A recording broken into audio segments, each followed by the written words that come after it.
Sometimes when it's a little bit more spontaneous, you can have those issues where that's a great idea, let's go for it, and then 40 minutes down the line, you're like, oh, this kind of made the game a little bit difficult. But of course, I feel Tundra, with that extended break, they should have been able to kind of fine-tune it to make sure they do excel during this. Mm-hmm. Well, with Entity having that roster change, having that offlaner change shape, do you think it's easier for them to draft? Is the offlane more stable for them than what we saw in DPC through this year? Yeah, actually, they. You know what my favorite part of Entity is Fishman, because he will go into interviews and he will just frankly say what he thinks about people and players. He's like, yeah, well, we really like Gabby. He makes the game easier to play because previously they played with Toby, and he said that Toby was very hard set on. This is my hero pool. It's like, you know, these are the heroes I want to play, and they want to build around that. Whereas Gabby is much more free flowing. He is positive, he will play anything for them, and that I think does give them a lot more freedom, right? I think like Toby, it was like you kind of wanted to get like Brewmaster and stuff every game, whereas Gabby's playing whatever they need. He's playing the fighting guys like your Spirit Breaker, your Dawnbreaker. You've got this weird Venomancer that T mentioned, that he can also play like your stereotypical offlaners like your Axe. Gabby is very versatile, and I think he fits them well, and he was very eager to play, apparently. They were like, do you want to play with us, Gabby? And he was like, absolutely, right now. I don't even need time to think about it. Just send it. And they were like, that's what we like to hear. Get him in. Get on a plane, it comes straight on over. The Venomancer, Dendi, do you like it for the offlane? How is this hero in your eyes? Of course, if I'm offlaner, I might like it, but I hate to play against Venomancer. I used to hate to play against Venomancer back in the days. Now it's a bit easier. This is a toxic hero, not so much fun for easy laners, I think. Like it's a lot of pressure on lane. And yeah, about Gabi, I completely agree. Like I think he adds to the team what the team lack in a way, because we have Stormstormer and Watson, who are more like farm-oriented in a way, and he can be the kind of space creator from offlane, so he can add up like มันจะ6 โมงเช้าจริงไหม คู่แรกจบไวอยู่นะ Yeah, it's working really great. ก็แล้วแต่คู่เนี่ยว่ามันจะ3 เกมหรือ 2 เกม and I think in Gabi they found a guy who can actually like be the second guy who can carry the game for them, because for Toby his kind of play style like being, you know, Cancer like Venomancer, Brewmaster type of thing, but he would never the guy who would like play Dawnbreaker and like you know, like Magnus and be like this second carry that can rely on. I think the main thing for them is having 3 cores that, you know, in any game one of them can step up and make a statement in the game. I think you, like, for example, saw that with BetBoom as well. Like when in the previous series, like, you know, in the first game it's like, oh, the carry's dominating. The second game, now it's the offlane, and I see that with Entity. Like even though they are in the lower bracket, like at any minute it's like I'm expecting some potential invoker from Stormstormer, some incredible, you know, Pango players or something, and then of course to Gabby or Watson, it's the same thing, and that's what you want to have at this level. Do you think it also could be a little bit of both, that Gabby is that fallback for them, and so Stormstormer's willing to be more aggressive now that he reads that this is the meta, and it's just happened at a perfect time for them, that the momentum can carry that way in a game? I think it's both. Stormstorm was always like a very aggressive player, and right now the meta is kind of fitting them, that they took the position 1 player that translated to position 3, and it's like it's not that big of a change, right? The hero pool has changed, but you still like farm a lot. คู่ที่3 เกมแล้วชั่วโมงไม่เลทอยู่นะเพราะว่ามันมีเวลาพักอะไร doing nowadays.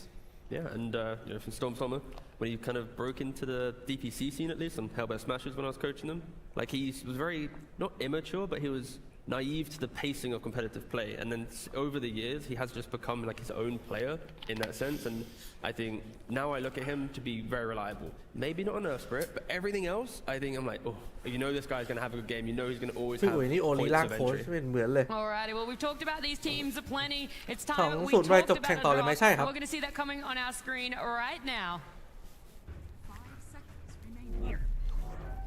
บอลชอนกับกูกลัว versus Entity. ผมไม่ได้กินบอลชอนนานแล้วอยากกินบอลชอนอยู่นะ Our second series of the day is just beginning. We're not even halfway through it. Game 1 here. Our draft and our bans will be coming up on our screens. If you were in this position, Dendi, if you were on Tundra's side, what are you looking to ban out in hopes to still be able to pick up for yourself? NBB ว่ะ Oh, well, it's pretty hard to guess, because we had some break also, right? Like it was a 7-day break for the team, so a lot of things could change. Meta evolving really fast at this TI. Like if you're watching every team rating different heroes, every team setting up for different heroes, So it's really hard to guess. Like I see only supports kind of staying the same, but cores like mixing up all the time every day. And all the beefy guys stay the same. The Primal Beast, the Bristleback, Tundra แบนเบอร์ต้าว่ะ being rated a lot. I'd actually, I โดนไปแหยง that TI, like every 2 or 3 days. The last Pinoy player น่าจะใช่นะครับไม่น่ามี Pinoy เหลือแล้ว Obviously confidential. เอาเบรกก็ And then ไป once แล้ว the next big patch comes out, it's like Pinoy so last the previous TI, this was the belief of the heroes. That actually, I don't think they're going to do it, but it'd be cool to see how teams' perception of meta changes. Because in draft, it's you kind of have to assume and guess, but you never really truly get their opinion until way later. เล่นกันสลับกันเล่น Aside from the from everybody. Yeah, exactly. Yeah. Let's play a game, guys. Who, like, what hero is Thompson gonna play this game?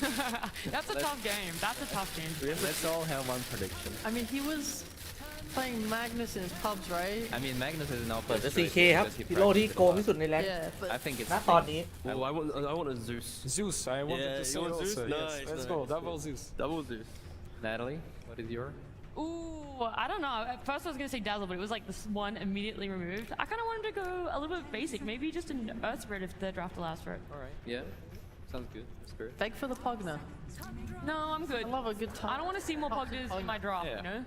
In my pubs. Not draft. In my pubs. Going I back like to- that Tundra decided to go CK for เจอไดโน CK, เสาร์ back for Skira because it's one of his better heroes. That's exactly what I was about to say. Meta. As well. Yeah, it's just like it's stable for Skidder. I think that we can't, beat around the bush. He has had some shaky performances, and for CK, it's like it's stable. Lane's going to be good. You know the game, kind of the trajectory of the hero the entire time, and it is a hero that if Thompson is going to push the boundaries on how aggressive you can be, CK can always join at different points in the game. So yeah, I think this is a very nice way to start your first game in the low bracket. Yeah, but then you get Primal Beasted. And I rate Primal so highly, especially against these heroes like Chaos Knight, when he มีใครเล่น has CK all อัพเลย that ในแข่ง health เหมือนอย่าง and เช่นไหน he's เป็นเด็ก gonna แครี่ get นะ the Ags, he's just going to be able to be in the midst of this Chaos Knight who will not be able to use crit anymore, right? Just gets broken. แต่ก็มีบ้างอะ And I don't know, I think Primal being able to just scale, like being really strong early, being able to do well in like most mid matchups, if that's where you put it, into then being able to become a super late game, like terrifying hero. I love Primal. I feel so confident about any draft with this hero. No, but it's the Primal Beast, right? Like you can say that against any other hero. Like CK is one of the better ones actually who can sustain on that lane against him. He has stun to put him in place and like not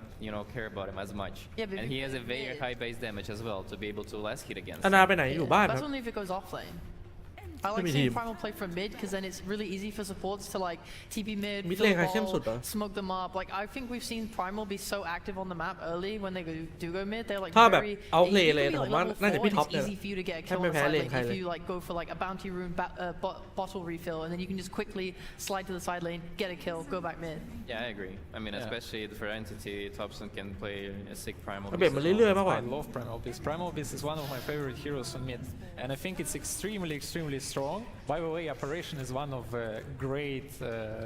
partners for for mid? Primal Beast because his Vortex is amazing and also his ultimate. But Yeah, overall, Primal Beast have insane amount of great partners, and we saw a lot of Primal Beast first picks even at playoff, right? Like it's pretty much in meta, and there is always a different answer to that. And I'm always curious, like because we saw, for example, Mikoto play Kunka against Nisha, and he completely demolished him. But Liquid came back. It was a game like this. When we saw Primal Beast answer by Trent, which I think is not a really good answer. And when we saw a Shadow Demon answer, which in my opinion is like the best heroes against Primal Beast, and if Tundra pull it out, because I don't see it banned, it might be a problem. It's completely shut down the hero, like literally completely. Yeah, fully agree. Just the fact that you can just banish that hero away, and Primal, once you're in the fight, you kind of stop there until you get your cooldowns back to then get back out. And instead, they are going to go for a Weaver. This is a hero that they have played so far in the 4 role. But I think the main part from this phase is just the Grimstroke. When you have Grimstroke CK, the lane just plays itself. It's always points of aggression, always take that fight. And yeah, the Primal can also try and fight, but if you're trying to initiate and now you're getting 2-3 stuns thrown back into your face, you can't stay there and trample the entire time. You're going to have to disengage. So this safe lane is going to be very potent from Tundra. And I've seen this Vero before from 9, and I mean, นิชาก็เดือดนิชาเดือดแต่ว่า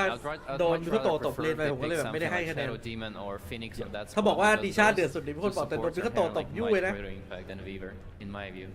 But Naka- at least we're gonna give a lot of like tempo to the game. It's Naka was gonna fun. be great partners for whatever mid laner we decide to pick for Thompson. It can be, I don't know, Invoker or it can be Earth Spirit. Anything can work. Pangolier potentially. Pangolier is not so strong, but people still pick it, Yeah. right? Like it's a little bit downgraded since last patches, but still it's Wait, strong. we said we wanted Kept Zeus. you We up. should just be channeling Zeus right now. What are we Oh doing? yeah, yeah. Ever is Naga Siren, right? So now See? we Yeah, need yeah. something to deal with illusions. So Pango also can be that option. Exactly. Yeah. I think Actually. Pango's a safe bet, but my heart, hopes, and my dreams. I think this Naga pick creates so many opportunities for 33 actually. He can pick his favorite Darkseer here. I mean, there's a way he can pick like Legion Commander, I would say. But I mean, I think Darkseer is the one they're looking for. เจนนี่รักเซียดีมากเลย Makes sense. You can also throw some additional spells onto your CK to get him into the fight as well. Yeah. That's the thing though, because โอ้ฝักหน้าเลยว่ะ okay. ฝักหน้าพี่ท็อปเลย Top some Pugna, mid lane, your shard, you Oh, can counter then instantly kill Naga the อยู่ illusion. So for the เพราะว่า mid ฉาก to มัน late game scenario เสีย here, รากบอลง่าย Naga มาก isn't always going to be, no matter what items you buy, your illusions will be dying. That's interesting, very interesting answer because it's also into AA, right? Yeah. Like Yeah. it's not gonna save, Primal heal Beast. somebody. And Primal, and Primal Beast, which is like a Oh, counter God. pick, in a way to Pugna. So it's very ballsy from Thompson, I would say. And we'll see how it works because in my head at least, when you have Grimstroke and Weaver, you we want talk about another that. like kind of front laner hero. I like agree with you. Pango can work, Earth Spirit can work, something like this. Maybe Invoker could work, but Pugna is a little bit of a question, but I don't want to question Thompson because no. he definitely knows his thing. Yeah. He sees the world a little bit different, right? I'm trying to like rationalize it in my head. I don't understand Thompson's Mala. mind. He is too big brain for all of us, but maybe yeah, no. he's banking on Primal rotating around, taking like a quick mid tower, opening the map up for his team. Maybe CK is intending to play very early with the team instead of farming ดู more. หน่อยลูก Because I mean, right now they need him. They need something to play with, like the Grimstroke Ink Swell. Maybe they can get that on the last pick of Tundra if they don't want CK to be fully involved. Again, I feel like, you know, Pugna kill Naga illusion. You're asking for front lane, some like 33 Tidehunter or something. Yeah. Just if they Okay, okay, ban some out, more but like Darkseer. Tundra need that body basically to soak a little bit because if they don't have that front lane, CK he either initiates with an explosive kill or he waits for someone else to set up the vision of the fight. And if they don't have that 33 style hero to do something, they're always going to be waiting for the next who starts the fight, and Wait, Pugna wait, could potentially be food. So yeah, Wait, I like the Tidehunter ban. Darkseer that you mentioned I'm not can even sure become Darkseer is good anymore No, because they have exactly. Pugna in the mid lane. I really think we need some kind of another stun because right now, But if I'm really, looking how about at this Waka game Pila? from Primal Beast perspective, it's such a free game for me. There is nothing that stops me. Whereas like CK, okay, this lane maybe it's a bit harder to gank or do something on it. We still don't know where Primal is going. Sure. It can be offlane, right? And when every other lane, like Man, Weaver she's do a small nothing, hub. Pugna do nothing, and if we pick Yeah, another we don't guy carry without it. stun, Need you, like Primal Beast gonna have a really good game. I think Entity might be looking for Magnus in the offlane actually, just to เอามาใหม่เดี๋ยวป่ะ pair what they already have with another, you know, carry type of hero. So this Primal and then this Magnus is gonna be this beefy guy. It's gonna create a lot of opportunities for them in fights. แมว I ไม่รัก personally would like to see Primal mid just because of ดูดิวางก็ what ไป Denny แล้ว said of it already looking like such a good Primal game. I really want him to have the อย่า best เพิ่งได้ time. จับเลย Because when เข้าไป you แล้ว look at the safe lane, Grimstroke, CK, Huh? whenever offlaner goes to this lane, Okay, is going to have that's such a fine. horrible time. It's going to require like either a lot of help of rotations to come and try and like offset that, or I don't know. I mean, maybe there's a world where you just like hard stack your ancients and then Primal can take them and recover that way after playing the offlane. Oh, you know one hero that Lock is really 3-3 good แบนไปแล้ว as well is Omni Knight. Yeah. I love the Omni Oh, Knight. bang I'm you. actually surprised that people are not picking that hero like very often because his level 10 talent is insane. If you go like Echo Saber into Anchor, like it's just very strong hero nowadays. I think people shied away a little bit from Omni after groups because it felt that positioning in fights was really difficult for Darkseer. him. Sometimes maybe it was แปลกใจ the ที่ way ไม่เลือก they Darkseer drafted around him that he had to sit back and be more of a protector rather than getting to jump in and actually be that body whilst people were still building that way. So it was really dependent on the draft that happened around it and what aggression they wanted to be able to do and if he was going to stagnate and fall off. I mean, I saw the game that Kasani was playing Omni Knight and he went like Midas boots yeah. of travel too. No one can forget that one. It wasn't games for Omni Knight.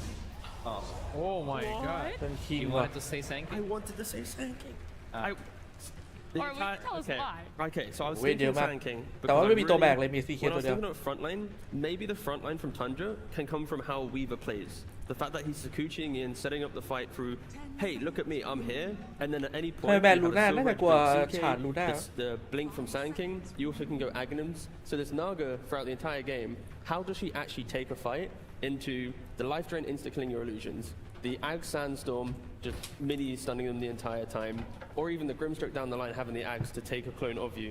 It's a very anti-Naga draft for sure. Can it potentially be Grimstroke mid and Pagna 4? Because I know Pagna Sanking was a pretty good lane before. Like, I'd it like to see potentially it, could yeah, be, right? potentially, yeah. It's interesting. Sanking I like because he's pretty good against heroes like A and obviously Naga, right? Like those heroes afraid of mobility, and Sanking is pretty mobile too later in the game. Oh, Stormstormer Invoker. All right, all right. I actually don't like this pick. It's Invoker heavily last comfort, pick, by the way. It's into Pagna. How is the matchup, Dandy? Is it favor for Invoker? How is the matchup? God. Invoker is very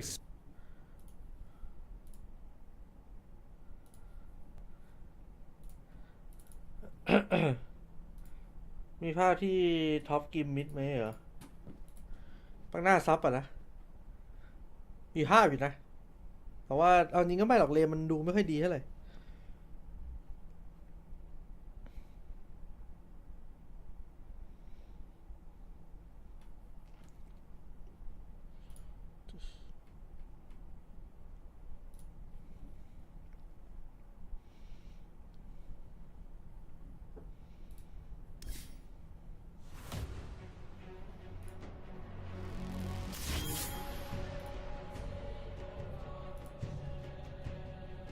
มันไม่โหลดวะแซงคิงเวลาฝุ่นแล้วโดนนันติดับเบิลหลุดนะเพราะวิ่งไว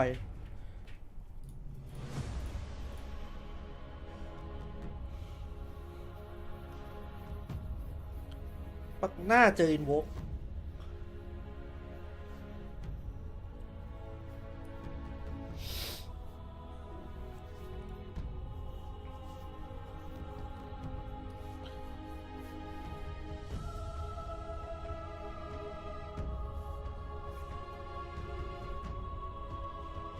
CK ไม่ชอบเอแค่ไหนกลางๆนะไม่ได้เวอร์ขนาดนั้นเพราะว่ามันก็เป็นตัวออกอัมเลตอ่ะมันก็ไม่ชอบ EA อยู่แล้วแต่ว่าเวลามันโดนพื้นสโลว์มันเซ็งอยู่นะพวกร่างปลอม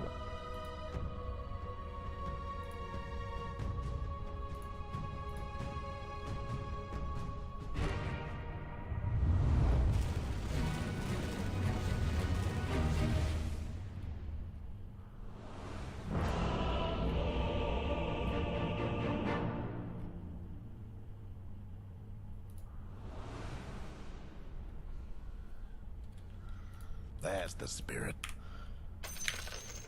ใครตีวอร์ดเยอะสุดขออนุญาตไปที่ AA Everybody get set. ใครชนะฮันด้าไปเดี๋ยวพอแคนเซิลอีกอัน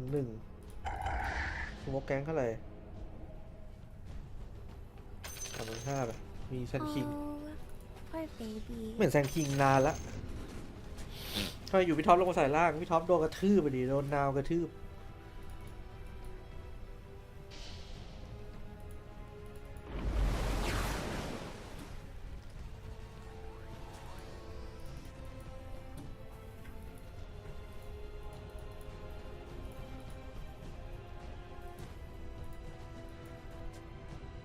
วกลม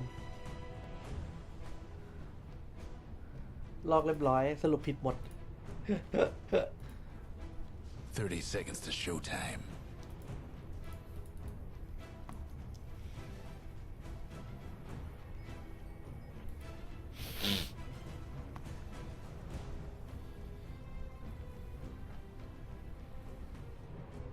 รู้สึกเหมือนทันด้าจะ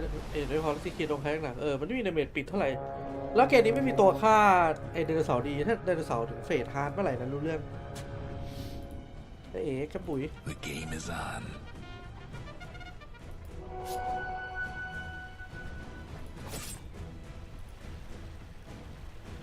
High hopes for this one. โดนล่างปลอมตีเลยเลื่อนไปรถล่างปลอมต้องเกมแม่งกากจัด แล้วยังไงตรงนี้ยังไงเจอบล็อกแบบปีศาจร้ายของนายนะดิโอ้โหบล็อกแบบเวอร์จัดโอ้โหไปบัตรไปเลยครับวิเวอร์อย่างนี้ไวแน่นอนแล้วเหมือนจะไม่ออกมันจะออกเวทแบนครับน่าจะเล่นเป็นสายตีในเกมนี้น่าจะไม่ออกเป็นโซลาร์เครสแล้วเอาของตีเข้าเวทแบนอย่างนี้นะ I'm toying with you. You understand that, right? โอ้ยหยุดไม่ทันมาแล้วครับ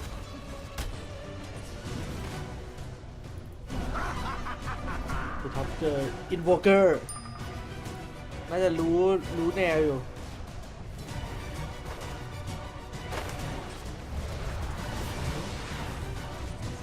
ตาคีแบบช่ำๆครับสบายผมลองไปเล่นแบบไอ้นาวมาแล้วไอ้วินด็อกออฟเลนอ่ะมันอยู่นะเว้ยเล่นโคตรมันอ่ะขอแค่จังหวะทีมไฟท์ดีๆไฟท์เดียวเราก็จะมีความสุข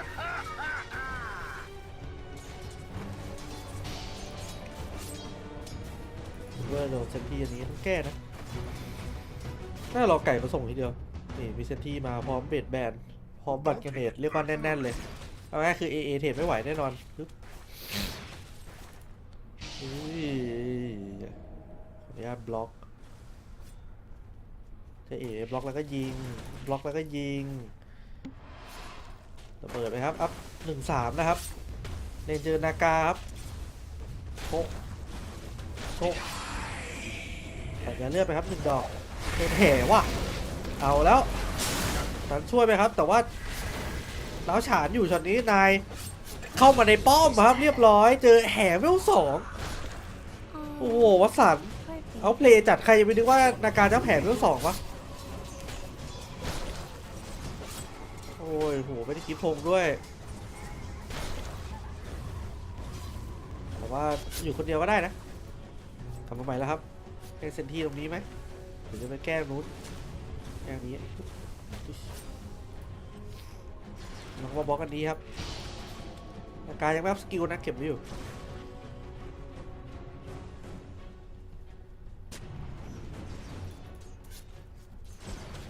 แก้ใหม่ด้วยแต่วิเวอร์เวล1นะถ้าเอาจริงวิเวอร์เวล2นี่เทรดโขกกว่านี้เยอะเลยโชว์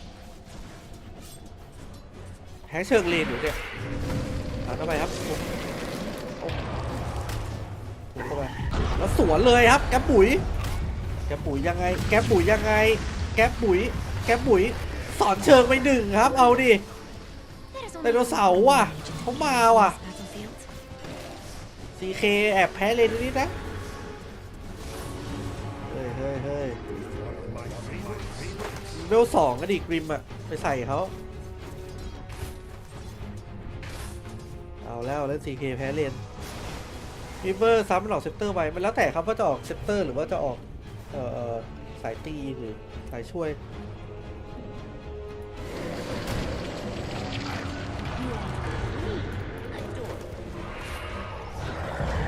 โอ้ยโดนแล้ว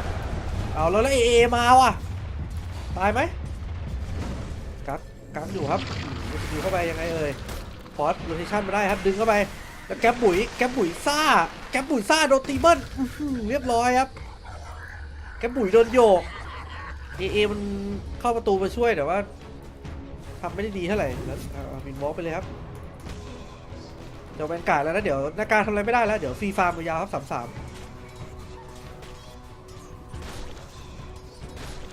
ฟาร์มใต้ป้อมแข่งคิงก็รอดีนายอย่างเดียวครับแบนการ์ดแล้วไวว่ะการ์ดแล้วจ้าไม่กลัวแล้วตอนนี้อยากทำอะไรทำเลยครับแล้วนายไปฆ่าเราสตอมเมอร์ได้ไงครับมาได้ไงวะโอ้โหเมทเพย์จัดนี้อยู่กลางได้ไงวะ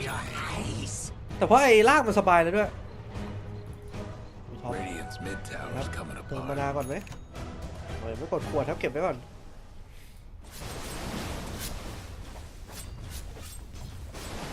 Radiant's mid tower's getting banged up. CK ต้องปิดไดโนเสาร์ให้ไวไหมตีตายยากนะถ้าเกิดถึงเฟสฮาร์ดอะต้องมีซิลเวอร์เอท Radiant's mid tower can use a hand. วิเวอร์เกมอย่างนี้คือภาพในฝันเลยนะคืออยากทำอะไรก็ทำครับเพราะว่าแฟนคิงเลนโซโล่ได้แล้วมาเกียร์สแต็กด้วยครับว่างจ้าโชตีไปหมด Radiant's mid tower ain't doing so แล้ว good. นูทาริสแมนมาได้ไงก็ไม่รู้ครับเจ้าแห่งการออกของแปลก3-3ถ้านูทาริสแมนอย่างนี้น่าจะไม่ออกบูทมานานเลยวะก็น่าจะบูทเปล่าบิงเลยผมคิดว่านะ Haste. น่าจะใช่เพราะว่ามานามันน้อยมันอยากได้มานารีเจนมั้ง Bounty. มันเป็น universal แล้วไงก็ใช้ได้อยู่ understandable กลางแตกแล้วพี่ท็อปไงพักหน้าถล่มป้อมแล้วบุกเกอร์ทำไงทีเนี้ย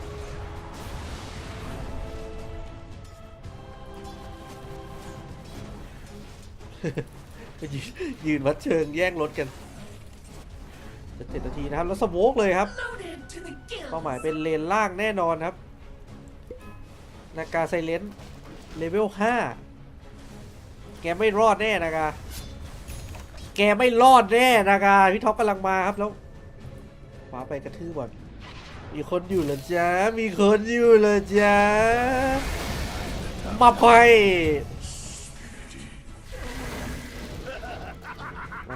ขวดให้เก็บวิตามินครับแล้วกดเลยแล้วคืนขวดครับทำงานกันเป็นระบบดีมันว่าเรื่องเนินๆนี่ไม่ต้องห่วงตัวอะไรตบปักหน้ามิดเหรอเอมเบอร์ปะปักหน้ามันดูดไม่ได้แต่ก็ไม่อยากเล่นเอมเบอร์เจอปักหน้าเท่าไหร่บางทีถ้าเกมตาม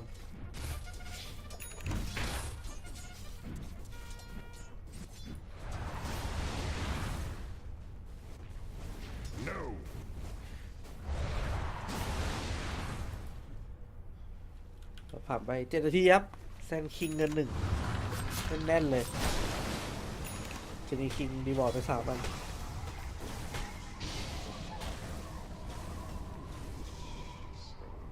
ไม่ต้องทำอะไรมากนะปล่อยบิเบอร์เล่นเลยครับไม่มีใครทำอะไรบิเบอร์ได้เลยตอนนี้ดู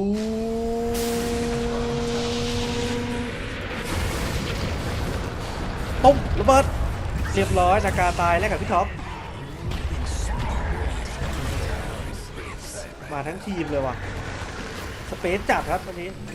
แต่ว่าเสีย3 ตัวแล้วถือว่าเจ็บอยู่นะเจ็บอยู่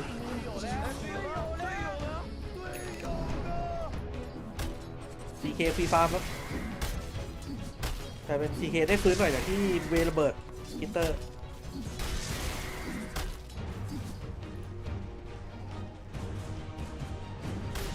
ก็จนเลยวะเนี่ย CK 3,200หนักอยู่นะเนี่ยเรื่อง CK เกมนี้แล้วเดินสภาพอย่างนี้เจอดักวิโลไดโนเสาร์แต่ว่าก็แพ้แย่อยู่แผ่นนี้ไม่เห็นเอมเบอร์เลยเอมเบอร์มันสว่างดีแผ่นนี้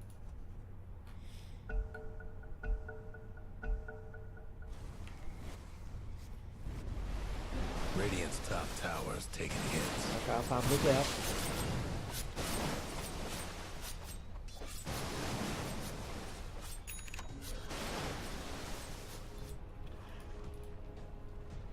เห็นอาการแล้วคิดถึงทวิตเตอร์ผมมีคำถามมาถามให้ทายว่าใครคือนาการที่ฟาร์มเร็วที่สุดในโลกขอคนละ1 คำตอบเดี๋ยวผมเฉลยคิดว่าใครเล่นนาการฟาร์มเร็วที่สุดในโลก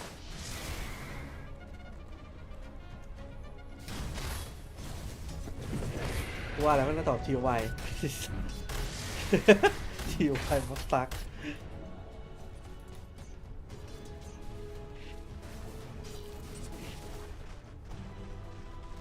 ยังไม่เป็นใครตอบถูกเลย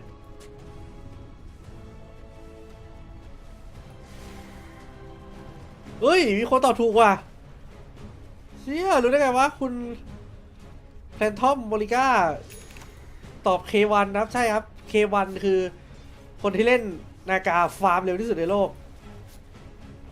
23คอนเฟิร์มเองเมื่อวานK1 เล่นนากา แล้วเลนมันระเบิดแล้วบอกว่าเลนมันระเบิดเท่าไหร่เดี๋ยวมันก็รวยพี่10 นาทีแม่งประมาณ 3,000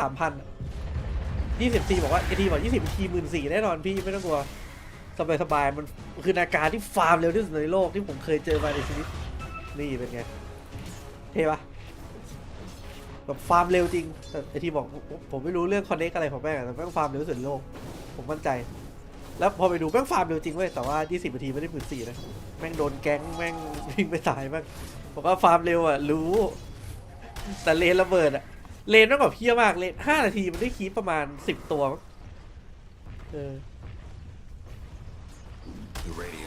นั่นแหละก็หมายถึงก็ถามกันว่าใครฟาร์มเร็วที่สุดไม่ได้บอกว่าเก่งที่สุดแค่ถามว่าใครฟาร์มเร็วที่สุดในโลก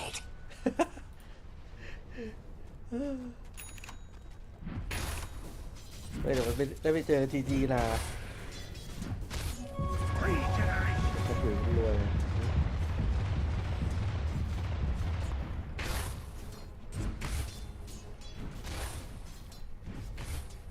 ถ้าเลนมันไม่ระเบิดมันน่าจะรวยสัตว์เลยจะบอกพี่ทอยฟังช้าเหรอหมิ่นนะเมื่อวานไอ้ทอยก็ไม่วายทอยก็ฟังอยู่ไม่จริงไงทอยบอกเร็วที่สุดในโลกจริงเหรอวะไปมึงดูดิกูหาสัตว์หายไปเลยเขี้ยวบุกเกอร์อะไรมาได้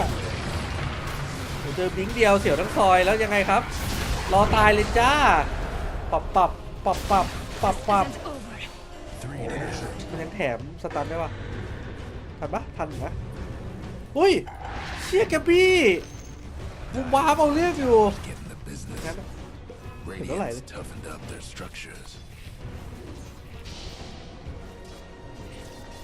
Radiant's top tower's in bad shape. The Dire best do something about that bottom tower.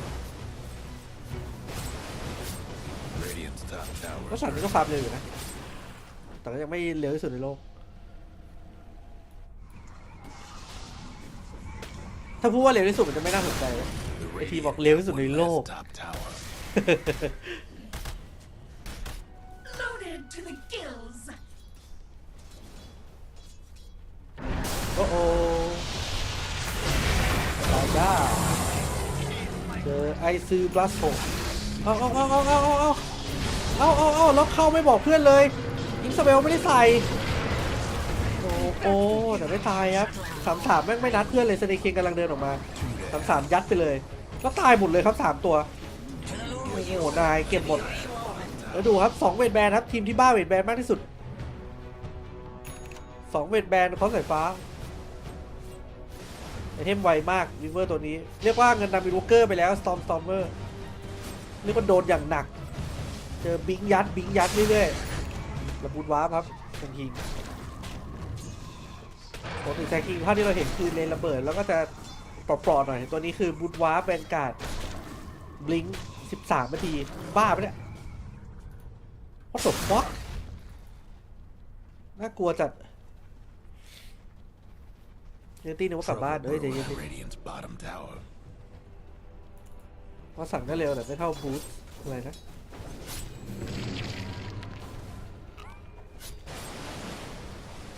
เธอคิดว่าเป็นต้า 2,000ไม่ฟังเลยเฮ้ยบ้าพี่ต้า 2,000 จังหวะทีมไฟก็เอาเรื่องอยู่โอ้โหมีคนเข้าประตูอยู่หนีดีกว่า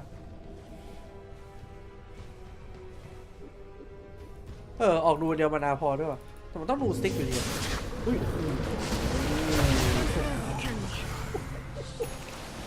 หายไปเลยจ้าซีเคมึงไม่ต้องมีก็ได้นะเกมนี้เอาซองก็เดือดไซเลนซ่าเราวาร์ปใส่เลยครับกลัวหนีไม่ทัน33มันน่ากลัวเลยอันนี้ซีเคเวระเบิดเหมือนไม่ระเบิดแล้วอะคือเล่นชิวๆเลยทันร่ามันคอนเน็กเดือดไปเยอะเลยส่วนซีซั่นนี้ที่ถามอะไรนะทีมไม่ทราบเหมือนกันยังไงยังไงแห่ซ่าไปแล้วไม่มีวาร์ปตายไปเลยอยากวาร์ปมาฟาร์มล่างเจอไล่จู่โจมครับอันนี้แซงคิงที่เร็วที่สุดในโลก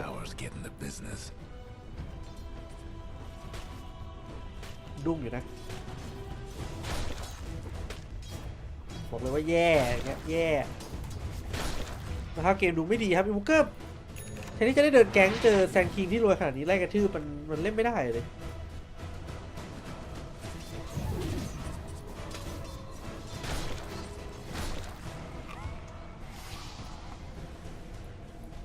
Trouble brewing at Radiant's bottom tower. เอ๊ะ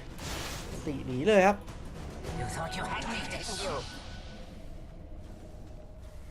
Radiant's bottom tower seen ตี better ขึ้นไป days. ครับ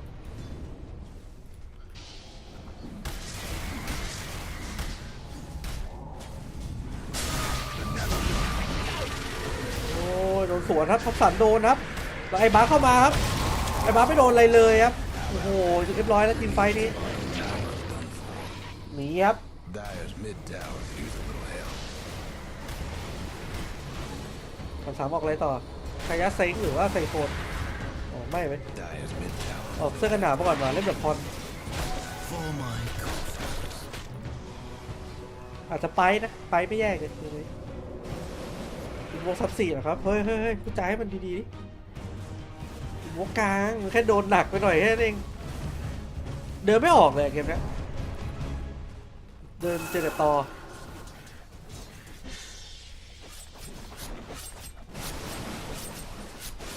โดรมันยิงทะลุกล้ามเนื้อต้องมีฮีโร่ไหนในทีมถึงยิงมันทะลุกล้ามเนื้อได้แล้วมันทะลุเกาะมันยิงทะลุกล้ามเนื้อมันยิงไม่เข้าเลยโดรแม่งเล่นเจอแต่แถวโดนได้คลี่อ้าว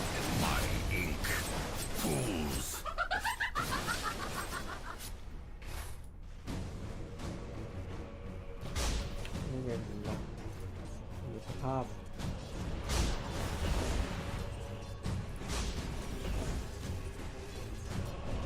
อินวกดีสุดผมว่าต้องสับสี่ No breaking down the Radiant. สายตามันก็เก่งอ่ะ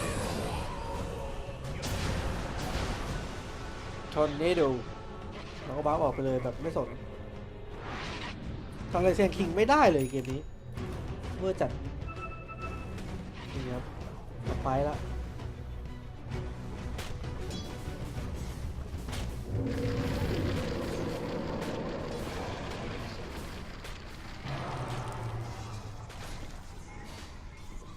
ไปชิวๆเจอทีมไฟหน้ามีไปนะจ๊ะแล้วน้ำเมดเมดจะทั้งทีมยกเว้นนากาไซเลนซ่าบอกเลยว่าเหนื่อยแน่นอนโอติตี้โดนโยงไม่หยุดนี่ทำอะไรกำลังเล่นแร่แปรธาตุในเทพอยู่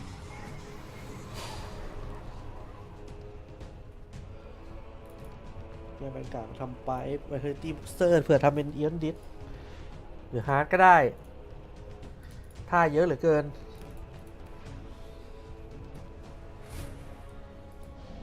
พอเราแพ้ตกรอบใช่ครับ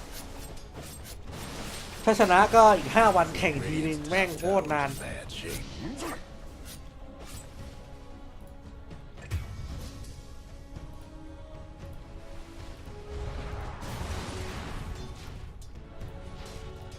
Guess what's happening to Dyer's bottom tower?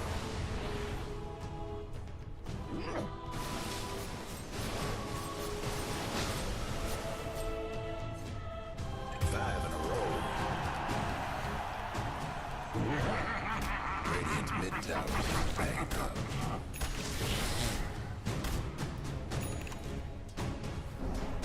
Dyer's top towers โอ้ getting เจอแล้วใส่รับรอเลยครับ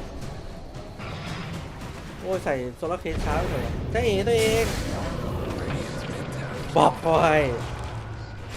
ไปไหนก็โดนเรียกว่าแทบจะไม่ได้เล่นเลยเกมนี้แต่ปีนี้มันเว้นนานอย่างมันเว้นให้เล่นเสาร์อาทิตย์อย่างเดียวน่าจะเอาคนยอดคนดูเยอะ Dyer's top tower. You know the drill.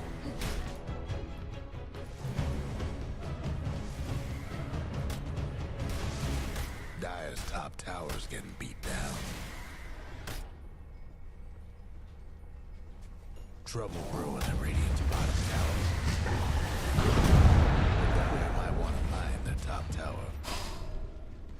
พี่ท็อปจะไปบูทวาร์ปน่าจะบูทวาร์ปอังกานิมไม่ก็บูทวาร์ปฉาด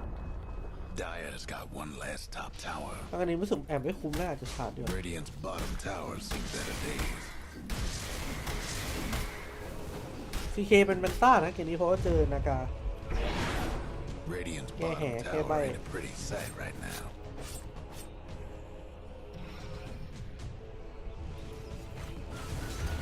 Radiant's mid tower's getting banged up. Dire's top towers get beat down.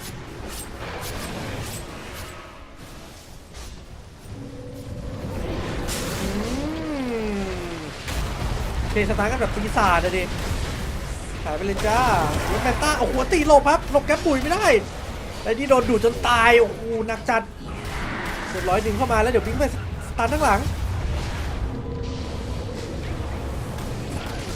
สู้ไม่ได้เลยแม้แต่นิดเดียว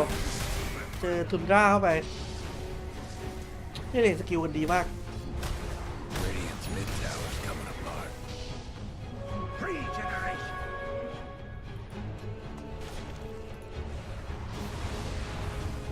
สู้ไม่ได้เลยแม้แต่นิดเดียว Use a hand.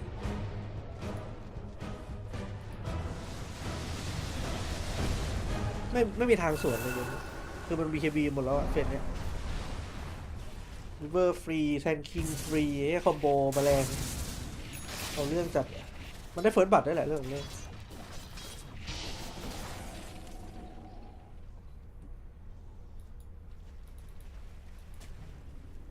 ขอ20 นาที2 เกม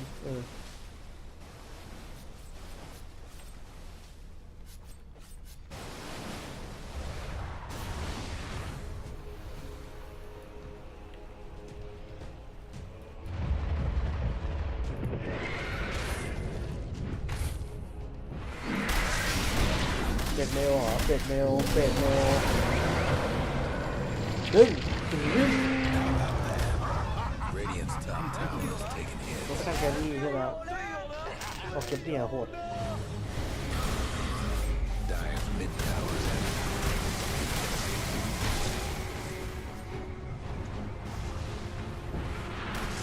ริเวอร์ที่เงินเยอะกว่าเดินสองกับโบก Radiant's top tower is hurting. ที่ท็อปชาร์จเรียบร้อยได้ชาร์จฟรีไม่ได้ชาร์จฟรีนี่หว่าได้3ได้ชาร์จฟรีเหรอวะทุกคนมีชาร์จแล้วเหรออ๋อพี่ท็อปซื้อเอง Tower's in bad shape.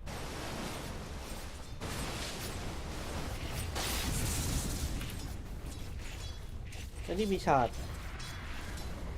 Radiant lost the อ๋อ top มัน tower. ข้ามไม่โดนวิเวอร์ไอ้นี่ซื้อชาร์จเองมันเลยข้ามไปหาตัวนู้นไม่ดิทำไมแซงคิงมันถึงได้วะ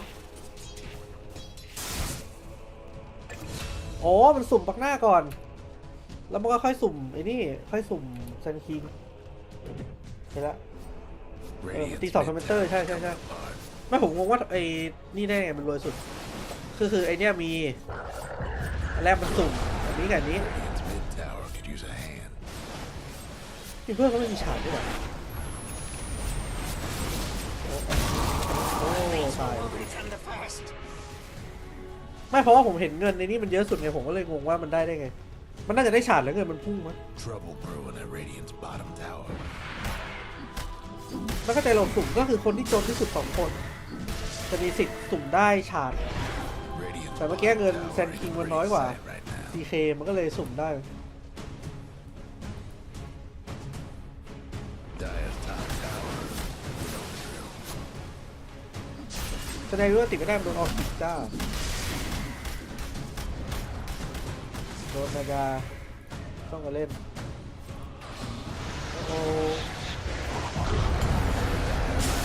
เรียบร้อยงานด้านไปคิดบาร์เพื่ออาชีพตายเลยเนี่ย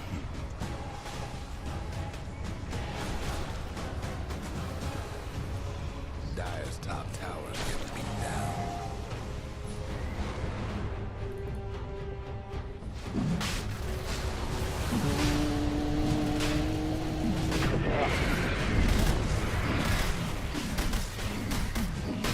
พลังแห่งปลวกทุกกอด15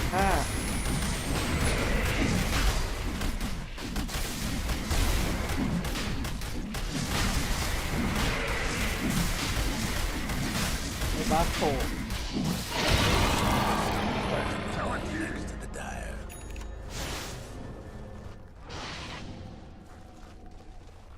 นี่ว่าตัวไหนเอาเคมเนี่ยแล้วคุ้มบ้างตอนนี้น่าจะมีบีดมาร์สกับไรแคทนะ2 ตัว The Dire might want to mine ถ้า the คาริส top เป็นไกล tower. บ้างไหมครับแต่เป็นสุดดีนะไอ้นี่อีกแล้ว เนี่ยถ้าสองหลบไอ้ท็อปแต่แกไม่รอดอยู่ดีมอบเขาให้ไม่เขาเอาเป็นที่บาร์นะออกมาไม่ได้ Radiant's bottom tower seemed everything. อ๋อมันเป็นการ700แล้วพอได้เงินมันเด้งเลย Fortified their structures. ช้ามาแล้วจ้า Trouble brewing at Radiant's สู้ bottom ไม่ได้เลย tower. ว่ะแค่ทามมิ่ง Dire's top tower. ต้อง You know นากายังไม่ถึงเวลาเฉิดฉายเลยมันแพ้แล้ว Radiant's bottom tower seen better days. Dire's mid tower could use a little help. ทำไมช่องผมฟังเลยใช่เหรอ ผมปรับเหมือนเดิมไปนะ The Dire 2560 might want to mine their top 1440 tower. ไม่ใช่60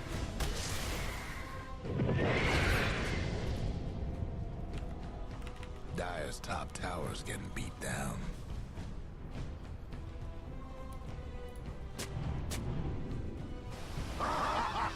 Dire's top tower. You know the drill.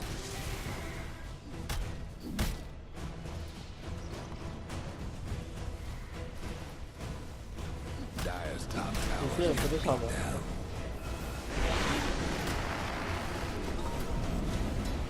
Dire's top tower's gone.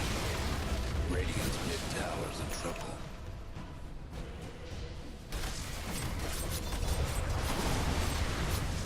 ผมชัดผมจริงหรือว่าพรีเมียมวะ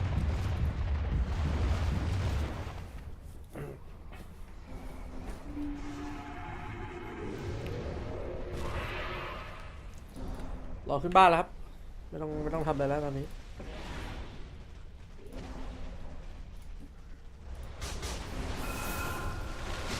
เริ่มจะพูดได้นะ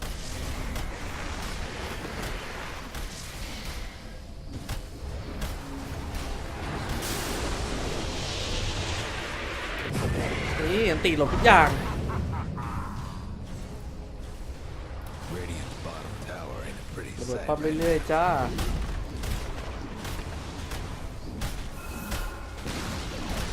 There goes Radiant's bottom tower. มีป้อมฟรีไปเลยเอจิตเหลือ2นาที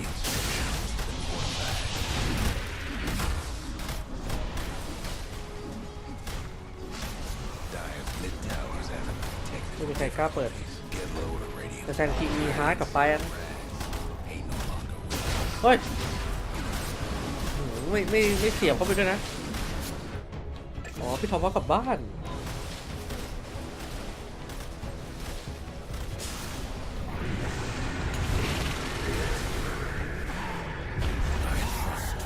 สวยอยู่อ่ะโว้พีเคบีโอ้ย เอาแล้ว พี่ท็อปกลับบ้านทีเดียวเสียทั้งซอยนะ เอาแล้วมาแล้วว่ะช็อตสวน งงเลยจ้า ดูดลากบอลให้หมด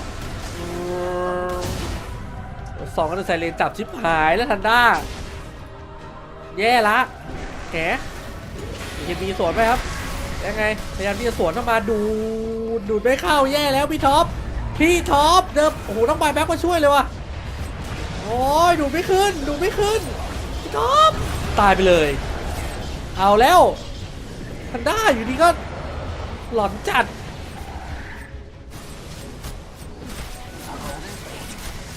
โอ้งงเลยช็อตนี้ 4,000 อยู่ดีทันด้าก็โดนกระทืบแบบงงๆเหตุเกิดจากการโดนจับไปดิ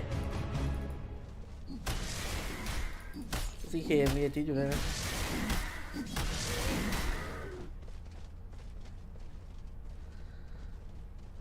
ทอปบาฟกลับไปดิเรื่องของเรื่องไม่งั้นไม่ใช่ภาพนี้เลยบีเวอร์บายแบ็กมาด้วยงงว่ะอยู่ดีก็ทิ้วขอมีวิธีเซนต์วอร์ดดีๆเลยครับต้องเจอตัวเองต้องฝึกเองนะครับเซนต์วอร์ด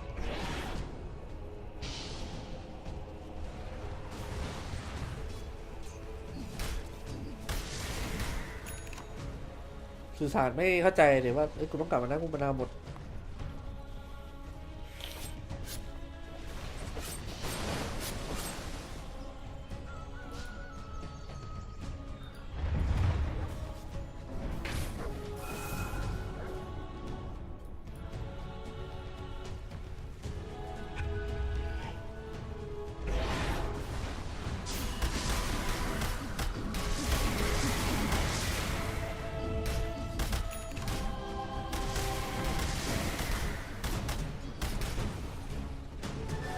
เมื่อกี้ไปกินตีน้อยมาเจอพี่ทอยกับมาซาฟูด้วย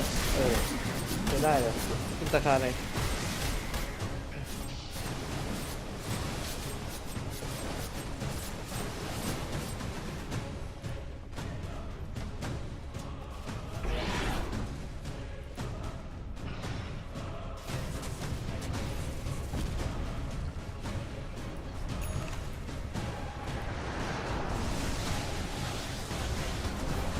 เขาสั่นไปนะทาปูเล่นผับเกมบ่อยจัด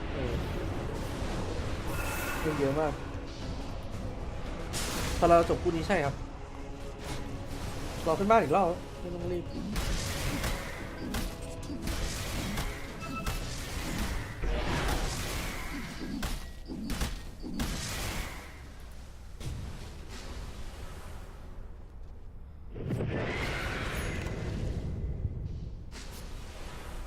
Radiant's mid tower's getting banged up.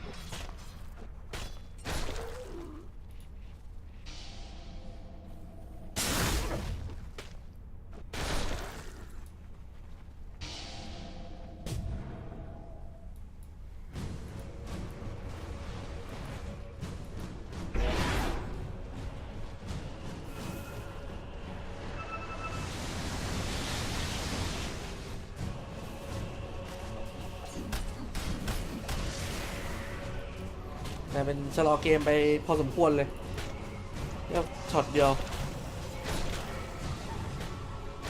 รอโลแล้วอย่างนี้ต้องรอโลแล้ว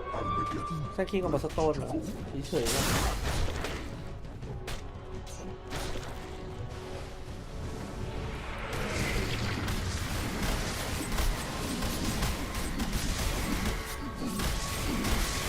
เจอไปเอ็มเคบีนะตีนาการไม่โดน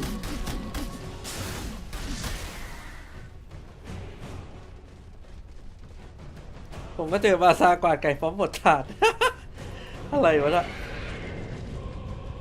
แดกไม่แค่หมดเลยแล้วก็เสียงหัวเราะ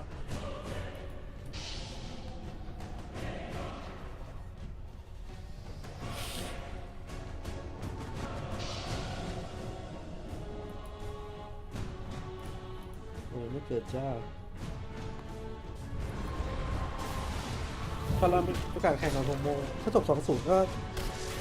อาจจะได้แข่งตี 5นะครับตอนนั้นให้มัน 2-0 แล้ว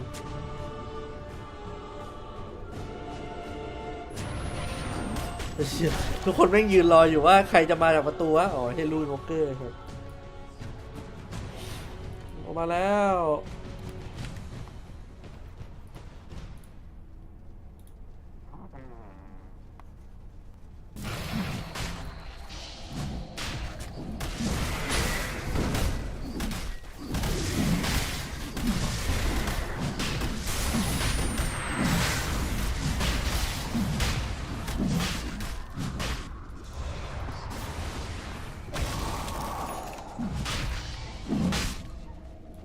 เอาวางนัดตัวแล้วนี่ครับตีบอร์ดครับตีกันเลยครับแล้วเรียบร้อยนะอุ้ยตีสวยอยู่เนี่ยอุ้ยพี่ท็อปตายไปเลยเอ้า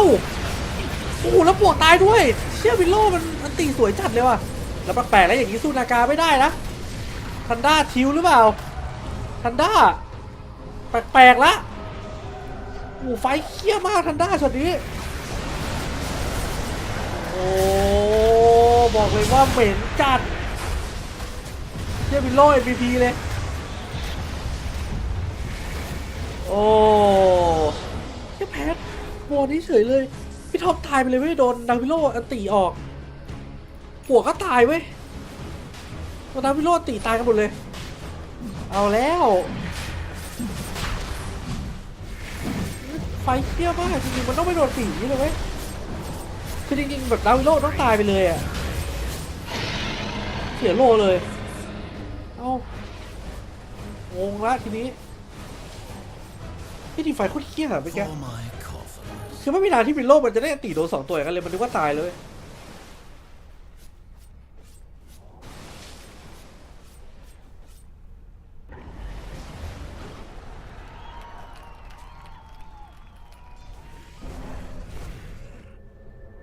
เฮียเดือเสายักษ์มาเลย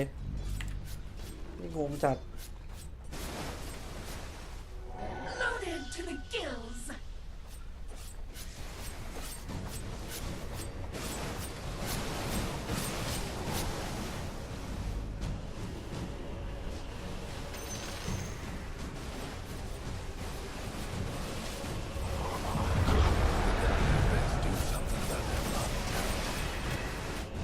เป็นกับเป็นวีเวอร์ไม่ได้เฉิดฉายเลยทีมเขา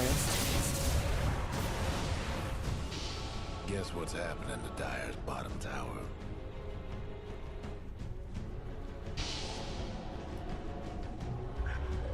Dyer's mid tower could use a little help.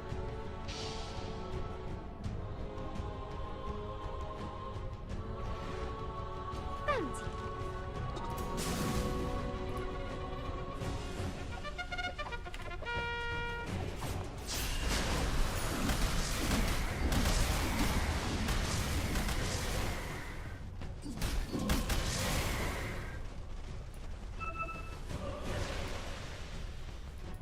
ทำการถ่ายคลิปอย่างเดียวตอนนี้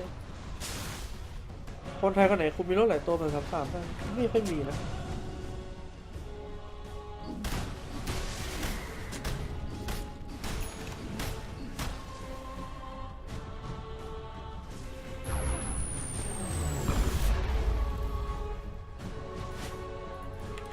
Dyer's top tower, you know the drill.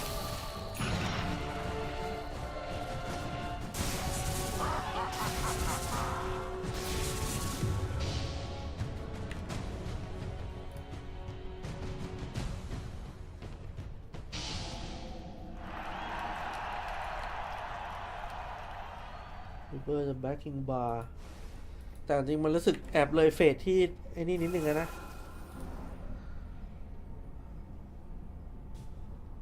Dyer's mid tower won't last much longer. แคนนี่เหรอไม่มีภาพแล้วไปเล่นนาวีแล้ว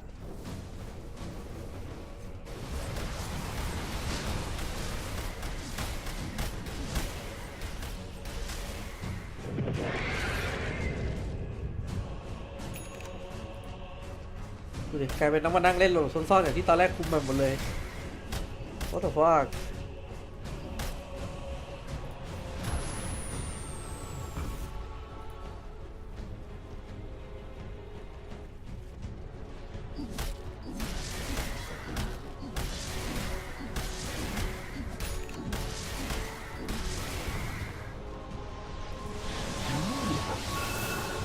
รถนิมตอนนี้ได้อยู่ไหม ก็ได้อยู่นะแก้ไอ้บาสอยู่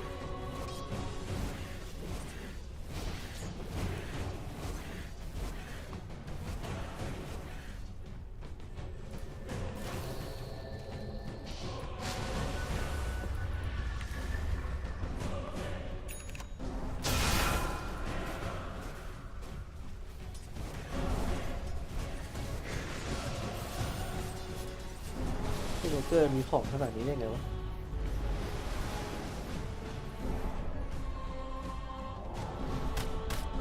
ตอนนี้แรงน้ำมันเท่าไหร่ตอนที่คีดอยู่ว่าตอนนี้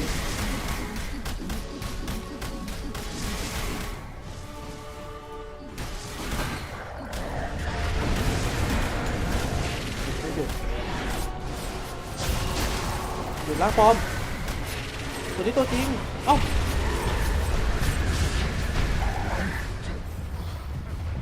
ซิกเตอร์มึงทำอะไรอ่ะฮะคืออะไรอ่ะมันทำไมอ่ะทำไปเพื่ออะไรวะ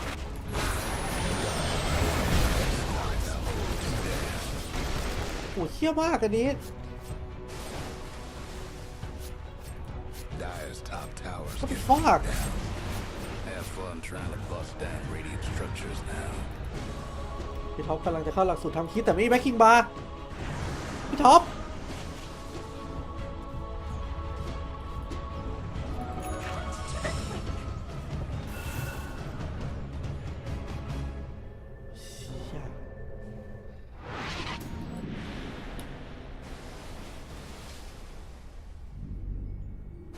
สวิตเวอร์แท็กเกมออกของได้เบรมันต้องออกของได้เบรอยู่แล้วปกติ Technical difficulties. มันก็มีแค่ออกของแบบพวกเกมเนียลิงเคนอาการิมอะไรอย่างงี้ BKB อันนี้มันแค่ตาย Couldn't hang 3-4 ทีติดแค่นั้นเอง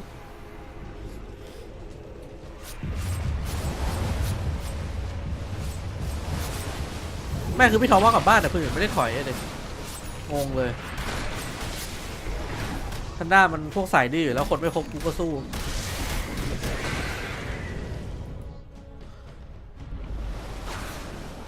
แต่ตอนแรกนำ15,000โคตรหนักอะดูดิดูเงินดิ What the fuck how จาก20 นาทีจะตบยับจบเกมอยู่แล้ว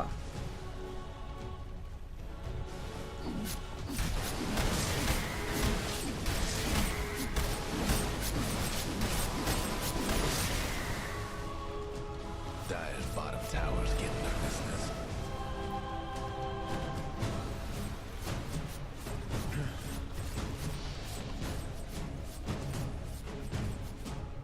The Dire best do something about that bottom tower.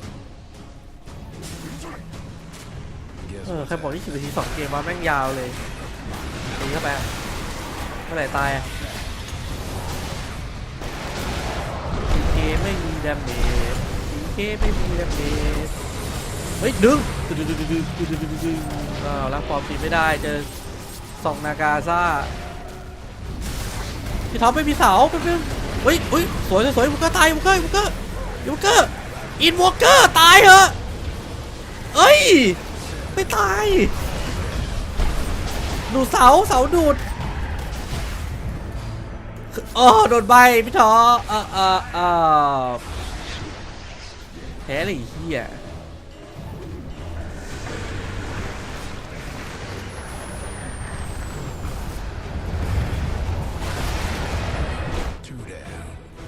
ท่านหน้าแพ้ได้ไงวะ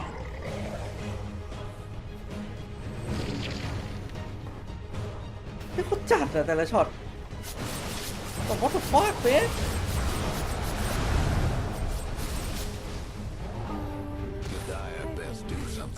ผิดกันเลยกู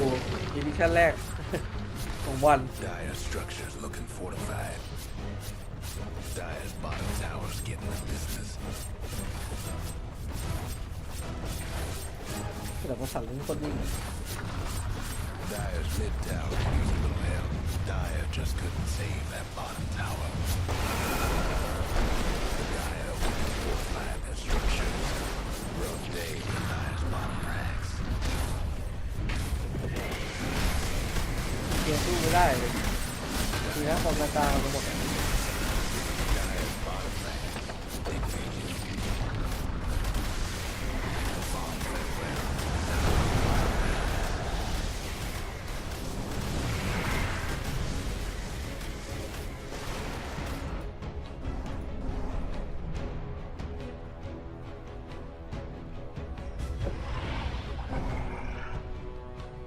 ดีฟ้ามาเลย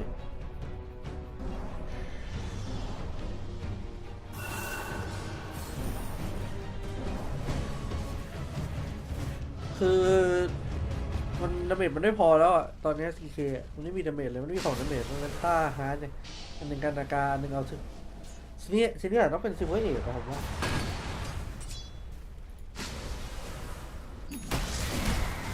ดาเมจมันไม่ถึงเว้ยแต่ทีมไฟมันแย่ด้วยทีมไฟมันโดนข่มหมด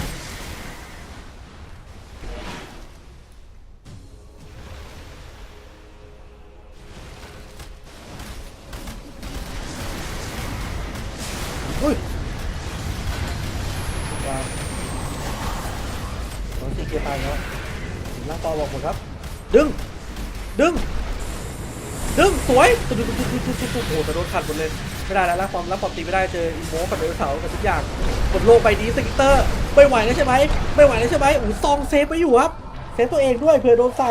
แล้วแห่ไปรีเซ็ตไฟยังไงปล่อยหลับเข้าไปแล้วเรียบร้อยเหยียบเข้าไป3-3หมดเกลี้ยงแล้วมานาเลือดไม่เหลืออะไรแล้วไม่เหลือสักอย่างโบเกอร์พยายามไล่ทอร์นาโดโอ้โหตัดมาหมดเลยครับจังหวะทีมไฟอย่างสวยงามเวนิตี้แล้วแซนคิงทำอะไรไม่ได้นะครับแซนคิงมานาหมดพี่ท็อปพยายามดูอีกดูบ้างกว่านี้ดูดโอ้ย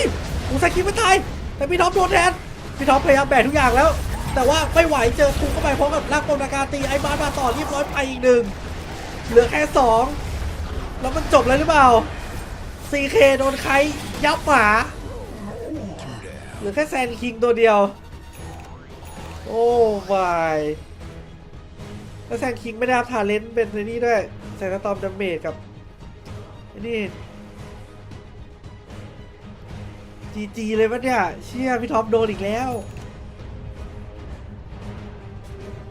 พี่ท็อปบอกมาผิดทีมป่าวะนี่อดีตแชมป์ BI เลยนะพี่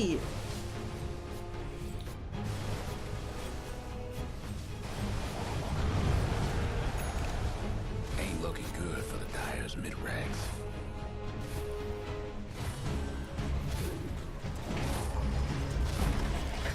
Dyer's mid-ranks is getting swamped. Dyer's มานาวมันหมดเลยต้องอูใหญ่วะ Dyer's lost the top tower. บ้านนี้ปล่อยเลยไหมดูไม่เข้าดูไม่เข้าเลยโอ้รีบฆ่าแล้วโดนสองตามมาแบงค์มาครับความหวังสุดท้ายครับที่จะชนะเกมนี้ก็คือการได้สู้ตรงนี้แต่ว่าเจอไอซ์วอลมีเกตต่อไม่ได้ครับเหลือแค่บาแลกตีใกล้อันเดียวแล้ว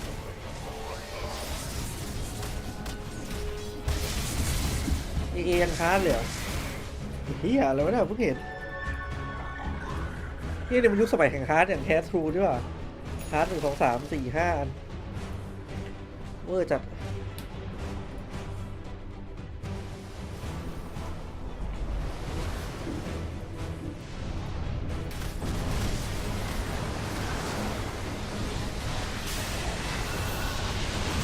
ดูนี่แท็กซี่ทำอะไรเอ้าโดนสกิตเตอร์เอ้าสกิตเตอร์ตายไปเลยเหรอแล้วไม่วาร์ปด้วยไอ้เหี้ยเมื่อไหร่จะวิ่งทันเนี่ย2ก็เดือดไซเรนมาแล้วครับเซตอัพรอพร้อมกับไอซ์บลัสโตเอ้าโบวุ้นไม่เป็นไรเอาใหม่ถามเพื่อนพยายามดูอยู่ครับพี่ท็อปยังไงพี่ท็อปโดนแฮกแล้วตายไปเลยไหมตายไปเลยครับพี่ท็อปGGเกมนี้มันจบแล้วไม่มีทางสู้ได้แล้ว Oh my god fucking lost this game GG how แพ้ได้ยังไง That's a win for the Radiant.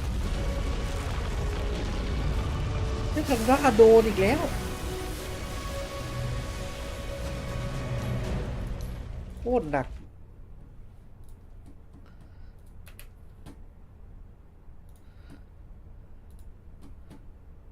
Or what the hell is this lineup supposed to do? You can go back to some of the itemization here on 33, on tops and right. Maybe you go for slightly more aggressive items, higher damage items, whatever it is. But ultimately, at a certain point, these fights just started to look impossible because there's no physical damage combination with the Weaver bug going through. You can't take these core heroes down, and there's so much sustain in the hearts, the magic resist, and the Bloodthorn, the Martyr's Plate, AA's negating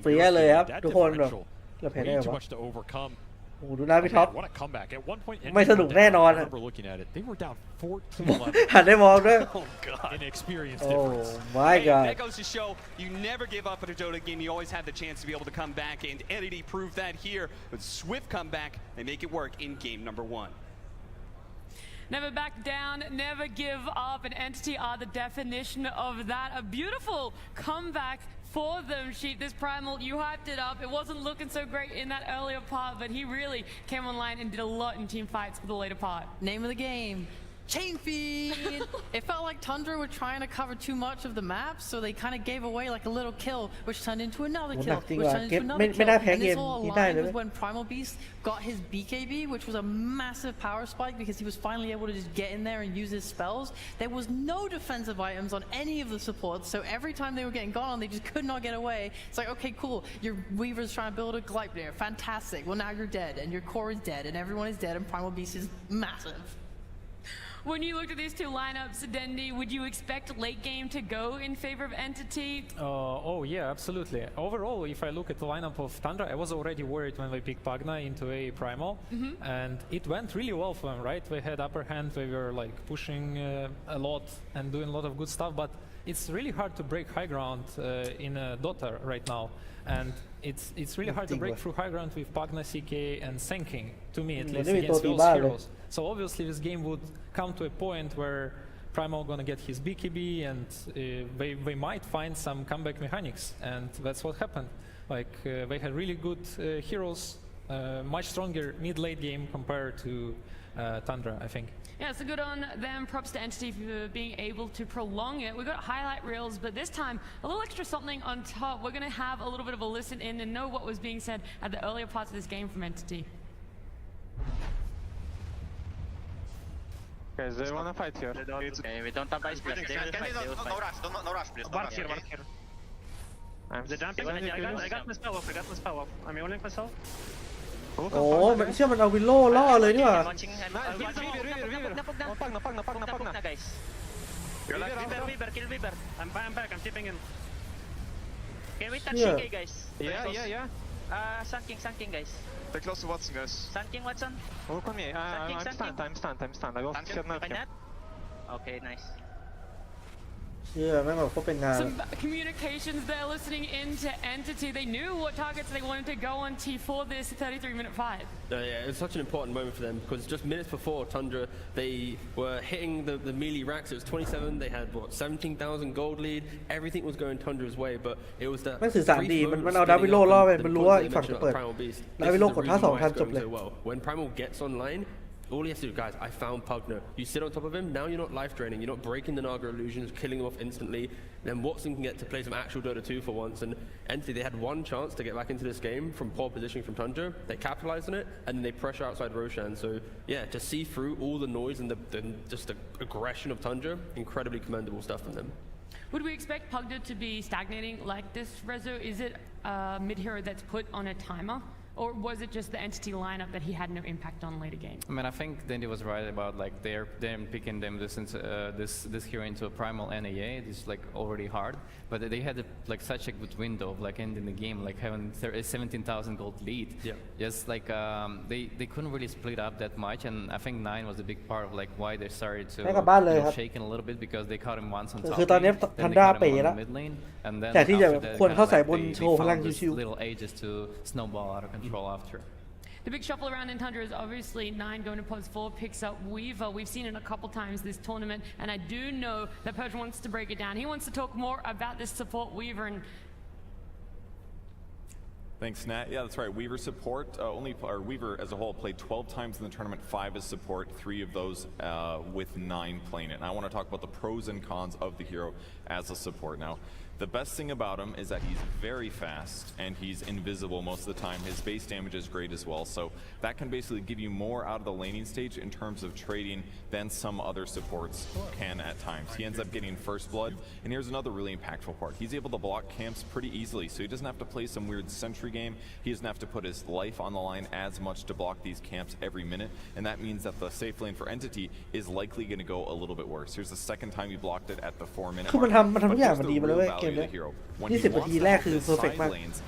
แต่หลังจากนั้นคือกลายเป็นอะไรไม่รู้ that he can always get there in a lot of different circumstances that you normally wouldn't get from a support. So that means that his side lanes are more likely to go well if he's playing really, really well, which he did this game. In this game, even abnormally, he walked through the middle of the map to go back to his lane, snagged the Stormstormer solo kill, which was incredible. This almost never happens from a support perspective. Massive play there. And then he can also easily go plant wards down. And this is really important because it gives them a lot of vision and control of the map. He can get in and out, he can scout stacks, nothing's really there. So at this point, he crosses the map to the other side of the jungle, and now he's jungling. But what he's accomplished by doing this, if I can get the right tool, not that one, sorry. That one? Yes. Take a look at the map really quick here. By having the ward here, they basically just have vision of this entire map. You know, he knows when they're going to cross over. He's going to block smokes by standing here, and he's going to guarantee that he has net worth for him and his team. He even manages to snipe the courier after this from Stormstormer delaying his Spirit Vessel. And once again, as he's getting items and net worth, he TPs even though the fight's away, and he's always contributing. So this gave him a big advantage. This was 6 total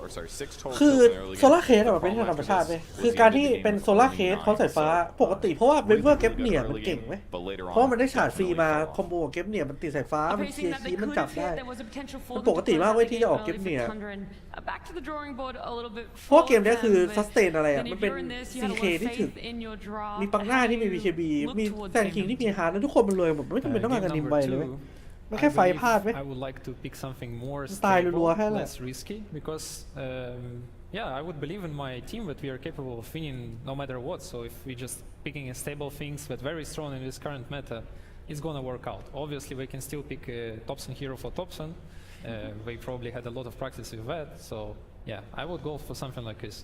Yeah, they had the group stage, obviously every other part of the road to the international that they've played in. So we're going to catch up with them in the break days, and we're going to have a look at that journey over the past few weeks for them. This DPC, we managed to qualify to the first major in Lima. We didn't really do very good, and I realized I have become complacent after winning TI, and now I didn't have as much of a เชื่อ drive. หมดไฟวันห So ลัง that จบ TI tournament personally woke me up. It took the beating in Lima for me to understand Yeah. that, okay, I'm contributing to this. หลังจากที่โดนตบในลิมาไปก็เลยตั้งใจกว่าเดิม After leaving Lima behind, Tundra started to find their groove, securing a top 6 finish in Berlin and 3rd in Bali. But not everything was smooth sailing ahead for the defending champions. And then coming to the third league, we kind of knew that getting Nera to a Bali major might be a problem because, you know, he's from Israel. We basically tried as much as we could, getting as many points as we can in the last DPC league, and then we did manage to win it. In the Bali major, Nera actually got to play, which was crazy, but then we had another problems with Saxa, who had some anxiety and Saxa sleep มีปัญหาเรื่อง issues, การนอน which didn't allow him to play. นอนไม่หลับ So we had our coach, AY2000, standing in for us.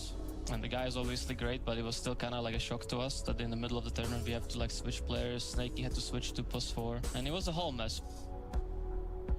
Tundra recognized the need for change ahead of TI. Saxa decided to take a well-deserved break, leaving the team to welcome Thompson in the mid-roll and transition 9 to +4. The guy is a 2-time TI champion, and 9 is switching to +4, which is gonna be a very interesting experience. And you know, we'll see how it goes. Hopefully we're gonna repeat, you know, we're gonna win the TI again, and Thompson's gonna be the first guy that has 3 TI wins under his belt. It's too early to tell, but I'm obviously very excited. No one else besides OG won 2 TIs. The guy is a beast.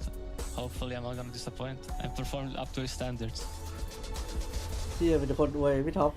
Some big goals there for Skidder, for the players of Tundra, obviously wanting to go back-to-back, but wanting to carry Thompson as well to his third TI. There's still that potential. They're not eliminated yet, but the backs are against the wall, whereas they are already 1 game down. And would you say interesting is the accurate word for Tundra so far? Interesting. I mean, yeah, that's what he said. That's what Skidder said. I mean, it's crazy to me that he says like I'm gonna live up to his stars, which is he's already a TI champion, and he's the most recent one, not like Thompson, who was like TI champion like a few years ago,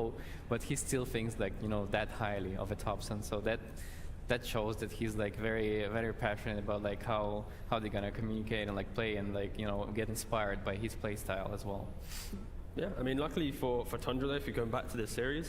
In their position right now, while it's just kind of sitting off stage, they're realizing this was kind of their game to win, right? When they're in that position, it's probably very easy to pick like the single couple points where it's like, this is where we lose the game, this is how Entity come back in. And Entity as a team, throughout their entire year, throughout Western Europe DPC, they always play for those moments. Like even when they're down, they have that chance of a comeback. Like Stormstorm, Invoker, Watson, like these players are incredible at finding victories in these difficult games. So for Tundra at least, the bounce back พี่ท็อปแก่ฟอร์มก็สามารถ make sure เล่ that น we ดี don't เกือบ have หม that ดนะ miscommunication แทบไม่มี at เกมไหน the ชิว pivotal เลย point of the game. We're going to look at Tundra, obviously what Skidder is excited for and the ในอนาคต interesting แล้วกันมา play ทำ style ที that ม they have. So it's only fair that we also ทีม have กู a ไม่ look มี at อนาอยู่ Entity แล้ว and บอก their ว่า past year. I mean, of course I care about winning TI. What the fuck? I mean, for sure. No, I mean, like, prize pool, everything is cool and so on, but everybody, I think, is playing in their hearts this game because, like, they want to be the best. I mean, I think that what makes a sports, like, a sport person in the end. Like, we want to be the best. We want to make cool plays. I want to look back at this TI and I want to look at these VODs from the games and I would be like, man, I did some fucking cool plays, Okay, he's going to roll up as he was getting charged in right there. And Blinding Light being used, another strike hit though. That roll's going to end in any second. Pulverize, the Pulverize catches the Brown as well. And here comes Golem the as well. Golem. The fear on top of that. There's the team fight. We went into this tournament really confidently. Once again, we looked at the groups and I think everybody was like, okay, Spirits might be the favorites, but we were like all like pretty happy. Like, sure, we're gonna have a good run. Almost gives a triple kill. They're just waiting for him to die. Runs back in, goes for the break, goes for the bash, and ultra kills. Somnus gets the rampage. So it was a bit of like a little bit of a bummer that we lost against Azure and up in the lower brackets because I think everybody in the team was like expecting that we will beat them. But once again, of course, also Tundra in game and also the lower bracket, and it's gonna be hella good feeling to fucking 2-0 Tundra and get the champions out. Oh. เชี่ยบอกว่ามันจะ2-0 ทันด้าวะ I think what I just care the most about is that everybody's trying. Our team, ก็ทำได้รู้สึกดีมาก no matter what happens in the tournament, I just want all my 5 teammates to have a good time and make the best out of it. Fuck it, if we lose 0-2, I don't care. I want to play my best Dota. That's all I care about. Well, Stormer can at least come back into game 2 knowing it's not going to be an 0-2, and his dreams of 2-0ing the previous TI champions could come true, Sheep. It could. I mean, they played a really good comeback. They understood their timing super well. I was very impressed with their comeback last game. Do you think the 5 teams, members of Entity, are going to be happy to walk out of this one win or lose team? I mean, win. Why not? Let's not talk about losing for them right now. They're the one that game up. They're the ones in a good spot. Might need to get a swear jar for Stormer with his TI winnings though, after that one. But no, yeah, I think they are the ones in the position because when they're behind, when they're ahead, like they are a team. They win quick games and they always find ways just to win out the difficult ones. They are a scary team to face in the lower bracket. Stormer is such a nice guy. Like I wanna have more of these type of players in the scene because he's so passionate. He's like every time you see him, he's like really enjoying it. Like every time he wins something, he's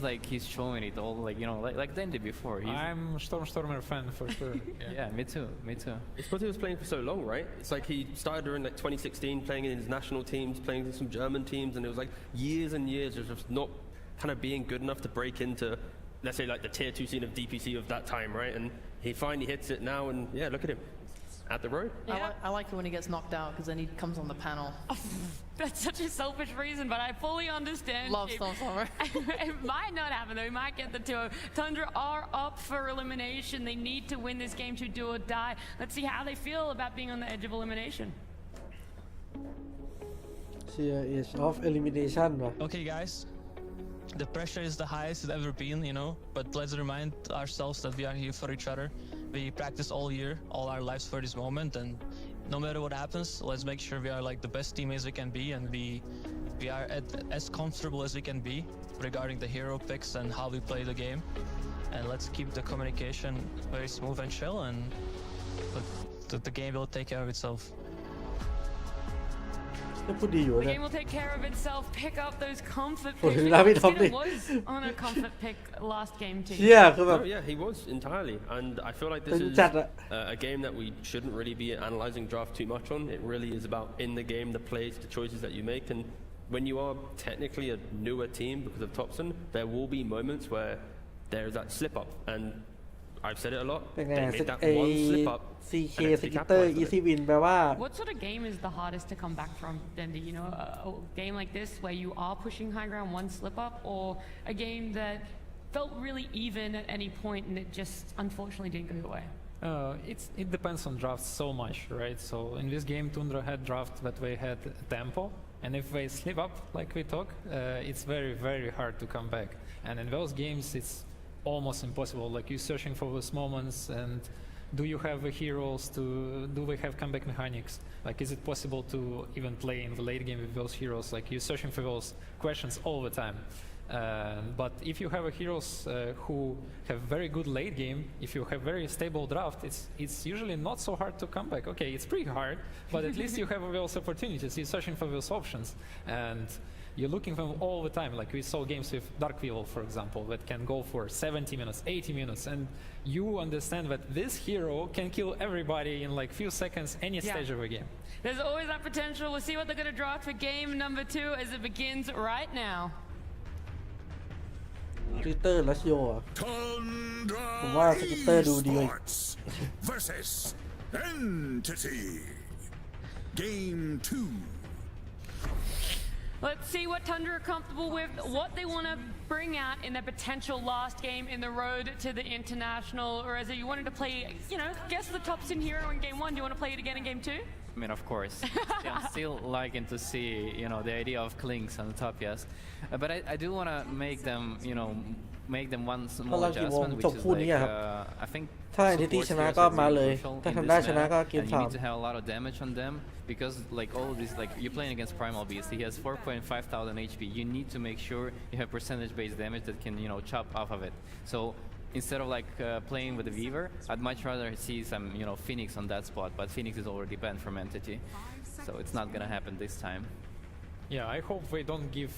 Primal Beast a free game like this again. Like, There it is. Get rid of it. It's already Your banned wish out. nice. fulfilled. I'm not gonna lie, I'm surprised that Tundra aren't picking up Dark Willow a little bit more. We know 9 favors her. He used to play her in the mid lane when he was doing that for Tundra during DPC, and then in 2 or 3 he talked about the fact that when he used to play plus 4 in pops, that's where he got the Dark Willow inspiration from. So he clearly has that under his toolkit. It's just not a priority for the middle. I mean, I think for 9 he definitely thinks about how to, have that experience from mid lane and translate it into his role right now. But I think for Tundra it might be like a little bit too much since you have like these creative Topias from the mid lane. It's already playing these weird heroes, and you have the same on the position 4 that makes your gameplay not as steady or like grounded, I would say. I think most of the heroes that he's been playing so far provide information in the early game. We saw the Purge bit with the Weaver, Sakuchi and getting the wards. He's playing Earth Spirit, Spirit Breaker, Tiny. All of these heroes like to investigate in the early game. They like to kind of show themselves on mid, maybe get a kill, go back to top, use some twin gates. And the Dark Willow can do that, but again, I wouldn't be surprised if they do bring up some like range support for him. They have done a couple times so far, but I like when he can provide information for his team. I do think it's like solid to remember as well that Tundra were kind of owning really hard in the last game, especially early. Like I thought Purge's breakdown of Weaver's movement on the map showed why it was so effective in that เกมแรกสภาพเป็นไงครับ20 นาทีแรกทันดราถล่มยับได้บาแล็กแต่ว่าหลังจากนั้นอยู่ดีก็โดนคัมแบ็กแบบปีศาจร้ายครับ I really liked how they used Weaver, and I thought their draft was great. Now we're seeing Conquer in the game. We lost. Primal and CK. No, I was trying to see we lost like Dazzle's in the pool. That hero looks obscenely broken every time it comes out. Yeah, but still they probably can use Kunka on 2 positions for sure. So yeah, well. Not sure if we're gonna see Dazzle straight away on Tundra, but it's definitely heroes Topias can show on a very high level. Ooh, that's interesting. I feel like maybe they thought 33 was targeted quite a lot in the last draft when it came to bans, that he was willing to be that first pick, just get him on something comfortable that knows late game if it does go there again with Entity. I think Tundra is one of the few teams that actually like exposed this Doom and like still value it as highly, because other teams are kind of like ignoring it completely. Not really sure how good this hero is nowadays. Into this matchup of Kunka, right? Now it's a very not easy game, but the fights are going to be clear for them, right? It's like stop Kunka from free casting. Don't let him get the Torrent Storm, the boats, the multiple pushbacks with the wave, the Xbox. Just go. And Kunka, his itemization, it's your favorite, isn't it, Rezo? The Blade Mail, Heart, and Ags, BKB, like, it's enthralling. But you don't really want to go for like an early Lincolns or something to maybe punish the Doom a little bit. So, yeah, I see right now it's just a very snap response. No matter where you put your Kunka, he's going to get doomed in this game. So maybe Entity needs to start thinking about ways to either find the Doom to prevent that, or ways to save this Kunka and make it noisy enough that it's hard for him to always cleanly connect on that spell. Yeah, Grimstroke is obviously taken out because it's too much to have Doom and Grimstroke at the same team, which Tundra already had before. We were also going out to a lot of reactionary bans from game number 1 on the side of Entity. The Naga one also being taken out. Do you think it needs to be a first phase ban, or is this a Entity don't want to play it and they don't want to come up against it, so let's just take it out? I mean, it's just prevention from Skeeter having his comfort zone, which was like before he had like this Naga and CK as one of his top go-to heroes. So they're just taken out of his comfort zone basically. Nice proper to snaking. That's good. They want to play aggressive once again. I was just looking if it was a Snake hero or if it was going to be sort between Snake King or 9. But yeah, only Snake King is playing it so far in Road to the International. Yeah.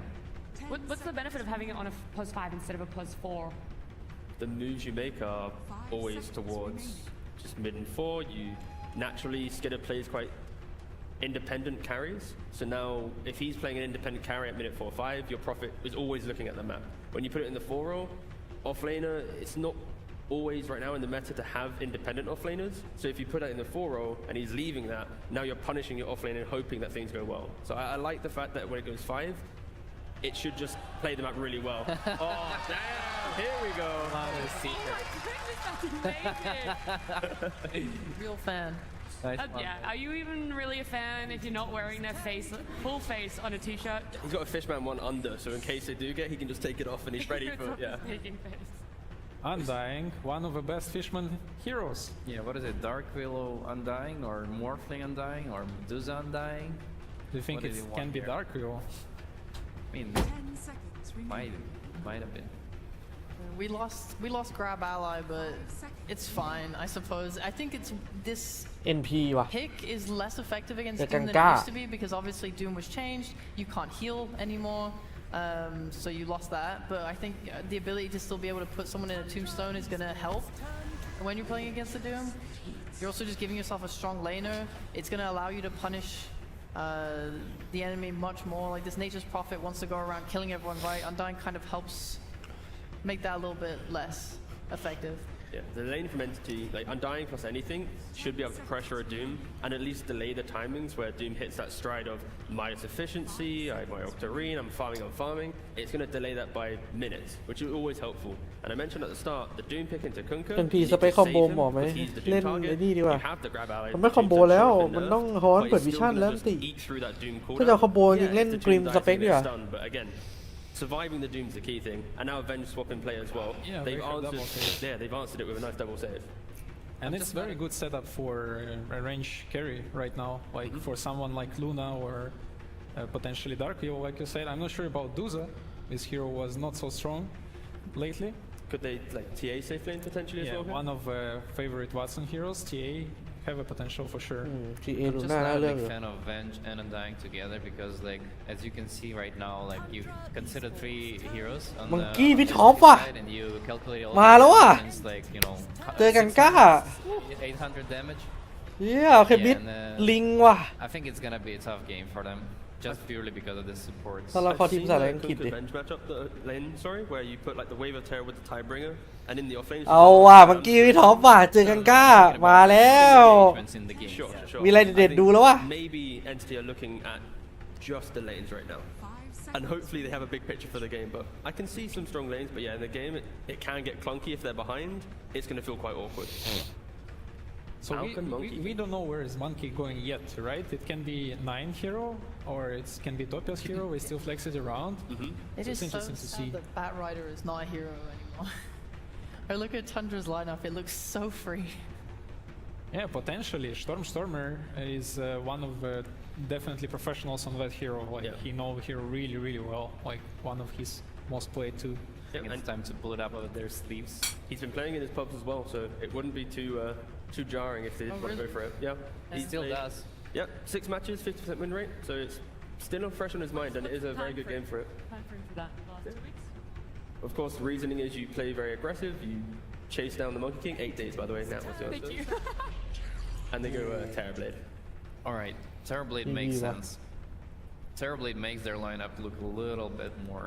like better. Why is that? Why do you say it makes sense? Because they have constant damage output now in the fights, and it makes up like the Venge aura. He's using it pretty well on the Tombstone as well, and he provides the objectives for the team as well. A lot of physical damage. Monkey King Alchemist jumping on top of you, and a Terrorblade. You can always make some plays, turn that around, hit asunder. So it deals well, but pacing might be Entity's issue here. They're quite low damage with their first 4 picks. They are survivable. They help each other out. But that kind of mid-game timing of some, let's say, หรือว่าจะเป็นอะคิมิส4วะ any active item of Monkey King,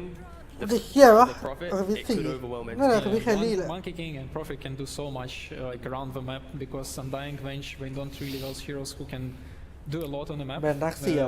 compared to those two, and also it depends on how strong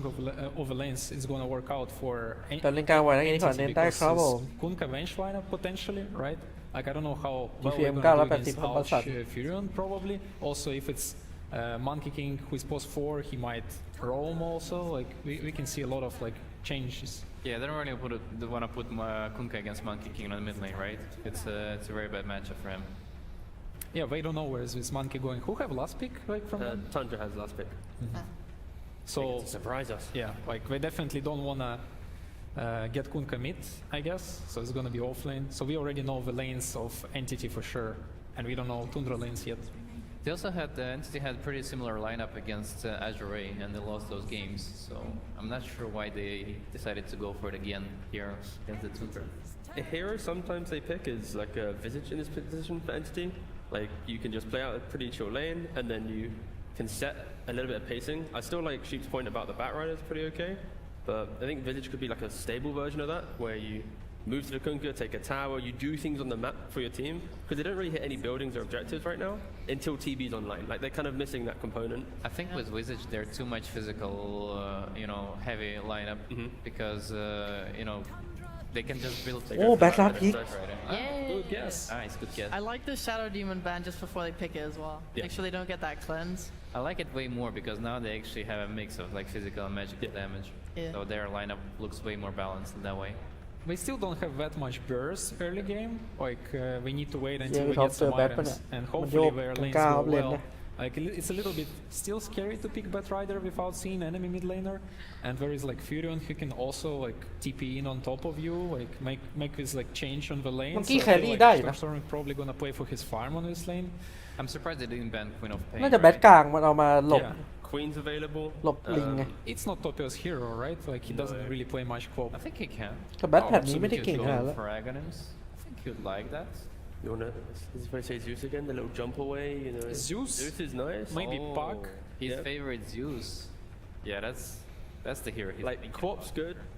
but Topson hero not so much. Puck very good against Batrider because he dives you, you hit coil, Yeah. TP in. And it's free game for Puck, or it's nothing. Yeah. Also, it's not bad against TB. Like ก็ it's มี pretty ตัวจับ decent. ปักเลย But Zeus is fun. Look, he's smiling. He He knows. is. He knows. Oh no, there's some sign. Okay, hold up, hold. He's What's smiling. coming? It's smiling. Is it Pudge? เยอรสันยิ้มแล้ว We're not Fun. going to take too much longer. The time is running down. Tundra นี่ players แผ่น on นี้ the เก่งไว้ edge of กลาง our ๆไม่ได้เก่ง seat to เล see ย what's going to get picked up. ซูสครับผม Yes. ซูสท็อปสัน He called it. He called Batrider. He called Zeus. Well done, final. You นาย guys เล่น just ลิ know ง our mid laners. Are you going to know the outcome of this game then?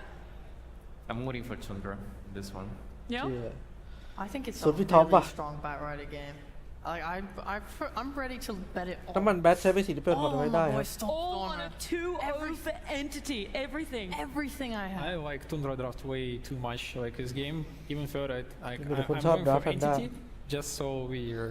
like fighting here. you want to be split down the middle? I Yeah. really like Tundra.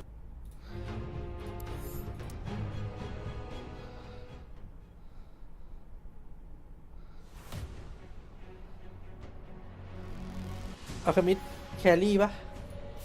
เพราะว่ามังกี้4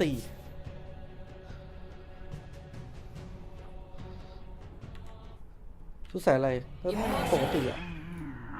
ก็ขายะอาจจะออกเซเลครี่ก่อน Take your pick. I speak for the trees.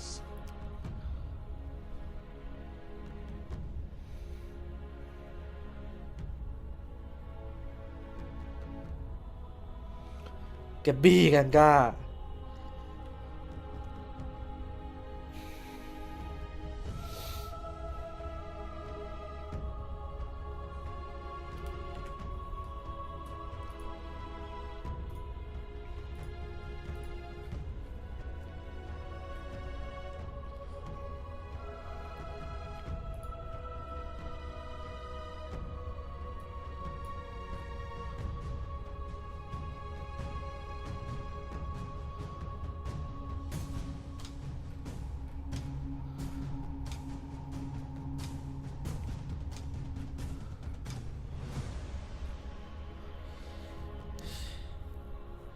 ไม่มันรู้อยู่แล้วว่ามันเอาแบทมากลางเพราะว่าเราไอ้มังกี้อะกดมาเพื่อเอามาเคาน์เตอร์กันก้าโดยเฉพาะ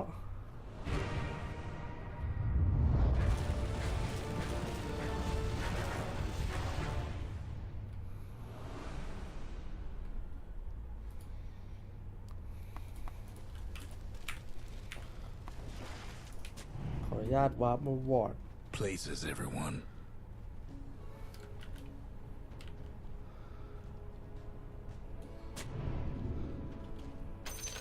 วาร์ปมาวอร์ดใครปักวอร์ดเยอะสุดใครดีวอร์ดเยอะสุดไม่ใช่ในคิงไปใครแก๊งสมมติแก๊งเท่าไหร่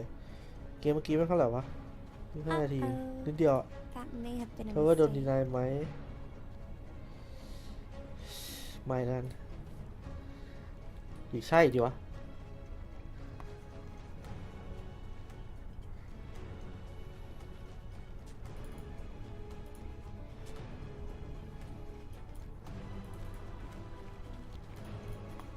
ที่โลกนี้มึงมาฟุตบาทเหรอเนี่ย 30 seconds to go.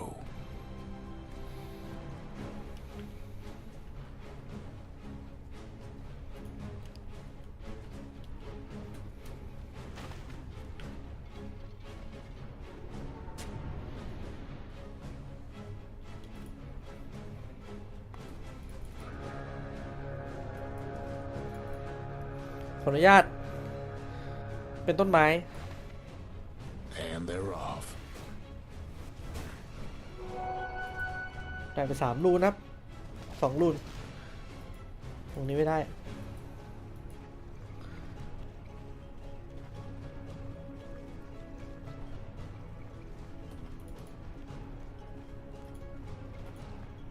เจ๊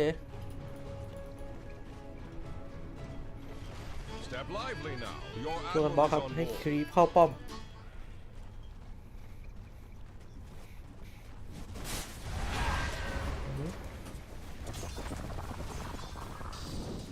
อย่างนี้ไม่ได้คีปนะเล่นอย่างนี้ไม่ได้คีปนะStep lively now. Your admiral is on board.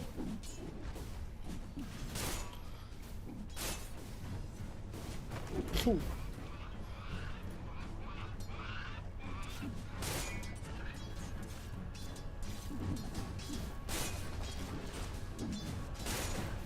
ทำชิวๆเลยครับอย่าง NP เล่นยากนะคีปมันอยู่ลึกตอดเลือดยาก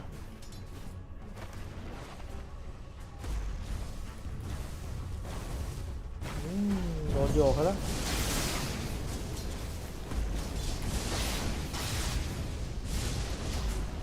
วัดเชิงว่ะเกือบตายครับแบทไปไฟในป้อมเขาแต่ว่ากดดันพี่ท็อปได้หนักอยู่นะพี่ท็อปใช้มานาไปเยอะเลย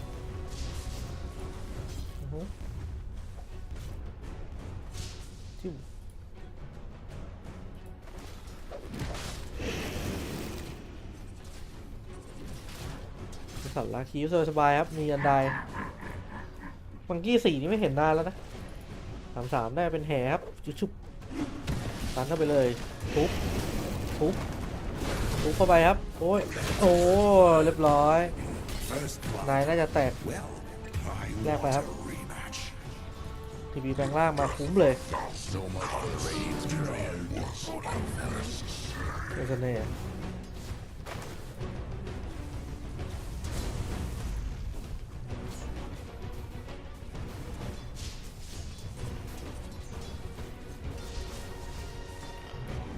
ชิว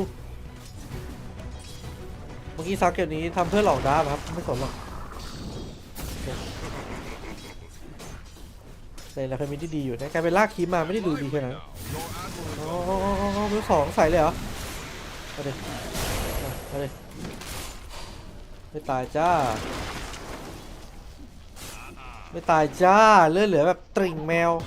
โอ้เลือดแบบคุ้มจัดเขากลับเลย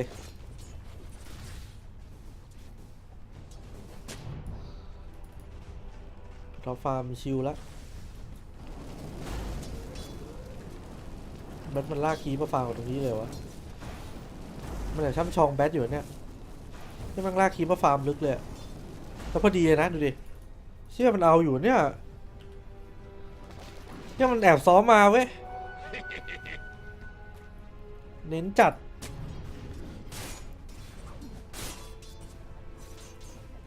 การเจอเบ็ดบูมใช่ครับ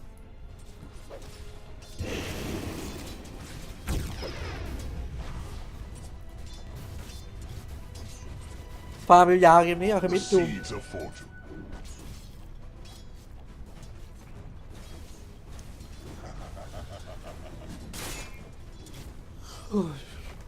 จะบี2เบเซอร์ไหม2เบเซอร์ Step lively now. Your admiral is on board.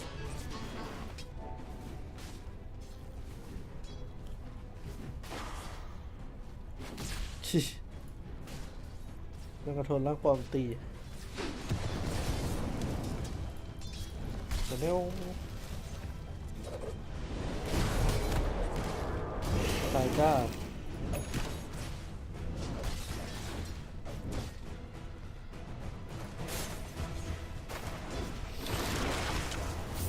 โอ้โดนสวนครับรอระเบิดเรียบร้อยไม่ได้ฆ่าด้วยสู้ไม่ไหวเอาอยู่เนี่ยทำเป็นเล่น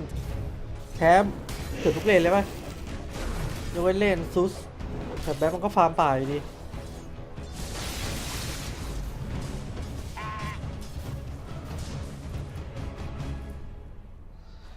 ท็อปจะ6แล้วนะ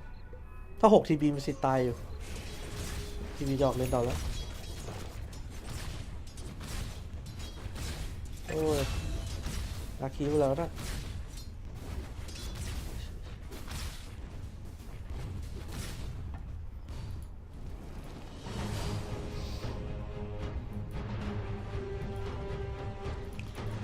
อาคามิก็ไม่ได้รวยเวอร์ว่ะอย่างนี้กังก้าน่าจะ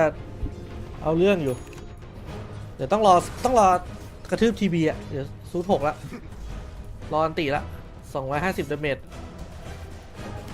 เอาแล้วว่ะโอ้ยโดนสวนตันสวนอุ้ยโชเกือบตายดูมเจ็บเลยว่ะ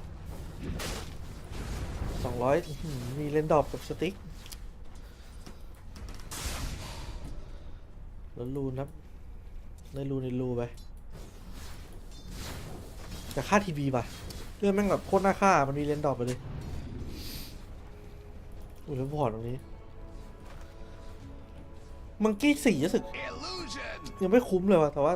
ได้อยู่มั้งเล่นเรื่อยๆครับ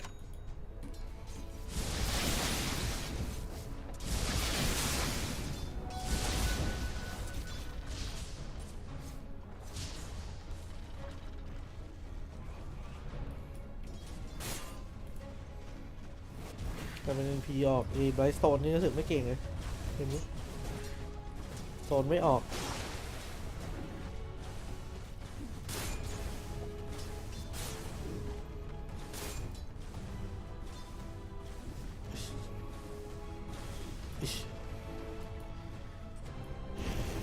แบบเต็ม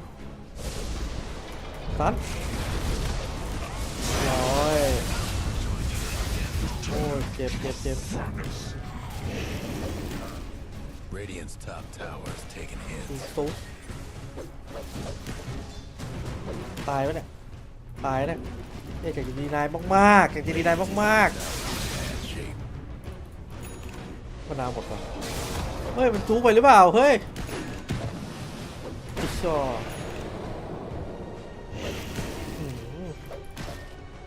ตายนะ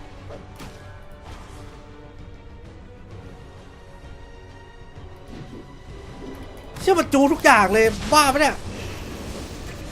ไม่โคตรสเปซอะไม่สเปซเยอะจัดอันนี้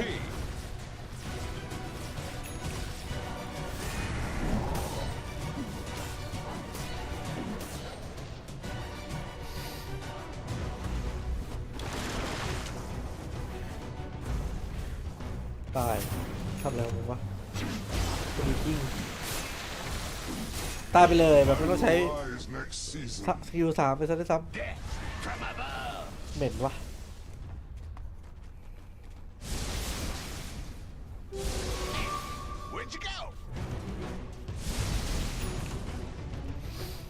สันมันก็มีอันตินะจ๊ะ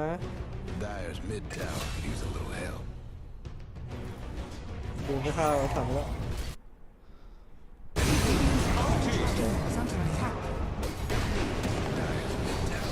จะเอาดีไซน์ตัวเองก็ได้เหมือนกันเดี๋ยวมีการว้ามาครับ2 ซับมาจากประตูจะเอ๋ดูโซ่ไปเลยจ้าตายชัวร์ไม่ต้องสืบ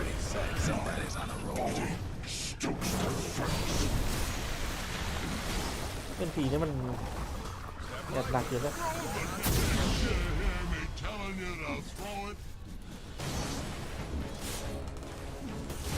แล้วคือคามิเจอทีบีนี่แม่งเซ็งอยู่นะถ้าพูดตรงๆ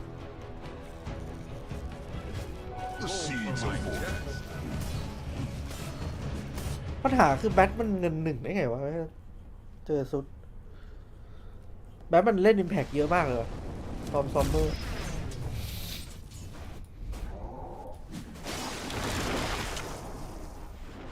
อุ้ยว้าวเลยว่ะโอ้โรซันเดอร์ที่แม่งว้าวมันดีจัดเห็นละทีนี้มันสั่งกัน4เลยเชี่ยมันภาพเป็น2-0ด้วยแต่ไม่ใช่ทันด้านะที่ชนะแย่ละที่พี่ท็อปจะแพ้เนี่ยโอเคเงินไม่ถึงแพ้เลยไหมหนักอยู่ไม่รวยเลยแค่ค่อนข้างหนักเลยอันนี้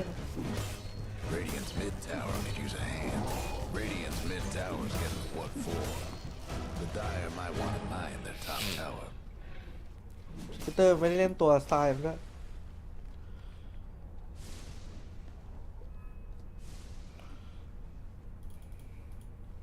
ลิงมันจะมีดิฟเบต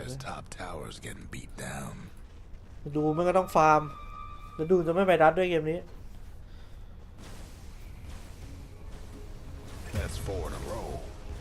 ยับแล้ว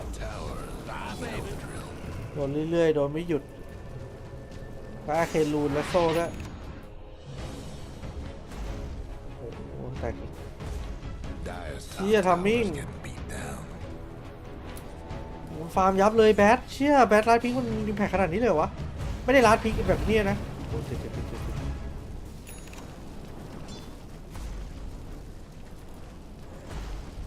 ผมใช้อาเคลูนคุ้มเลยแม่คุ้มแบบคุ้มเกินไปเยอะเลยอะ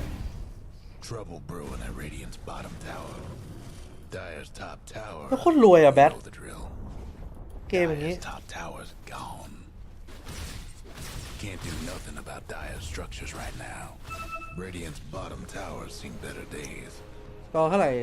เอชิตี้นำ 1-0 ครับ Trouble brewing at Radiant's bottom tower. มีท็อปอย่างหนัก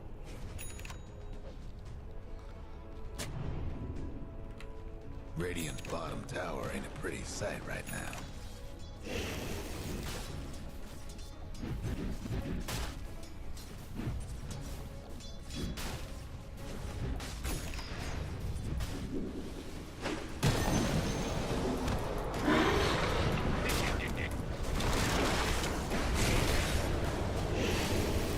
ไม่ตายด้วยอุ้ยเฮ้เชื่อลืมไปเลยว่าเคยมีสุด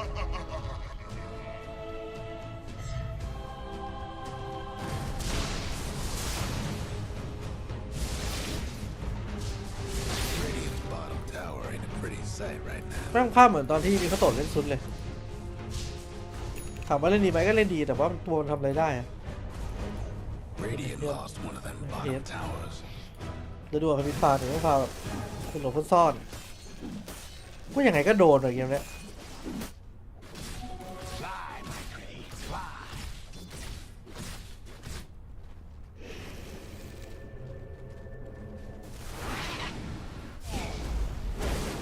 โอ้โห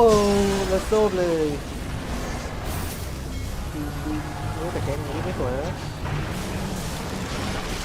โอ้โหตายอยู่ดีอ๋อเชี่ยก็แย่ดูมันได้แม่งเลยสภาพ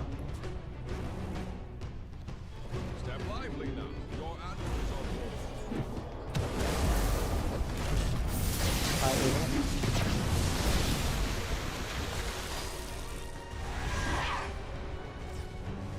เนี่ยนายมันพยายามแบกสุดๆแล้ว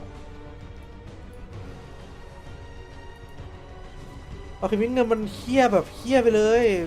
แบบไม่ได้ภาพเอาคิมิที่ไอ้นี่เลยมันจะเล่นเอาคิมิทำไมก็ไม่รู้จริงๆนะ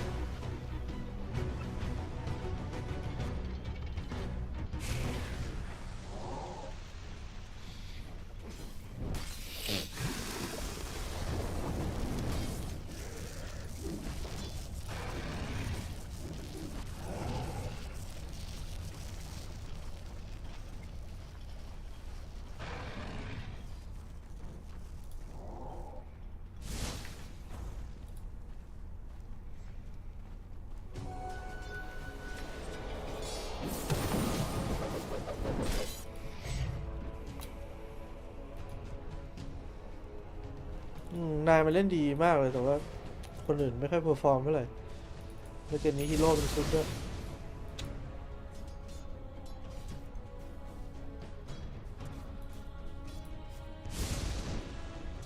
ดูดิ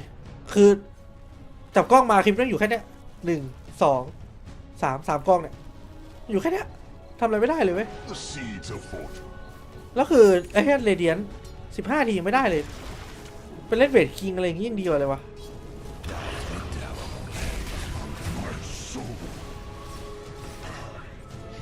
ว่าใกล้แล้ว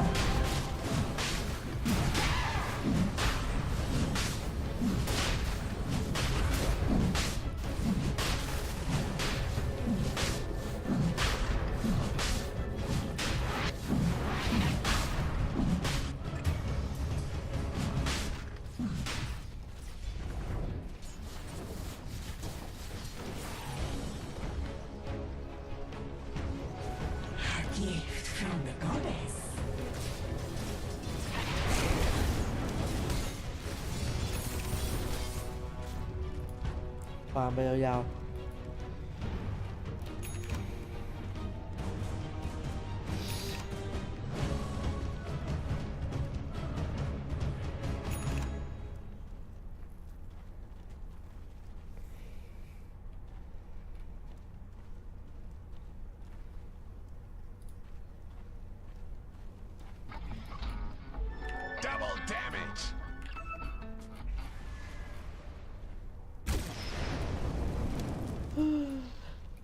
เอาคุณมิสกับสามเหลี่ยมของเขาสามเหลี่ยมตรงนี้เหรอเปล่าสามเหลี่ยมแคมป์เยอะดิ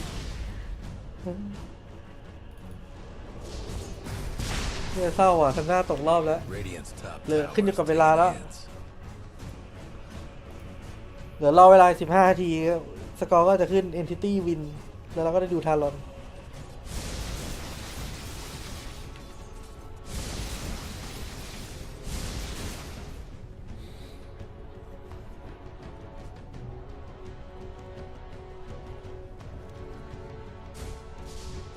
Dyer's mid tower could use a little help. NP ไ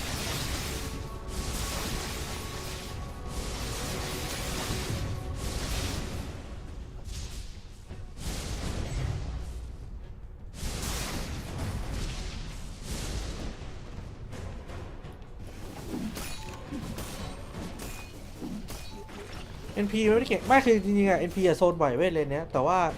มันโดนบล็อกคีปตรงเนี้ยกระแสคีปแม่งเลยไหลไปอยู่ตรงนี้เว้ยกลายเป็น NP เลยโซนไม่ไหวเลยเลนเลยระเบิดไปเลยเว้ยจริงๆเลนเอาคมิด NP ไม่ได้อ่อนเลยแต่ว่าโดนทริกกันเลยจริงๆสู้ได้ชิวเลย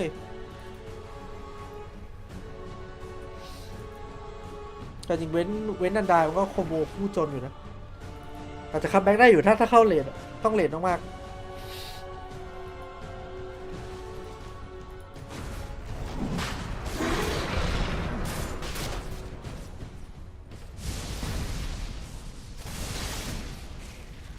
Radiant's top tower is in bad shape.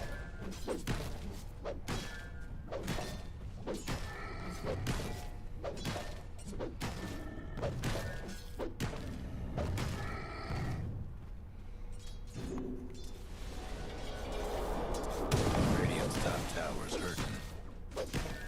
Dyer's mid tower won't last, but Dyer took it down. Radiant's top tower's in ทั bad นได shape. โซลาร์เคส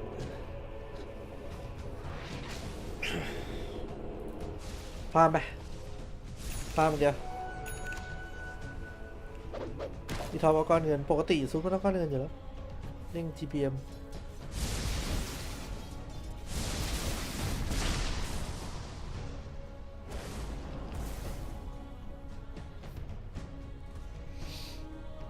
เขาไป OC ป่ะ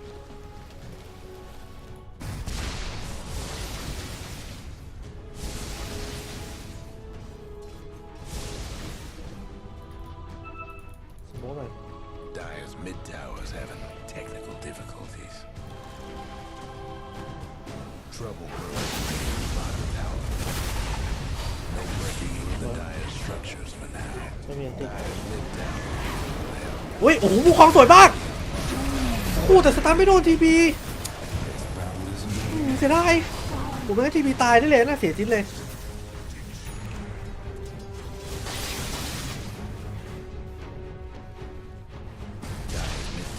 ได้อยู่ฟาร์มไปเรื่อยฟาร์มไปเรื่อย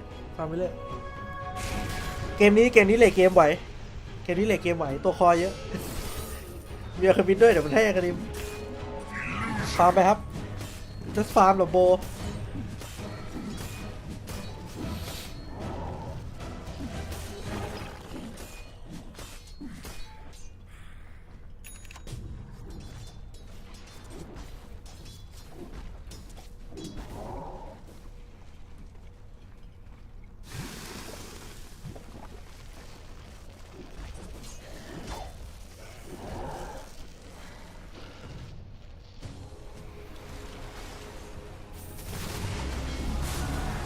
จ้า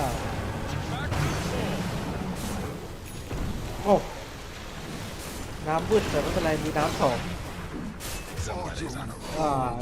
สั่นได้ล้านด้วยเนี่ยคิวเลยนี้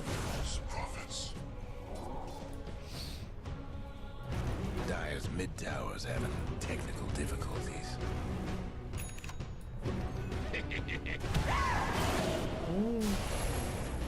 รอปะ Dire's mid tower needs a little help. Dire's mid tower is nothing now. ตายจะเป็นละน้ำสองใช่ไหมมันมีหลายน้ำไงอันก้าน้ำหนึ่งน้ำสองน้ำสามแต่กรณีอีกน้ำสี่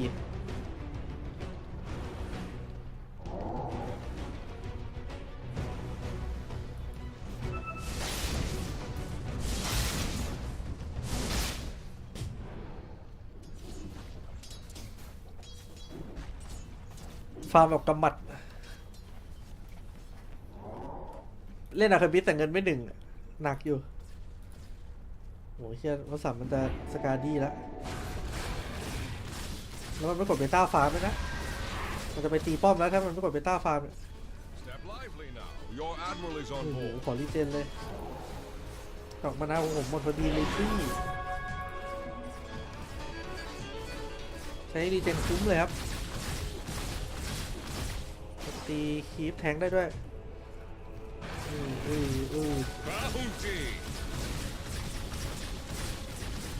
เดี๋ยวเลยการดี้เลยจ้าสการดี้เท่าไหร่5,300หายเป็นแบนซื้อปึ้ง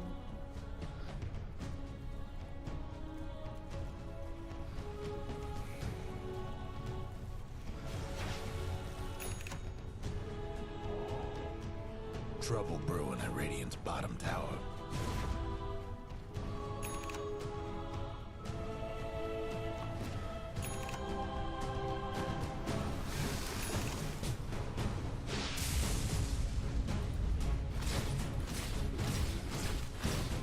Đi mà đó. Chia lên được 1,500 เป็น 2,200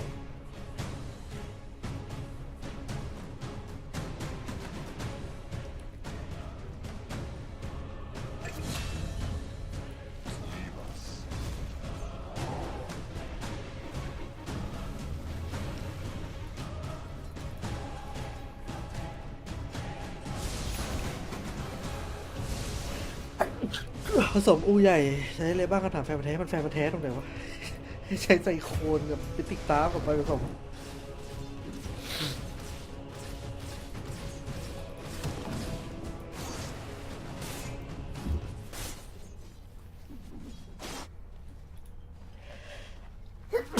อุ้ยแล้วมันออก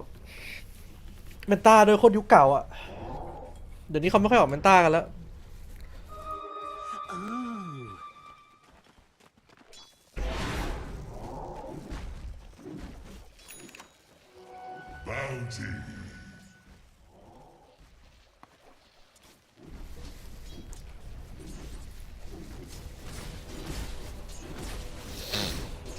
Gold for my chest.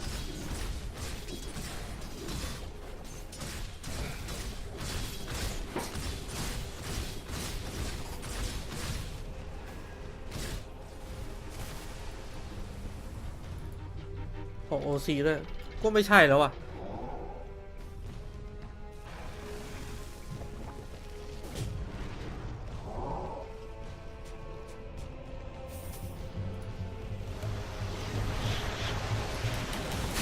โอ้โหโดนลุมย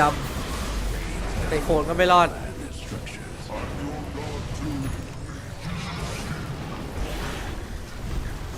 เนี่ยเสาเซฟ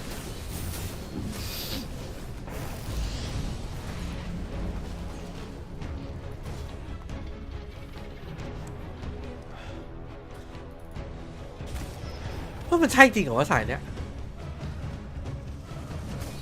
มันคือสายระเบิดเว้ยคือมันจะกดท่า2แล้วก็ระเบิดใส่อย่างเดียวเลยเหรอทั้งเกมอะ What the fuck อย่าบ้ามากเสียงไอทีน่าจะเล่นสายเวทเพียวๆเลยอะผมก็ไม่เข้าใจเหมือนกัน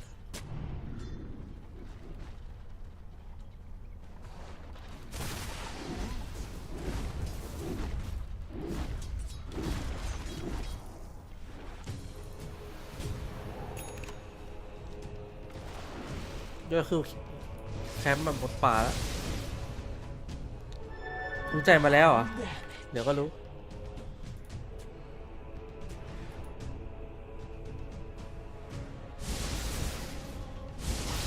Guess what's happening to that bottom tower?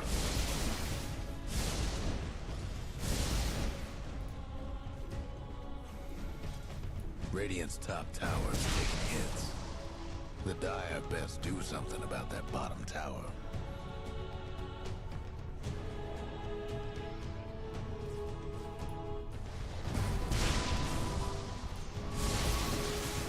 Farm ไปจ้า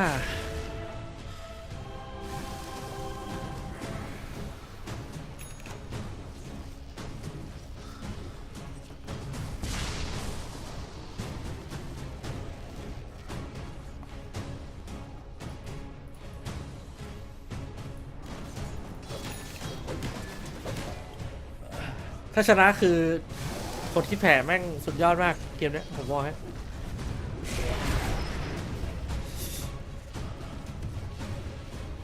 แต่ก็ฟาร์มไปเรื่อยนะ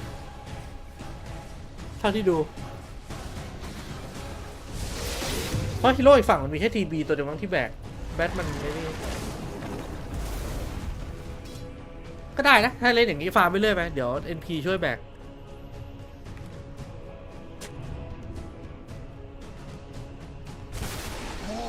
of the wood. Death tax.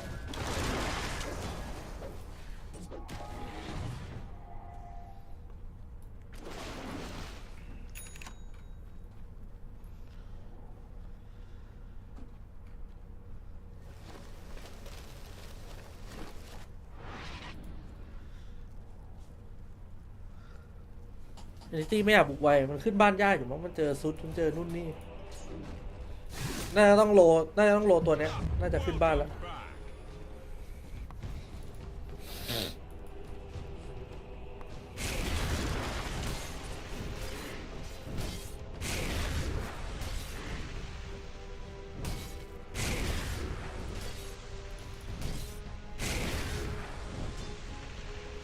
The seeds of fortune.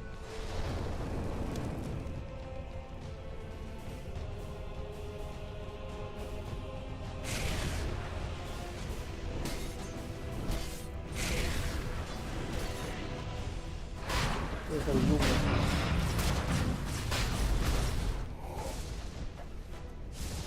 พลังแข็งยังครับดูตัวไหนคุ้มสุดก็ต้องทีบีบ้างก่อนมันเมตาไม่กระดุมแบ็คตัวคอตัวโดนดูทั้งหมดเลยไปลิงเคนกันแล้ว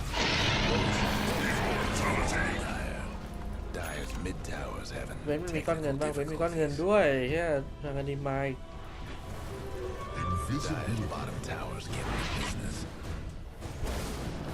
ไม่เป็นไรเกมนี้รอดูไปว่าถ้าจบเอจินเนี้ยมันไม่ได้1 บาแลกอะผมว่าได้ลุ้นอยู่เพราะว่าโอเซียคมิจัดการและ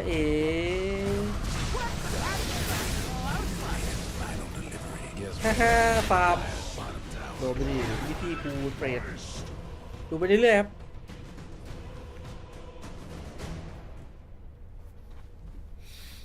everyone want อากานิม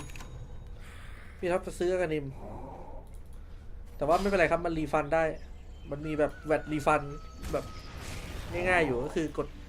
อากานิมให้มันจะได้เงินคืน 4,200ตื่นดึงปลาขวดอย่างเดียวแน่นอนด้วยทาเลนต์15มันอัพซ้ายแน่นอนมันบอก ready to ปลาขวดออนไลน์ now มันน่าจะเล่นแบบคล้ายๆอ่ะให้ตัวเองตายยากที่สุดอ่ะแล้วก็ปลาขวดอย่างเดียวไม่เน้นตี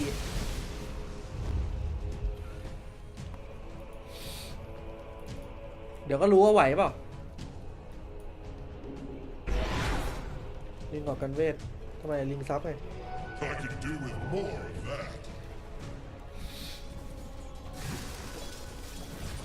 ทีมต้องการออร่าไงดูมันก็ดูแล้วครับว่าสโมกมา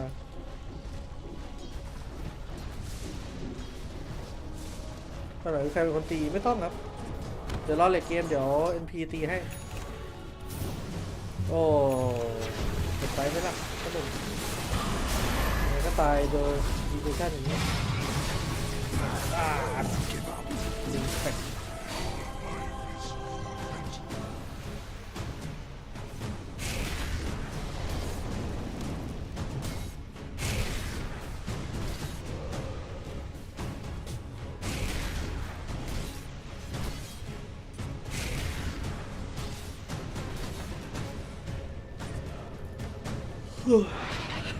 ความกระจุยเลยเฮียฮะชีวิต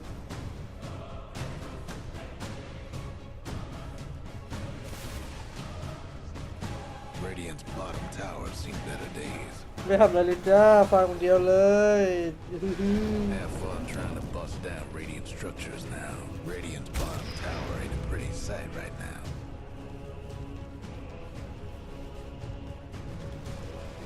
เขาสั่นตายทีวีมาตาเลยเนี่ยมีดูนี่ถ้าดูเป็นฉากเก่าผมว่าสู้ได้หมดเปลี่ยนฉากและฉากที่โคตรสบายคิดไฟยิวผมคิดถึงไอ้ดาบไฟสตันแบบปีศาจร้ายมากเลยพวกนี้2-0ทันเราต่อใช่ครับเราต้องการจะช่วย NTT กันแต่เราก็อยากเห็นทันได้อยู่ต่อ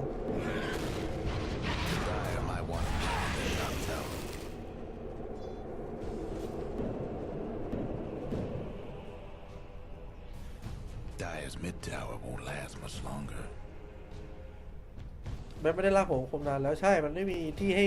เข้าไปมั่วมันตายเองมันไม่อยากเงินตกแล้วจะไปเฮกันนะไม่ลิงเก้นด้วยเจอแซ่บครับ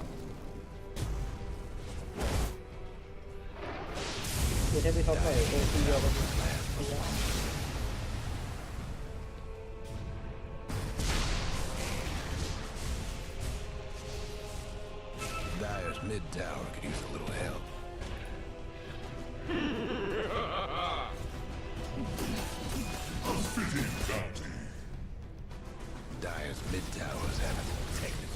ไม่เหนือทวิตลบก่อเท่าไหร่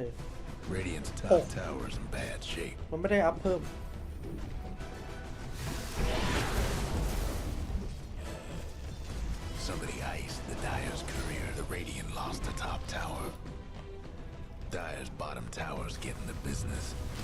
ที่หมดแล้ว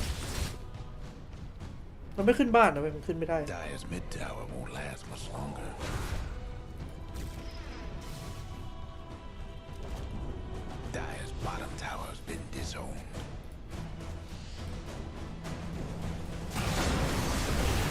ฮ้ยเอาว่ะเอาว่ะอุ้ยเอต้าแล้วเอาว่ะแปลว่าฟาร์มต่อเขาก่อยเลือกใครสกิลหนึ่งหมดไม่ครับมันลดเท่าไหร่ก็ลดเท่านั้นมันไม่เหมือนสกิลหนึ่งหมด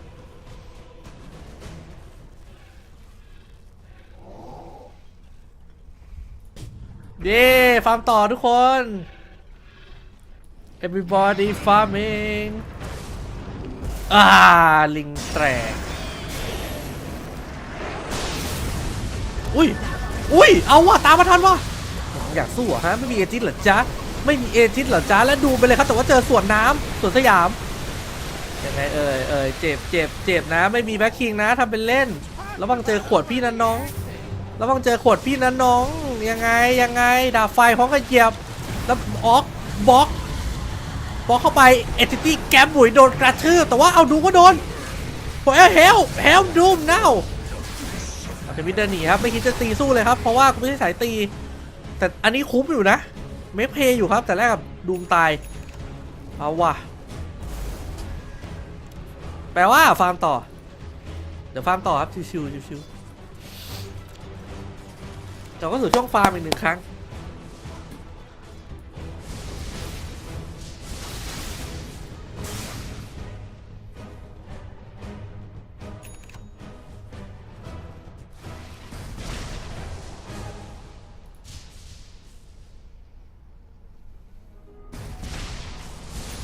เขาทำในสิ่งทุกที่เลยที่ต้องไป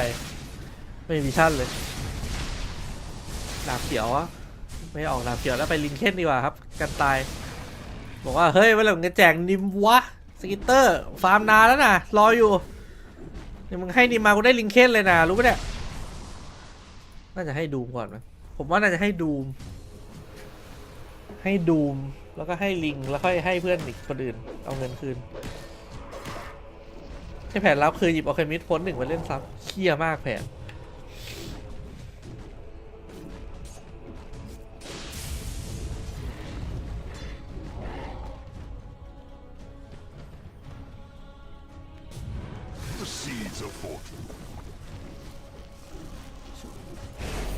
ยิงตายอีกแล้ว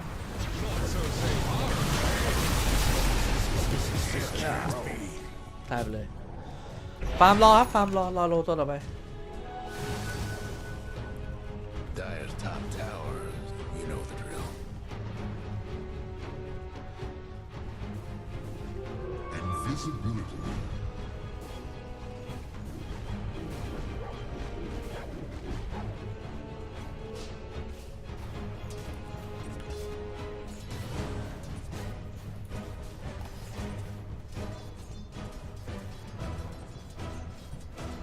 แพงคือสกิตเตอร์แบ่งไม่ได้ให้มันไปฟาร์มแจกกันนิมสลัดวะทำไฟล์ปะนี่เฮียมันวิ่งจำอ้าวดีนี่ไม่ของป่าเดนิเลออนนัมบูเลต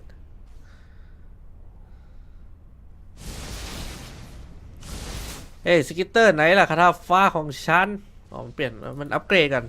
เปลี่ยนรองเท้าผมเป็นบูทวาร์ปไม่เน้นตีแล้วเน้นวาร์ปฟาร์มjust farm โอเคพี่อุ๋ยไม่ได้กล่าวไว้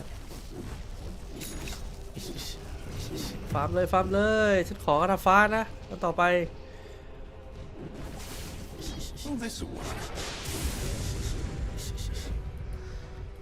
เอาเลยเพื่อน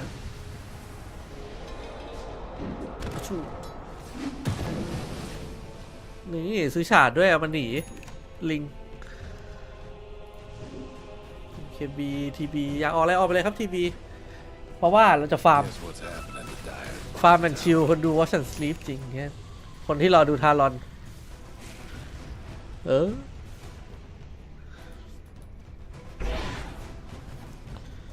ถ้าไม่มี NP แยกทำคลิปน่าจบใช่มันผักกันทำคลิปคือคลิปแม่งโผล่แบบมาแม่งโดนอันติ NP แม่งโดนลิงโดนนู่นโดนนี่หายหมดเลยทำไมโอเคของบ้านนั้นทำไมวิ่งเร็วฉันต้องการที่จะวิ่งจากแคมป์ไปแคมป์เพื่อฟาร์มอันนี้ไม่เพื่อนฉันผิดอะไรมาแล้วครับคอมโบครับอ้าว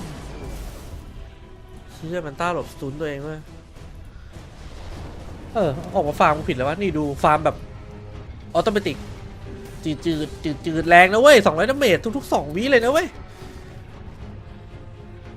คิดเลขเป็นเปล่า10 วิเท่าไหร่ 2,000 ดาเมจเลยนะเว้ย10 ทีอ่ะ 2,000 ดาเมจใช้เวลาเท่าไหร่23 วิโคตรแรงเลยนะเว้ย 2,000 ดาเมจอะแล้วไม่ต้องกดเองด้วย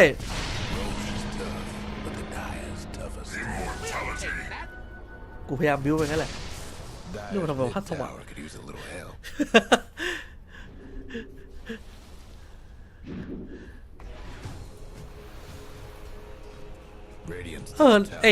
มันไม่น่าเอาไอ้ไซโคนเล็กออกไปเลยโคตรโกงอะตอนนั้นคนแม่งเลือกโคตรเยอะแม่งคือแบบดิสเปลแบบเล็กๆอะโคตรโกงอะ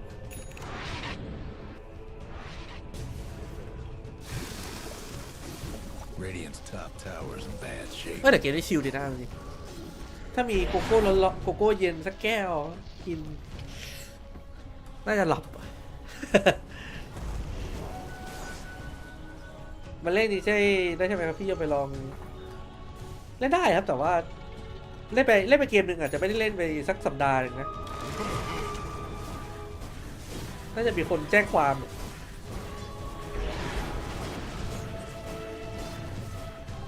นิมเร็วนิมเดี๋ยวแจกนิม4 อันครับได้ดาเมจ100กับสเปลแอม20ระเบิดทำไมโอ้โหยังไงเอ่ยช็อตนี้แล้วซันเดอร์เซฟเลยครับยังไงเอ่ยโดนน้ำโดนเรือโดนทุกอย่างแล้วตายไปเลยถ้าไปบิดไม่มี BKB สักว่าทัน What are you doing บ้าปะเนี่ยจบแล้วเหรอดันคีฟอยู่อันนี้แพ้เลยปะหรือยัง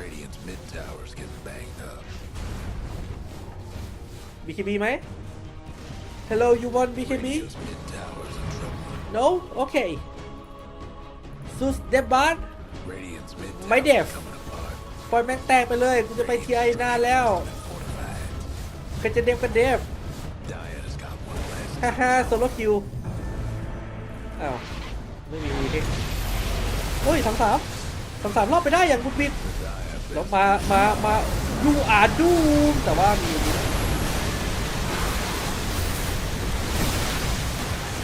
โอเคดีๆนะ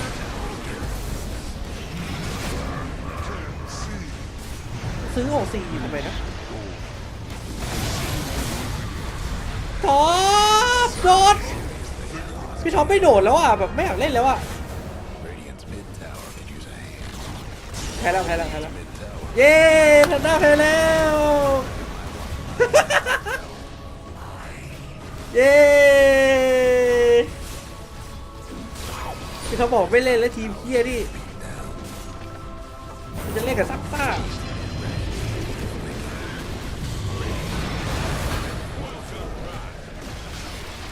เป็นเก่งเลยทันด้า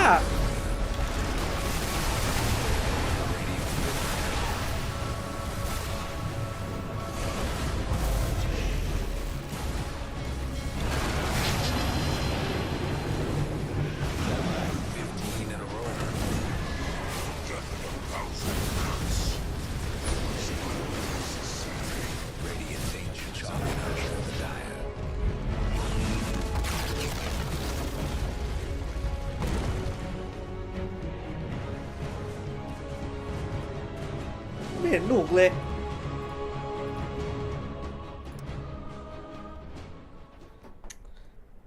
เอางี้นะเกมเนี้ย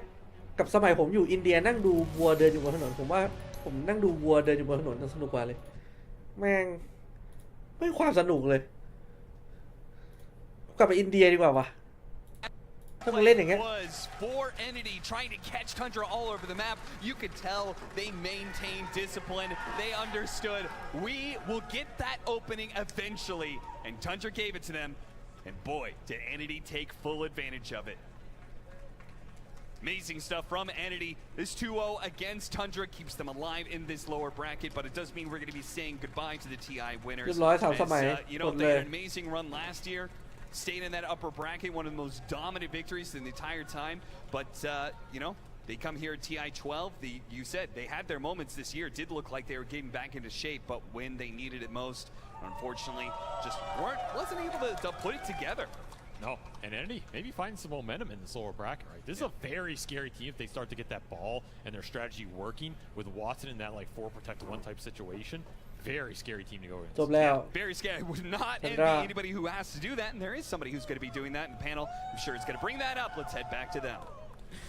It's a 2-0 for Entity. They do knock out and eliminate the TI-11 champions. So the repeat for them, the dream is unfortunately dead, as well as the three-peat potential in Thompson. They put up a very formidable fight in this game number 2, but Dendi, even the belief in the Zeus Thompson wasn't enough for them to get into winning. Bro, he was on our side. He was, but he likes the Zeus. I like the Zeus. Yes, which is why I asked him about the Zeus. Thompson didn't buy Phylactery. I don't know why.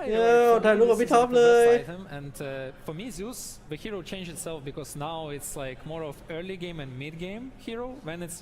late game hero. In late game, it doesn't provide that much, especially for TB illusions. It doesn't have that much damage anymore. And if enemy have 1 pipe, it's not so easy. So you really need to apply pressure early. And for this, Phylactery, in my head at least, like very good item. So yeah. I'm not sure on that one. The other thing that I wanted to bring up was Venge being a support on the side of Entity. So she was super popular in groups. I think like contest rate was pretty high. 46 games she appeared, either picked or unbanned. And so far we hadn't seen her in playoffs. This was the first showing from her, Rezo. Yeah, it was the first one, and I mean she did a good job, like just protecting her, you know, allies. But I do think that. Entity, they played this game very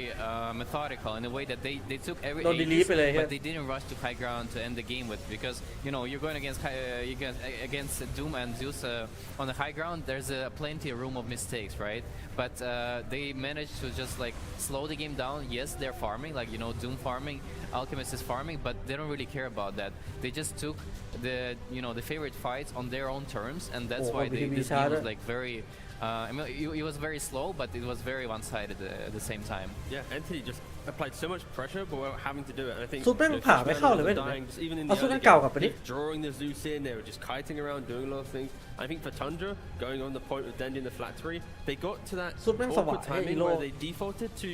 old school Tundra. The game's kind of weird. We're not able to actually pressure our opponents, so let's just keep skipping waves, keep farming and wait for maybe this big timing. But they just also, I think they missed some beats in the mid game. Like they weren't hitting that perfect 5-man fight, the Doom starting and everyone following up. It was a little bit disjointed, and that is credit to Entity and how annoying they were throughout this entire game, how defensive they were with Undying, Venge, Kunkka. It was, you know, a treat to watch, and fair play Entity, yeah, swift 2-0. Sheep, I do want to hear you about this Entity, but I actually want to hear from our winners themselves. Pyrian's down on the sidelines, and he's got Stormstormer. Hi, Nat. I do indeed have Stormstormer. Stormstormer, congratulations on the win, first of all. Last time we were hanging out, it was Berlin Major. You were on the panel I was hosting.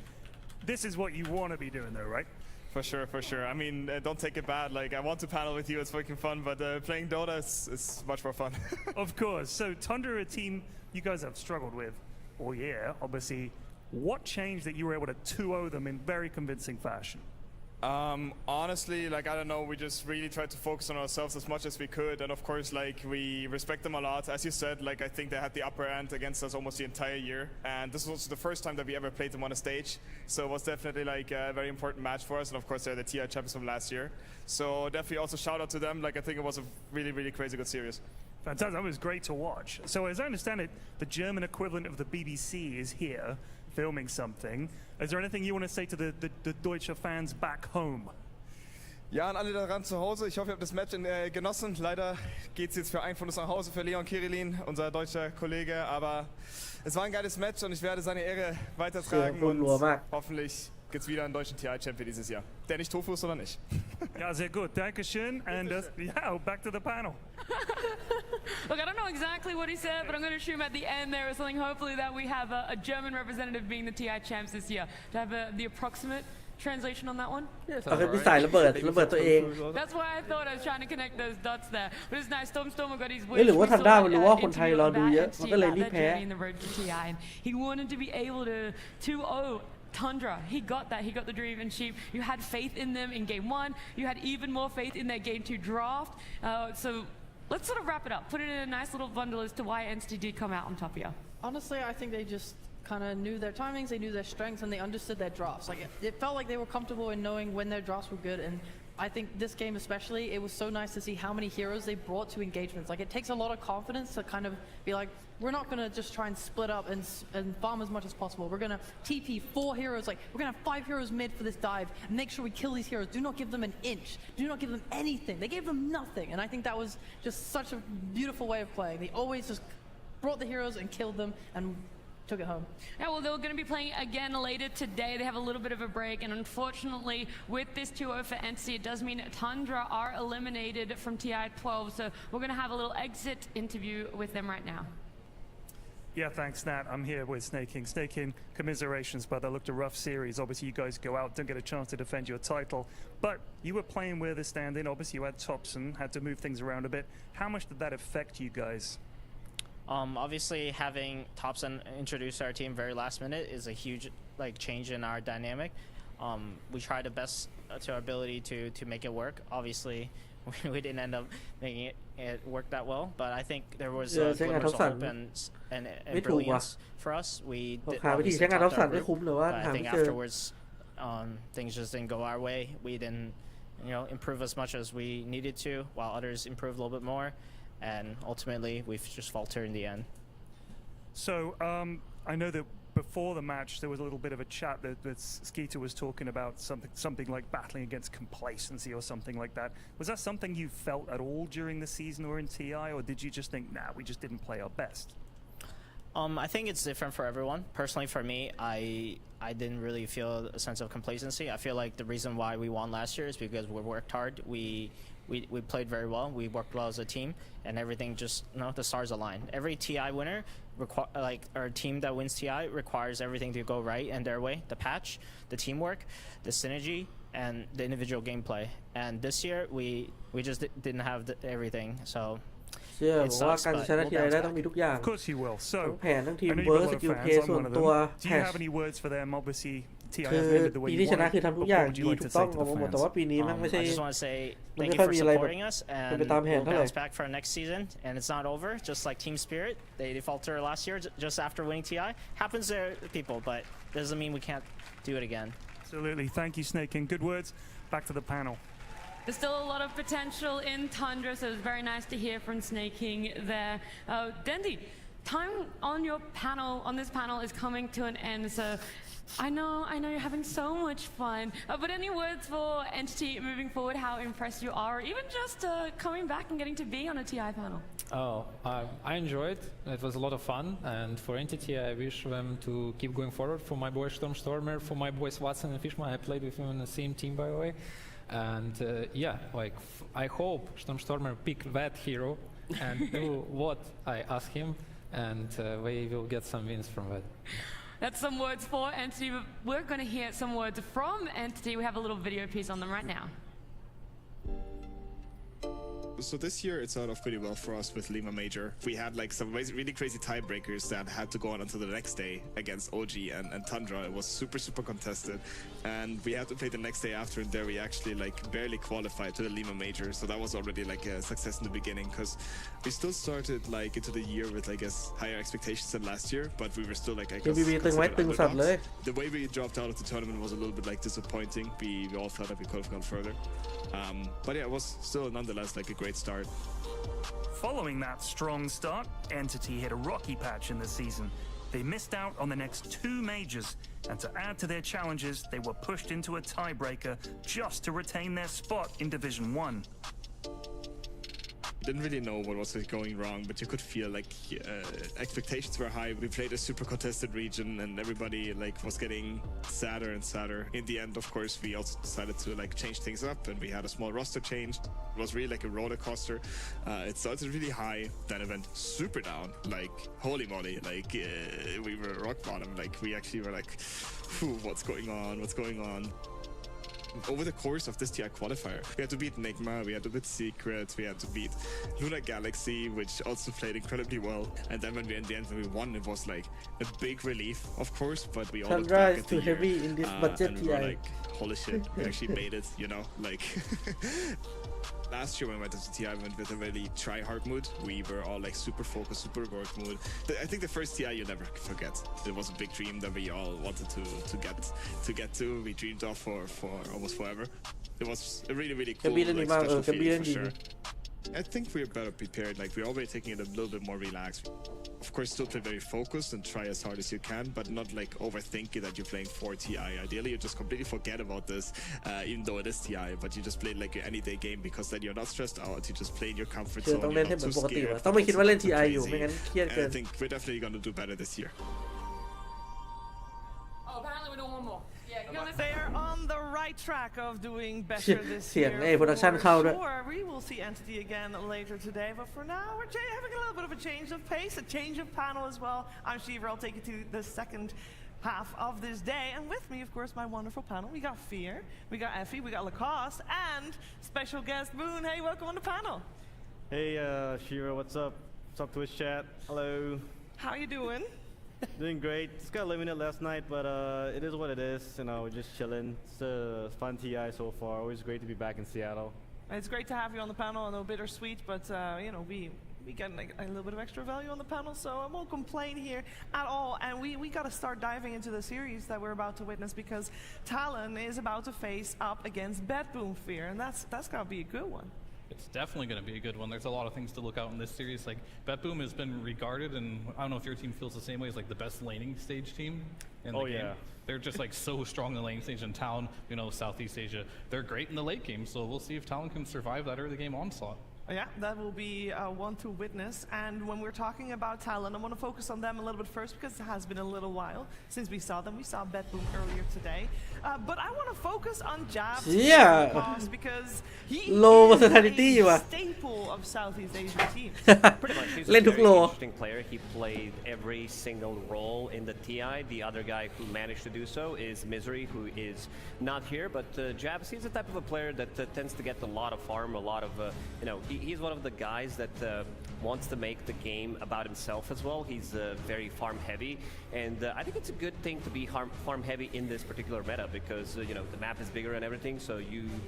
know, carrying pretty much from the off lane, and some of the heroes that he does play, you know, he plays them really well, but some of the play that he does also play, he's not doing too hot. Yeah, we wanted to have both sides here, Effie. Yeah, หนึ่งเกมก็คือ Jabs is ที่โดนไอ้บาส he is probably the funnest player to root for out of all the SEA players because you really don't know what you're gonna get. I mean, เชื่อบอกว่า sometimes Talon แจ๊บ feels เป็น like two teams คนที่น่าเชียร์ที่สุดแล้วใน They feel ซี like a เขาไม่รู้จะเกิดอะไรขึ้น hyper-aggressive, playing every single meta hero, nailing every timing type of team sometimes, but then other times they're just teams that play ultra greedy and go into the late game and they flip-flop. And the reason why Talon is like this is because of one man. Okay, and that man is Jabs. Which version of Jabs are you getting today? Are you getting the Aura buyer? Are you getting the Blade Mail Heart buyer? Or are you getting the offlane Naga? So it's just interesting. ต้องดูว่าวันนี้จะได้เล่นอะไรเล่นออร่าหรือว่าเล่นเบนเมลฮาร์ดหรือว่า I hope we get the more aggressive ออฟเลนนากา I hope so too. That will definitely make for a good one. And when we're talking about this matchup, we have to realize that Talon hasn't played for 2 days while Bedboom played this morning. And Moon, I would love to hear from you. Like, and I know it's probably a personal thing about which people prefer. Like, do you prefer to play, like, you know, Bedboom has the momentum here. Talon, maybe not so much so. They come from the upper bracket. They got dropped down. What is the better option here? In my opinion, whenever a team wins a series early in the day, they got a lot of happiness, a lot of momentum coming to the series. So, and the way they tooled the Brazilians was really clinical. But at the same time, like Talon, I know they coach Sambi really well. Me and him always meme, and this guy will hold his team down. I'm really sure like he figured out his players and Jabs, and today we're gonna see a strong Jabs only because I think Sambi really locks the team down. So you think it doesn't matter. For Talon, this one works purely because of the coach. And for Bedboom, this one works because the momentum is there as well. That means we have an even matchup on our hands, which also is the same if we look at the history. We have got both of these teams facing twice this year. And One time BetBoom won and one time Talon won. So who is gonna win this upcoming elimination series? We'll have to wait and find out. But first, let's get the players on stage.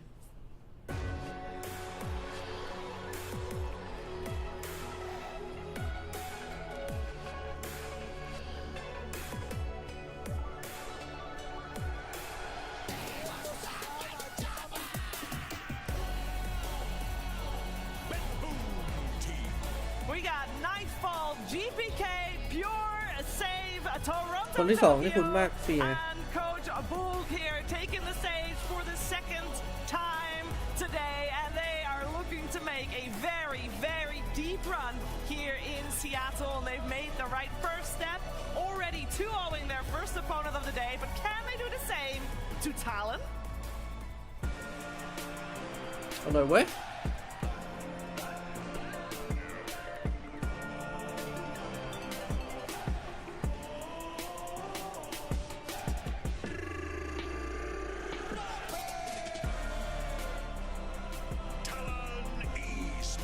23 Savage, Makoto, เริ่มไวจาก6 โมงเป็นตี 5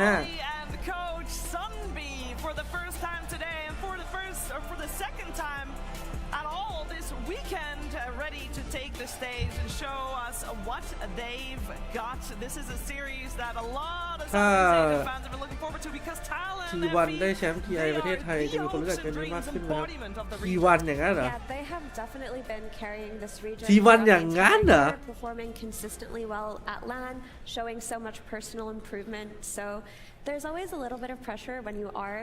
นี่ that ล่าสุด team carrying the ตอน region's เจอ Talon torch. But some teams thrive under that pressure, and I do think Talon is one of ห้อย them. พระไม่ได้ห้อยพระ Talon เลย is one of them. I do want to know who you think is the favorite though, Lacoste, because I don't know. And normally I have a feeling with it, so I can only imagine that people at home are also like, you know, both of these teams, very entertaining teams to watch. But is there one that is in your mind sticking out a little bit? My mind is saying BetBoom because this team, they're very explosive. They're really focused on the early stages of the game. And also, like, if we talk about the average time when they win the game, BetBoom, they're sitting at 38 minutes. They know how to close out the games compared to some of the other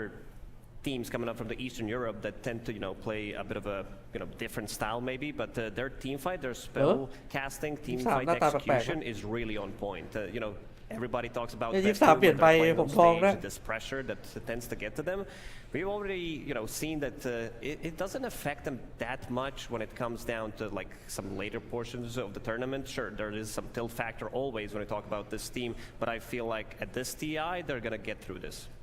I mean, I hope so, because that's really been the story of these players and this team and whichever org they're playing for, is that there's always this joke that they're just an internet team. They only perform on online tournaments. But this entire year has been about conquering that demon, so to speak, the nerves, the anxiety, that psychological hurdle that they've faced. And if you've talked or heard from these players recently in the last year, they've just been focused on the discipline aspect, on kind of tempering themselves. Toronto Tokyo thinks that they've conquered a lot of that already, so I'm just excited to see what it looks like today. What would your strategy be, Moon, to take down a team like BetBoom? And we saw them this morning, so and a couple of extra lessons there to be learned for Talon maybe as well. My strategy against BetBoom is always the same. Take down Nightfall. This guy, when I say best carrier in the world, people think about Yadro, but I think people should really put Nightfall up there with him. This guy in the safe lane is a monster. Nightfall เล่นแครี่น่าจะระดับ 2 ของโลกได้ people to his lane and help him have a good game. And the reason why you need to shut this guy down because he is the team's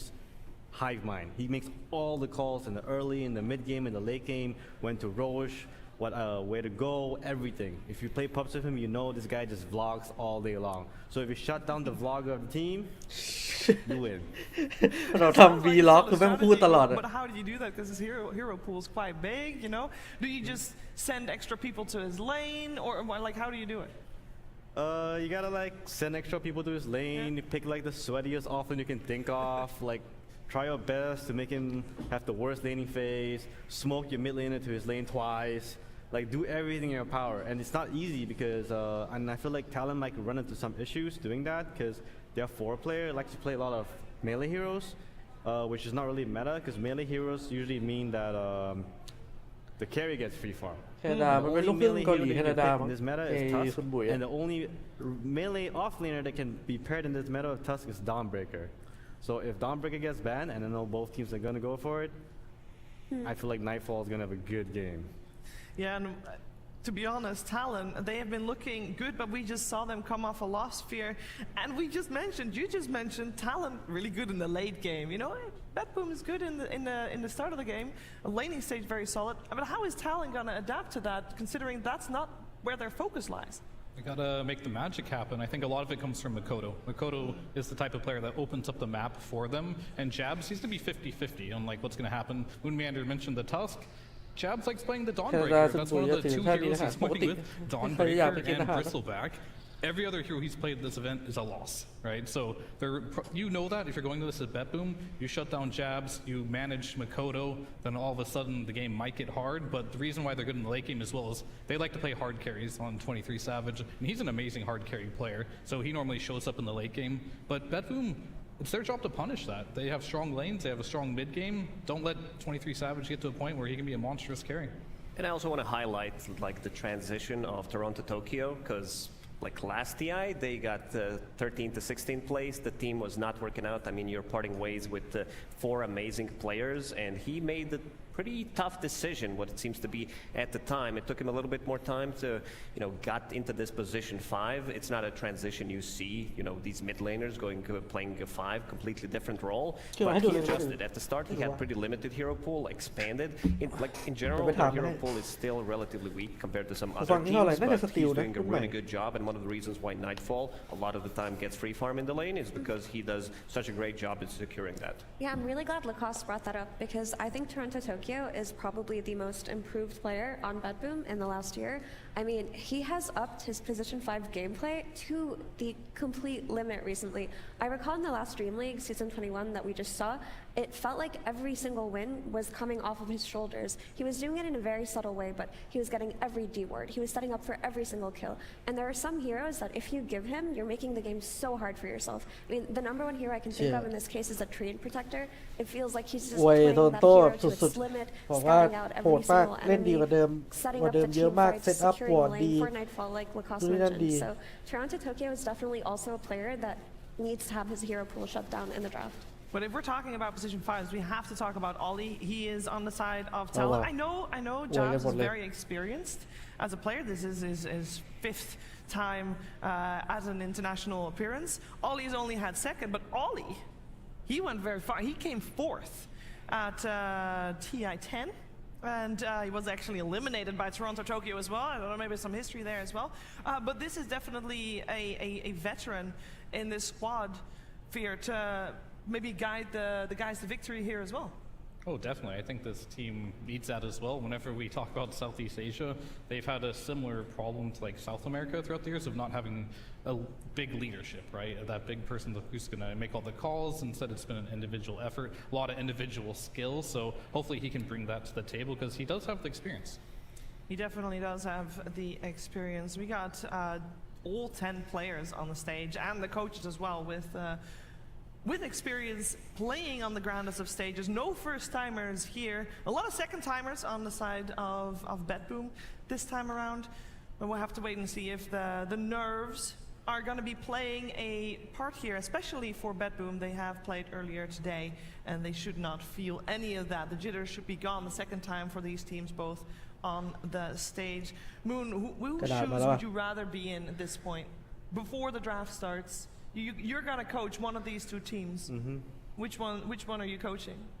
Who you have more faith in? I like Betboom. Yeah. I really think that they have really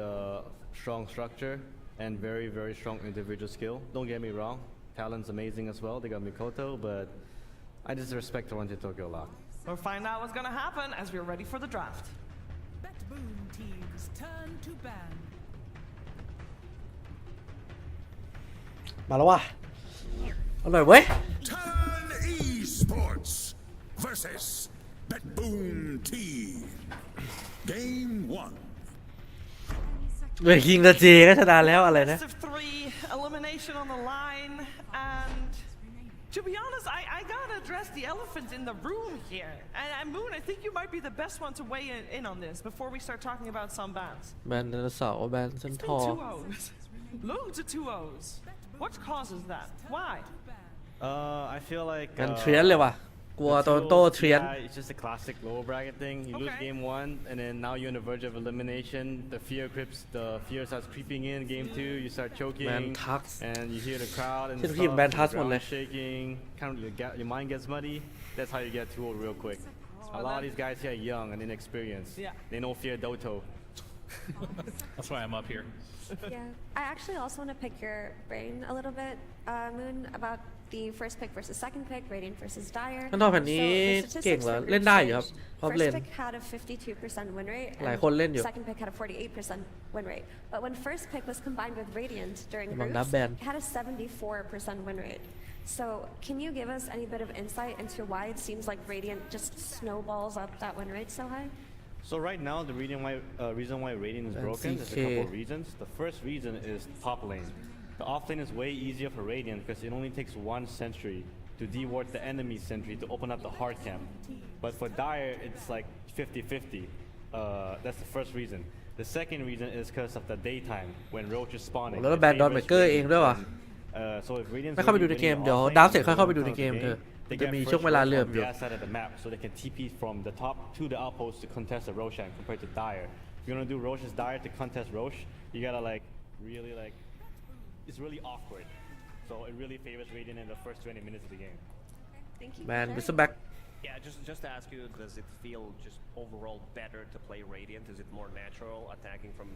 left to right and from up to down, from down to up? First pick. It is because like you want to stack the hard camp and Ancient as a position 4. ดัซเซอร์ว่ะชิบหายละมาละ But as Dire you walk you do เฟิร์สพิกดัซเซอร์ว่ะ after you stack it to walk to the rune is so awkward. You get hit by the hard camp creeps, and yeah, it's more natural to play like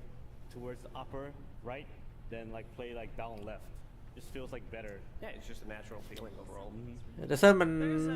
ซัพพอร์ตหรือว่าออฟเลนหรือว่ามิดก็ได้ We earlier highlighted the heroes that Jabs won หมู with. เหรอ They're both out fear. เป็น AA ว่ะ Bristle removed. Yeah, I mean, Jabs is going to have to find a new hero to win the game. Yeah. And they are in the verge of elimination here in this series, not this game. And now's the time. Now's the time for him to expand. เบ็ดบูมเล่นดัซเซิลเกมแรก As Effie was talking about, what type of Jabs ฮีโร่รับปะเนี่ย see today, because he can bust out literally anything in Dota. I think. Yeah, we were talking about Ben this Mullock beingเลยว่ะ strength meta. I see 1, 2, 3, 4, 8 heroes strength being banned out right now, and most of them build into blade mail, octarine, heart, whatever is necessary. I like the idea of Yeah, Jabs on invoke. a tempo hero. So the Dawn's taken out, the Centaur's taken out, but Brewmaster is still in the pool, and that could be a way to address the Dazzle with the constant graves that are going to be coming out throughout the game. So hopefully Talon are eyeing something like that and not more of a farm-oriented Wraith King type offlaner. But we'll have to see what happens. จริงบลิวแล้วก็ควรแบนนะ So right now, Dazzle is like a top tier hero because he can go in the mid lane, off lane, and support, and he block picks a lot of the enemy off lanes. Carries like Spectre, Luna, they don't really want to play in the Dazzle. But the one hero he's afraid of is Ancient Apparition, and I really think that they let it through. So this, yes, I'm not sure whether it's intentional or not because they banned the Bristleback into Dazzle. I guess they don't want to give them Bristleback, but however, เอแก้ได้ใช่ไหมได้เพราะว่าส่วนใหญ่ไอ้บาสเอมันนานกว่าเกรฟอยู่แล้วมันหลุดจากเกรฟมามันก็เลือดศูนย์มันก็ตายดิ What they go for next is next couple of picks because usually you need stun with these kind of A's and Dazzles, but like Casino Knights banned, Ban TB Tuskers ว่ะ banned, Spirit Breakers banned, Primals banned, Centaurs banned, all the stuns are banned, so they're gonna have to go down like to the next tier to like the Earth Spirit is what I'm looking at next because all the stuns are banned, so Earth Spirit's all on top. Yeah. We also still have บลิวอะดีแต่ว่าคำถามคือเราจะเลือกตัวนี้เลยไหมหรือว่าเราจะเก็บไว้ก่อน stuns from the safe lane goes as well. เป็นเอิร์ธสปิริตครับ And they will go for that Earth Spirit as Moon predicted. Yeah, I love ตัว Earth สตันไปหมด Spirit แล้ว versus heroes like Dazzle, these long-range backline type fighters. Earth Spirit's probably the best hero in Dota right now at controlling them because his cooldowns are so low and he can constantly be on top. คำถามคือสปิริตมิโคโตะใช่ไหมไม่ใช่คิวนะน่าจะมิโคโตะแหละก็เป็นเมลฮาร์ดไป I'd also like to see ancient apparition be enabled on lane by some kind of stun carry. You know, CK is out, stun's still in the pool, like you guys mentioned. Maybe evenเป็น a เมอร์ต้าครับ the dagger slow. Just anything to take advantage of your AA and make him stronger on lane. We did mention that Betboom that they have a relatively limited hero pool.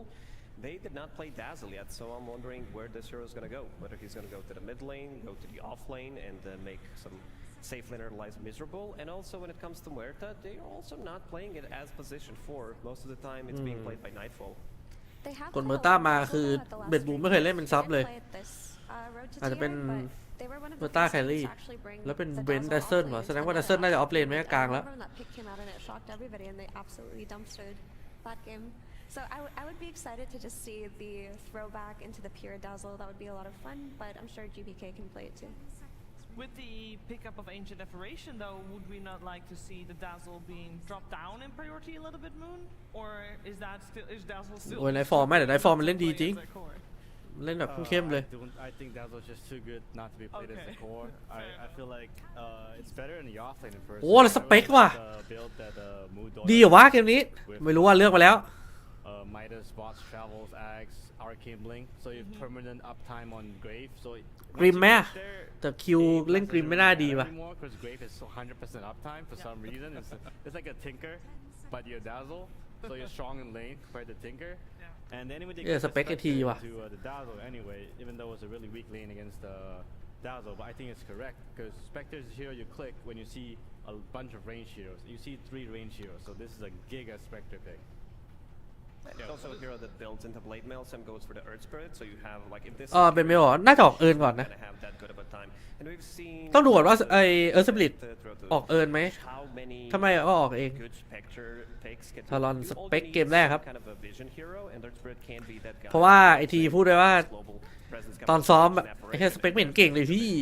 โอ้แล้ววีเวอร์ว่ะวีเวอร์คิวแสดงว่ามีข้อโตสปิริตละ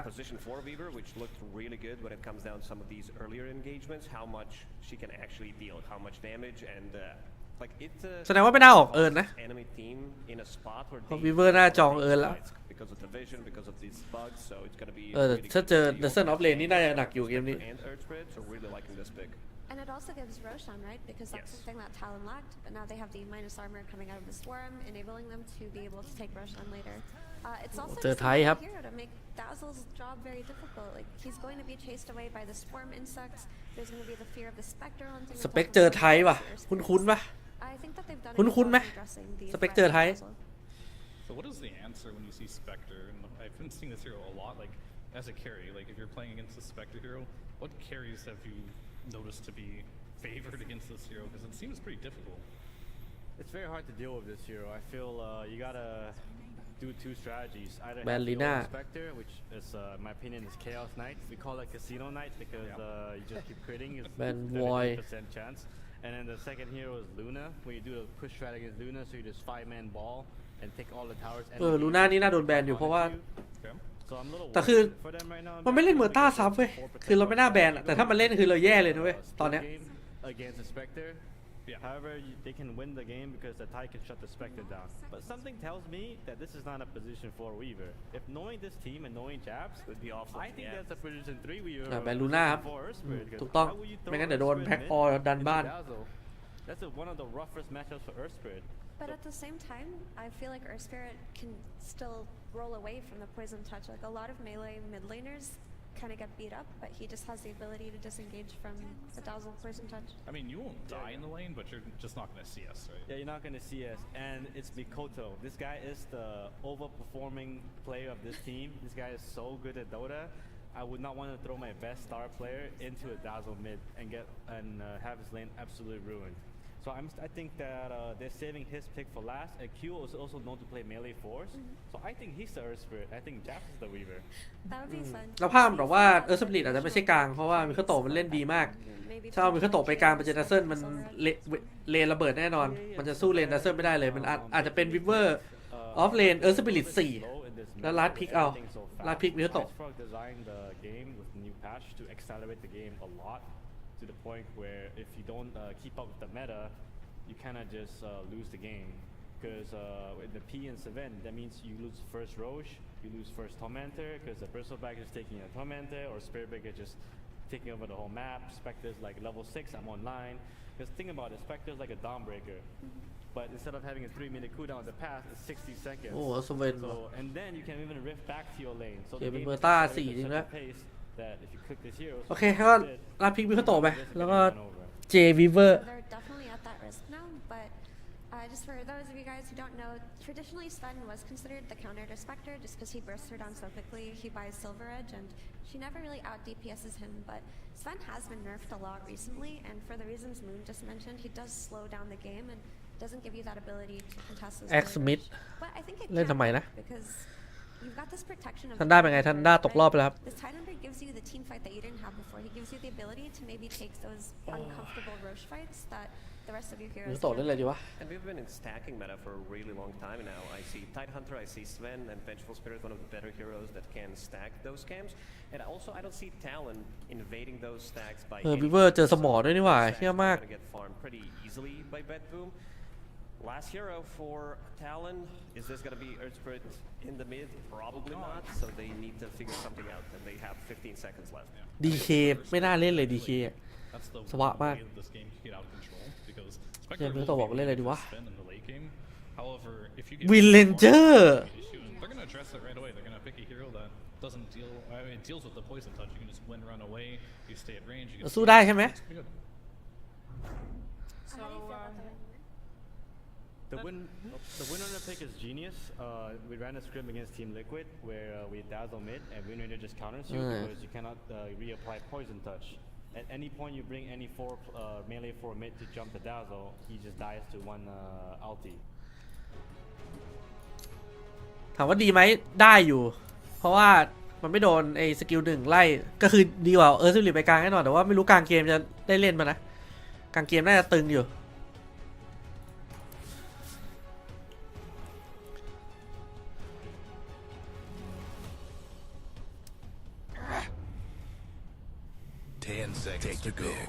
ไม่มันเคยมีคนเล่นในทัวร์แล้วเอาวิลันเจเดเซนมันก็ดีอยู่ก็คือมันไม่โดนกดยับอะเพราะว่าเดเซนมันจะถล่มไปพวกแบบตัวตีใกล้ยับไปแล้วคือสกิล3วิลันมันทำให้ท่า1มันไม่ติดต่อไง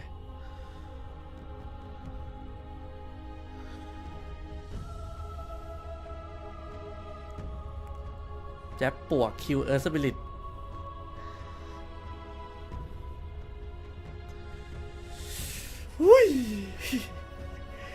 ฮีโร่แบบโคตรแปลกตาน่าเจือนดีแล้วเมื่อกี้พี่ท็อปยิ้มระเบิดเอมเบอร์สปิริตอย่าเล่นเลยฮีโร่สวะเดี๋ยวนะฮีโร่แม่งโดนเนิร์ฟแล้วเนิร์ฟอีกเนิร์ฟแล้วเนิร์ฟอีกเล่นตัวอื่นด้วย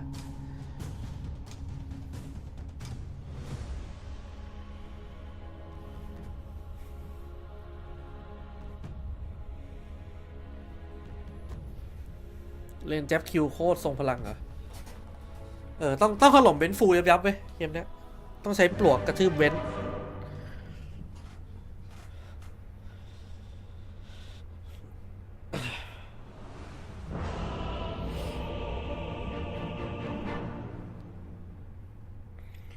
ถ้าดาวคิดว่าไงผมว่าอาจจะตึงๆหน่อยตอนที่ไดเซอร์มันเร่งฟาร์มยับๆอ่ะ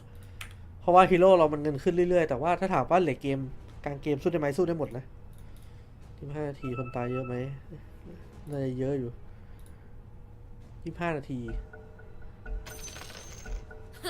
我不理解。哇，你在干什么？ไม่ใช่ว่าบีดีนายต่อเยอะจังเลยผมแตกกันแรกผมหลอดหน้าแตกก่อนนะเจอไทยหรือเปล่าวะ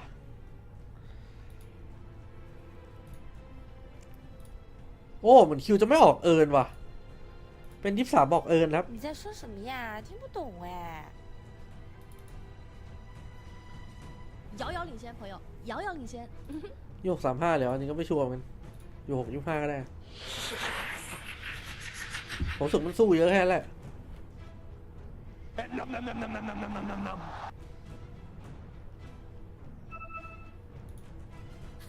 我不理解。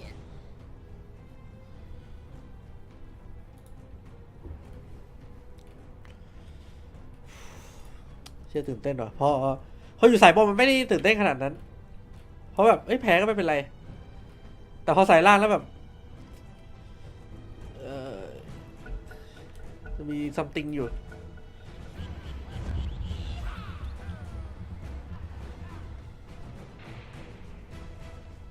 แต่ดาวเกมนี้ยังดีกว่าเกมที่เราแพ้ลิควิดมาล่าสุด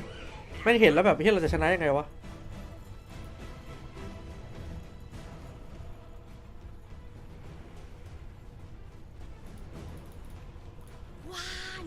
ว่ะแต่เรามีสกิลเตะดีกว่าลูกเตะนครปฐมพูดถูกเรามีลูกเตะนครปฐมไม่ต้องกลัว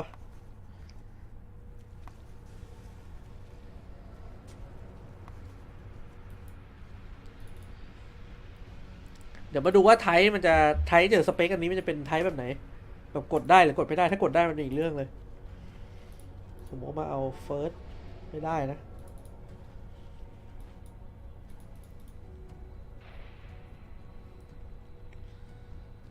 30 seconds to go.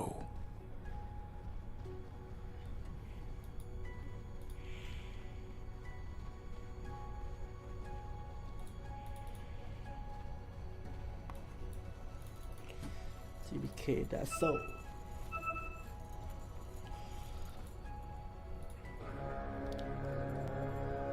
เชี่ยเราจะโดน3รูนเลยไหมเนี่ยมีสิทธิ์อยู่นะส่งแจ็บไปปุ๊บแจ็บได้รูนครับสวยงามครับโอเคก็แบ่งไป2รูนไม่มีอะไรเป็นพิเศษ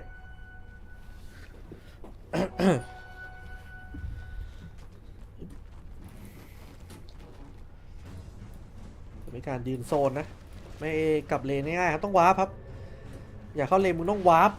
เท่านั้นแต่ต้องทีครีปอยู่หน้าป้อมหรือเปล่ามาแล้วครับสวยงามโดนไล่ยิงครับครีปโกไปข้างหลังนะสวยคลิปตัวแรกกับงามตามนี้เลยครับ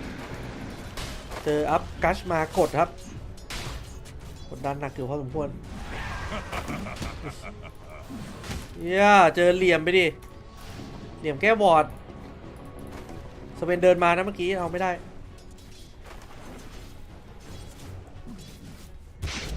เอาช็อตลาคีฟโดนนำอยู่นิดหน่อยครับมิโกโตะ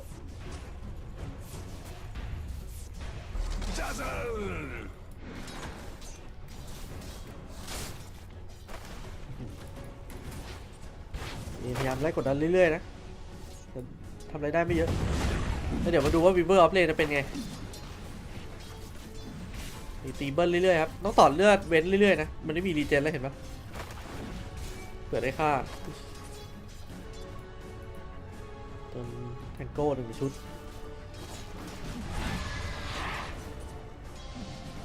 โดนกดดันหนักเลยว่ะต้องวินบล็อกคลิปอยู่หน้าป้อมครับดีนายสวย23ทิมเบอร์แผ่นนี้เห็นใครเล่นทิมเบอร์ซอบ้างไหมใน TI อ่ะ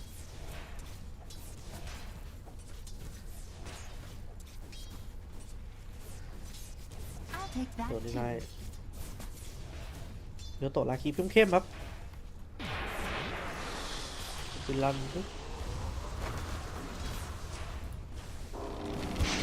ก็โอกาสที่จะโดนสกิล1เรื่อยๆยากมากนะถ้าเล่นวินลันเจอเอเซน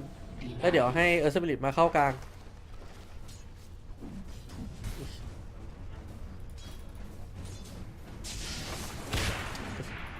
เลนรูไม่ค่อยดีเลยวะมันมีเซนที่อยู่เนี่ยทำให้วีเวอร์เล่นยากถ้าคิวไม่ได้อยากซื้อเซนที่เพิ่มขนาดนั้นซื้อมามันก็จะเซ็งๆหน่อยส่วนสภาพเลนก็หนักอยู่ครับเล่นสเปกเจอร์ไทป์ไล่อุ้ยเจ็บอุ้ยเกือบแตกเกือบโดนเฟิร์สครับแต่ก็หนักอยู่ดีนะฟาร์มไม่ได้กดการเลื่อยให้เลยว่ะทีจะโดนกัส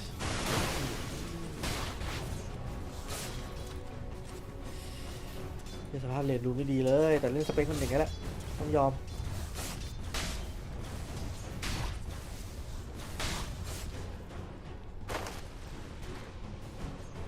สวยงามเวลาคีปฟังคีปใต้ป้อมไปเนี่ยซ้ำไม่บอกทีเดียวว่ามันมีสิทธิ์ตายเองไงมันไม่คุ้มแต่เราก็ฟาร์มยากกว่าดีเดินมาครับ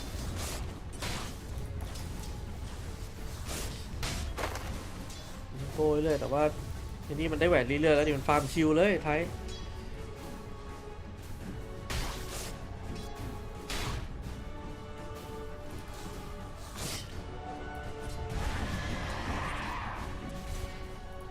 เลนบนก็เหนื่อยโอ้ยเหนื่อยทุกเลน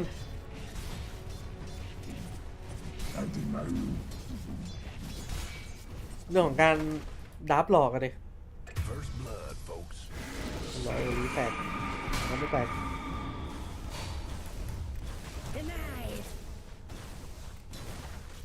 เลนโดนหนักเลยว่ะเจอเมอร์ต้าไทยเลนโคตรเหนื่อย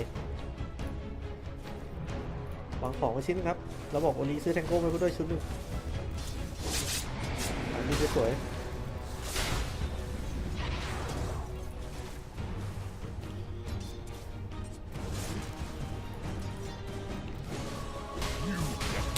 ทำอะไรไม่ได้เลยวะเฮ้ยเลนโคตรหนักไล่ออกไปครับ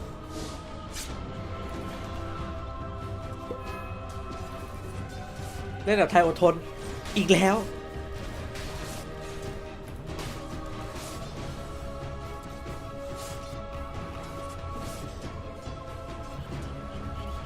ไม่ลำคาญไทยว่ะแม่ง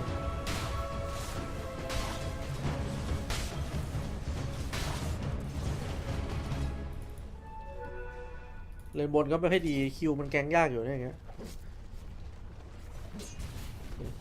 เดี๋ยวคิวต้องเข้ากลางแล้วเพราะว่ามีข้อโต6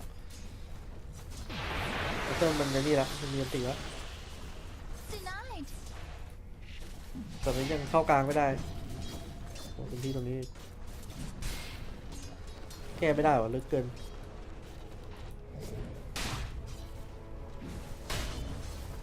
มันปล่อยให้ไทยเจอสเปค1-1แล้วทำอะไรไม่ได้เลยว่ะ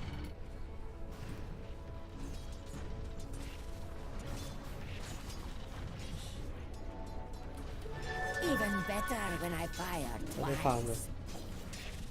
แต่รู้ครับว่า AA มายืนเซฟไปนะ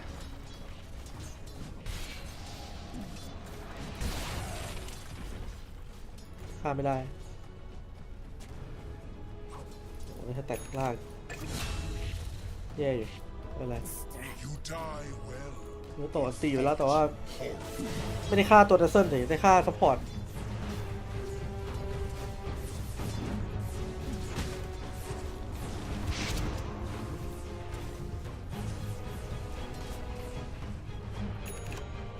7 นาทีคิวออกเป็นเมลวะดีนะมีเดสเลตเวลหนึ่งครับตีเข้าหน่อยในครึ่งหลอดต้องทีไปเป็นเมลเรเดียนบิวปกติปัญหาคือจะฟาร์มทันโซเบนหรือเปล่าเหรอเกมนี้เงินเป็นดัซเซิล1นะอย่างเงี้ยสเปกเตอร์ไหวไหมครับต้องเล่นตอนกลางเกมครับเกมนี้ต้องไล่ฆ่าซับมัน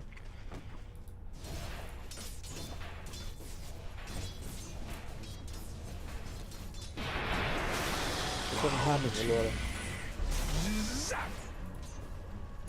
มันดันคิวเข้าเรื่อยๆอ่ะอะไรฟาร์มไปฟาร์มเล่น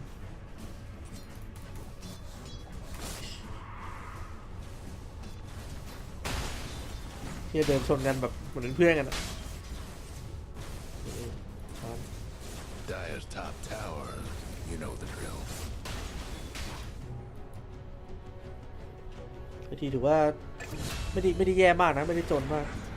โดนไม่ตายครับแต่ว่าต้องถอยแล้วได้เอินชาร์จแล้วนะโอเคบอด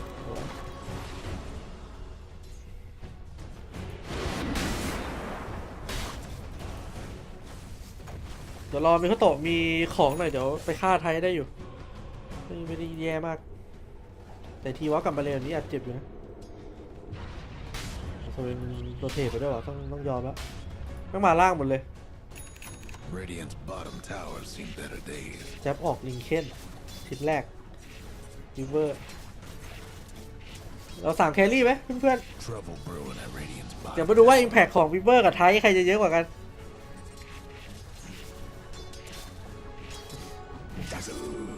Radiant's bottom tower ain't a pretty sight right now.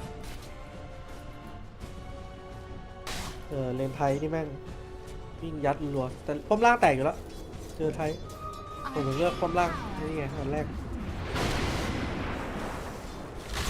ไม่ได้เย้เราถูก1 อัน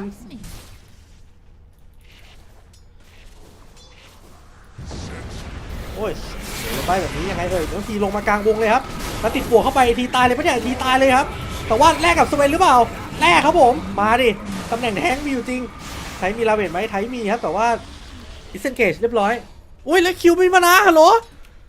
ไอคิวสวยโอ้โดนไปดีไม่ใช่คิวไอแจ๊บโดนไปดีไม่มานาผมมานาหมดไม่มีชูกุชิไม่งั้นสวยเลยช็อตนี้โอ้ไม่นิดเดียวไอทีเข้าไปตายเลยดิเฮ้ยดูเพียวเล่นโคตรเหี้ยแอร์บอร์ดด้วย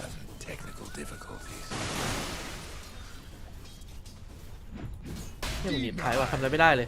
แม่งก็ยืนฟาร์มอยู่อย่างเงี้ยต้องให้มิวคาโตะมางัดอย่างเดียว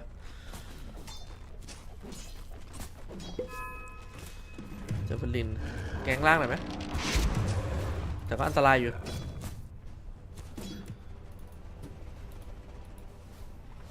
คือต้องทีฟาร์มไม่สบายเลยเว้ยแล้วคือไม่ใช่ฮีโร่ที่ฟาร์มไวด้วยเป็นฮีโร่เน้นคอนเนคกับเพื่อนอ้าวตายเลยเหรอ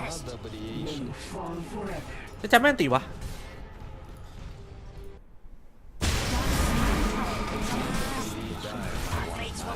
ตีไปทัน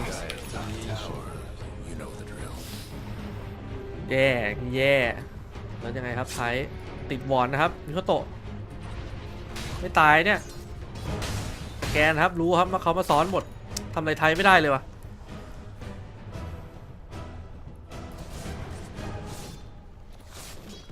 ทีก็โคตรจน11 นาที 3,500 สเปคกดไม่ได้เลย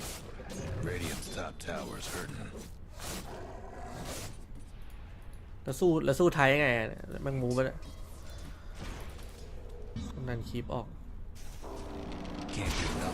ตกลิสเลยดูมันไล่ดิมาดันกลางครับ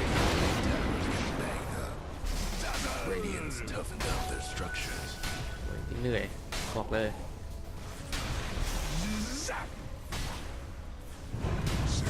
แล้วโอ้โหเข้าอย่างนี้เลยเหรอ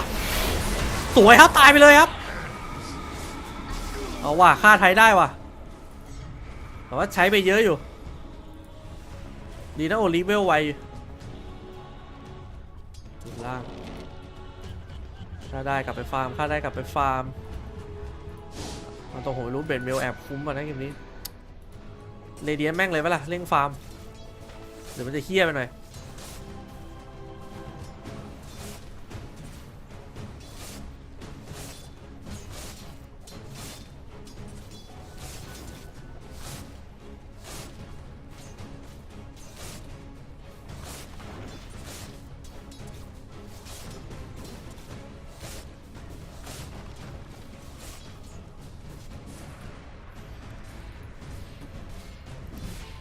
มันก็โตเงินดีอยู่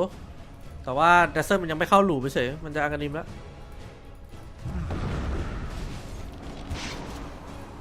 โอเคคีครับมันก็โตไม่ได้รูนนะแต่คอนสายฟ้า13 นาทีถือว่าเร็วมากเพราะว่าเทรดคอนสายฟ้า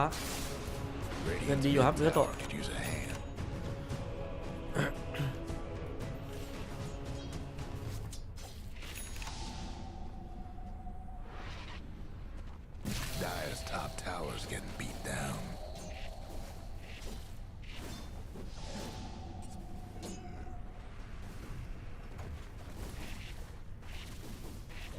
Dire's top tower, you know the โอ้ยเราไปเลยตายไหมไม่ตายเหลือนิดนึงแต่ไม่เป็นไรนะเราเบรกไปแล้วเขามาคอนเน็กไฟไม่ได้ The Dire might want to mine their top tower. การออกแม่งไม่ดีอย่างเงี้ยมันจะทำให้ฟาร์มช้าไปสเปกอะ Dire's ถ้าไม่ได้ไปช่วยอะไรในการแก๊ง down. แต่คิดจะออกมาแล้วจะทำไง The Dire might want to mine their top tower. Dire's lost the top tower. ค่อยๆเล่นครับค่อยๆเล่นไม่รีบสเปกมันก็จะรวยนิดนึงกับดัซเซิลแต่เซิลอาร์กานิมช้ากว่าที่ผมคิดไว้นะมันเดินเยอะอยู่คอมนี้สู้ก็สู้ได้ไหมเลทเกมก็มันอยู่อะถ้าเขาเลทสุดก็เจอวินลันหายตัวแต่มันก็มีดัซเซิลเหมือนกันนะเรื่องรุนเวลใครเก็บเองมิโคโตบอก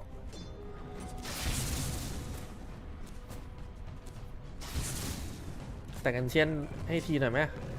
ไม่บอกว่ากลางเลยครับอุ้ยเรียบร้อยครับผมตายไหมไม่ตายเหรอ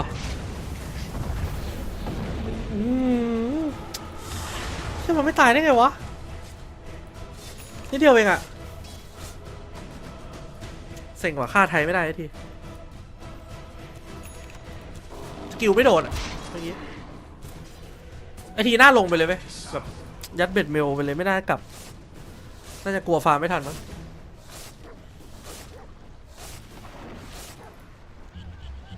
เมื่อกี้อีกทีเดียวตายละเพราะว่าไอ้บ้ามันกี่เปอร์เซ็นต์นะไอ้บ้ามัน12เมื่อกี้เลื่อนมันกับ200นิด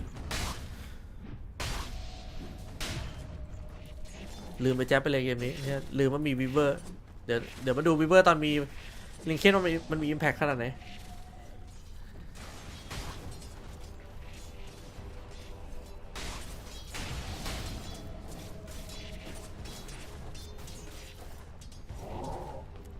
ถ่ายออกไปนะไม่รีบออกสมอมาจับโอ้ยเขาใส่อย่างนี้เลยเหรอแล้วไอ้บาสครับโดนครับยังไงช็อตนี้ใส่เข้าไปเต็มแต่เซิ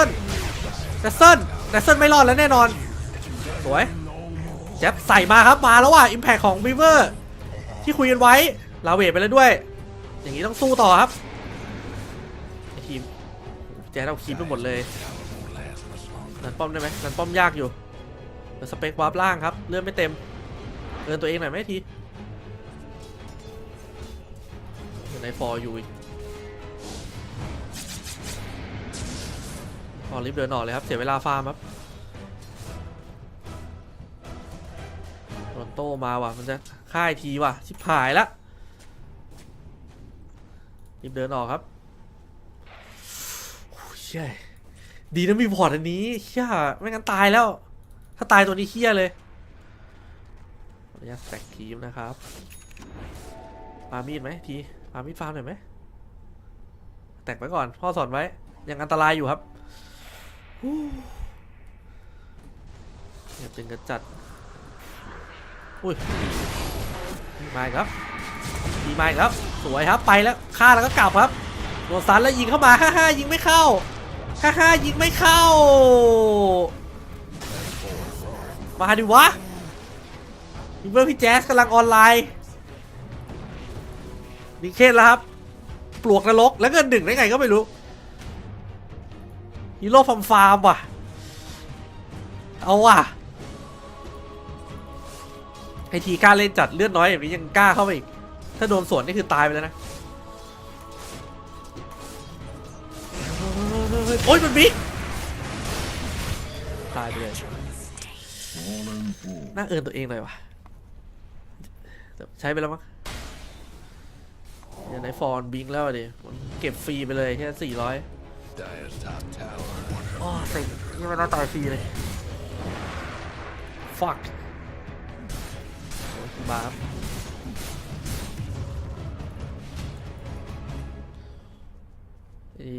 แจ๊บออกฉานไหมเล่งฟาร์ม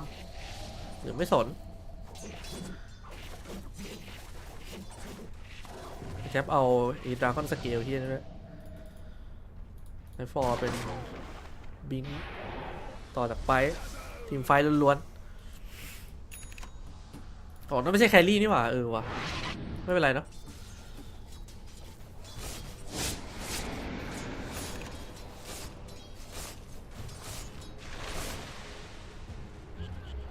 ทีสแต็กเพิ่มได้ไหมไม่ทันช้าไปนิด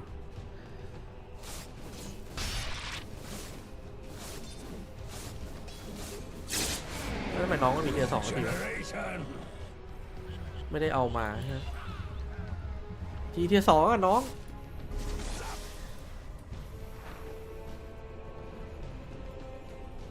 รอเข้าประตูอยู่ครับมาแล้วจ้า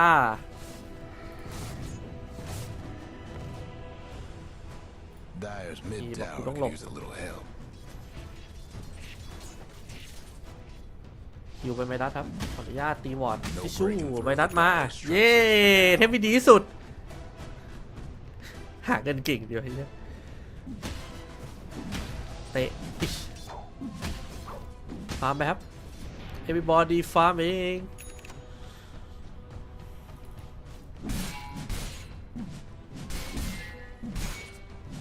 เซนก็ฟาร์ม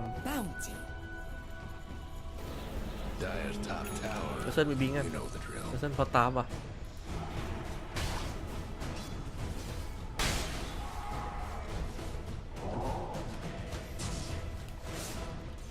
ทีมีสิทธิ์ตายแล้วตรงนี้เจ๊ห้ามออกไปนะอย่านะพี่อย่าหิวคีบนะมันมาทั้งก๊กแล้วหายโอ้ยยาโอ้ตาย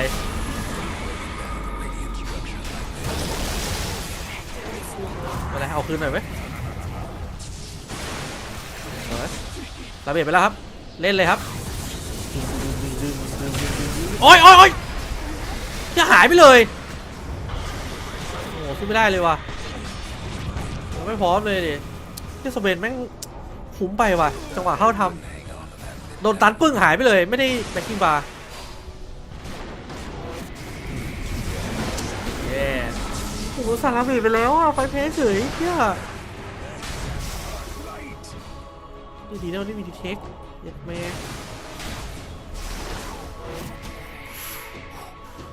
เกือบตายฝากไว้ก่อนเถอะมึงเนี่ยเราเล่นสเปคแล้วเป็นสเปคที่จนมากเลยฮะ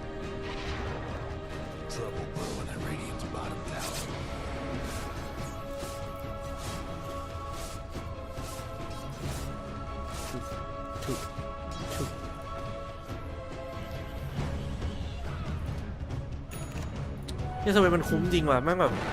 ไม่มีเขาตกไม่น่าตายได้เลยเมื่อกี้ทามมิ่งเรามีแบ็คกิ้งบาร์นะเว้ยถ้าเมื่อกี้กดแบ็คกิ้งบาร์ทันแล้วกดหลบอ่ะได้ต่อเลยแต่เราอยากไปฆ่าไทยไงนี่เซ็งสัส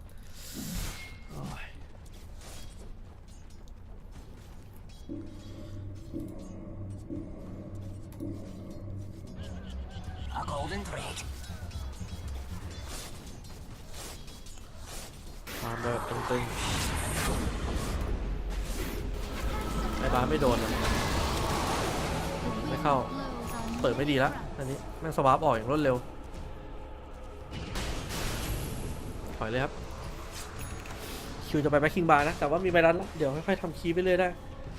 ต้องยืนสักกี่นาทีเกมนี้ต้องเลนหน่อยครับเลนเราโหดอยู่เรามีวินรันสเปคปลวกต้องไปโดนทีมไฟแบบเต็มๆอ่ะเราต้องค่อยๆแบบไฟแบบคล้ายๆหน่อยคุณเอทีแยงมาแล้วไม่กล้าโผล่เลยแล้วสเปนมาคอนเน็กเรื่อยๆได้เลย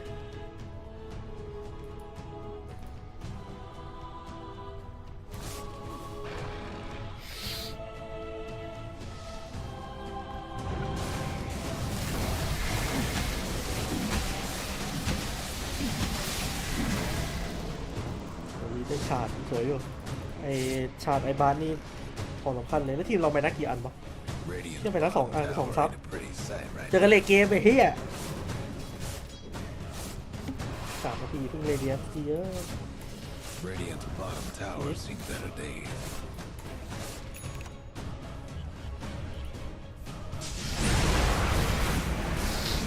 นี่ไงบ้างเนาะ Ruin that Radiant's bottom tower. ไม่รู้ว่ะนี่ไม่ใช้ว่ะไม่รู้แบบ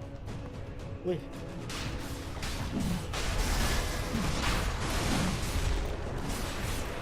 ร้านโหลดหน่อยได้ปะล่ะอุ้ยไอทีกลับไอ้เหี้ยเกือบได้โลแล้วเมื่อกี้มึงเช่นไอทีได้โลคือได้ไฮไลท์เลยโอ้นิดเดียวไม่มีทำเมทอีกทีมก็ดุ้งอยู่อีกทีมมันก็ดุ้งอยู่ไม่ได้ตันไม่ได้อะไรเลยแม่งฟอร์ตาร์ฟไถออกไปด้วยช้ากว่านี้นิดนึงคือเพอร์เฟกต์เลย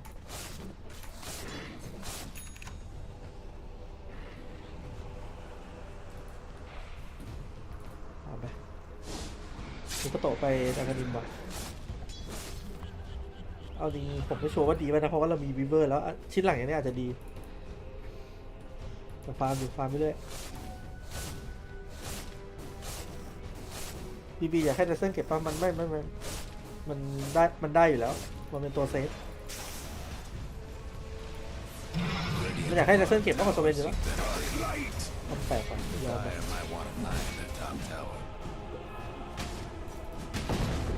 Radiant's bottom tower ain't a pretty sight right now. There goes Radiant's bottom tower. Dire's top tower, you know the drill. ปาล์มนะอุ้ยเตะสวยครับเก็บไปแล้วไอ้บาสมาต่อ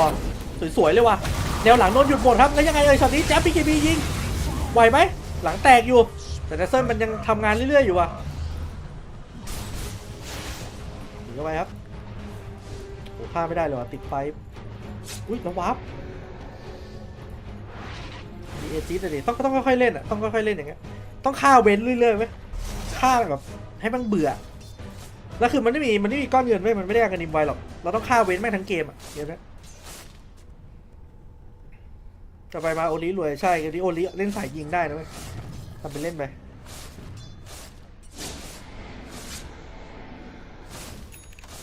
ต้องมีซองธนูอ่ะ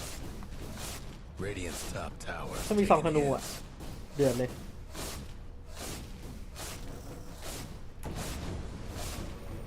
เพราะว่าสเวนไม่ชอบสเวนต้องโดนใครทีเงินค่อยมาครับสเวนยังไม่มีซิลเวอร์เอทนะแต่ว่ามันวอล์กมาหาค่าแล้วอันตรายอยู่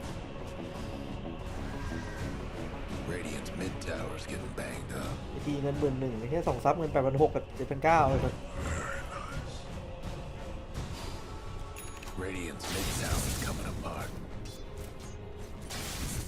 มาดันป้อมแล้วอะ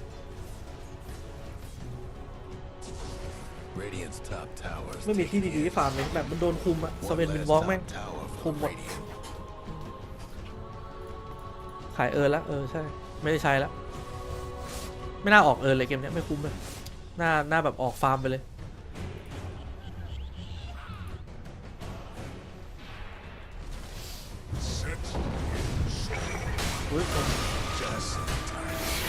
ใช้ไหมครับต้องตีคิว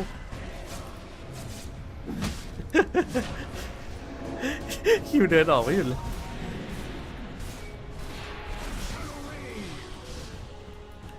เงี้ยหินโดนสมอแม่งคุณกินวะนี่สมอ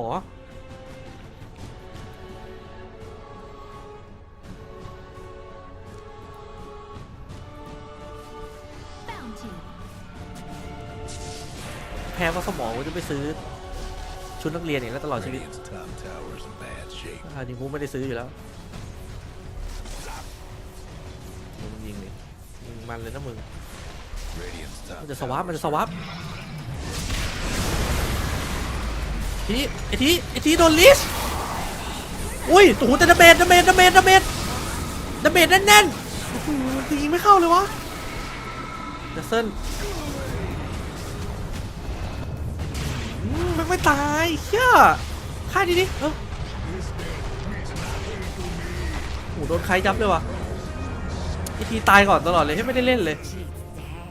ไม่คุ้มเลยวะนั่งแค่จิตไทยยิงไทยไม่เข้าเลยอ่ะแม่งถึงมาก คือโตยังไม่มีดาเมจไหมผมว่าต้องไม่อาดิมแล้วอะตอนนี้ผมว่าต้องคีย์ใหญ่ว่ะไม่ก็ MKB ผมรู้สึกอาดิมไม่คุ้มอะ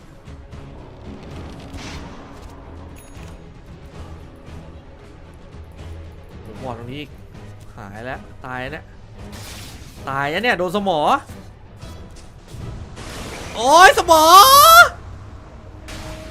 ฟักสมอ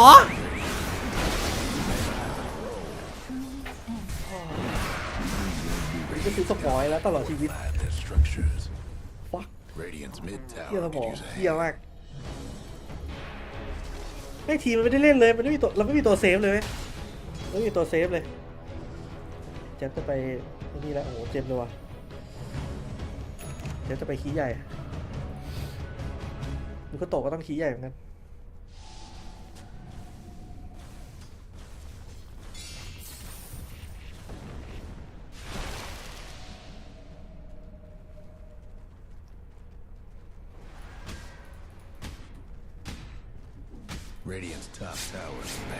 ทีต้องถึงกว่านี้หน่อยอ่ะไม่ถึงเลยโดนสมอแล้วไปเลยโดนสมอก็สเปนไล่ทุบอ่ะมันมีดัซเซิลเกมไม่งั้นเรายืนวัดกับแม่งไหวจังหวะที่แม่งโถงเข้ามาไอ้มิคาโตะบีคีบียืนอันติสเปนไปเลยเพราะกับไอบาร์ยังไงสเปนก็ตายไปแต่มันมีดัซเซิลแม่งยื้อเวลาพี่จะขนาดฟ้าที่เซฟไม่ได้มันสายตีไปแล้วต้องเลทสัสเลยเลือกบีโดนแบน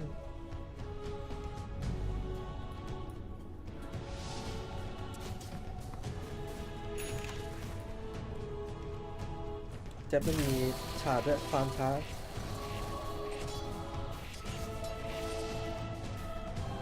จะมีเจมไปเลยน่าจะสปีดยาวๆทรงนี้ไม่อยากโดนสเวนจับ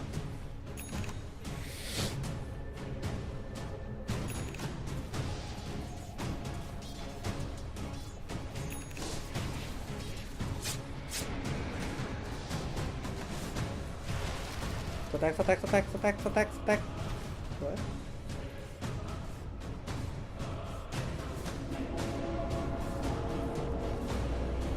ใช่ตัวแปรมันคือเลเซอร์เลยเลเซอร์แม่งมันไม่ตายแค่สี่อย่างเงี้ยเนี่ยแล้วเดี๋ยวมัน OC แล้ว OC มันเกมได้ตลอดคือยังไงเราก็ต้องโฟกัสมันก่อนเลยคือพอ OC มันเคี้ยมากเว้ยมันเกมได้ตลอดแล้วมันฟอร์ตาร์ออกเรื่อยๆคือกลายเป็นยังไงเราก็ต้องโฟกัสมันไม่งั้นเราสู้ไม่ได้ต่อให้เป็น AA ก็ต้องเล่นดีๆอุ้ยเล่นไปเก่งกว่าไฟครับทีมไฟมาวะโดนเปิดก่อนไหมเนี่ยมิโกโตะมีอาคานิมยังมิโกโตะมีนิมแล้วมันไม่มีเจมมั้ยเนี่ยโอ้มันมีนี่หว่าเชี่ยไทยมีเจมอีก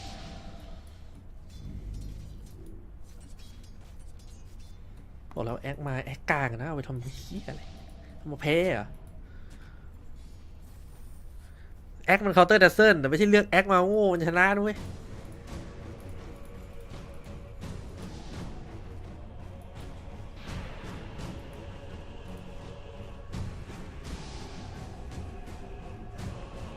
วินลันมีปัญหากับสมองไหมตอนนี้ทุกตัวมีปัญหากับสมองหมดเลย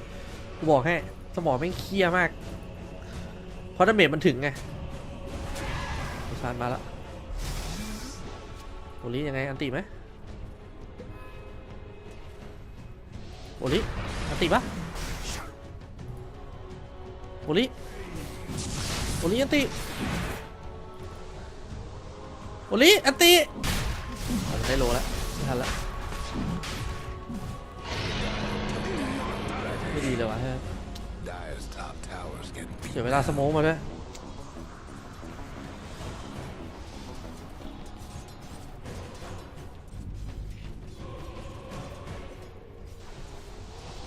เนี่ยดัซเซิลเอจิอีกแล้วเยอะ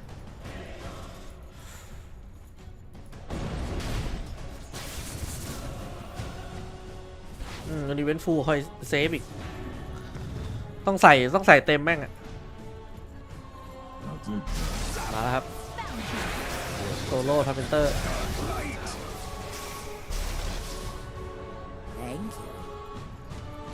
เสร็จแล้วก็เคยเรียกกับ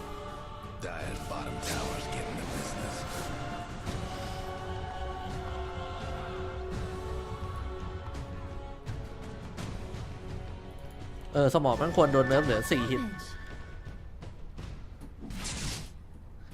แต่ยิ่งเลทมันก็ยิ่งกากไงก็เข้าใจอยู่ต้นเกมมันเก่งจริงสปอร์ตโดนนี่คือร้องอะแบบเยี่ยสมองไม่นะ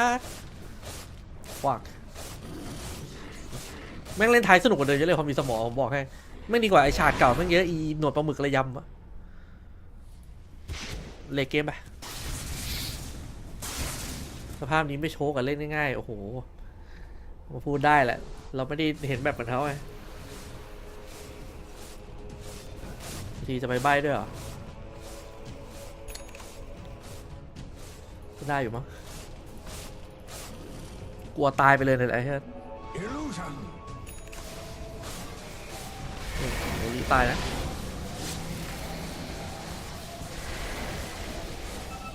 ก็โตชาดครับได้พัดลมว่ะเอ้ยสวยอยู่พัดลมนี่ดีอยู่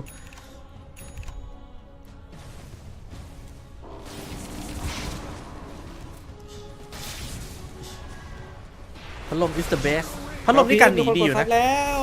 อุ้ยไม่ได้ยินเสียงนี่นานขอบคุณที่กดซับครับขอบคุณครับอย่าลืมไปเลยว่าช่องกูมีปุ่มซับยังไม่ได้ยินนานเงินไม่ห่างเงินห่างก็ไม่เป็นไรเว้ยแต่แค่มันต้องเดฟได้ต้องไม่โดนใส่เต็มนันอีกมาแล้วแต่ว่าไม่เป็นไรเรามีเอมันโดนเบิร์ตตายอยู่เว้ยโซเวนอ่ะมันไม่ได้อมตะมาแล้ว20แล้วครับเนื้อโตแต่อยากได้ขี้ใหญ่ก่อนนะถ้ามีขี้ใหญ่ปีศาจเลยตอนเวลาซับพัดลมมันหายไปเลยตัวมันไม่สุดเลยแล้วอยู่ในยุคอินโวเกอร์อินโวเกอร์หลุดมามันก็เล่นวินลันมึงซึมเศร้าอ่ะ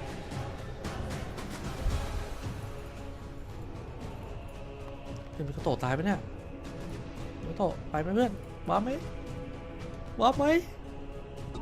ว้าไหม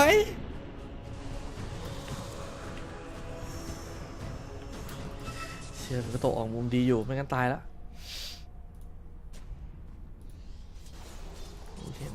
เห็นว่าเห็นสเวนครับเห็นสเวนรีบดันล่างแจ๊บมีฉาดแล้วแจ๊บมีเดลารัสแล้วด้วยใช่ไหมใช่เดลารัสอยู่บ้านแต่ยังไม่ซื้อครับยังวีบายขาด500โชว์ในบ้านครับอินไซด์ only The Dire best do something about that bottom tower. Radiant's top tower is taking hits. แจ๊บเหมือนจะขโมยไปขโมยลูนเวล21แล้วเนี่ยทำเป็นเล่นเวลทีมเราแม่งเยอะดีว่ะแอบฟางมันปีศาจอยู่นะขออนุญาตแซบลูนแซบหลายแจ๊บมาตัดคลิปหน่อยเพื่อนว้าวครับ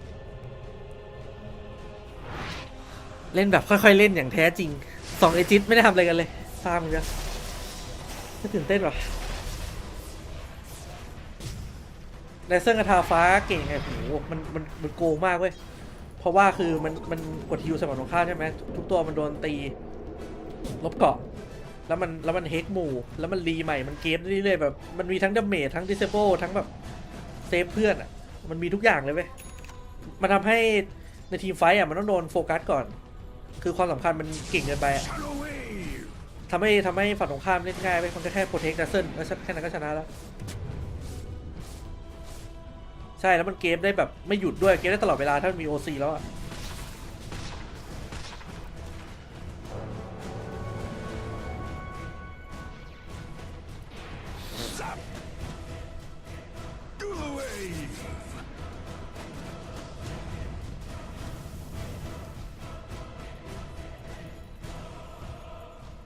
เช่นด้วย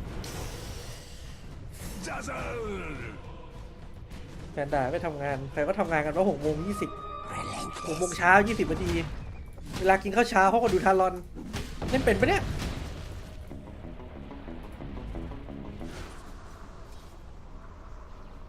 ใช่โอลีสำคัญมากก็คือพอมีเฮกมันจะอยากเดินเข้ามาเฮกนู่นนี่นั่นไหมแต่ว่าน่าจะต้องไอบาร์ก่อนเลยตัวซิงเกิลคิวโดนแบนโดนอยู่แล้วครับใครๆเขาก็รู้แล้วว่าต้องแบนฮีโร่คิวหมดคิวมันเล่นโหดเกินถ้าปล่อยคิวเล่นตัวนี่ก็คือจะแบบอุ้ยคิวแบนกันดิมว่ะ เอาว่ะอากานิมแล้วพาตัวแดซเซิลมากระทืบมาล่ะได้อยู่นะทำไม23เลือกบัตเตอร์ไฟเพราะเป็นสเวนนะครับสเวนมันไม่ได้อยากถือ MKB เท่าไหร่ช่องมันเต็มคือถ้ามันซื้อ MKB มาเนี่ยคือมันก็ต้องเปลืองสล็อตหนึ่งอะสเวนมันต้องใช้สล็อตเยอะครับแล้วอย่างแดซเซิลก็นั่นแหละมันก็ตัวตีเหมือนกัน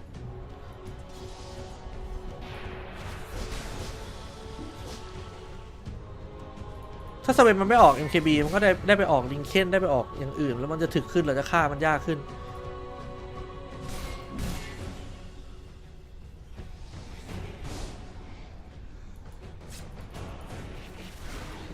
ซิงเกิลเจอร์คิวที่ตัวอะไรก็ไอเช็คทักไทนี่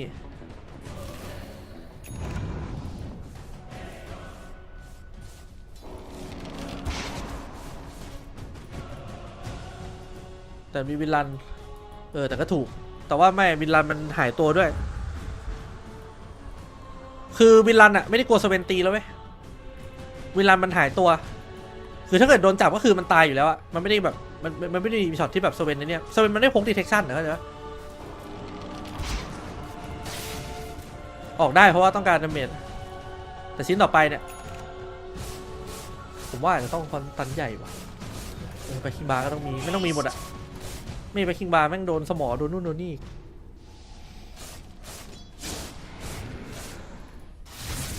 เทเลนใหม่วินลันยิงทุกตัวดาเมจไม่ลดมันคงจะไม่ถึงเนี่ยนะลด 12% นะ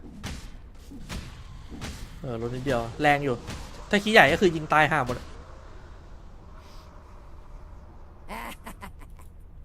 Dire's top tower, you know the drill.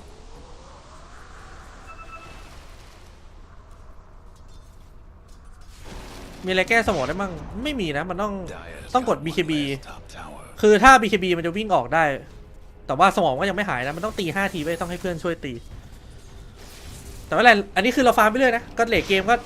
อันนี้คือภาพที่เราต้องการด้วยการที่มัน40 นาทีแล้วเนี่ยเราไม่ได้โดนพับแบบถล่มเรายังหาที่ฟาร์มได้เรื่อยๆอยู่เราอ่านแบบดีอยู่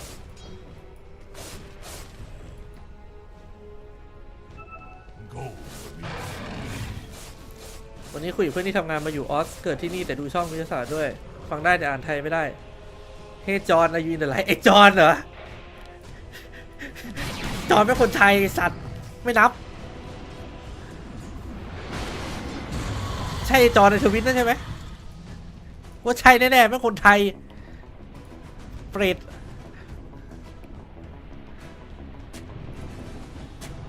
เชื่อตรงนี้แย่ว่ะโดนแรปเรามาข้างหลังนี่อยู่ยังไงพูดถึงจอนภาษาอังกฤษแม่งเลยเดี๋ยวนะว่าไม่ถูกต้องว่ะอุ้ยเราโอ้โหเปิดที่สเวนแล้วสเวนดีลีทแม่งไปเลยเลือดไม่เด้งสเวนเลือดไม่เด้งสเวนเลือดไม่เด้งแล้วไปเลยครับเอาดิมาดิไทเตอร์เหรอมึงสมอใช่ไหมมึงสมอมานี่ที่มึงสมอใช่ไหมฮะทิปเปิลคิวไปเลยครับมันต้องไฟดียังไงอ่ะมันต้องไฟดียังไงแล้วเข้าโลเลยครับโนบายแบ็กสเวน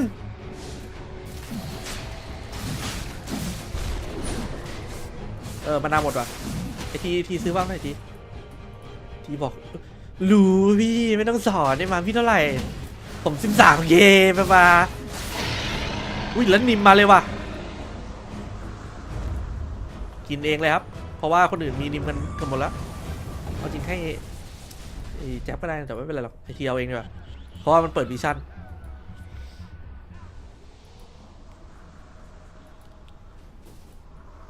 สวยเลยว่ะสเวนตายไปเลยเนี่ยเป็นไงสเวน MKB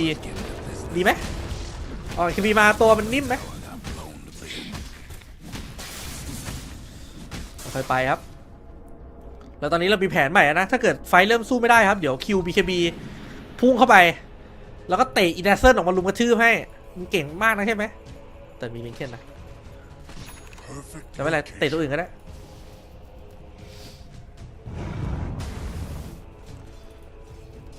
ฮอนคูดาว3 นาทีคูดาวแม่งเยอะไปเว้ยแม่ง180 วิมึงเห็นกูเป็นแบ็คโฮเหรอ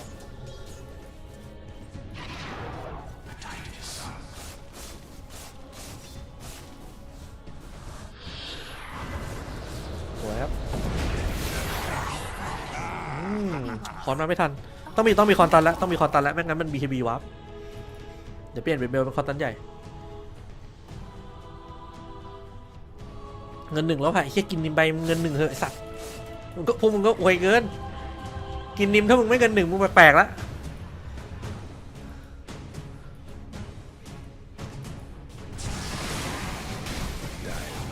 เริ่มตึงๆครับเว้นที่มีก้อนเงินกับไม่มีก้อนเงินแม่งต่างกันมากเลยวะจริงๆตอนนี้มันต้องมีอาการดิมแล้วด้วยแต่มันเล่นดอทไม่เก่งมันสุ่มเทียร์2ไม่ได้ก้อนเงินด้วยถ้าเล่นดอทเก่งคือเล่นซัพพอร์ตต้องได้ก้อนเงินอันนั้นคือปีศาจร้ายเนี่ยแบบเนี้ยอันนี้คือเล่นซับเก่งสามารถได้ไป TI ได้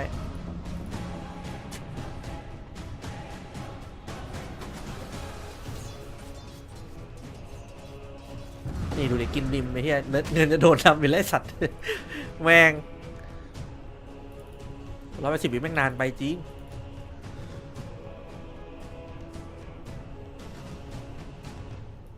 ฝั่งตรงข้ามอยู่ด้วยกันตลอดนะเริ่มเลยทามมิ่งไทแล้วนะแล้วคือไทเนี่ยไม่ได้ออกของเหมือนคอลแลบนั้นไม่ได้ออกรีเฟซมันต้องเปลี่ยนอันนี้เป็นรีเฟซด้วยแต่มันต้องออกเฮกก่อนมันมีชีว่าระหว่างทางไงเอาจริงชีว่ามันก็ถามว่าดีไหมมันก็โอเคแต่ไม่ได้ดีเวอร์ขนาดนั้น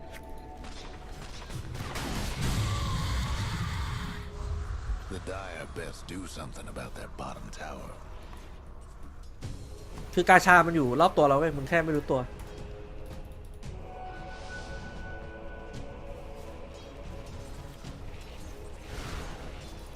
แล้วด้วย25ได้จะมีเน็ตได้แท็กบวก1ยิงเบิ้ลอีกทีนึงไม่งั้นก็เอาบินบล็อกตลอดเวลาเหมือนฝั่งเบ็ดบูมเนี่ยก็สู้อ่ะเอเจนต์อยู่ที่มิคาโตะนะครับเหมือนเบิ้ลเดเมจมาไล่คอนอยู่เฮ้ยชิว่าดูจับได้เนี่ยจับได้มันรู้อ่ะมันไม่กล้าโผล่มาเลยนี่คีแบบไม่โผล่ทั้งคู่ครับแต่มิคาโตะแต่เบิ้ลเดเมจใช้ไปแล้วนะ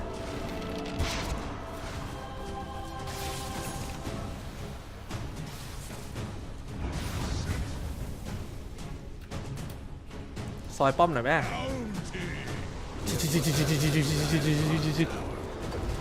ป้อมแหกครับเจอดับเบิลเดเมจเข้าไปลูก3อยู่ในพื้นที่ปลอดภัยครับฟาร์มเรื่อยๆรอซื้อคอนตันใหญ่จะได้ทุบหน้าสเวนสปอร์ตเรามีแผ่นกว่าเยอะเรามีไปได้เขาไม่มีแต่เว้นจากนิมมานะเว้นมันฟาร์มแล้ว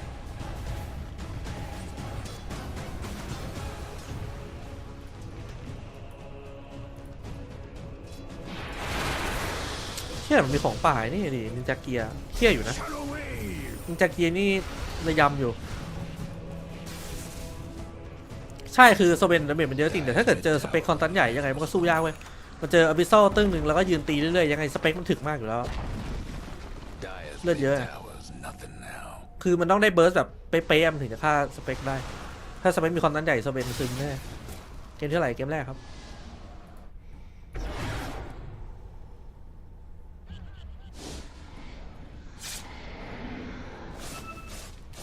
คอนตันใหญ่กี่บาทวะ6,200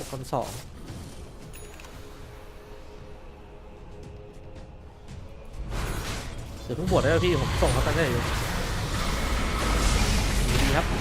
อเคแล้วออกไปเลยครับ23ลงมาครับแล้วติดตันยังไงบีคีบีไล่ตีไอ้บอลมาดักปึ้งเข้าไปโอ้โหไม่โดนอะไรเลยหนีดิครับรอยเฮียอะไรอย่าสวาปแย่แล้วไอ้คิวเซฟหน่อยคิวเตะหน่อยโอ้โหไม่ถึงโอ้เหม็นแล้วโอ้โห what the fuck ดันคลิปให้ไวเลยตอนนี้โอ้เมื่อกี้คิวพุ่งไกลไปหน่อยเมื่อกี้จะเตะ23บอกเซฟได้แล้วโอ้แย่แล้วว่ะโอ้ช็อตนี้แย่สัตว์ใช่ไอ้บาสไม่โดนยากไปเมื่อกี้ตัดคลิปแล้วใช่ไหมตัดคลิปแล้วใช่ไหมโอเคตัดคลิปแล้วครับเฮ้หน่อยไหม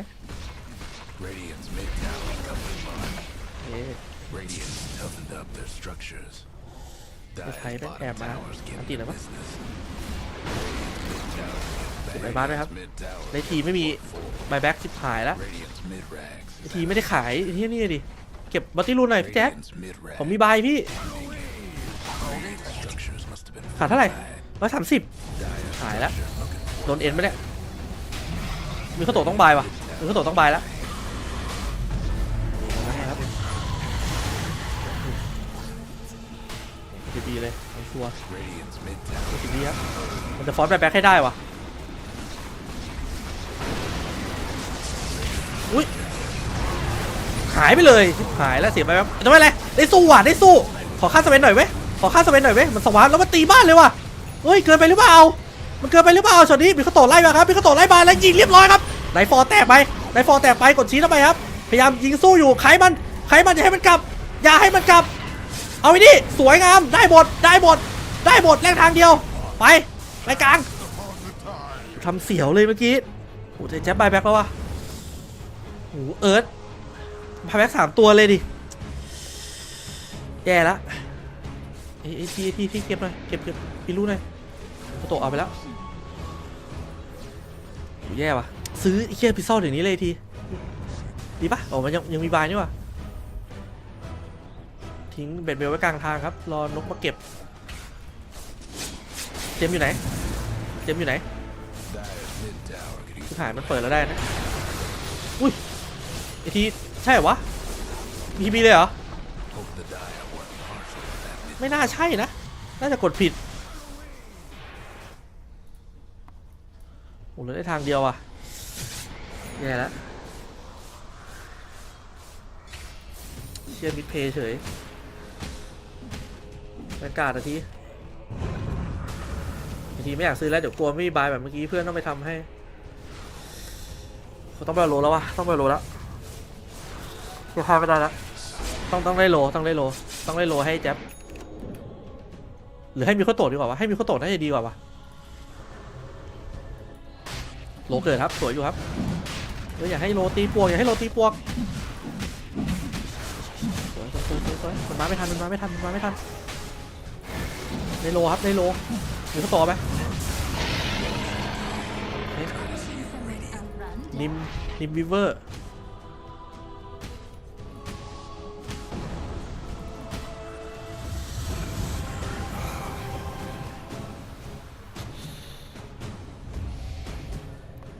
23 ฟองสวิงจากไม่ได้เป็นที่ทีป่ะเมื่อกี้มีบายอยู่ทีมีบายจับรอเซฟอยู่ได้เซฟแล้วโหหายไปเลยไอ้เหี้ยบ้าปะเนี่ยอุ้ยแล้วอติโดนยังไงคิวเจ็บพยายามออกมาก่อนครับแล้วสเปนตายครับสเปนมีบายไหมโอ้โหเรียบร้อยระเบิดมันให้หมดกองหลังยิงมันกระทืบมันอย่าให้มันกลับไทยอยู่นี่ไทยติดไทยติดโอ้ไม่รู้ว่าไทยอยู่ไหน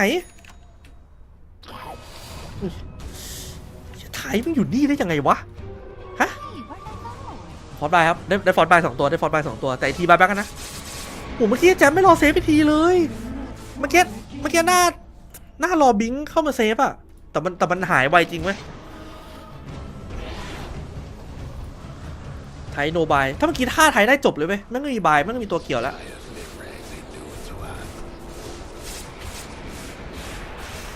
โอเคล่างปอน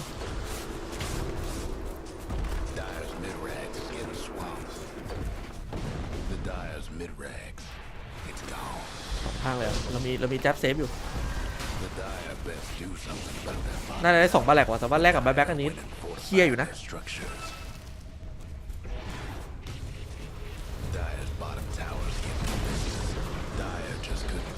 2 บาแลกครับแลกกับการที่เราไม่มีแบ็คเนี่ยต้องเล่นเซฟแล้วต้องให้บินรันไอ้นี่ไม่ได้ว่ะได้แค่2ว่ะ3เยอะไป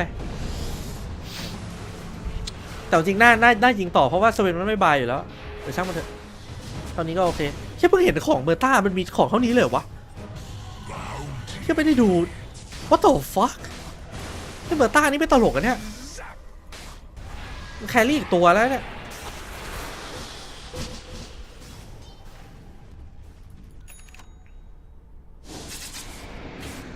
ดีเฟนส์แล้ววะ BKB 2 รอบดีอยู่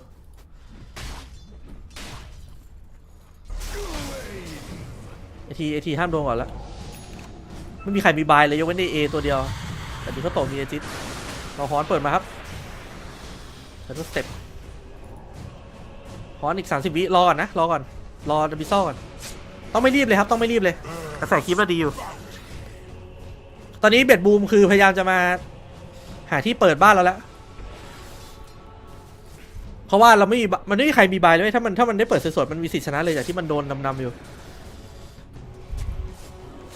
ตอนนี้คือ23ต้องกดไปคิงบาร์แล้วก็ฮอนเข้าไปเล่นแล้วก็กดรีเฟซได้ BKB 2 รอบไม่น่าตายซอฟพร้อมหมดเลยวะเล่นไม่อยากเล่นนอกบ้านนะกลัวโดนสเปคจับโอลีเงิน 6,700 เฮียเชื่อคุณก็บอดตรงนี้ว่ะแมวเด้อเดี๋ยวเป็นเมทครับมิโกโตะไม่มีบายนะ2 นาทีถือว่าเป็นเวลาที่น้อยอยู่ครับแต่พยายามมาอยู่อีกฝั่งเขาไม่มีใครออกนอกบ้านนะ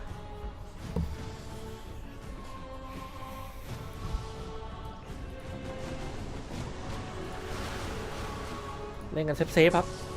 ถ้าเราไม่ต้องทำอะไรนะรอแบ็คอย่างเดียวก็ได้ครับอีก2 นาทีมีแบ็ค3 คนนะต้องรอทามมิ่งนั้นอุ้ยเราเปิดอย่างนี้เลยเหรอเราไล่หาไทยครับเรียบร้อยเว้นตายครับเว้นโดบายครับฆ่าลักปองก่อนโอเคแล้วโอ้โหไอ้บาสมาตัดทางหลังสเปนโดนด้วยสเปนยังไงสเปนโดนจู่โจมอยู่แต่ว่าเขาเซฟมันดีครับไปต่อไม่ได้ครับเอาแค่นี้ครับนี่3กดรีเฟซไปแล้วด้วยว่าจะฆ่าได้แต่ตัวแต่ว่า4 ต่อ 5ครับแต่ต้องระวังไว้นะเป็นโนบายแบ็คเมอร์ต้ามีบายถ้ามีเงินอาเคนรูนล่างมีเขาตกได้อาเคนรูนเดือดเลยรอเอจินหมด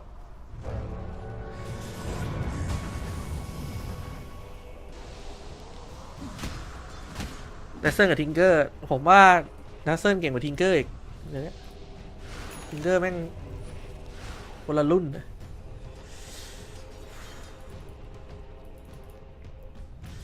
รอบายครับบายมีแล้วแหละ40 วิยังไงก็บายทันไม่มีใครมาเดฟเลยครับคีบเข้าลึกนะอย่างนี้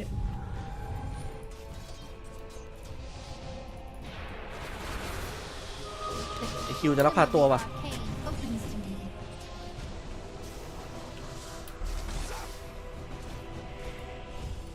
ที่อยู่บนคนเดียวไอทีไม่มีบายเนี่ยที่ตรงนี้ยังอันตรายสัตว์เลยว่ะอุ้ยแล้วหอนมาครับยังไงเปิดเข้าไปแล้ว23บอกครับ23บอกBKBไปแล้วครับเอากูออกไปจากที่นี่เดี๋ยวนี้รอรีเซ็ตเลยห้ามเล่นเลยไม่มีฮอน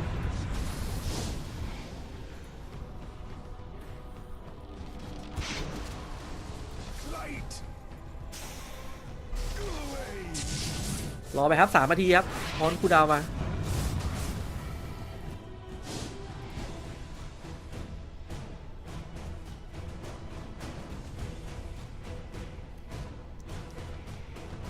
4 คนมีบายครับแต่23ไม่มีบายทีจะเก็บรูนเวลนะทาเลนต์20ซ้ายดีอยู่นะมันสโลว์เยอะมากไอพวกเมอร์ต้าเว้นไอเซนคือเดินไม่ออกเลย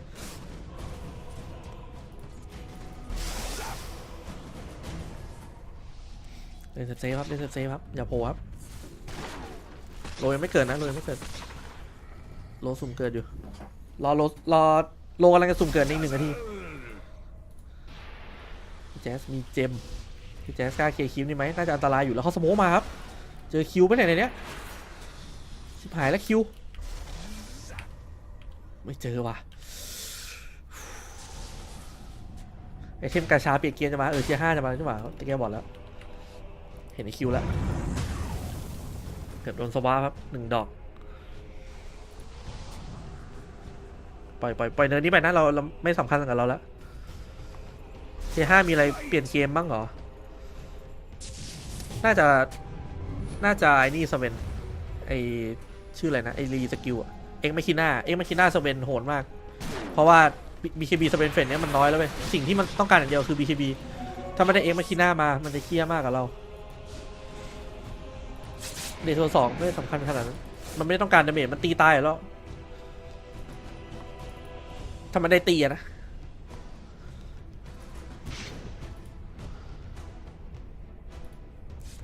แล้วก็กับการมิลเลอร์ชิลจะทำให้สเปคคอนลงยากแต่ว่าเรามีคาถาฟ้าแล้วมันไม่ได้เป็นปัญหาใหญ่มากก็เลย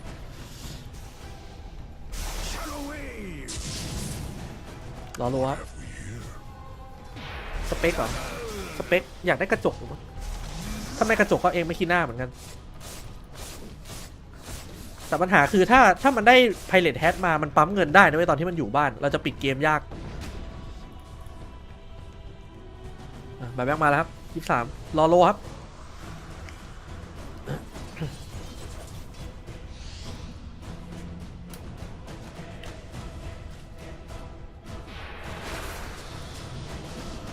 เล่นกันตรงวอร์ดอย่างเดียวนะไม่มีใครล้ำเลยครับ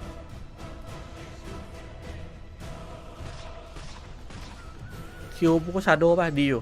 แต่ไงก็อยากได้มิลเลอร์ชิลเว้ยเกมนี้มิลเลอร์ชิลมันโกงอยู่มันกันจับกันสวาปกันสมอกันแม่งหมดไอ้เหี้ยแล้วไอทีได้แล้วอะเทีย5ไม่คีน่าแจ๊บว่ะเอ้ยดีอยู่มีคีบีเรื่อยๆเราพยายามปิดบ้างเขาอยู่นะเอาจริงถ้าบวกตอนนี้ได้อยากให้บวกกันนะเว้ยเพราะว่าก่อนที่มันจะได้เทีย5นี่ไงโอ้โหสเปนมิลเลอร์ชิลว่ะไอคิวเซียสโตนดีไหมเนี่ยใช้หน่อยไหมเปิดวิชั่นหน่อยไหมเปิดวิชั่นหน่อยคิว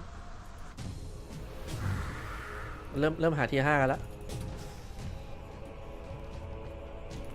ผมไม่เห็นภาพเดซเซิลได้เทีย5ดีๆเลยวะ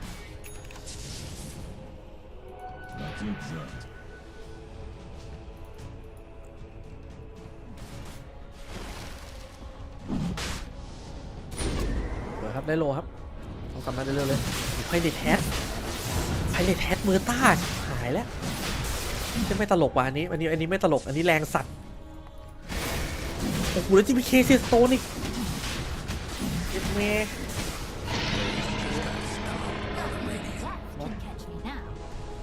มีใครยังไม่มีนิมไหมเอาไปให้บิวโคโตะดิเอาไปให้โอลีดิ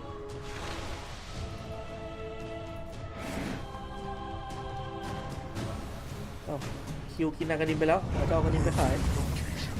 โอเคครับ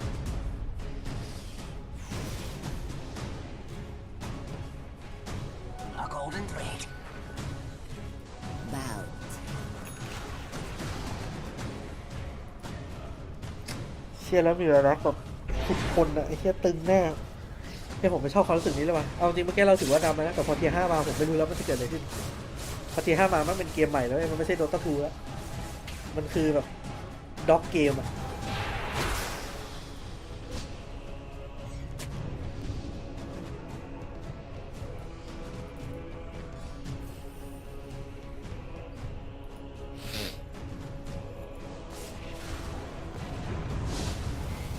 ลิงไทยช่างมัน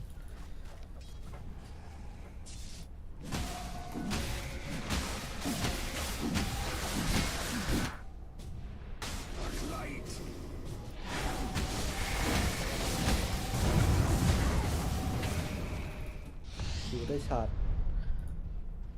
ดึงเพื่อนได้นี่ดีอยู่ดึงมาเป็นหินแล้วเตะออกได้เซฟใบเยอะติดพร้อมโอ้ยเชี่ยมันจะตึงอะไรขนาดนี้วะ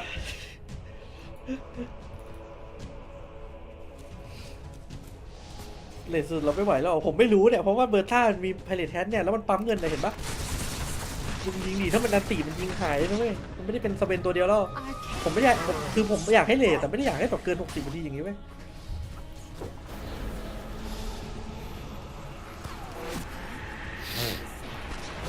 ไปบ้านนะยุ้ยดีครับโอเคอุ้ยเอาโดนเฮก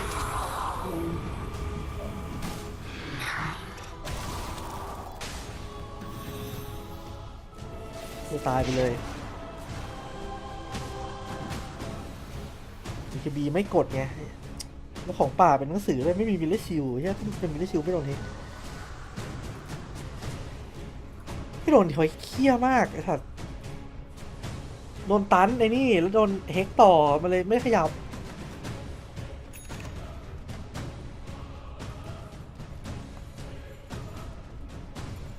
คิดดันอยู่เดี๋ยวไม่เป็นเชื่อมต้านมาแล้วดิเฮียยังไม่อยากได้เลดเลยไม่เลดได้วะ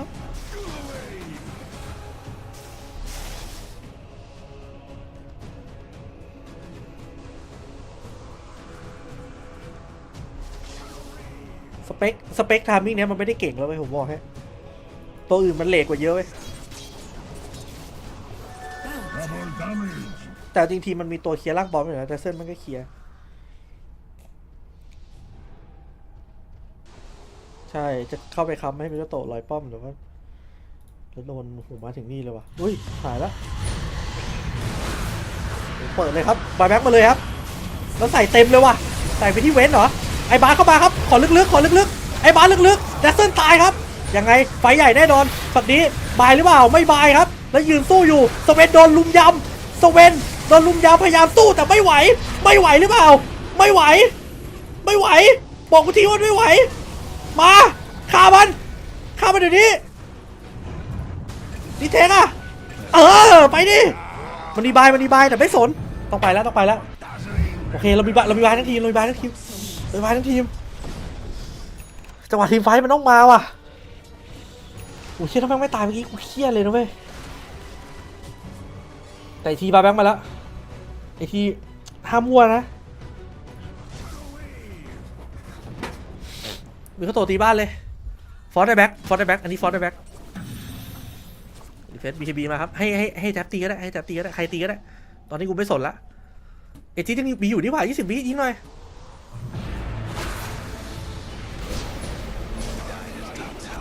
เฮ้ยคิดนี่บายแบ็กมาเนี่ยเกี้ยวเว้นเนี่ยหน้าตายสัตว์เฮ้ยแลบลอยบ้านอยู่เฮ้ย15 วิ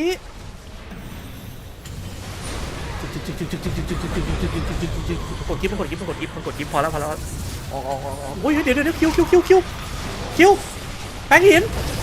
เดี๋ยวนี้ชิบหายแล้วคิวดีก่อนมาแชมป์ออกมาได้ดีขอร้องดีลั่นลำด็อกโอ้ไม่ตายสวยเลยไทยจะเป็นดาวแบ็กแล้วโอเคมันไม่ได้บายแล้วเหลือแค่เมอร์ต้าฟาร์มเงินโอ้ยเชี่ยคิวเมื่อกี้เกือบแล้วแม่งโอ้ยใจตกไปอยู่แล้วตุ่มมีบายก็จริงแต่มันไม่อยากเสียเว้ยชิวรูนับเอาให้คิวเลยเดี๋ยวตัวบอกคิวที่อะไรกูเองเป็นลอยบ้านครับเอาเมย์คลิปเชี่ยไม่เมื่อกี้มันเอคิวมันใช้หินไปแล้วมันไม่ได้มีสมองมันไม่ได้โดนสมองแล้วมันใช้ไม่ได้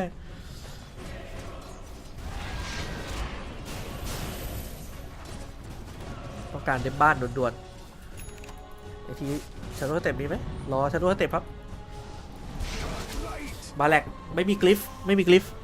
ขอแค่มีข้อโตเรามีเอ็มวัคคีน่าเราแค่ BKB เข้าไปซอยบ้านแม่งจบ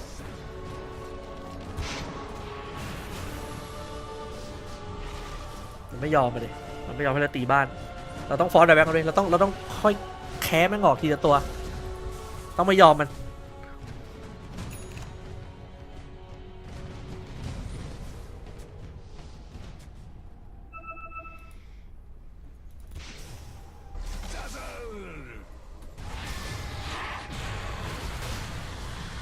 เตะแม่งออกมาปะล่ะแล้วลุงกระทืบมันได้ปะล่ะได้ไหมล่ะหายไอ้บ้าไม่โดนโดนอยู่เอาโตโต้กันกระทื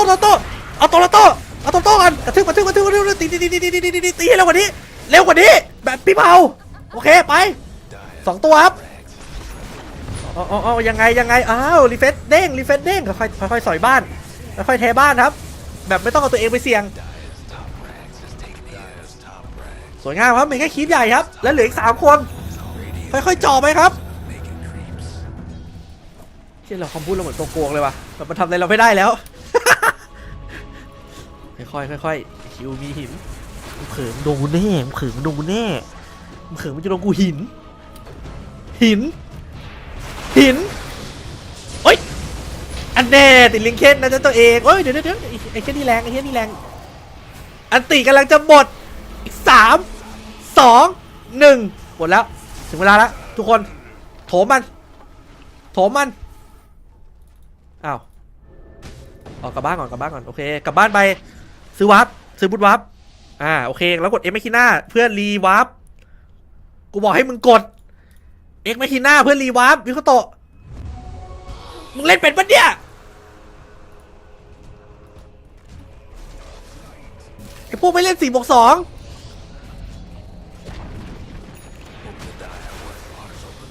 นี่ไงโอ้วิโคโตะเพิ่งรู้ว่า X ไม่ขี้หน้ามันรีแล้วมาแล้วครับซอยครับค่อยยื้อเวลาครับแต่วิโคโตะยิงบ้านพยายามที่จะสตันแต่ว่าเรายิงไม่หยุดเอาไงฆ่าหรือบ้านแล้วจีรอแล้วครับเบ็ดบูมบอกไม่สนแล้วยังไงบ้านกูก็แตกขอสู้หน่อยแล้วกันมันขอสู้หน่อยแล้วกันและเรียบร้อยครับผมจีครับวู้1-0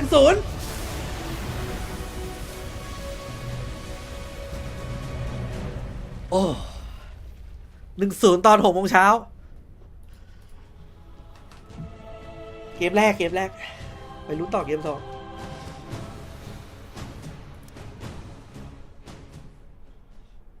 เฮีย70 นาทีแหวงเอ้ยตึงอะไรขนาดนี้วะ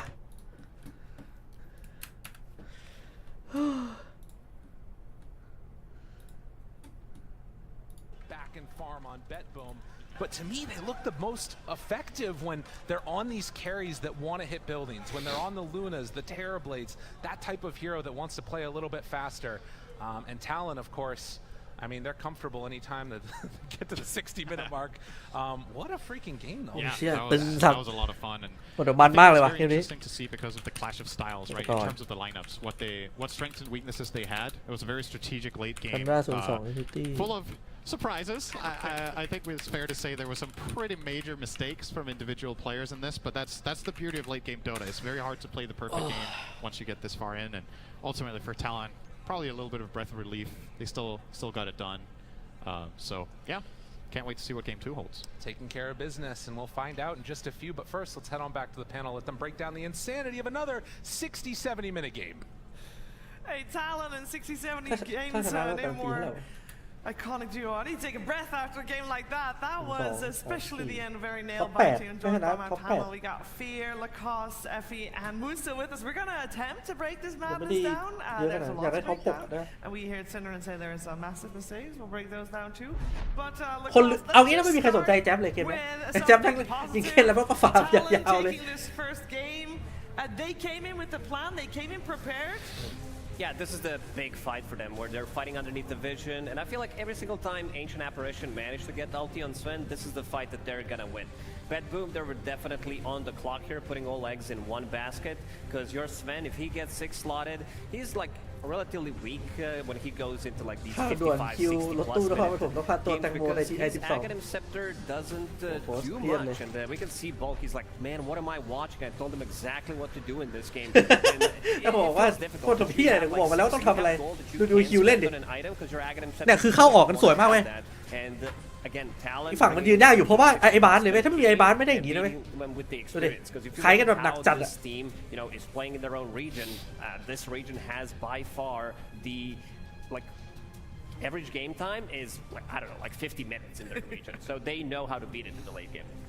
Yeah, for sure. I mean, I want to highlight a couple of the things that Talon did very well this game. And I think both teams played very well, if I'm being honest, because Bet Boom had to play a really perfect early game to take them to the point that they did, and they did do that. But Talon did use the reach of their supports in that minute 10 to minute 20 mark. While Spectre was being pressured on one side of the map, they were able to get these kills with the Air Spirit into the Ice Blast, playing around Mikoto, maybe getting an objective or two. The second thing that I think they did really great was that Roche fight that turned the game for them. They played on the top side of the map for the 5 minutes beforehand, and around the time that they smoked at the same time that Bet Boom smoked. So that was just a matter of who got there first and who managed to plant the word first. And they beat Bet Boom to that twin gate to that ward area by 5 seconds. They were able to set up there 5 seconds earlier. Had BetBoom made it there 5 seconds earlier than Talon, we might have seen a different outcome to this game. But they just did everything in the very split second, and I think Q played an excellent game. He saw this vent, he went there, and again the ice blasts, the supports just played incredibly well. Yeah, we got here on the screen our mid matchup, Moon. We had the overall first pick Dazzle versus the overall last pick Wind Ranger. That was a little bit of a surprise hero coming out for us, but worked out well. The Wind Ranger made the Savannah's itemization really hard that game, but I really think what really broke the game for BetBoom was the Ancient Apparition. Because Savan, I know how Nightfall thinks about Dota. He thinks Dota is like, I have this many moves with this hero. So Refresher gives him 2 moves where if I get Refresher BKB, I kill one person, I refresh, I can kill another person. I get a second Satanic so I can never die. But when he got A blasted in Grave, what usually happens is he just like Satanics and kills them all. But the A blast made sure that he only had 1 turn. So each team fight, once he gets jumped, he's out of the entire team fight. And since Nightfall couldn't be the hard carry in this game that just killed everyone within like 10 seconds, reset and kill people again, they couldn't win this game once they got late game. It was a very, very hard ask for BetBoom to win. They came very close. Somewhere they came very close. A couple of creeps close, actually. But that mid lane is something that we want to continue talking about, and that's not going to be us, but it's going to be Purge. Thank you, Shiver. Yeah, we just saw Mikoto's Wind Ranger in the last game. He's talked about a lot as an excellent player, but we're going to dive a little bit deeper into some interesting facts about him as a player. In fact, he started playing professionally since 2017, joined Talon in 2021, but didn't really have a super successful year until this year. Well, at least as good as you can do when Gaming Gladiators and Team Liquid wins every single tournament. And other than that, he got 3rd place in Lima Major. They got 4th place in Dream League Season 20, which was a great result. But their best was definitely Riyadh Masters. Placing 3rd place broke them out of Team Liquid currently, or Gaming Gladiators previously gatekeeping them, and they did so good at that tournament that Mikoto managed to win the MVP prize despite getting 3rd place overall, which was excellent for him. But when I was at Riyadh, I asked him what hero did he want in the meta that wasn't currently popular, and he told me Invoker. To say it's been buffed since then is an understatement. It's very powerful right now, and he's played it 3 times so far in their matches. He's 2-1 with GPM's excellent and hit a really good series against Vivo Keydstars especially. He's very able to take advantage of the map, get things done with his team, and he's not greedy at all. Very good at getting things done. But it doesn't just have to be Invoker. I mean, he's played นี่ให้ดูในช็อตอวยแบบ so นี่ he's ครับผ got ม huge variety. He outlaned กดดิชา Nisha in this ยับ Kunkka game when Nisha was Primal Beast. A lot of people say Nisha is the best player in the world, so that was an excellent performance. บอกให้ฟัง But it's not just him. His team does play around him very Greedy effectively. mid There was a game he was playing ว่า Zeus. Look at this early TP, 4 minutes in to guarantee a kill on Nisha. It's not just Mikoto, but he is a huge threat and a part of a big reason that they won game number 1. Thank you very much, Purge. A lot of interesting stuff about Mikoto, and definitely a player to watch, not just the series, but in the future as well. And that game was an incredibly crazy match. And we heard Synderen talk about some major mistakes happening on both sides. What do you think, Fear? Was trying to not defend the creeps that were there? Was that one of BetBoom's ones? Yeah, I mean, we talked about วิเคราะห์คิวหน่อยคิวคือเพลเยอร์ที่ดีที่สุดในทีม a couple windows จำคำไว้ won this game, and that last คิวคือเพลเยอร์ที่ขาดไม่ได้เอาจริงมันก็ขาดไม่ได้ทุกคน they go down mid, they take the เอาง่ายคือคิวโหดสุด they go โอ for เคนะ 2 tier 4s, and then I think what they're going to go back to the replay and really regret there is the fact that they stuck around. They popped the BKB, they popped the God Shrink, they tried a throne, then all of a sudden that doesn't work. They die while Spectre's still dead. If they would have just backed out there and been a little more patient, this could have been their game. So even though the draft was good for Talon, they still had at least 1 chance in that game. Do you think that when we saw Bulk, you know, he was not happy with him? Was that that moment, you think? Probably, yeah. We're gonna win. Just please, just back, guys. คนดู 3,000 อย่าลืมกดไลค์ครับอย่าลืมกดไลค์โอเคนะ Sometimes like you're hitting the throne, กดไลค์ซะ we're gonna win, but like you're a little too far ahead of us. โอเคแล้วก็ถึงเวลาแล้วครับที่เราจะมาขายของอีก1ครั้งนี่เรามีสปอนเซอร์ของเราครับใช่แล้วทุกคนขอบคุณครับช่วงนี้สปอนเซอร์ของเรามาแล้วฐานที่ดีสุดในยุคดูซะฐานแพดดี้ออดฐานอัลคาไลน์ราคาถูกทดสอบไปแล้วดีกว่าแบรนด์อื่นอย่างเห็นได้ชัดไกปูไปไหนกลับมาก่อนฐานที่ดีที่สุดสามารถเซิร์ชได้เลย Patriot PATRIOT นี่ให้ดูฉลากกำลังจะวางขายนะครับมีวางขายออนไลน์นี่ฐานที่ดีที่สุดในยุคใช้กันได้ครับของดีต้องมีแล้วก็นี่ครับเวลลี่วูดเรียกว่าอะไรวะคิทเช่นแวร์ทำด้วยไม้ที่ดีที่สุดทุกอย่างไม่ดีที่สุดในยุคหมดเพราะว่าเป็นสปอนเซอร์กูโอเคนะซื้อซะทุกคนในแฮชแท็กเวลลี่วูดพิมพ์ได้เลยครับใน Facebook บอกว่ามาจากช่องมิคาสะเพิ่มราคา100 บาทครับผมเพราะว่ากูต้องการเงินถ้าซื้อ10 คนกูได้1,000เอาไม่ใช่ลด100นะลด100เข้าเพจไปได้เลยครับนี่ครับให้ดูมีเลเซอร์ด้วยนะนี่มีเลเซอร์ด้วยจำไปซะเลเซอร์ฟรีครับเลเซอร์ฟรีลด100 บาทถ้าบอกว่ามาจากช่องมิคาสะครับผมถ้าเกิดโดนเขาไล่ก็ไม่ต้องบอกกูนะแวลลี่บูธครับแวลลี่บูธดูในแฮชแท็กได้เลยครับในชื่อคลิปนี่แฮชแท็กเดี๋ยวปักหมุดร้านเขาไว้ให้รับทราบนะขออนุญาตปักหมุดนะครับบอกว่ามาจากช่องเรานะครับมาจากช่องเราครับรับทราบนะ So the laughs are good. ฐานดีมากครับผมลองใส่เทสลาไปแล้ววิ่งฉิวเลยอะไรนะ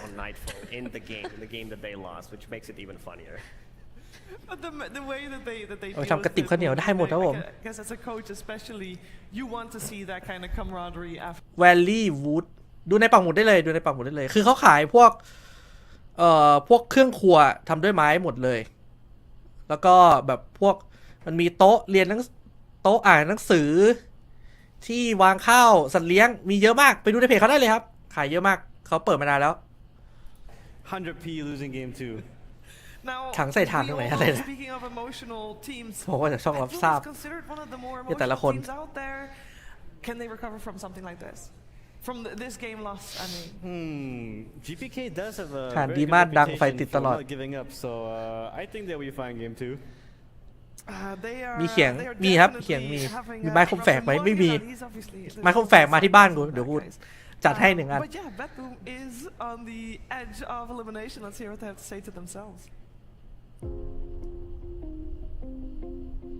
If we were one game of elimination and before we go back to the stage, I would say to my team,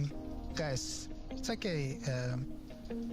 Even if we lose, it's not end of the life. ถ้ามันเหลือเกมเดียวแล้วมันจะแพ้แล้วจะกลับบ้านแล้วมันจะบอกว่าต่อให้แพ้ก็ไม่เป็นไรแพ้ก็ไม่ได้ตายนี่ก็แค่จำไว้ว่าเกิดอะไรขึ้นบ้างไม่ต้องพยายามทำให้มากกว่าเดิมเล่นให้เหมือนเดิมต้องใจเย็น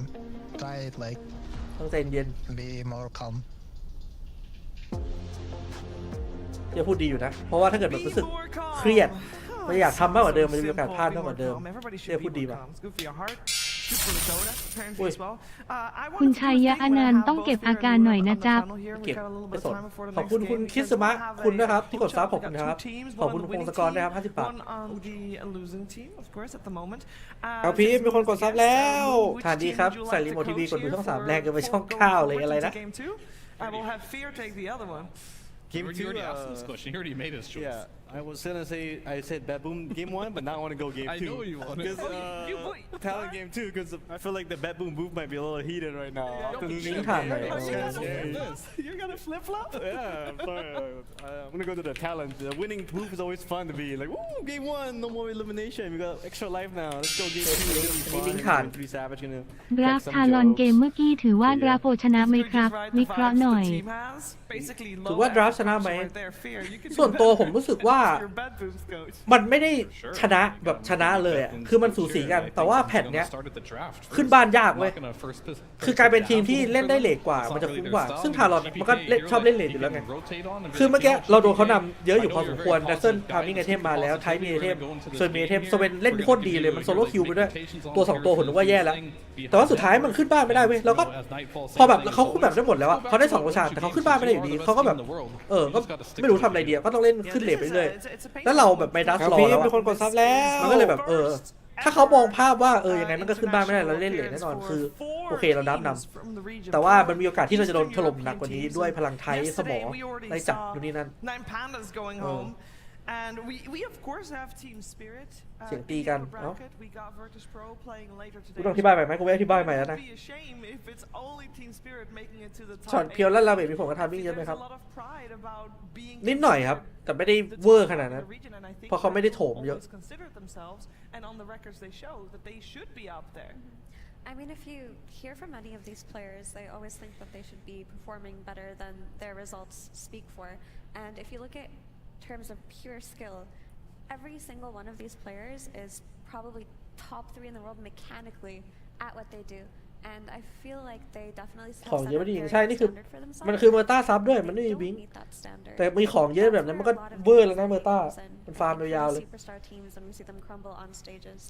But I will say that they've done very well this year in terms of ใช่ที่มันจะไปจบตรงกลางอะผมว่ามันพลาดอยู่ You saw the evolution throughout the year. It started off really rocky at Lima, and then พี่โดนแบน you know ไม่โดนแบน Berlin was a little bit better, and then in the Dream Leagues they've done really well. So Yeah, I'm that's gonna it. believe in the constant evolution. I'm gonna say they can bounce back. But Lacoste, Talon, 1 game up. Speaking of momentum, this is a team that thrives on it. เชื่อคือโอลีอ่ะคือถ้าเล่นแบบไม่คะแนนแบบ9 เต็ม 10 10 เต็ม 10นะก็คือ2 เต็ม 10 3 เต็ม 10เลยไม่ค่อยมีตรงกลางเลยส่วนใหญ่ให้เล่นดีก็คือดีเวอร์เลยกามเอาหน่อยครับคุณว่าไอ้ทอยพิมพ์ And also gaming gladiators after the tournament still lost to Liquid, but they're in a really good spot. I'm a little worried, not a little, more สเปคไม่เห็นเก่งเลยพี่พูดตอนที่แพทเพิ่งมาเลยผมซ้อมมาโดนยับเรียบร้อยช็อตนั้นไม่ได้เก็บมิก้าใช่ถ้ามันไม่เอ็นเราไม่มีบายแบ็กเลยไงถ้าเรามีบายเราก็ซื้อแล้วนะ That is true. It's a painful stat, but you know, there's always one team that's gonna have to make the difference. There's one team. แต่เมื่อกี้ผมว่าเราถือว่าดาแปลกอยู่ในการเล่นบนออฟเลนนะคนที่ยังเชื่อว่าไอแจ๊สจะชนะก็ไม่ต่างอะไรที่เชื่อว่าหมอกทุมเกตมีจริงแต่มันคือ PM 2.5 เทียบเขาเทียบจัดปล่อยทัดปะไม่น่าปล่อยดีนะ Now, there's always a lot of adaptation to think about when you are on the losing side, Fear, but we've got Talon sitting on the winning side. I know that they thrive on you know 17-minute games or so. แบนเทียนบีป่ะโอเค That surely is not part of the plan, though. Maybe it is.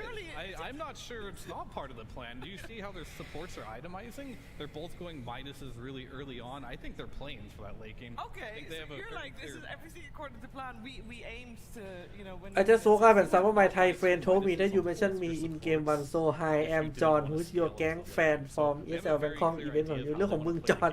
I think it's a pretty correct. มาทำไมวะ For the most part, it's more of like it's greed versus aggression, and we saw in the earlier series where Gaiman completely exposed 9 pandas for the greed, and can BetBoom do that to Talon? Because if you do play for this late game, you do buy the minuses, then you're going to be in a situation where it's going to be... แบนเดอร์เซอร์เองว่ะแบนเดอร์เซอร์เองว่ะอย่าบอกนะว่าทักคิวจะหลุด Well, we are in the draft here. Oh, sorry, Effie, go ahead. Yeah, I just want to comment on what Fear said in his impromptu coaching session about... เซนทอร์นี่เมย์ใครเหรอเขาเล่นเซนทอร์ได้ The last fight really did come down to towards that late game. Who could take the fight better, who had more reach, who could initiate. And Talon had so much of it, whereas BetBoom were very dependent on Sven's initiation and with the follow-up of the Ravage. And normally you have GPK on these high-reach heroes. ใคร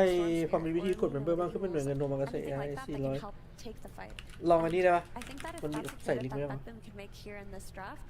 maybe play ใส่บอทไว้ว่าอะไรว่าลืมนี่ไงลองกดเข้าลิงก์ดู then this แบนวิเวอร์ว่ะเอามาแย่งวิเวอร์โดนโยกด้าไปดิ I love the Weaver ban moon. That's เอนเชนไปก่อนเล่นไหมมีอยู่นะเอนชานพวกสปิริตเล่นอะไรพวกนี้ผมหมดเลยผมว่าโอลีเล่นอะไรได้ไหม I feel like they banned it just because they were tilted ต้อง from เหมื the อน last เนี่ยบอกคน game. ฟังดาว It's just like you lost an hour-long game against Talon where they have 2 Midases. They dodge you for 50 minutes with your tights event. You're trying to take any fight, they wouldn't give it to you. Then you can't go high ground. So this time they banned the Dazzle because they don't want to play that game anymore. If I'm BetBoom, what I've been thinking about is let's play. They want to play a long game. Let's play it. โค้ชกับทารอนเทียบีก่อนจะเป็นโค้ชใช่ไหมไอไฮอะนะไม่ได้เป็นหรอกมันจะเป็นโค้ชที่ทีมอื่นแล้วมันก็ผลงานไม่ดีแล้วไปวัน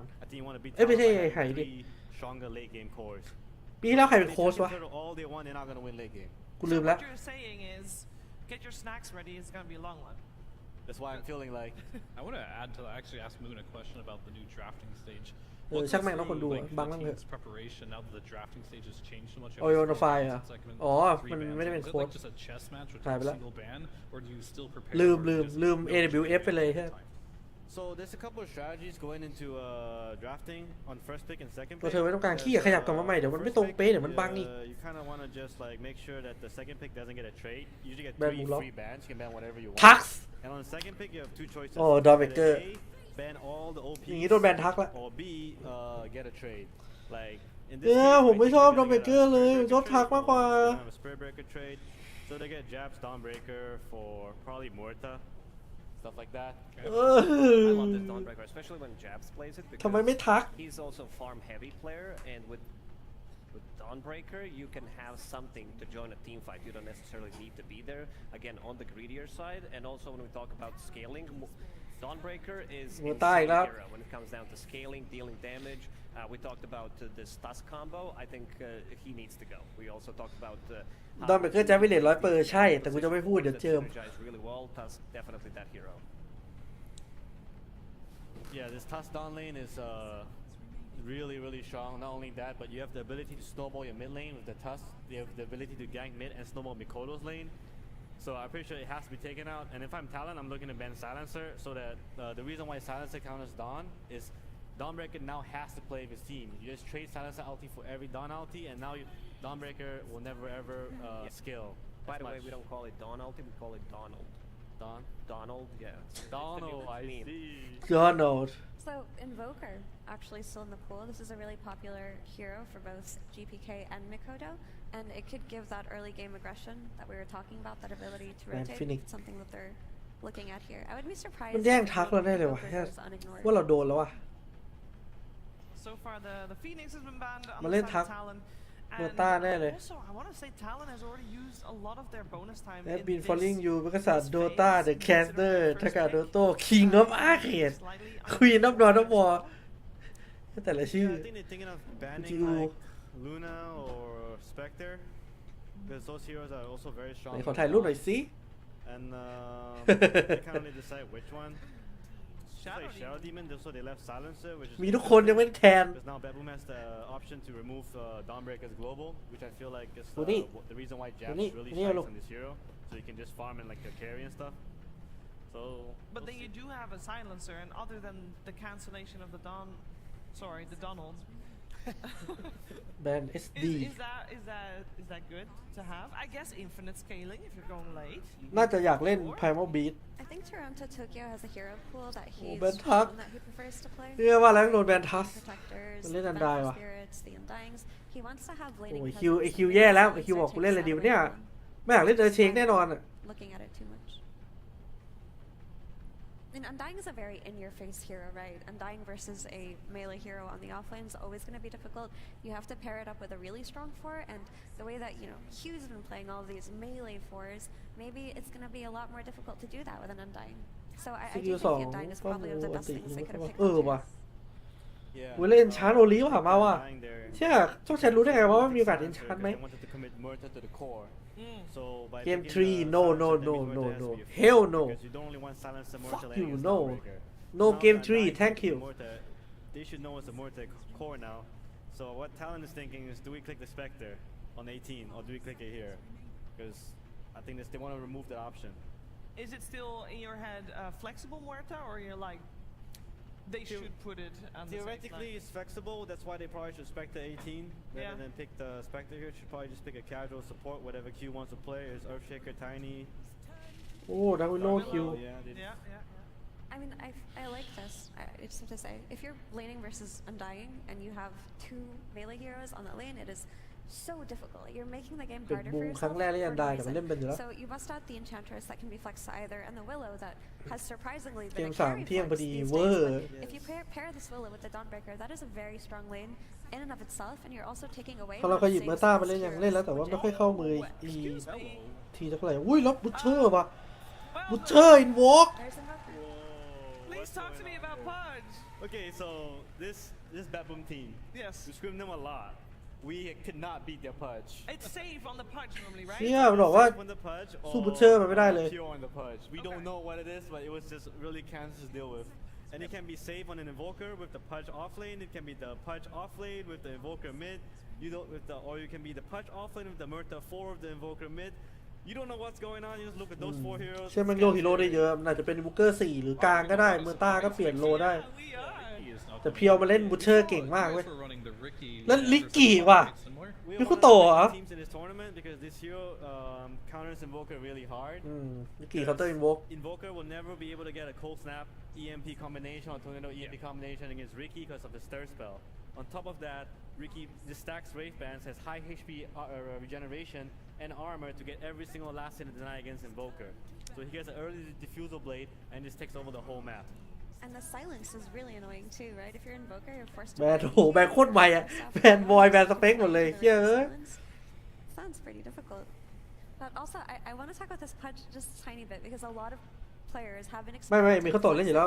ไม่มีทางเล่นลิกกี้ AT แน่นอนเล่นลิกกี้ AT กูไปดูเกมได้อะ Willow position 1 would be a pudge with the Aghanim Scepter. He's just way too tanky when he gets that Ags and that heart and he's just on top of her. She can't do anything. So I'm pretty sure this is just a support Willow at this point. But it's Talon, who knows? Yeah, I don't want to say anything too early. And also Ricky's short. I mean, this is a bit of an undervalued one where you cannot be safe. Sure, you have hook in this one, but these 4 staffs, they're not working. So you need to be able to take care of yourself, pop a BKB. It's a very interesting pick, and I might be a little worried for the damage output coming out from Talon early on until like Ricky gets online. But they do have relatively strong lanes. This Dawnbreaker plus Dark Willow, if they're gonna run it as a position 4, which I think they should, it looks really strong. Like this is a killer lane for them. I mean, I wouldn't be too worried about Talon's damage output because you do have some Dark Willow Enchantress, they might buy some Midases here and there, and eventually these heroes can do a lot of damage scaling if they want to go that route. And is it a 23? มาซี่ This is like just surprises ไอทีดับวิโลแคลรี่เหรอ Talon's doing, guys. What are they doing? They switched up their game plan completely. From turtling late game, they want to just run at Bet Boom now. They want to destroy him. Riki against Invoker mid. Ench Marcy saved in the Marcy carry with the Ench pushing Temple. Marcy carryทีเหรอ With the Dark Willow Dawnbreaker, with the Dawnbreakers connecting to every team fight, every LT, just snowballing the whole game out of control. So who did you say was going to be mid for Talon? Ricky mid, Marcy carry. น่าจะมาซี่แครี่ไม่น่าดับวิโลแครี่ Battle Fury. Then she gets the Aghanims, and she's the Universal Hero. She gets หรือใช่วะไม่รู้อะ and a very strong. ดับวิโลมั้งไม่รู้อะ Marcy lost a lot of damage from her sidekick though. Like I feel like Marcy carry used to be a lot better when the sidekick was a reliable amount of insane damage outputs. But now it's mild. It's mild. You have to compensate for that with items. But I mean, if you're aggressive with your Ricky and you've got the ล็อกไว้3ลิกิล็อก2ไอ้3ตัวที่เหลือเนี่ย Marcy carry, she has one weakness. If this hero is pushed out of the lane early on, you can't really farm the jungle compared to some other carries. You know, these Svens, it's almost impossible. ถ้าดาวิโลแครี่ good laning stage. What you want to do is ก็คือคิวเอนชาร์ keep that ก็คือคิวไม่เล่นเอนชาร์ก็ดาวิโลอะ because if you're not fighting, you can't farm the jungle. And on the side of Bet Boom, I see Pudge Invoker. น่าเบื่อเลย VP ชาลอนครั้งแรกเล่นมาซี่ยับแผ่นลับ Marcy in the jungle and getting the kills on her. I'm incredibly curious to see what Bet Boom moves because you mentioned this could be Pudge Invoker technically offlane, right? Yeah. Which means they could pick a mid that dumpsters Ricky, like I don't know, some Necro or something, and does that just ruin the game plan of Talon if you have like a mid laner who just can't do much? เข้าไปดูในเกมมันยังเลือกไม่หมดมันยังไม่เห็นว่าใครเลือกอะไรบ้าปะเนี่ยยังเลือกไม่ครบเลย A lot of things to talk about, to think about after the last pick coming out. IO Will be an IO. What the fuck? Alright, so we got the pure. IO last pick. Pure offlane Pudge. We got the mid Invoker. อะไรนะ Position 4 will be the IO, so we got the IO Pudge lane. They changed it and put the Dark Willow carry with the Marcy 5.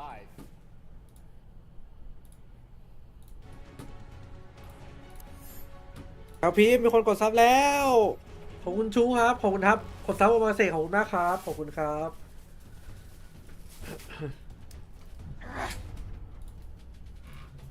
Well, it's something. IO4 ดาวิโลไอทีโอลิมาซี่โอเคจัดไปอย่าให้เสียแผนลับรอดูแล้วกันเน้นรอดูเอาดาวิโล23ไหวไหมเนี่ย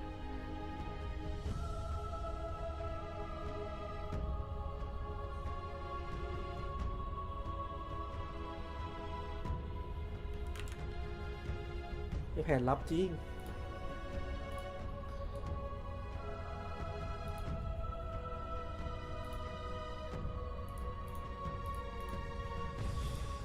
เอาวะ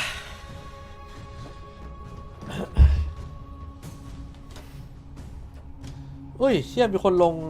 ทารอนคัมแบ็กไป20,000นะเฮียเวอร์สัส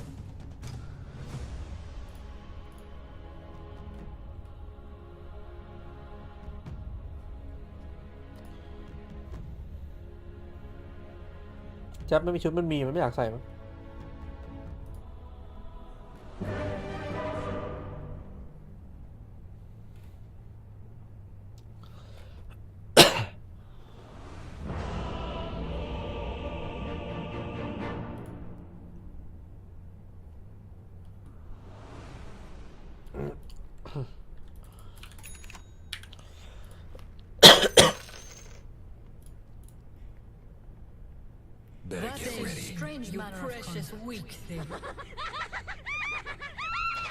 TI 11 Wise Anybody 我哪里猜了呀？不要睁着眼睛乱说。我哪里猜了呀？不要睁着眼睛乱说，好吗？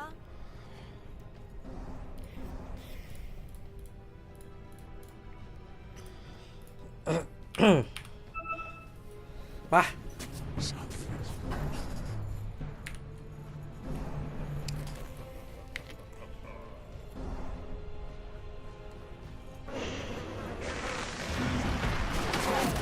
อุ้ยสโลช้าไปเปล่าโหแล้วโอลีละอัพ1มาแล้วด้วยโหโดนยิงเฟียเมื่อกี้โหเสียดายว่ะเมื่อกี้น่าได้เฟิร์สน่าใส่ไปเลยว่ะไอ้แจมหน้ารีบดึงไปเลย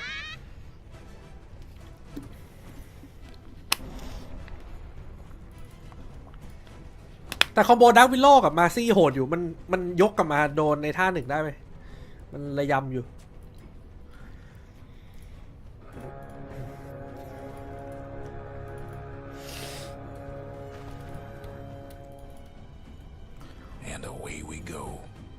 มันจะฮุกมันฮุกไม่เป็นไรขอเฟิร์นบัตรไนท์ฟอร์ตายไปแล้วครับอยากได้รูนมึงเอาไปเลยอยากได้รูนมึงเอาไปเลยแล้วเป็นโอลี่ครับที่ได้เฟิร์นบัตรบอกเลยว่าแน่นๆแล้วขออนุญาตใช้ประตูกลับนะครับว้าวนี่มันจะมายิงไม่ให้กลับบ้านไหมเนี่ยไม่น่านะที่บอกว้าแม่งเลยที่เหยียดนี่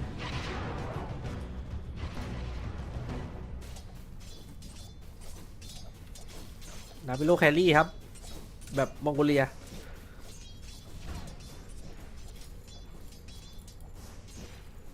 ได้ยิงครับได้ยิงมาซี่ได้บูทไวบอกเลยว่าเดือดแน่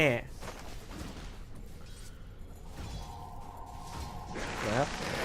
ยกไม่อยู่ในโพซิชั่นไม่เป็นไรเอาพีมีคนกดซับแล้วคอนโทรลคลิปที่ไกลครับสวยครับเรื่อยๆครับ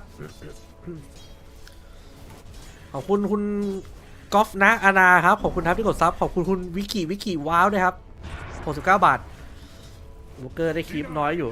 วิกิเคาน์เตอร์บุกเกอร์นะเพราะว่าบุกเกอร์มันไม่มีทางคอมโบโดนเพราะว่าลิกิอัพ3เวล1แอบเจ็บอยู่นะดีนายเยอะมากครับโอ้แทงโก้ไปด้วยไอโอมันยั่วอยู่เนี่ย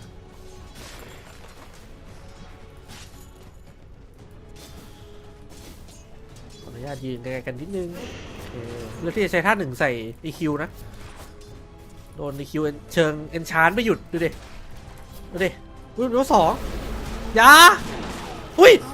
อันแน่ยิงไม่โดนเกือบแล้วโอ้ถ้าโดนเมื่อกี้เลนระเบิดเลยทำเป็นเล่นอย่าไปขึ้นโดน2ก่อนเฉย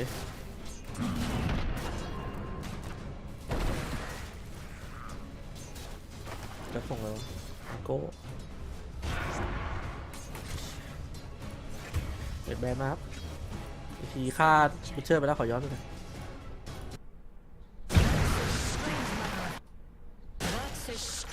มันเดินล้ำเข้ามาเองแน่เลยแล้วเจอโดดปั๊บพอให้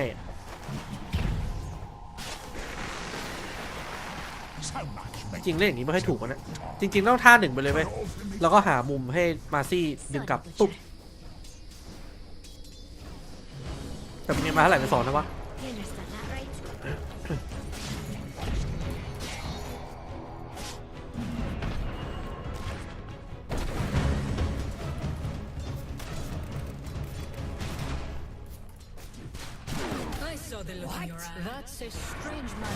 ได้คือได้เลยจริง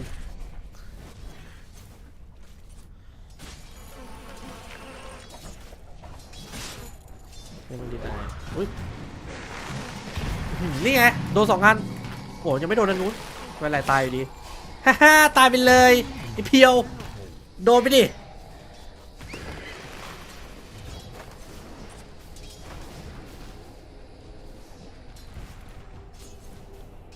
คลิปสวยงามครับเลนดูดีมากเลยนะแต่ว่าเลนล่างโดนหนักหน่อยเพราะแต่เป็นอันไดอ่ะไม่เป็นไรเดี๋ยวพอเวลถึงเดี๋ยวตบหมด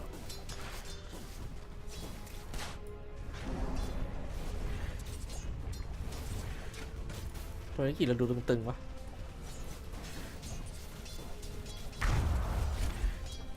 สมองเวลหนึ่งครับ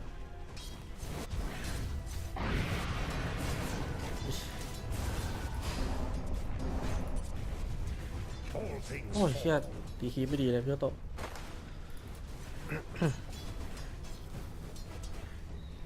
ใช่เวลาคีแม่นหนังวะอ๋อซื้อคราวมันด้วยนะนี่เป็นพี่โตเล่นพิกกี้แพ้วอลเกอร์เฉยเลยแต่ไม่เป็นไรเดี๋ยวกลางเกมเดี๋ยวชิวนี่ครับโดนล็อกก่อนครับแล้วค่อยดึงกว่าเข้ามาครับโดนหลายอันนะครับแต่ว่าโอ้มันโหดมากนี่ดีนะไม่โดนฮุกไม่งั้นแตกโอ้มันฮิวเลือดให้คืนเลยดิน่าเกลียดมากมันกดยาเลือดเลยโอ้แต่ไงฆ่าไม่ได้ครับดาวิโลมีสกิล2ชิว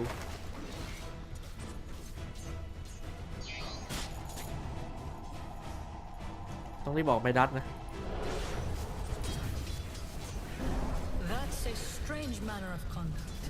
ผ่านไป5 ทีครับนำอยู่ 3-0 ถือว่าดูดีมากตอนนี้ไม่ต่อเล่นสายคอนไม่นะน่าจะดิเบตเลยนะไม่น่าคอนน่าจะคุมแบบคิวบอกรู้จักหอกนครปฐมป่ะหอกนครปฐมอยากได้ลูกเตะมากกว่า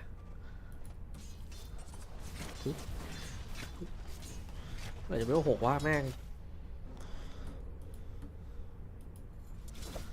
มีคอดามนี้หน่อยครับเน้นเอาเพย์ครับ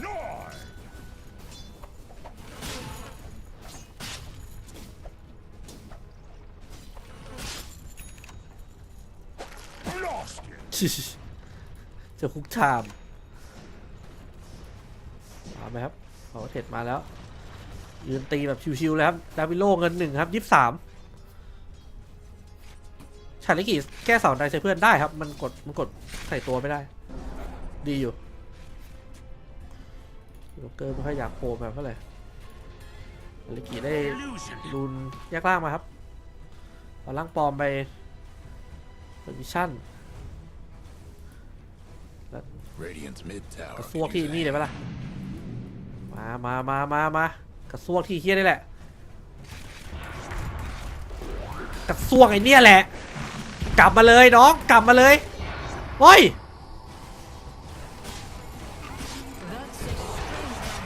อย่าโอ้โหเฮี้ยเลยช็อตนี้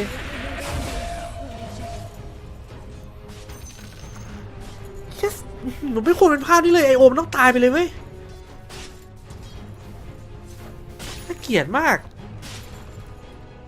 จะตายคู่เลย what the fuck โอ้ที่วอลเกอร์ว้ามาคุ้มเลยที่ตอนแรกวอลเกอร์แม่งกำลังเซ็งๆอยู่แม่งได้2เลยเรียบร้อยแล้วโอ้เลงกูระเบิดเลย what the fuck man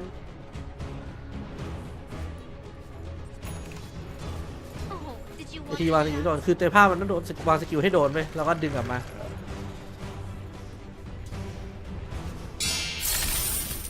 เนี่ยช็อตนี้ดาร์ควินโลแครี่ต้องเล่นไงอะครับเล่นเงี้ยครับเดี๋ยวก็ดูแล้วกันไปดูมองโกเจอจีนก็ได้ครับเรียบร้อยโดนลุมยำอยากจะสู้มากๆอยากจะสู้มากๆอย่างที่จะมากันเลย4 คน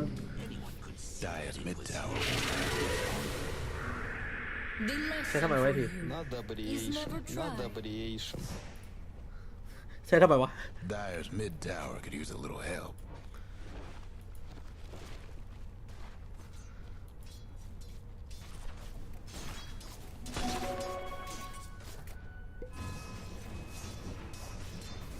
Game 3 please no thank you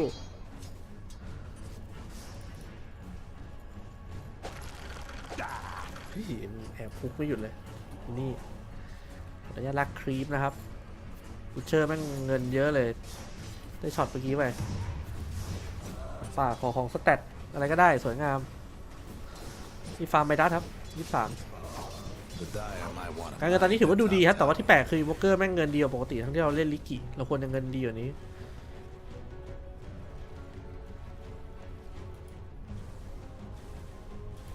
แล้วมันก็โตมาอีกแล้วแจ็บเวล5ว่ะเลนล่างเข้าคีบไม่ได้เลยต้องไปถล่มบนเหรอ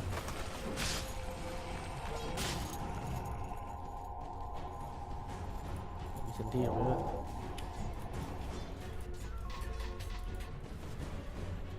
ฟาร์มกลางหน่อยไหมรอดิเบตครับพอมีดิเบตไอโอมันจะไม่ได้เล่นเลย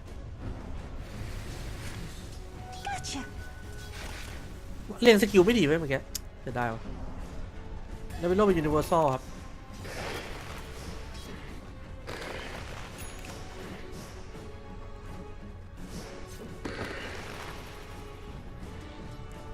ไม่ได้ละไอโอ5วิเชอร์6จะเอ๋มากันตรึมเลี้ยวเลยครับเลี้ยวเลยเจ๊เอ๋สโมกครับไนฟอร์โดนเปล่าไม่โดนครับโดนใบโอ้ยทีไนฟอร์ต้องตายเมื่อกี้เจ้าเกียร์สกิลไม่ดีเลยไนฟอร์ต้องตายไหมเมื่อกี้กูไม่สนนะว่าจะเกิดอะไรขึ้นแต่ไนฟอร์ต้องตายไหมสวยเลยจะได้รู้สาเห็นแม่งหมดแล้วนะว่ามันทำอะไรอยู่อะเป็นโซ่อะไรตีฟาร์มอยู่นี่ไม่นัดโอ้ตัวเข้าอย่างนี้ก็โดนสิครับมีเฟดบูทนะถึกแล้วครับโอลิเอาเรื่องอยู่ดับเบิลเลอร์เคาน์เตอร์ป้าหมูปะเคาน์เตอร์อยู่พอสมควรนะยิงไม่โดนเดี๋ยวเราป้อมบนแล้ววะเชื่อมัน Have fun trying to bust down radiant structures now. Dyer's top tower. Dyer's lost the top tower. Trouble brewing at Radiant's bottom tower. มันจะวาร์ปแม่งเอ้ยแจ๊บมึงเล่นแปลกๆนะเพื่อน Radiant's bottom tower ain't a pretty sight right now. Dyer's mid tower มาหมดเลย technical difficulties. แปลกๆว่ะฟาร์มไป No breaking through the Dyer's ทีไปที่นี่ก่อนเหรอไม่ไปที่นี่ก่อนปะสตาร์วิสดีแต่ก็นั่นแหละมึงไงมาเท่าไหร่ไปสอนนะวะปกติดับบิโลมันจะมานานน้อยเขาชอบบอกสตาร์ก่อน Dyer's mid tower's having technical difficulties. ดับบิโลมาแสงไม่ได้ตีเลยตัวดำตลอดเขี้ยมากแม่งตัวดำตลอดมันต้องสกิลลงพื้นนั่น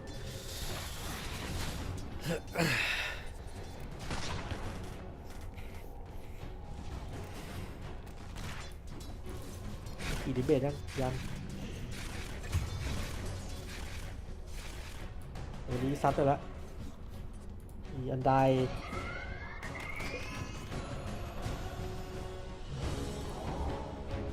เนี่ยพอโอเล่นตัวนี้ต้องมีอิมแพคเยอะเดียว Radiant's bottom tower seen better days. แกนมาเจอครับเขาไม่เห็นลิกกี้นะ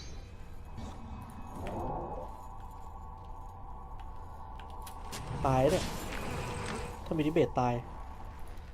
เขาเห็นแล้วครับเห็นลิกกี้แล้ว Radiant's mid tower's coming apart. เชื่อว่ามาดักรอหมดเลย Radiant's top tower's hurting.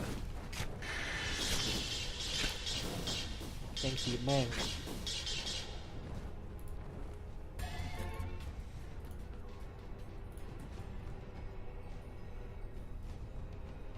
ฟาร์มไปครับดาวิโลเลกเกมรู้ๆกันอยู่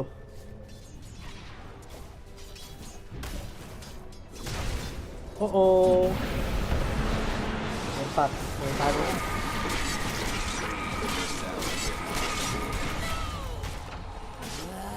ดักจับครับ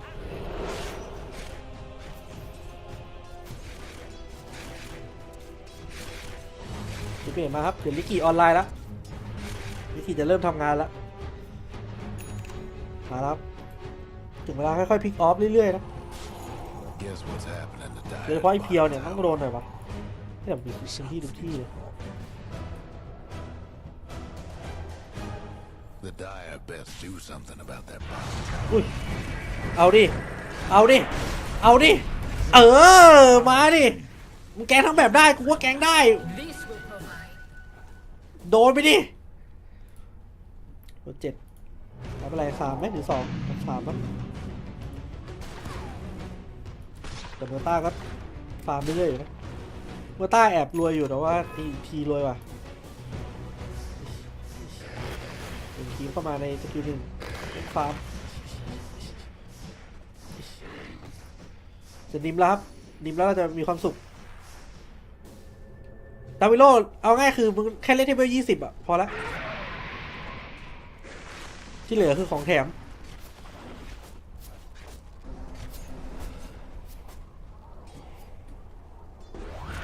อุ้ยเรียบร้อยตายเลยไปจับครับไหนพอครับเป้าหมายต่อไปครับพื้นที่เต็มแมปเลยนะเรารีบวาร์ปไปเลยครับหนีเลย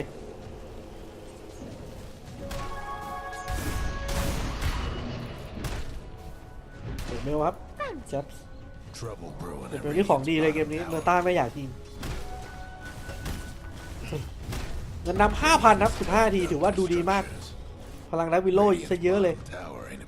ดาวิโลต้องรีบเบอร์12กันนะรีบเบอร์12คือสกิลเบสแรมมันจะแรงมากไงครับฟุกโซโลคิวหรือเปล่าโซโลคิวกูทีโซโลคิวกูทีโซโลคิวกูทีอ้าวยังมีเพจกลัวอะไรวะโอลิไม่ตีไปเลยวะ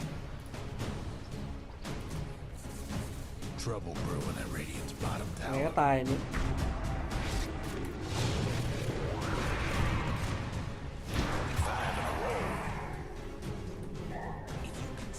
น่าตีไปเลยโอลิตีแรงนะเว้ยไม่น่ากลัวเลยไม่ตายอยู่แล้วมันไม่มีอะไรหยุดดีๆเลยเว้ยโอ้เซนที่ทั้ง2ฝั่งแบบเลยคือเซนที่เยอะมากอะแต่ก็ดีเพราะว่ามันห่วงลิกิมากเกินกว่าที่ไปห่วงไอทีแล้วคือการมีข้อโต้สร้างสเปซเยอะอยู่นะ50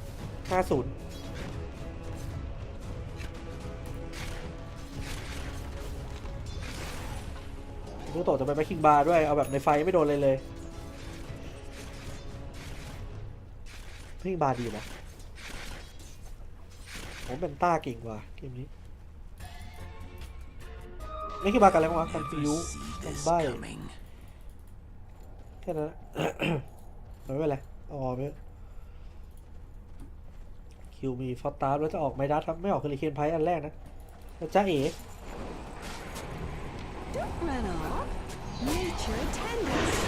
โอ้ย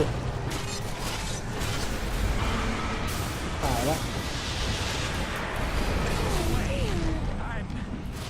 ปล่อยคิวโดนอย่างนี้ได้เหรอวะไม่ได้ดิต้องกดบุชเชอร์ก่อนเมื่อกี้บุชเชอร์ได้กลับเต็มเวลาได้ไงวะเราเล่นลิกิโอ้มั่วเลยช็อตนี้ ทีไม่ได้มาด้วยต้องมีทีว่ะถ้าอยากบวก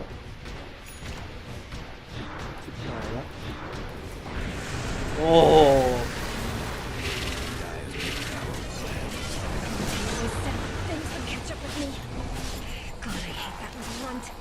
What the fuck man ที่เมื่อกี้เรานำอยู่ 5,000 หายหมดแล้วบ้าปะเนี่ยฆ่าแม่งดิฆ่าแม่งดิกูจะไม่ยอมตายฟรีเหี้ยฆ่าแม่งให้หมดเอาคืนมา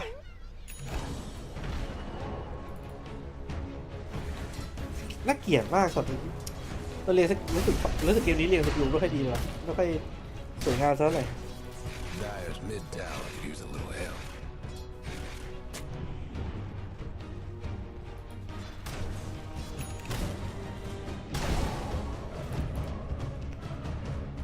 จะออกเดโซก่อนชาร์จ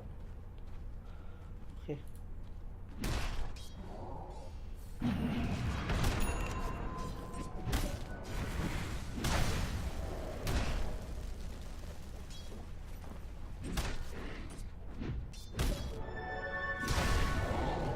ของจุดประทัดเป็นเลยเชื่อมันเริ่มถึงกันนะทำเป็นเล่นไป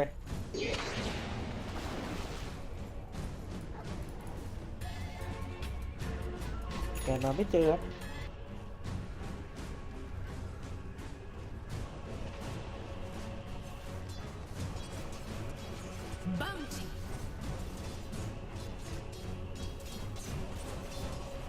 แต่เกมดีซับเรารวยอยู่เดี๋ยวมาซี่ BKB เอาเรื่องอยู่ช่วงนี้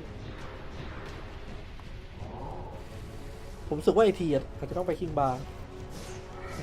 แล้วก็แรงกันตามชิวเลยเว้ยเมอร์ต้าเงินนำนะอย่าเพิ่งชิวมากแต่ไม่เป็นไรเมอร์ต้ามันสู้ดาวิโลไม่ได้มันยิงไม่โดนเมอร์ต้าอันติดาวิโลก็อันติดาวิโลก็ท่า2แค่นั้น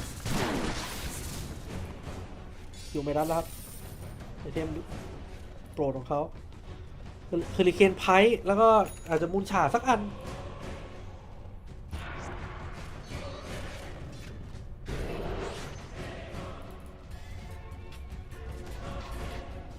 เหมือนเวลาเราเข้าเราแหยงอะมาซี่เลเกนขึ้นใช่เป็นยูนิเวอร์แซลไม่กล้าเก็บรออยู่ทีเคมันเล่นมุกดีว่ะ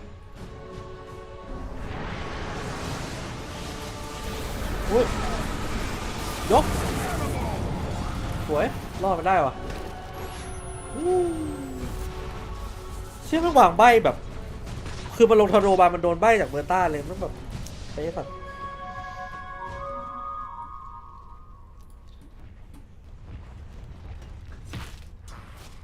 ดูดเลือดนะดูดเลือดเหรอ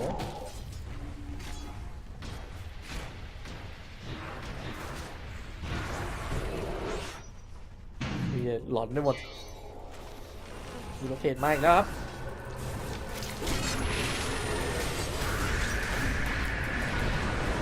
โดนพายุตัดชีดโวแม่งตัดหมดเลยเฮียไม่เป็นไรเอาแม่งคืนนิดนึงที่ทีวีเคมันออกสกิลเมื่อจัดอะออกสกิลโคตรดีเลย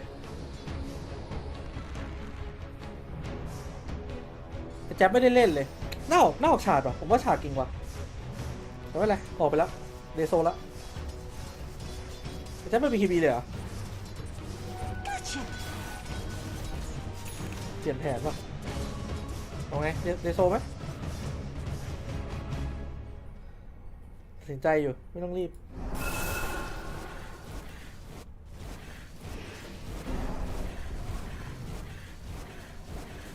แม่ง1-1แบบบิ๊กซีตลอดเลยครับ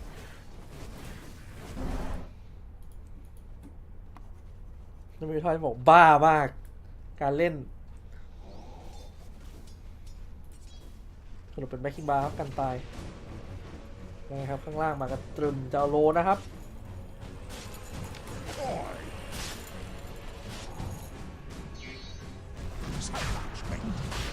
โซนมาแล้ว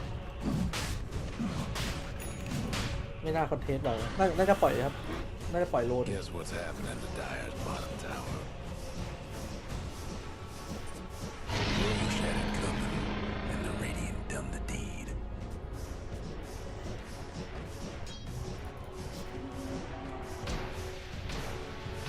รอทีละ20ก่อนครับ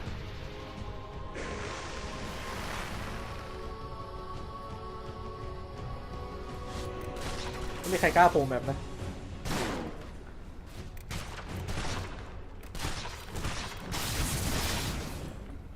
เราต้ารวยครับแต่ว่าไม่เป็นไร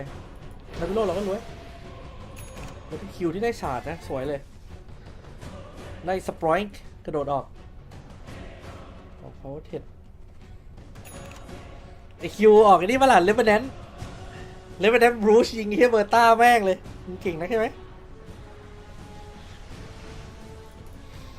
ดิง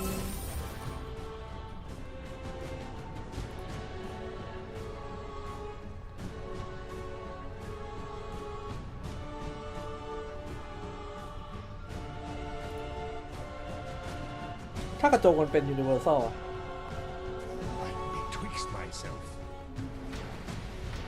เงินมีคิวเยอะไปแจ๊บแม่งเหมือนกระสอบทรายตอนนี้เน้นโดนตีน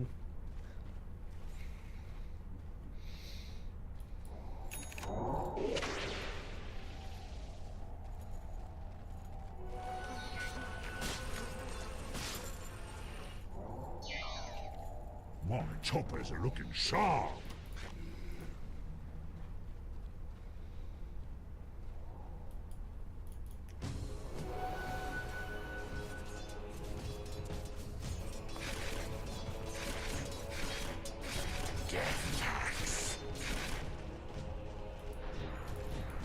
เชื่อไปคิงบาร์แล้วต้องฆ่าบุกเกอร์ไว้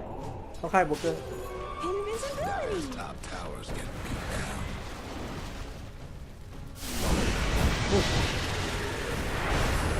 ฆ่าที่ก่อนสวยยิงอุ้ยถือแม่งดีโลร้ายนะมึงโอ้ยมาต้ามามันตีไปแล้ว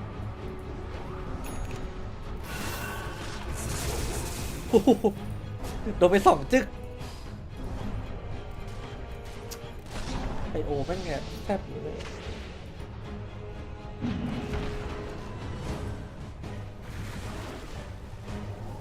ต้องรีบเดโซนหน่อยวะ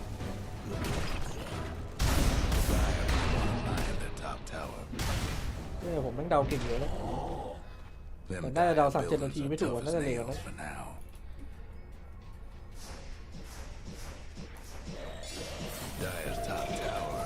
ถ้าสองฟาร์มก็ดีเปิดโดนแก๊ง Dyer's top tower's gone.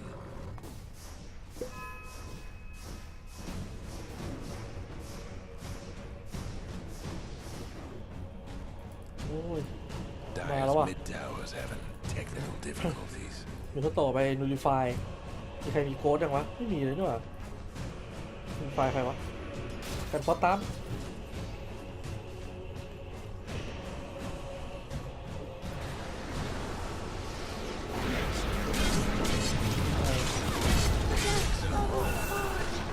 อะไรทามิ่งมันปล่อยไปมันไอจิตเราแค่ต้องทำคลิปเรื่อยๆสวยอุ้ยเชื่อเป็นวอล์กอยู่ในนั้น The Dyer best do something about that bottom tower. Dyer's bottom tower got blown to bits.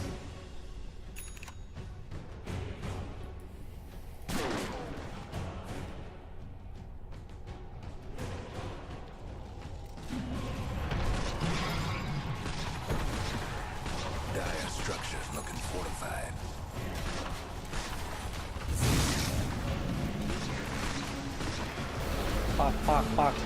Pak.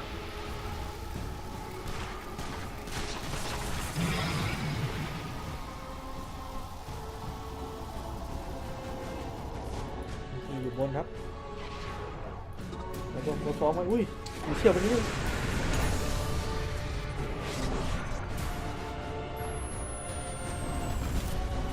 55วินวอล์ก เดินออกไปเลย55วินวอล์กฆ่าที่นี่ด้วยปะล่ะ มแม่งเลยน่าจะเกินไปหน่อยฮ่าไม่มีเกมเอ้ยติดแล้วอ่ะ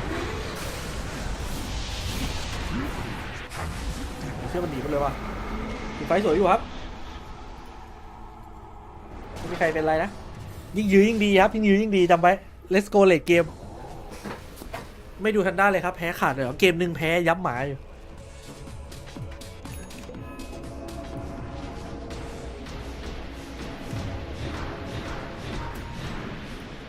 จะ20แล้วเว้ยจะ20แล้วเว้ยจะถึงเฟสแล้ว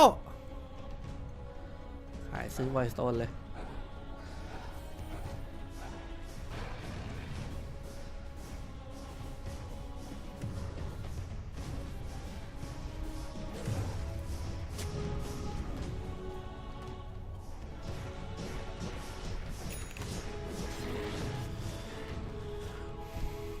รอวิโลไป20ก่อนเถอะรู้เรื่องจะอยู่5 วิไม่ใช่5 วิหรือ7 วิ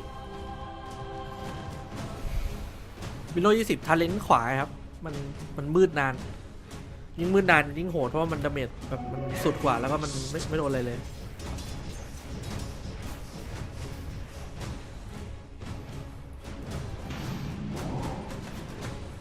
กิ่งไม้นำโชคใช่มันชอบเก็บกิ่งไม้แบบ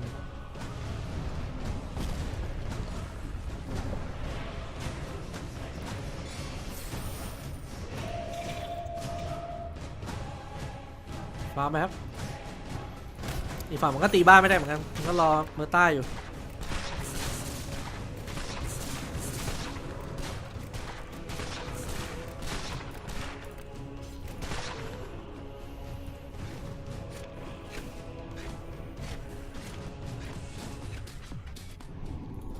นี่มันไม่ออกโกดด้วยนะ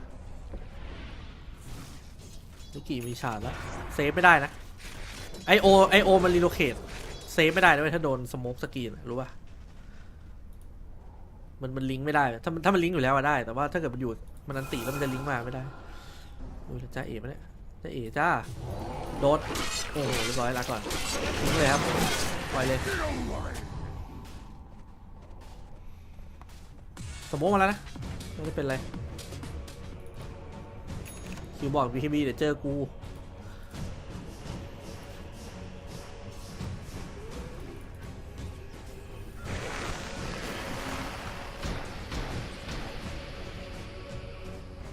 โอ้ยแล้วเหรอโอ้ยเชื่อบุชเชอร์เนี่ยเพียวแม่งฮุกโดนเลย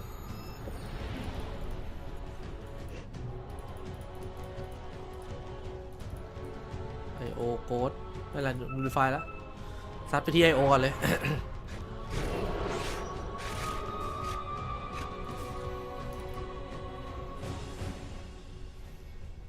อยากได้โอซีนะครับเดี๋ยวเบอร์20แล้วเบอร์20แล้ว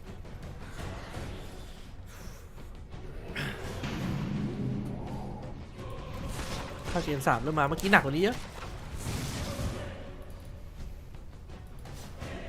เอจิจะเกิดแล้ว50 วิสโมกมั่งเลยว่ะรอโรยอยู่โอ้โหมันเจมไปได้มูเกอร์ถ้าค่ายมูเกอร์ได้จบอยู่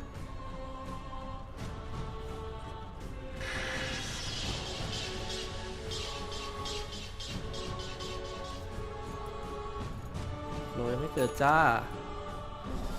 เหมือนต้ามีแบ็คคิงบาร์เนี่ยถามว่ามันตายชุดเดียวไหมน่าจะยากอยู่ต้องสโมสกรีนให้โดนมันมีฟอสตาร์เราฆ่ามันชุดเดียวยากอยู่แล้วไม่มีล็อกดาวน์ดีๆไม่ได้เอาโรยอยู่ครับมีเขาโตเช็คแล้วสโมกมาเลยครับฝั่งทารอนหายหมดนะสโมกไปทีนึงโอ้อยากได้เบล20ก่อนไฟว่ะไม่ได้เหรอ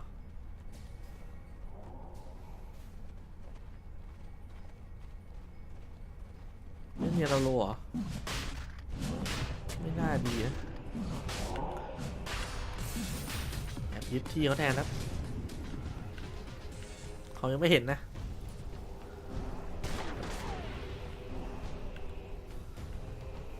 ตึงไปดูไหมครับเห็นแล้วครับมันมีบอร์ดมูเกอร์บินวอล์กอยู่มูเกอร์หลุดครับโอ้ยทีไปคิงบาร์ด้วยไม่สนครับไม่สนยิงเอาให้ตาย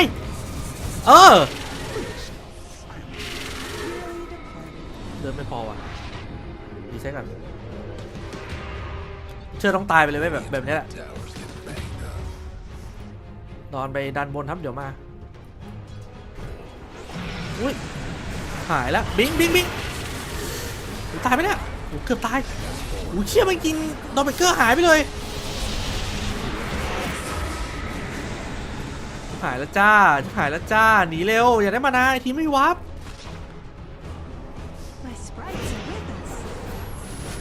โอ้ยโดนครับตายอุ้ยสวยไนฟอร์ตายว่ะไนฟอร์ตายเหลือแค่ไอทีรอดหน่อยสวย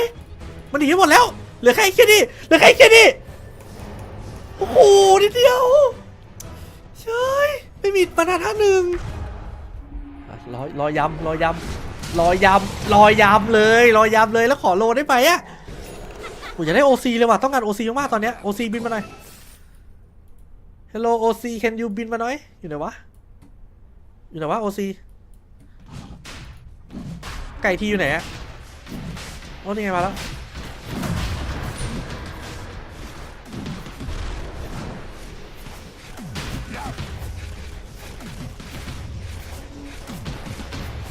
เอาว่ะได้โลว่ะมันจะแย่งเว้ยลิกกี้เอจิสสี23สวยครับโอเคไม่ปัญหาเรื่องมานาแล้วพอมีโอซี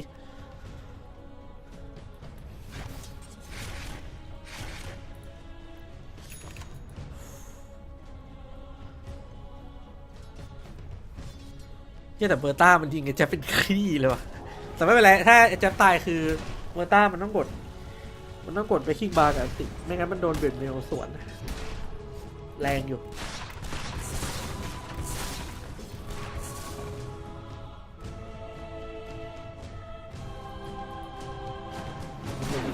ดูมันที่ชิวเลย15พี่ว่าไงไปเฮกด้วยไม่เอาดาเมจเอาดิเซเบิลก่อนเมื่อใต้ยิงแจ๊บ2 ทีล่วงเลยใช่ไหมไม่เป็นไรครับตำแหน่งแทงหาตอนนี้กูยังไม่ว่าเลย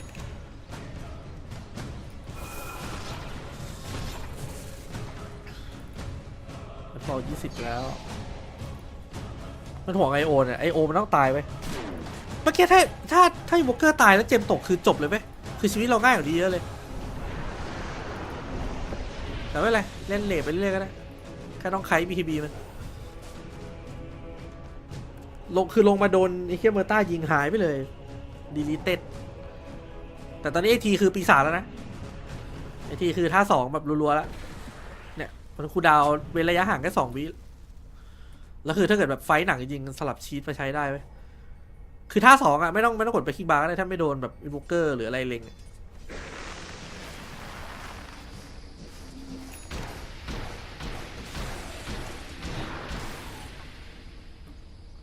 แล้วคิวตอนนี้ตายยากก็ได้มีไปคิกบาร์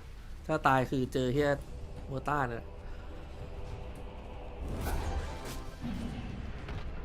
แต่เป็นเมทครับล่ออยู่ครับต่อเป็นเมนต้าต่อเมนต้าคนนั้นใหญ่ว่าตอนดับเวทยิงปั้มบูเข้าครับดับเวทใหญ่อินวอล์กไม่ได้บินวอล์กน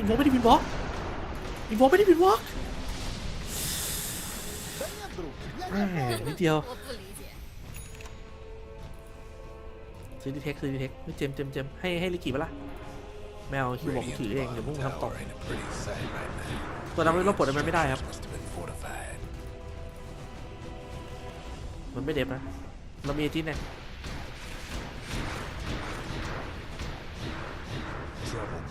ตีป้อมไหมล่ะตีครับเซฟ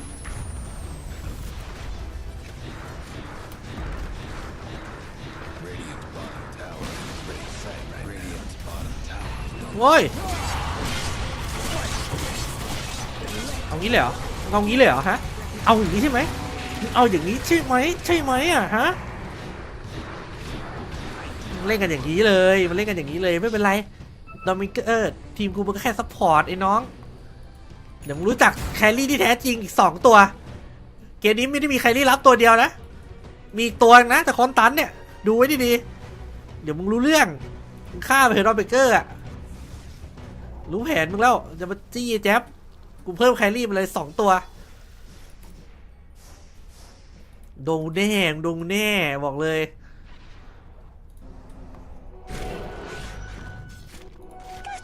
แต่จริงอยากให้เจมลิกิว่ะแม่งหิวเกินอีก1 นาทีครับอุ้ยโหทีได้แล้วว่ะไอเทมที่ดีที่สุดไอเทมที่ดีที่สุดในการเล่นดังวิโลคือไอเคียนี่แหละสเปลวิซึมมาแล้วครับท่า2เกือบตลอดเวลาโดนกูแน่ขอท่า2รัวๆโดนกูแน่เมอร์ต้าหมาอะไรก็ตามอ่ะจะแปลงร่างไม่ทั้งวันออกไซโคครับเป็นบินเบเกอร์เอาไว้บินหนีแล้วก็เผื่อหลบอะไรแปลกๆด้วยแจ๊บ07แต่ว่าไม่เป็นไรครับเดี๋ยวกูลิงเค้นกูจะฟื้น54แล้วแต่งฟาร์มไปเรื่อยครับสบายๆเพื่อนไม่รีบครับเพื่อนบอกเราแครี่เยอะเพื่อนไอ้พวกเบ็ดบูมเลือกแครี่มาไม่เยอะเท่าเราหรอก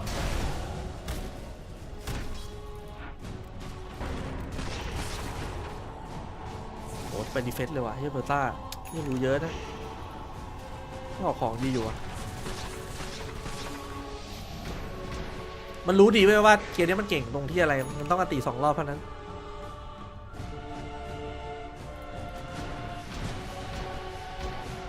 เทียร์5ทีคนได้อะไรหรอน่าจะไพเรตแฮท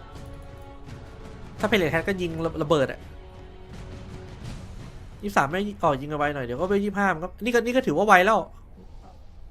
ออกเงี้ยดีแล้วเพราะว่าไม่ได้ต้องการดาเมจเวอร์ขนาดนั้นต้องการให้ตัวเองไม่ตายแล้วฟอร์ส BKB เขามากกว่าปับบริการเต็มครับเกมนี้ถ้า BKB ทีมันหมดคือมันหมาเลยเว้ยโอ้ยมันไม่มีกองใหญ่แล้วกองใหญ่ดีอยู่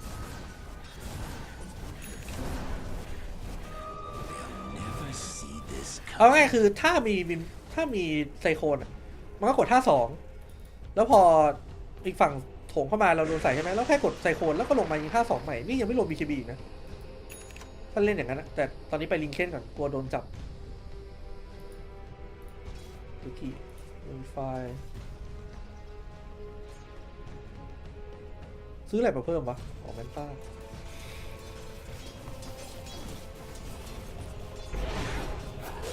ดูจะเฮกแล้วไม่มีใครกล้าโผล่มาครับตอนนี้โผล่ไปมีสิทธิ์โดนกระทืบสมัยบาริต้าลืมไปแล้วไอ้เหี้ยบาริต้าเมื่อก่อนใครได้บาริต้าเล่นตัวดีไกลชนะเลยโคตรโกงไอ้เหี้ยสมัยที่แม่งไม่ได้สมัยที่แม่งแบบอะไรอะเลือกไม่ได้อะโคตรระยำเลยนะเว้ยคือถ้าตัวดีไกลไม่ได้บาริต้ามึงจะสู้ไม่ยังไงวะไม่เข้าใจเลยต้องทำมาแบบเหี้ยเกิน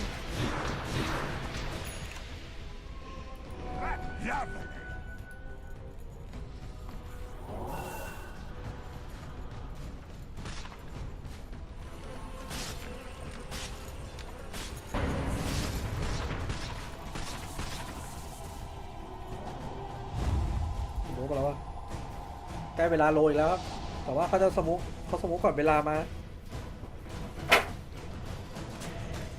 เราต้องโดดใส่เมอร์ต้าไว้แล้วก็ไอ้แจ๊บอันติลงตอนที่มัน BKB อยู่เพราะว่าอันติดอมเบเกอร์มันทะลุแบ็คกิ้งบาร์แต่ว่าอุ้ยคิวตายไปเลย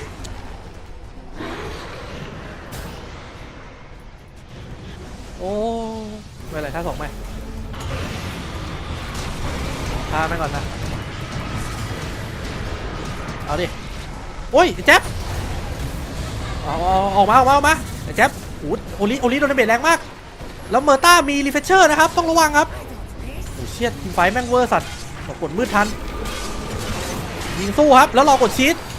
23มาตีสวนไหมครับยังไงเอ่ยช็อตนี้ถ้า2ได้ไหมถ้า2ได้ครับเบอร์ต้ายิงไม่ได้แต่ว่าทีโดนใครหนักบ้างพอตามออกมา23ยังไม่ตาย23ยังอยู่23มืดรัวๆครับนี่แหละความเก่งของดาวิโลมาครับไลตี้ไอโอมันต้องโดนแล้วเรียบร้อยวาร์ปคู่เลยครับแล้วขอเจมคืนหน่อยเกือบเจอแล้วนิดเดียว23ครับไม่ตายครับช็อตนี้อย่างที่บอกพลังแห่งดาวิโลฮีโร่นวัตกรรมต่อไปไซโคนเลยครับเจอช็อตเมื่อกี้ไปเกือบดุ้งครับแล้วไม่มีบูทนะเดี๋ยวใช้เมทัล2 รอบแล้ว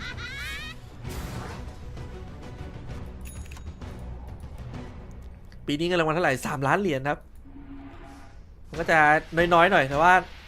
ผมว่าคุณภาพเกมปีนี้แม่งได้อยู่นะคือเงินน้อยแต่คนเล่นมันก็ตั้งใจเล่นกันเหมือนเดิมไม่มีใครอ่อนให้กันหรอกมันคือทัวร์แห่งศักดิ์ศรีทียังไม่ซื้อว่ะกลัวไม่มีบายไปทักก่อนไม่ไล่ทีนี่มีบายแล้วครับขออนุญาตเอาโลนี้นะน้องๆคือมันบ้ามากันหมดเลยมันจะมาแยกมันจะมาโลรีบตีหน่อยแจ๊ดเร็วแจ๊ด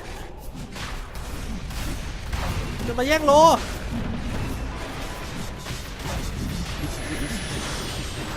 ไม่ทันแล้วจ้าแต่การดิมดอนครับการเบอร์ต้าเหรอเอ้ยดีอยู่นะเบอร์ต้ายิงไม่โดนเอาไงกินไหมอยากให้ใครมึงกันแหละกินนาการดิมไปแล้วครับจะบอกผู้สายซัพพอร์ตอยู่แล้วขออนุญาตบินยาวๆขออนุญาตไม่ลงมาเลยได้ไหมลงมาแล้วโดนยิงตาย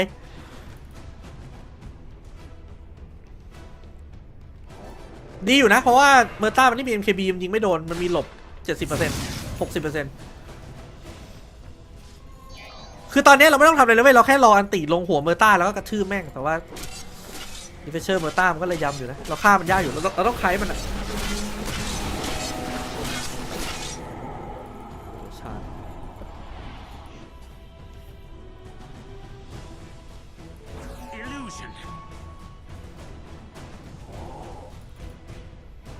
ไปรีเฟชเชอร์ครับไปสายกระโดดซะแล้วเน้นกระโดดอย่างเดียวซะแล้วไอ้แจ๊บขออนุญาตเน้นไปที่ฮิลนะครับสโมกเลยครับแจ๊สบอกชีวิตที่มันดีจังแข่ง TI ก็แค่เล่นไปเรื่อยๆรอเพื่อนไปบวกแล้วกูกดตัว R ตายไหมอุ้ยมันเห็นไอ้เหี้ยโอ้ซาวอนนี่เรามีเฮกปะอ๋อเราไม่มีเฮกจับยากอยู่แล้ว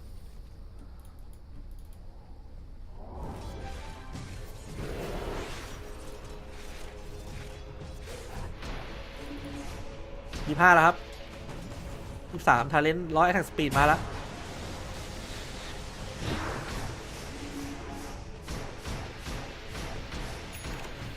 ซื้อบิงเลยครับเตรียมขายไม่ดัดหรือกินนังกระนิมวะลิกิเป็นเปิร์กใหญ่นะโกงอยู่นะเปิร์กหมู่คิวจะออกเลยวันนั้นแล้วมันยิงเฮียเมอร์ต้าแม่งอวตารเกินไปแล้วมันชอบไออันติแล้วไม่ไอนี่ไหมไม่กดไปคิงวาต้องโดนหน่อยแต่ MRT เงินเยอะพิมพ์คิดว่าไฟใต้ดินทันหน้าไปหวันแล้วครับแล้วเราจะขึ้นบ้านเลยเหรอมีไอตินเหรอเนาะขออนุญาตซอยบ้านครับแบบระยะไกลชงเชงเฮ้ยตายงี้เลยเหรอว่าไม่ตลกนะเนี่ยพี่อุ้ยตายไปเนี่ยยิงไม่โดนแจ๊บลงแจ๊บ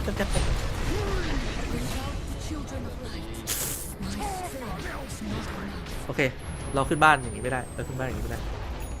มีข้าวต้มห้ามโดนอย่างนี้มาแล้วครับใหญ่ครับ23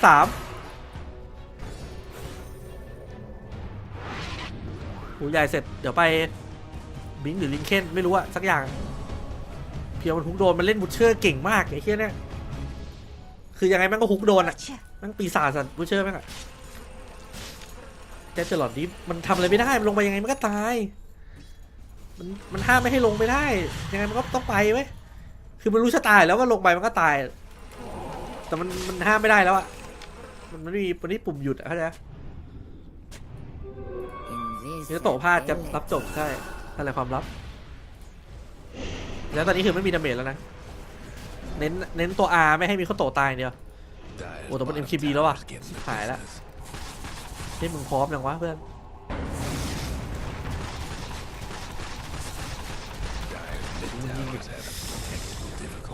ผมไม่การันตีนะว่าเหล็กเกมเลยชนะของโอลิหน่อยมีคอนตันครับ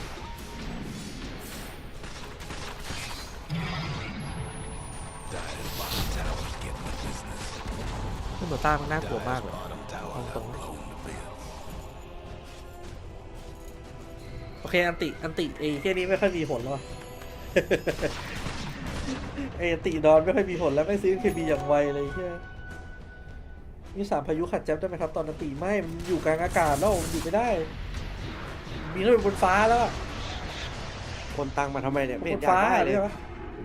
มันไม่ทางอยู่มันได้มันคือยังไงมันก็ต้องไปอะ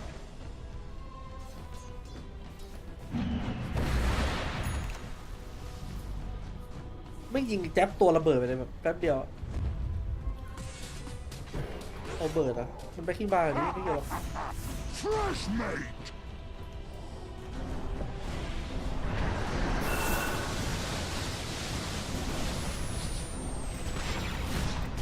25แล้วกันเวท25เปิด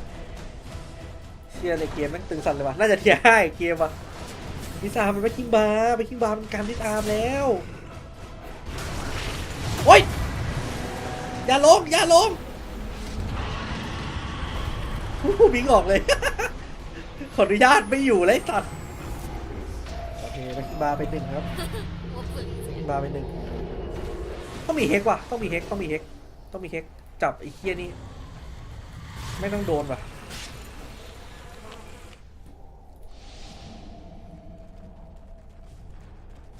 เก่งกว่าเดนดี้เก่งกว่าทุกคนที่มึงรู้จักบนโลกไปเนี้ย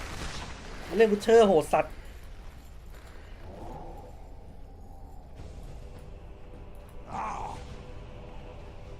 ในเกมใครจะรับประมูไหวถ้ามีก็ไอเมอร์ต้าเนี่ยแหละมันถ้ามีตัวที่รับเมอร์ต้าได้ก็ไอเนี่ยแหละไอพิโร่แหละเพราะมันยิงไม่ได้เว้ย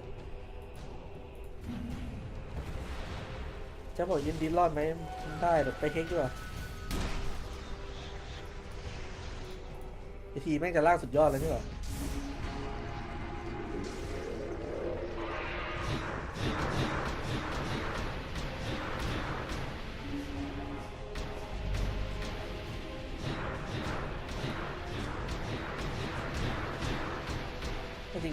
จริงฮีโร่เรามันก็เคี้ยอยู่นะ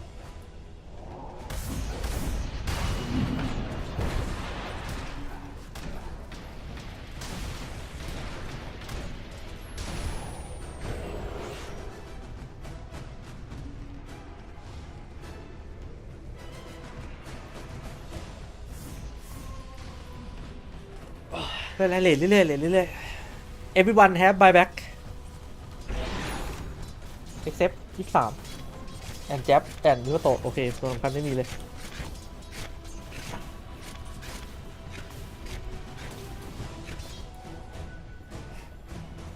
เราต้องชนะเกมนี้ให้ได้ถ้าชนะเกมนี้คือเจอกันอีกทีวันที่เท่าไหร่วะ27 28อ่ะอีกนาน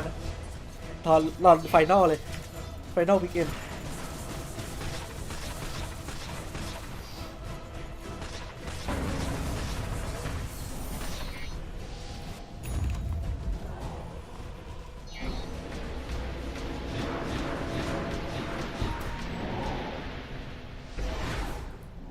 มาแล้วมันจะซัดต่ออย่าเพิ่งนะบินหนีเลยครับ จับโคตรยากอะบอกให้ไออูใหญ่นะแล้วก็มีโอซีได้มันบินทุกไป16 วิ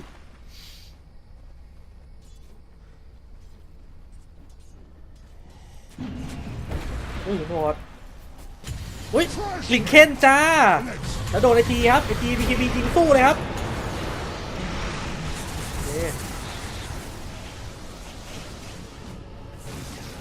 ไปแล้วครับคิวครับแรก BKB ไป เชอร์มีดีเฟนส์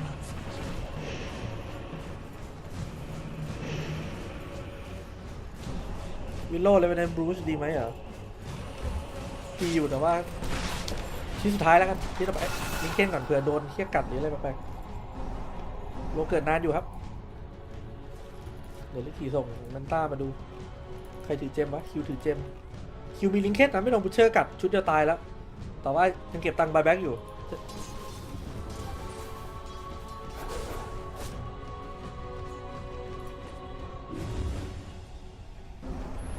ไฟสำคัญจะมาแล้วว่ะ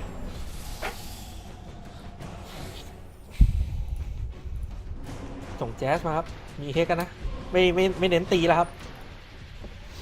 อาจจะออกอูใหญ่ด้วยอีกคนดูว่ามันหลบอยู่ในมุมนี้มันหลบอยู่มุมนี้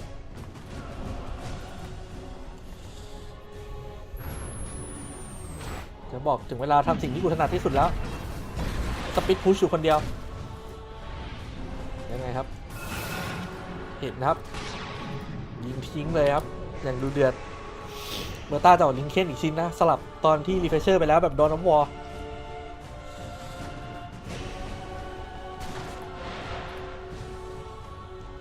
ต้องมีเฮกไว้เฮกเมอร์ต้าตายอยู่เพราะว่าไอโอมันไม่ได้เซฟง่ายขนาดนั้นจริงไหม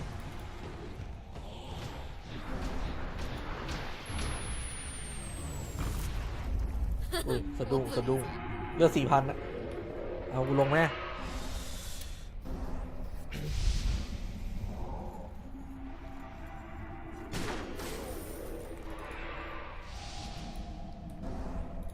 ยังไงครับแล้วก็ยิงครับ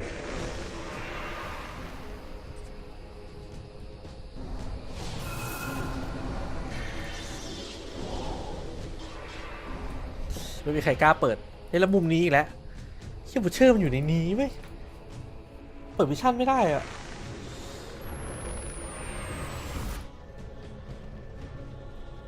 แต่ว่ามาเซตแล้วครับแต่เอาเชี่ยถ้าโลเกิดมันอันติยิงตายอยู่นะเอาจริงว้ามารอเลยวะอุ้ยเอาโลเกิดเอาไงมันกลับมาไหมมันไปเซตรอป่ะมันรออยู่ตรงนี้6 คนเลย5 คน6 คนเป็นยังไงวะ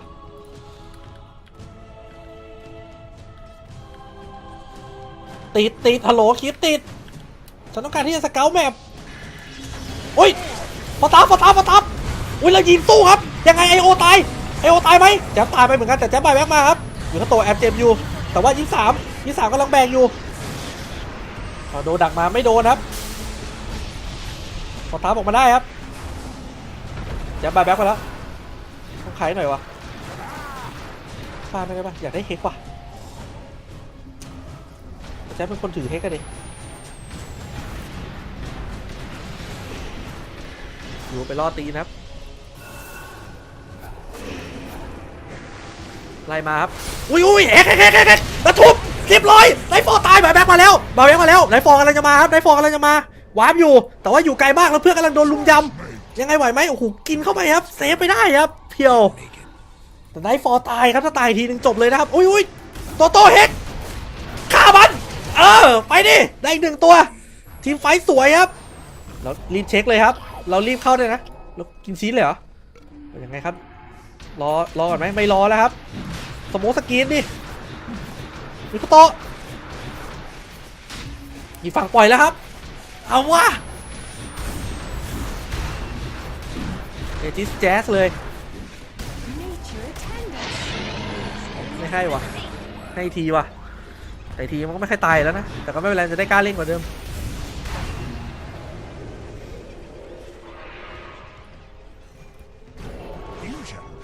เนี่ยแต่มานายมิโคโตะไม่น้อยวะลิงเคนไหม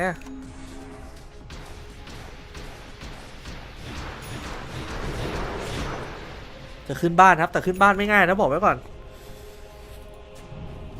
แต่ถ้าเฮกโดนเมอร์ต้านี่อีกเรื่องนึงเอาโพสเหรอได้อยู่นะแต่ว่าเจ็บเกินเลยไม่เอาแชว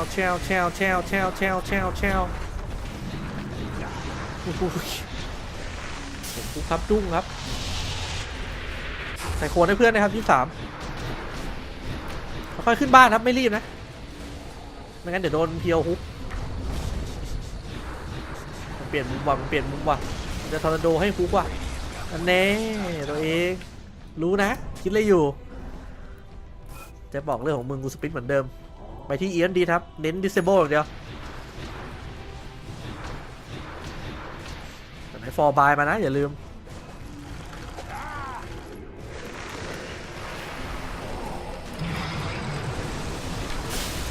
เช่า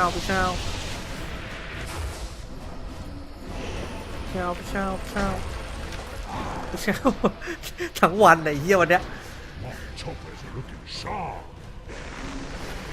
เช่ายิงเรื่อยๆบินหลบบินไมโปโอ๊ยแล้วก็ตอกมาได้ครับแล้วแจ๊บอ่ะ Hello แจ๊บ can you come out แจ๊บปีนิดโอเครีเฟรชเชอร์ไปแล้วครับรีเฟรชเชอร์แล้วไม่โดนนะให้ดูดีไม่โดนนะบินหลบยังไงจับไม่ได้นะเฮียเกมแม่ง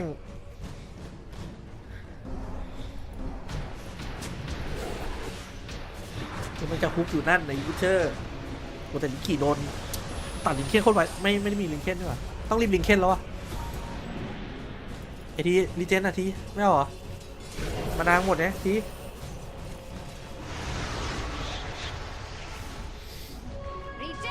กินนิ่มไหมเช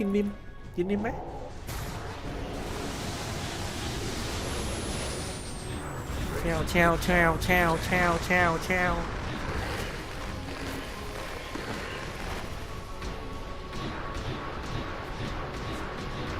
ความมันแล้วก็บินหลบ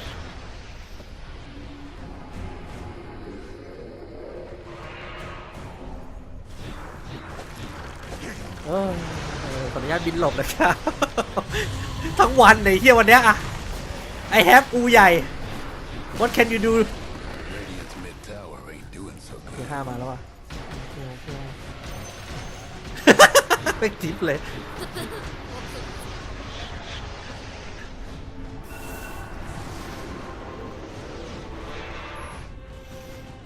ที่5จะมาแล้วสแต็กคีบรอดไหม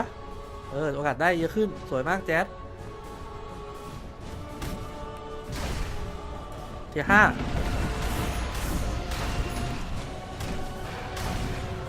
5มาแล้ววิลเลชิวไม่ก็เอ็กมาคิน่าวิลเลชิว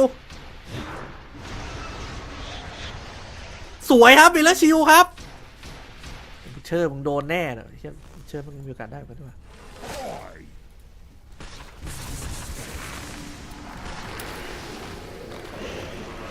เดี๋ยวไปว่า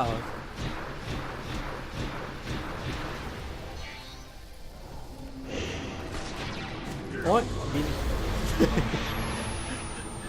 มึงฮุกโดนกูบินออกจะฮุ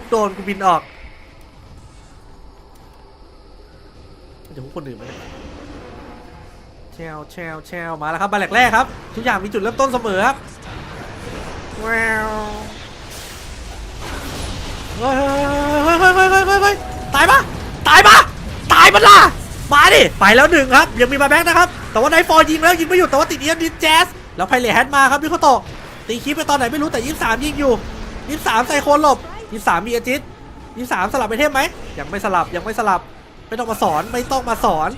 ได้ยินเปล่าที่5มาครับตรงที่5มาอาจิตหมดสลับของแล้วบินขึ้นไปยิงแล้วใส่โคนออกครับว้าวลงใส่โคนต่อไม่เป็นไรครับลงมากูก็ตัวดำอยู่ดีฮ่าชิ้นอะไรไร้สาระถ่ายแม่งเลยเรื่องกู4,000เว้ยเอาเว้ยไปเลยตอร์โต้ไปการต่อ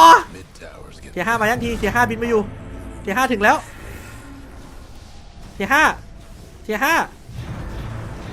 โอ้ยบินอันเน่อยากจะข้ามมากหรือจ๊ะเดี๋ยวค่อยใช้แล้วกันใช้เฮี้ยนี่ก่อนอันเน่ใจร้อนแล้วล่ะสิอยากจะข้ามมากๆเสียงแผ่วพิมพ์อยากจะข้ามมากๆเหรอโอ้ย บินได้ไหมบินได้ไหมว้าวเกม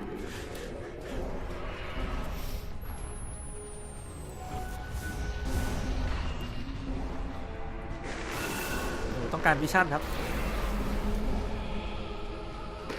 ไอทีไม่ใช่เทียร์5ว่ะไม่มีของดีเลยเหรอขออนุญาตซอยบ้านนะครับอันนี้รู้นะว่าอยากคุกอะเห็นไปก่อนครับ1 ดอกเอ้ยไม่ได้เนาะรู้จักนวัตกรรมที่เรียกว่าวินเบเกอร์หรือเปล่าหลบเรื่อยๆครับไพเรตแฮนด์ได้ปะล่ะน่าจะมีเทียร์5ที่มันลดคูลดาวน์ของทีมันเล่นกับไฟเหมือนกัน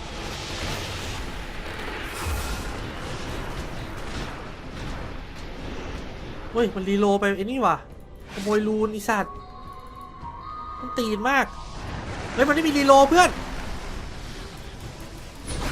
อันนี้หมูดำคุณโรบุตะ อุ้ยหายแล้วไอ้แค่บูเชอร์มีไม่ใช่หน้าจริงปะเนี่ยเอาเอ็กซ์กีน่าแล้วตายหรือเปล่าตายไปดิออกมาครับออกมาโอลิสหนียังไงหมดแล้วครับโอ้ยอีกทีตายไปเลยไม่ได้กดแบ็คคิงแล้วบายแบ็คมาครับซื้อบูทวับยังไงช็อตนี้มันต้องสู้แปลกๆว่ะอีกทีนึงโอ้โหไม่ไปว่ะชิบหายแล้วทีบายแบ็คไปแล้วตายได้ไงวะไม่ตลกว่ะไอ้เหี้ยหมูดำเลนล่างอีกแจ๊บบายไหมไม่อยากบายครับแจ๊บบายเลยเหรอจะเอ็นเลยเหรอเจ้าพลาดตรงนี้แย่นะไตเจี้ยนทับมาซี่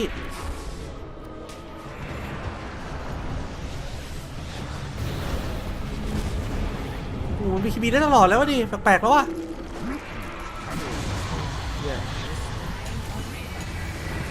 คีบีครับมีคีบีชิวๆเลยดิอุ้ยสตาร์ทสวยแจ๊บไหวเปล่าเดเมจไม่ไหวว่ะยิงหน่อยยิงไม่ได้อุ้ยสวยไม่ได้ว่ะปิดตายไม่ได้ว่ะฆ่าไม่ตายโอ้ยสุดท้ายแล้วลิกกี้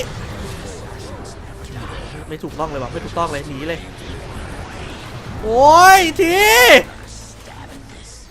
จริงปะเนี่ยเชี่ยสวยเหอะแต่ละอย่าง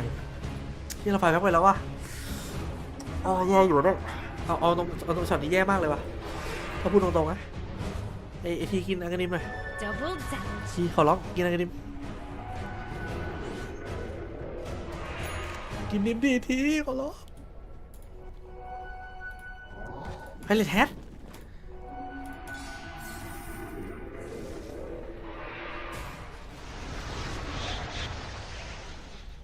เลยฮะแต่ไม่ได้ใช้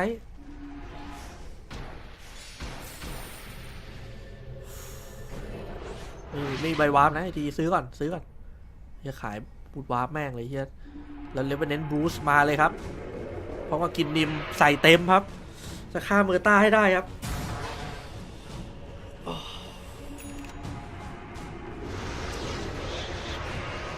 โลเกิดแล้วดิเราเสียโลนะเอาตรงนะเฮียบูชเชอร์มันถึงเฟสเองไม่ที่หน้ามันเคี้ยอยู่นะเว้ยเราฆ่ามันยากอยู่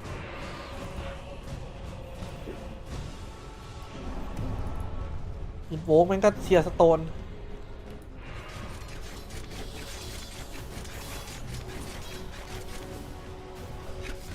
มีเลชิวไอโออีก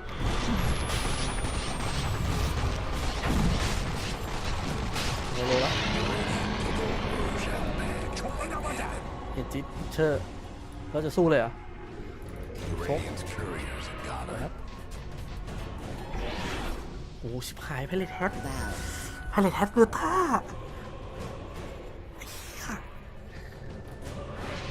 เอาแล้วไง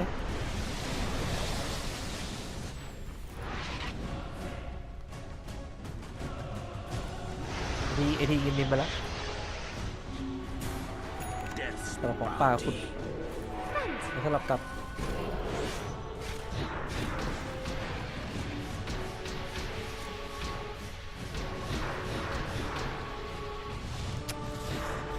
ผมรู้สึกว่าอยากได้บิงมากกว่าป่ะเอาตรงนะผมรู้สึกว่าบิงอินน่ะดีอยู่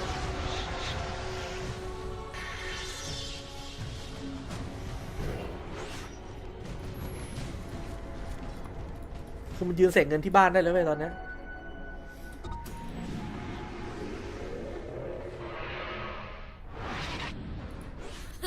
我不理解。กลับไปฝั่งเราเด็บบ้านแล้ว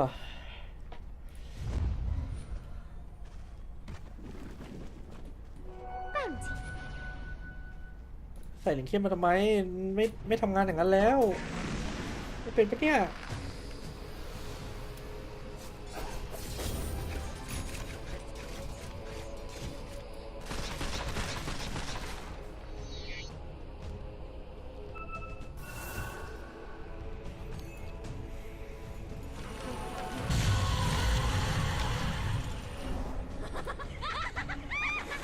หมดแบ็กกินทีสั่งปฏิครับ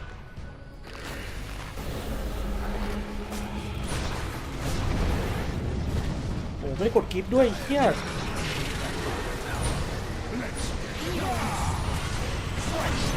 หายไปเลยใครเซฟได้ครับผมว่าต้องถือไพเรตแทนแล้วว่ะนี่ไม่ค่อยคุ้มแล้วโอ้ยตายนะเกือบตายเฮ้ยเพียวมีอาทิตย์โอ้ยโอลิเจ็บโอลิเจ็บยิงอยู่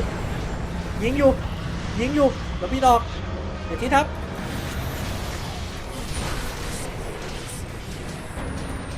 โอ้ยโดนการ์ดแฟนต้าโอ้โหชิบหายแล้วพี่ก็โตตายที่3ยิงอยู่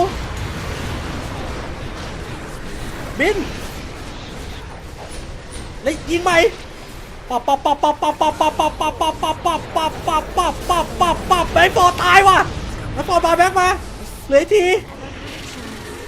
ตีออกไปครับนี่เป็นโรโดอีกโอ้โหทีเที่ยวแพ้โอ้โหแม่งเอ้ยโดต้า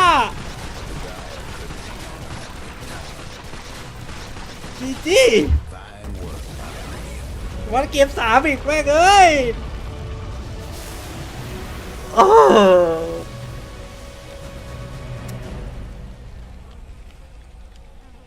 ฝืนเกินตรงนั้นน่ะมันไม่ได้ไม่มันตั้งทำไมตายอยากได้เลยเดฟแบบนี้ทั้งวันก็ยังไหวเปล่าไม่แล้วเสียกิฟต์แรกไปเลยเฮ้ย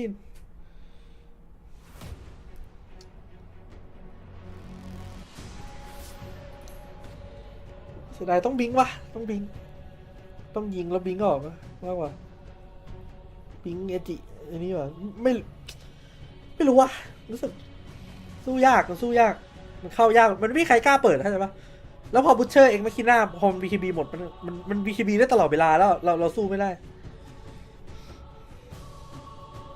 มีกระโตมันไม่ได้ถึกด้วยของป่าก็ไม่ดีโอ้เฮียเสียดายแต่ว่าเกม3ไปโอ้เสียดายจัดเลยวะเกมนี้นิดเดียว There, it did feel like the crowd was a little bit more favoring Talon. The cheers were maybe slightly louder, but I think we saw a lot of empathy from the crowd when they saw 23 Savage never being targetable. They won him over. Bedboom won over the crowd a little bit there at the end and able to come away with the victory. And I don't even know what the hell to expect in this game 3. I mean, you talk about reset, but even just in terms of draft, like the draft was not standard by any stretch of imagination. Yeah, they can't make it crazier than this, right? Absolutely. Well, surely that never ends well, but let's head on back to the panel, let them break down that insanity from game 2. โอ้เสียดายชนะได้ไหมแต่คือมันเลทแล้วมันเลทไป and I think that all our talk of potentially Bedboom having sometimes struggles with the emotional side of things and slightly we can throw that out the window please a game like this coming ดูอะไรแม่งแพ้ทีกูไปแล้วมึงไม่ต้องมานะห้ามกลับไปเลยนะออกไปเลย ไม่ต้องดูแล้วห้ามไปดูช่องอื่นด้วยไม่ต้องดูช่องกูไม่ต้องดูช่องใครทั้งนั้นไม่ต้องดูถ้ามึงดูแล้วแพ้ใครดูแล้วแพ้มึงออกไปให้หมดเลยออกไปออกไปให้หมดไปนอนเลยตอนนี้ก็ได้ไปนอนกินข้าวไปเที่ยวกับพ่อแม่อะไรก็ได้รอดูผลนู่นไม่ต้องดูไอ้เปรต I mean, first I want to start off by giving เนี่ย credit ทำยิ่งเนี้ยยังไหวอยู่เว้ย because that draft was innovative, it was fresh, it was one of the most fun things we've seen at this road to the international, and I thought that playing Carry Willow into Invoker Pudge would be a death sentence, but they played around it so beautifully, especially Mikoto on this Riki. This Riki did so much for them by way of disrupting fights, by way of protecting Willow, just by being so in your face, and it looked like they were going to do it till the very end, but Betboom, they really pulled through, and I just have to commend GPK on this hex. This hex won them the game. Like these two hexes, these two catches changed everything for them, because all of a sudden you're not in your base, you're not defending, you're not depending on a hook to be able to defend your high ground when all of them are uncatchable. No, you're taking Roche and you are the aggressors, and when you are the aggressors on Betboom, you can actually take these fights instead of watching your buildings be hit from 1,000 range away. กูแค่ไล่ไปงั้นแหละคนอย่างมึงไอ้เหี้ยหาเรื่องพูดอยู่ได้ทุกเรื่องอ่ะหนักกว่ากูอีก I don't think you can ask for anything nicer, and it's just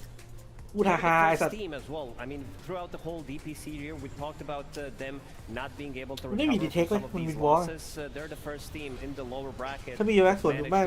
เราได้แบ็กไปแล้วไงในตัวเนี้ยยังไหวด้วยถ้ารีเซ็ตไฟมาใหม่แต่มีเขาตกบายแบ็กมาแล้วมันไปแล้วไง Like double buybacks on the Jabs and 23, but there was no buyback on Undying. This was what kind of they could have prolonged the game for another couple of more แต่ minutes. บวกไม่ดีเอง They จริง decided to, you know, ๆมีเขาตกไม่จำเป็นต้องเข้าไป this risk. 60 minutes into the game, we'll try to end it. Didn't end well for ใช่แต่พอมันเทียร์5มันอะไรก็เกิดขึ้นได้แล้ว I mean, I am Betboom. I am like so happy because I got my Pudge on my Theodora, my Cattail. I have my ไอโอ25ด้วยมันยิงแบบกระจายหมดเลย I got my GPK. ไอทีพยายามแบกแล้ว All 3 Egoists. Like I'm gonna solo carry this game. This is what Betboom needs to draft. Throw that Thailander dazzle, like timing push it out of into the trash can. Full ego 1v9 on 3 cores. This is the kind of Betboom that I know. Yeah, I mean, they played a little bit more for the late game. I felt like I needed to be silent for that moment for a little bit. Yeah. I've seen that. That is some emotional release there, Fear. Oh, it definitely was. They have to be really relieved. มันยิงช้าไม่แต่คือปัญหาไม่ได้อยู่ที่ดาเมจหรอกมันต้องถือไอ้นี่แหละเพราะว่ามันลดคูลดาวน์แต่ว่าไม่รู้ว่า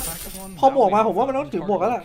ง่วงก็ไปนอนนะอย่ามาแพร่งโง่ๆทาทาตาตาตาตาตาตาตาตาตาตาตาตาตาทาทาตาตาตาตาตาตาตาทาทาตาตาตาตาตาตาตาทาตาตาตา Yeah. Imagine if you haven't played Dota in like 3 years and tune in to watch this and like, what the hell is that? You know, I'm watching Wind Waker and the heroes that can't be targeted going into like 60+ minute games. It's a wild one. That's actually the thing. I think that the Spell Prism too is so OP. I mean, we saw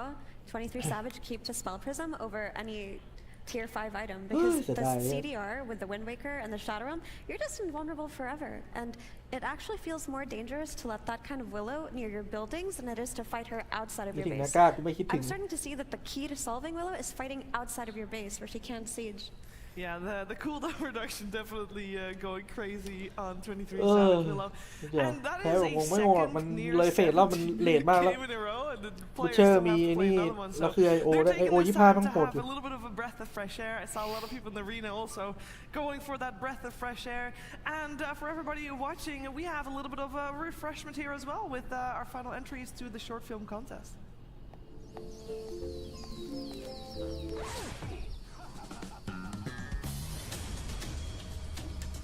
นิดเดียว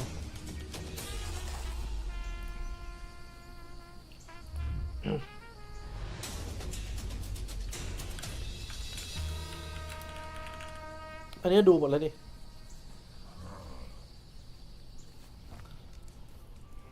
หิวเปล่าสั่งก๋วยเตี๋ยวไม่เดี๋ยวภาคอีกเกมจบก็ไปทันจะลดเดี๋ยวพิมพ์ไม่รู้มันเปิดไปนะวันนี้มันวันปิยะ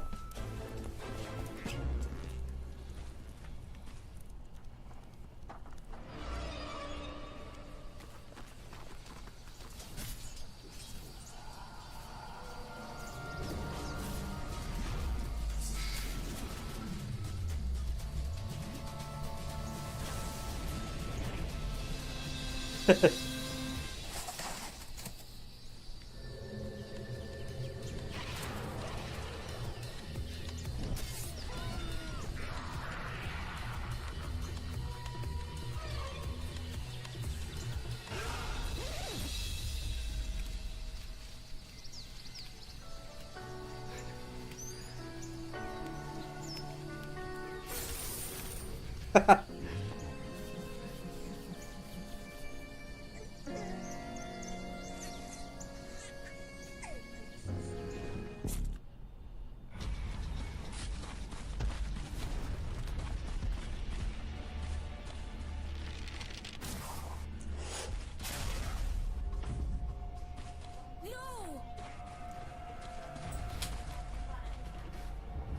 ราจะเปิดเสียง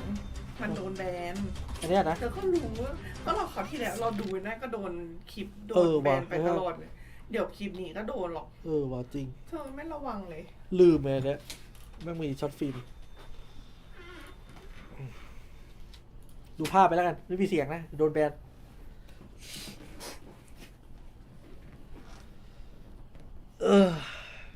so close bro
ต้องเกมต้องหนักกว่านี้ไอทีรวยแล้วนะ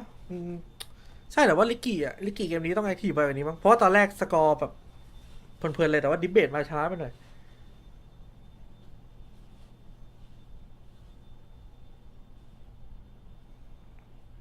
มันเป็นที่ดอมเบเกอร์ทำอะไรไม่ได้ไหมเกมเมื่อกี้คือมันแค่โดนไอเมอร์ต้าคือยังไงมันก็ตายเข้าใจปะมันเอาของถูกทีหลังมันเอาของตีเอาของอะไรมันก็สู้เมอร์ต้าไม่ได้ดอน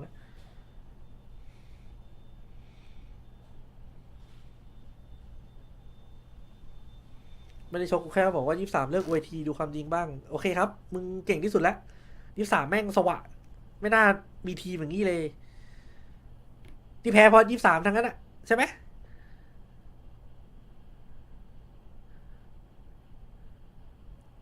ตัวปัญหาทีตรงข้ามบูเชอร์กับเมอร์ต้าเอาจริงบูเชอร์เมอร์ต้าวอลเกอร์มันเล่นดีหมดเลยวอลเกอร์มันเล่นโคตรดีอะกับเกมนี้ใช่ไปพลาดเองแล้วขี่แพ้เลยโวกนิดหน่อยคือตามดราฟมันต้องแบบได้เยอะกว่านี้แต่มันก็เล่นดีแล้วตอนต้นกลางเกมมัน5-0แล้ว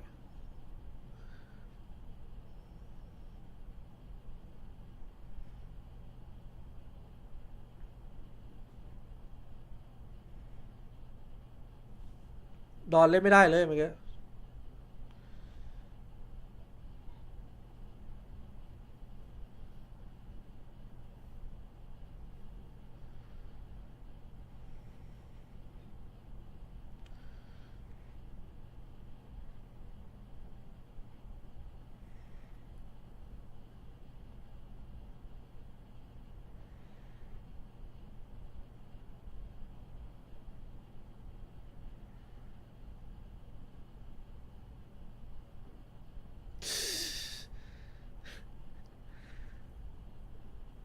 ฮิโดรส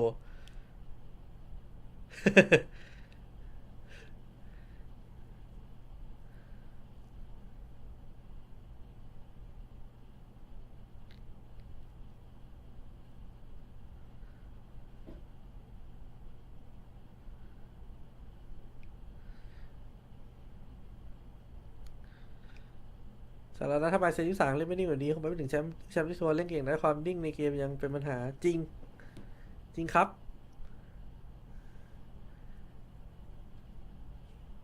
ทีมพี่ท็อป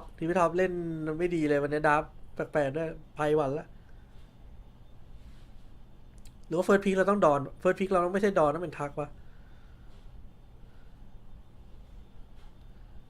ว่าไม่นิ่งไปดูกันม็อบไม่เกมมันเล่นดีไม่คือเล่นดีแต่โดยรวมมันก็เล่นดีทั้งม็อบทั้งที่บีทั้งอะไร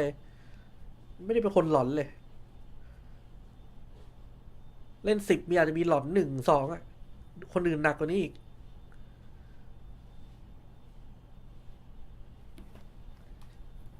โค้ชมาแต่ตอนเท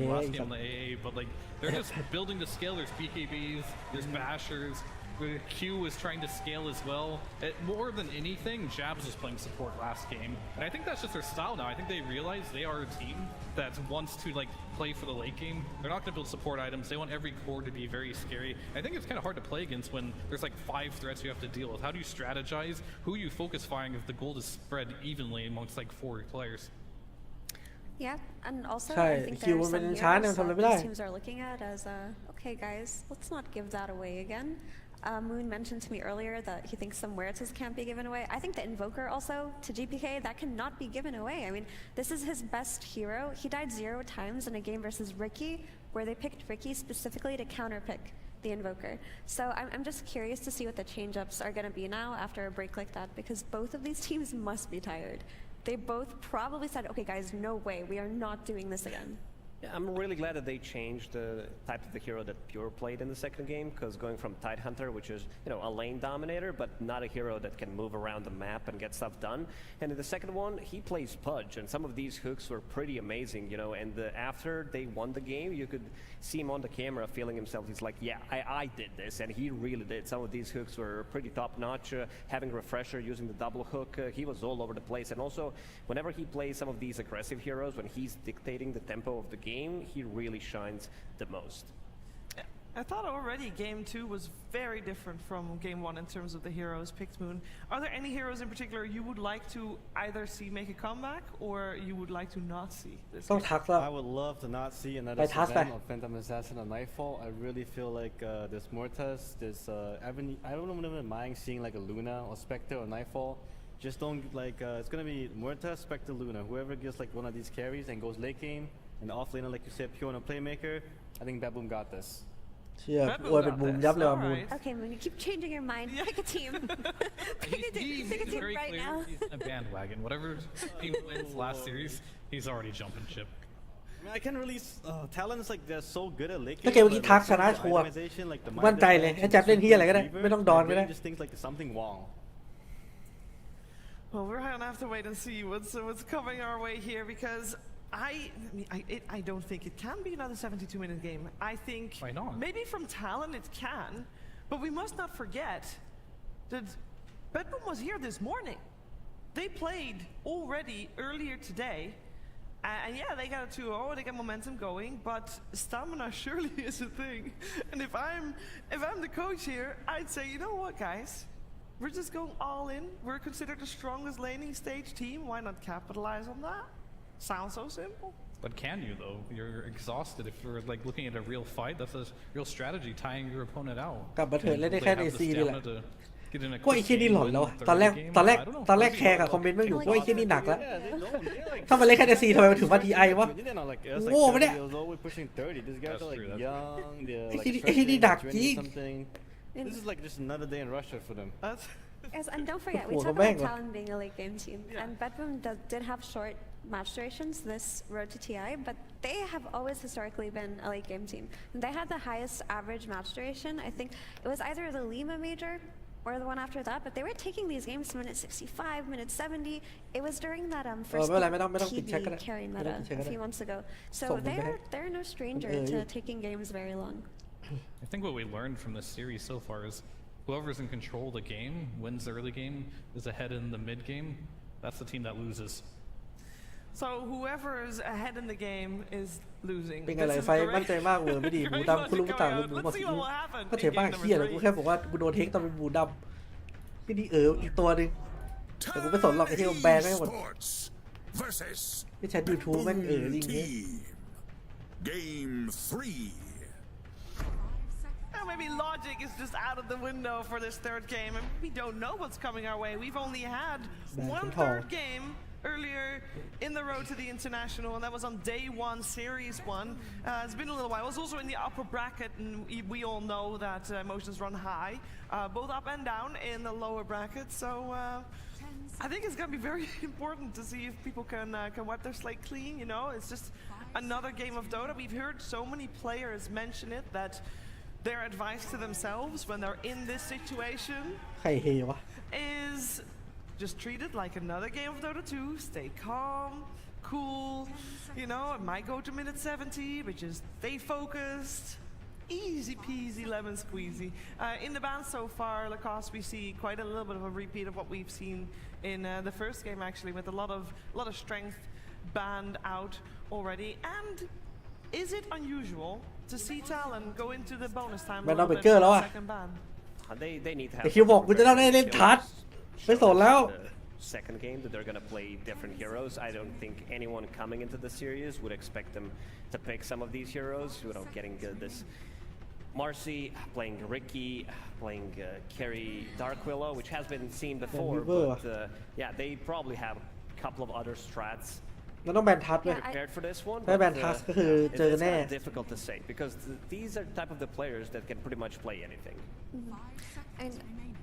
during TI, every day you feel like there's a new meta that is being shaped, and that's one of the funnest things. เฮ้ยมันได้แบนทัชว่ะ But I want to comment on the consistent Centaur bans that are coming out of Talon. ไอคิวหันมามองแล้ว Look at all ทัก of นะ the previous matches. ไม่กลัว Don't ไอ้นี่ใช่ไหม out เวอร์ซ่า Centaur in that first phase, but they do versus Bedboom because honestly, Bedboom looked like a different team when Hero ถ้าคุยกับ initiated ไอ these คิวเงี้ย fights คือ since the เลือกทักตัวแรกแน่นอน because in that เพราะว่า last เลือกได้ game, แต่มึงต้องแบนไอ้นี่ he was แล้วไอ้ถ้าไอ้นี่หลุด dependent อ่ะ on landing a hook to take the fight. And if they didn't land the hook, there was no way for them to engage in Talon. In that first game, Tidehunter's too long of a cooldown to do that reliably. So if you give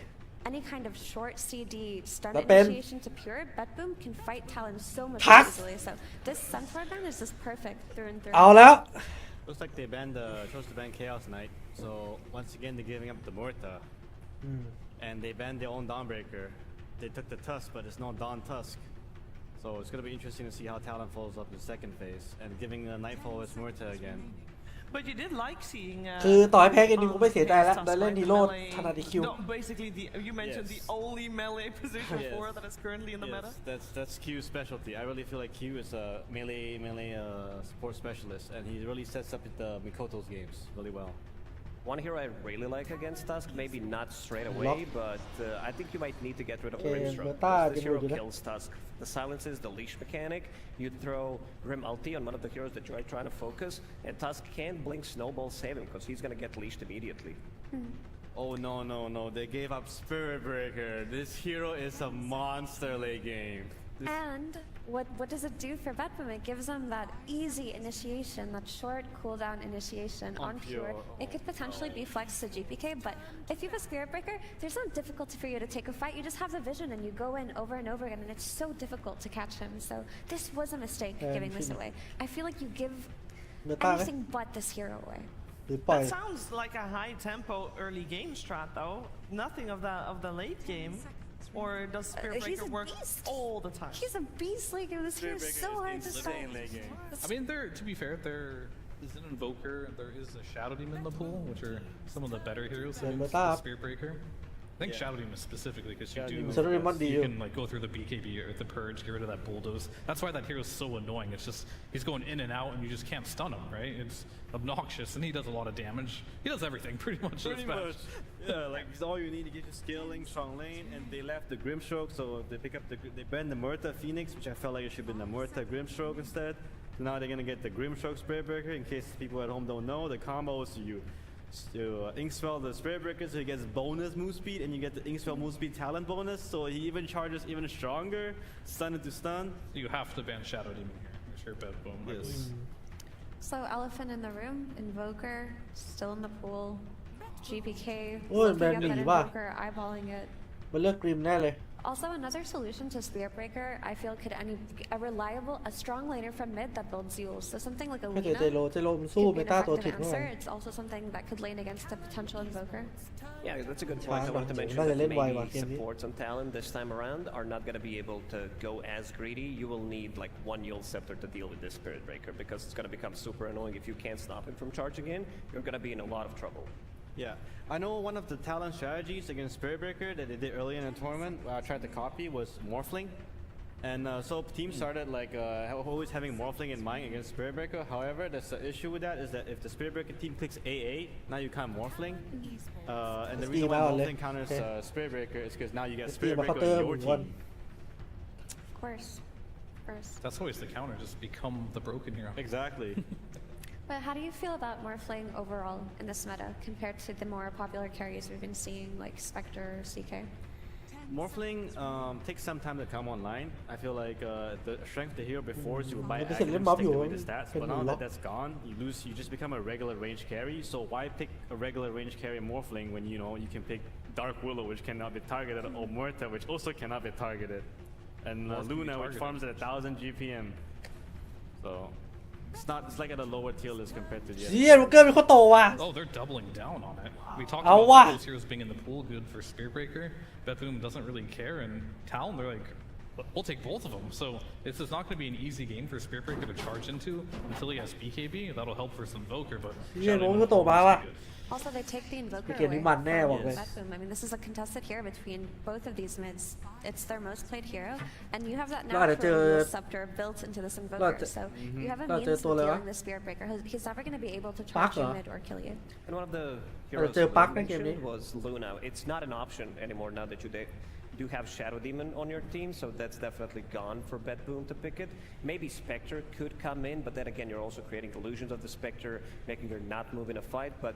maybe they need to risk it a little bit more and just try to kill this Shadow Demon with Spectre, Spirit Breaker, one hero that provides vision.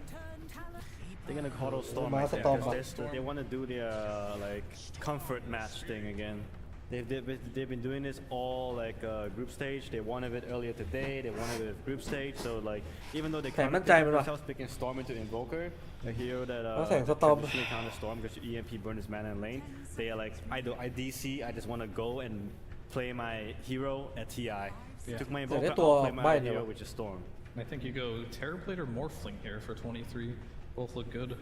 I know a lot of teams have been prioritizing having TB versus Spirit Breaker in the laning stage. Really strong lane. You've got a Shadow Demon on your team. Any high agility hero might be good. What about some good old Faceless Void? They don't have any kind of save inside a Chrono. The combo with the Invoker eventually is going to be there. Time dilation. Spirit Breaker as well. Might be too much lockdown. แต่ถ้าไม่เลือกตอนนี้ทั้งม็อบทั้งบอยทั้งนี้ก็โดนแบนหมดเลย That can be a little bit rough, but it's possible. Whenever I see Faceless Void in this meta, it's like hard to pick it because you run out of damage. Everybody has a Blade Mill on Heart, so you can't really kill anyone in the Chronosphere. And other than that, like yeah, you get the cool EMP with the Cataclysm combo, but then I don't think the Spirit Breaker is gonna die because he's gonna have like 4,000 HP late game type deal. And one cool combination they have with the Spirit Breaker Kato is whenever Spirit Breaker charges, you get the refresh, you get a second Spirit Breaker charge. And also the new build on Spirit Breaker where you go for Refresher as your like 4th, 5th item, and then the enemy carry, if you don't have anything to just lock it down, you can kill him. If you don't have any kind of save, they can kill you from 100 to 0. Yes, so they're doing their own, I'm gonna have Spirit Breaker on my team strategy. This is awesome. I felt like Betboom should have seen this coming because Talon did it before, and maybe they could have preemptively blocked it with some AA, but Storm is also pretty decent hero against Morphling because it's a lot of magic damage versus Morphling, which is what he's weak against. Yeah, and he's just a natural Lincoln Sphere buyer too, which makes it harder for Spirit Breaker to do his job versus him up until he gets his Octarine Axe. So what is the solution to this Morphling now? There's no Vessel buyer right now on the side of Betboom. They don't really have any heal reduction. So we did this Dark Willow carry. Yeah. It's good for Smurf, right? It is. Right? You're not wrong, but you probably should ban it. You can also turn into Willow and use the strat against him, no? You can target Willow if you have a Wind Waker, Octarine, like literally untargetable for like 15 seconds. Why not? But you are right, you can technically do that, but there are ways around it. Well, if you're in the Shadow, you just have to throw a Bramble down randomly every single time, which is a little annoying, but if you're good at it, you won't be able to do it. But there's not many heroes that like just ignore the high armor. เกมนี้จะห้ามเลนระเบิดแต่ถ้าเลนระเบิดโดน Willow is a โดน perfect ล็อก hero ตอ for ม that. ยับแน่ In Nightfall, if I'm Nightfall right now, I see Morphling, I see Invoker, and I'm Nightfall. The first thing I'm gonna come to my head is I'm gonna pick Naga Siren, Because it's such a nightfallish hero, you outscale the Morphling, you push the lanes out, delay the game, you get 6 slots, so your Spirit Breaker will get 6 slots, they can't end the game with Morphling type deal. And then probably ban Jab's Brewmaster, Night Stalker, which is dead giveaway that they want Brewmaster. Yeah, we saw another option would be a Scotty buyer, ผมว่า right, น่าจะ with Terrorblade. ทีบี But the thing about นา Terrorblade is กา playing against the AoE damaged Invoker TL and รู้สึก Disruption. Maybe ก็ Naga ได้อยู่ actually sounds like the better illusion hero of the two. Yeah, because Terrorblade can get countered by the Shadow Demon, but Naga doesn't. Naga's actually getting against Shadow Demon because you don't really care if you ball one illusion, you just have so many. And it's also getting against Invoker because you can dispel Cold Snap because you're rushing Manta style. There's one, Talon could throw in a wrench here because if they are very worried about it, there's also the option of them picking it up because Jab's hero is last. We all know Jab's last. You're right. The awfully Naga Star and the legendary Jabs. You lost to that. It's no joke, honestly. No. Cut waves, pull waves, drag waves. You can't really lose the off lane, and then the Q. เราข้ามบอกว่าจับอาจจะเล่นนากาเอง You can't really punish it. So you give the carry free form, but you don't really care because Mikoto's winning his lane. Yeah, I mean I think there's 4 carry heroes that look pretty good. The Naga you mentioned look good. PL would also be really good in this game. Dark Willow, and if you're still in spicy. เราแบนนากาวะโอเคเราไม่ได้แล้ว Perhaps a Drow if you're feeling spicy. Ooh, Drow Ranger. That was the 4th on my list. I wanted to ask you, Moon, what happened to Bloodseeker? Because this hero with Shard has percentage-based damage. Everybody has 5,000 HP. Maybe it's not the best against Shadow Demon because it takes away your damage, but against Morphling, he's on low HP all the time, pretty much. Is that potentially viable? It's definitely viable because all the heroes right now have Blaming Heart, so they get 5,000 damage. เชี่ยโบเกอร์แจ๊บจริงปะเนี่ย หรือทักแจ๊บวะทักแจ๊บเป็นโบเกอร์คิวปักกลาง What is happening here? Maybe it's หรือปักแจ๊บวะ Jabs off an Invoker and a Puck mid. I don't know. ไม่ผมว่าไอ้โบเกอร์กลางผมว่าปักออฟเลนปักออฟเลนแจ๊บ Which might put their last pick in a little bit more of a tricky situation. ขอแค่เลนไม่ระเบิดพอไว้ถ้าเล่นปักออฟเลนอินโวกลางมันเอาอินโวเกอร์เจอสตอมอยู่แล้วน่าจะปักออฟเลน early on whether it's from mid or not, but you also have the hero on your team who's going to buy Yule Scepter as an extra defense against Spirit Breaker. Also, you're playing against these 2 damage-dealing backline supports, like Keeper of the Light and Enchantress. You're going to need some added jump, right? Your Morphling can't really go in first. He needs to have the fight set up for him. Your Shadow Demon can't do it. Your Invoker casts spells from the back, and your Tusk isn't going to do it reliably. So you have this Puck with the coil. เชื่อมาจริงว่ะที่เจอม็อบ They have very limited amount of lockdown, so this Puck, they're still not showing where it's going, but this hero can be easily killed. Like, you can easily dodge the charge. ไอ้แจ๊บเล่นแน่นอนค่อนข้างมั่นใจ You need to misuse your abilities to be ganked. Yeah, and this is the PL that เชี่ยมาแล้วอ่ะดับแต่วันนี้เราดับแปลกๆเราชนะเลย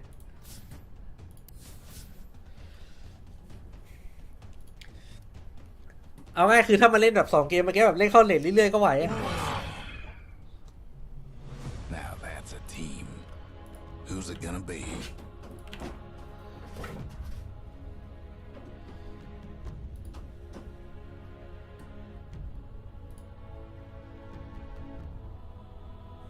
Someone's dropped out like a kid in school.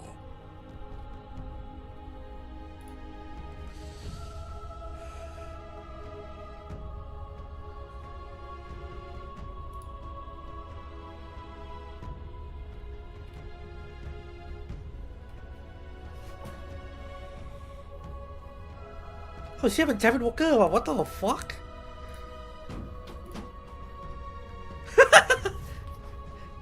ไอ้เหี้ยแจมเป็นวอลเกอร์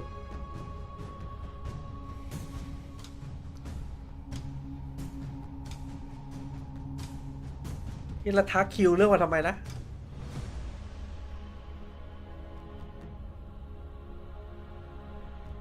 ว่าอะไรเดี๋ยวเอาเราปักฟาร์มรวยได้อย่างเงี้ยนะ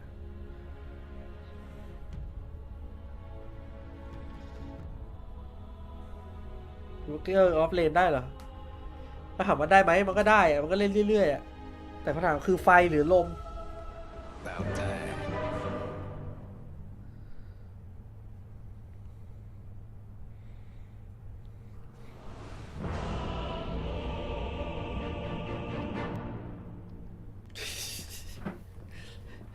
ทักแท็กทีมลูกน้องเขาไม่ทำงานกับลูกน้องปะ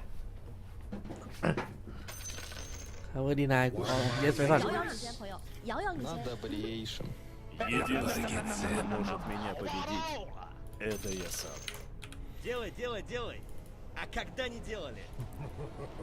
เชียร์3เซอร์เคล็ด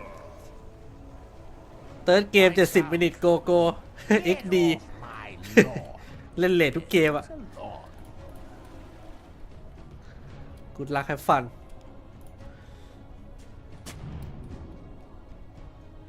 ถ้าพิมพ์กูรักก็คือสโมกมาอยู่ทริคนี้พี่บูมสอนมา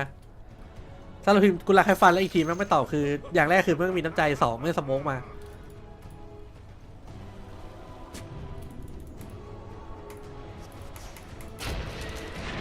อัพโดดไปแล้วครับ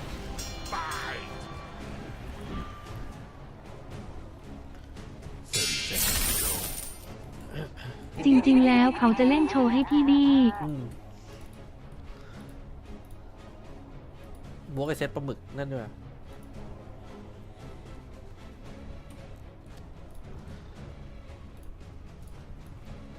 ไอ้พวกขุมเขี้ยนี่มันก็มีกันทุกคนเลย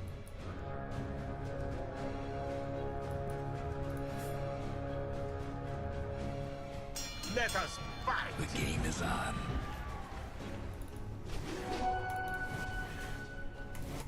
ยิงครับแบบไม่มีลูกแก้ว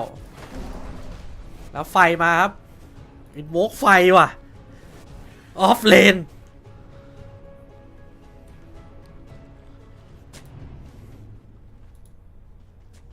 มีตัวบอกโหยโวเกอร์กู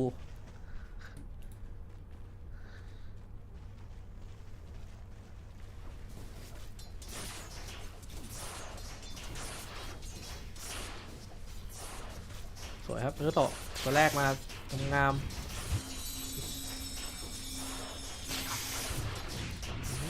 เตะยับวัดเชิงกันไม่หยุด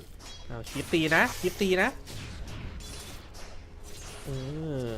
เชื่อมันเอาเยอะเลยว่ะเชื่อมันก็โตตรงกดดันเยอะอยู่นะ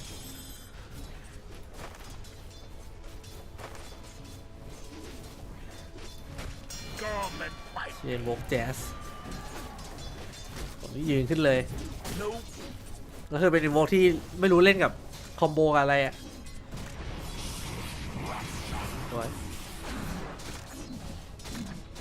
เล่นว่าจะตึงๆหน่อยเล่นกับ SD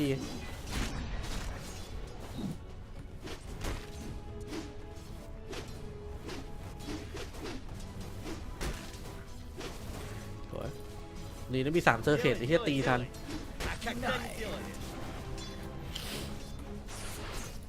ทำอะไร1 เท่าครับเกมนี้เกมสุดท้ายแล้ว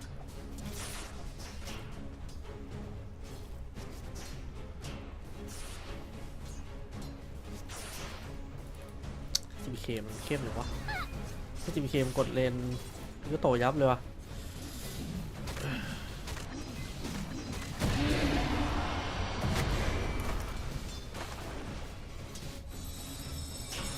เลนเราหนักอยู่นาทำเป็นเล่น谁还不是个宝宝了？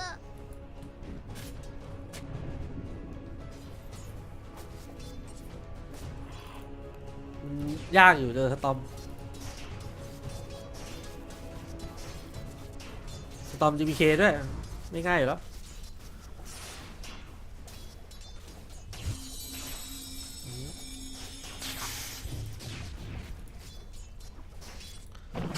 เลนเขาปกติดีครับไม่มีอะไรพลิกล็อกเท่าไหร่ยกเว้นสตอมที่รวยเวอร์เวลาให้เรื่อยๆ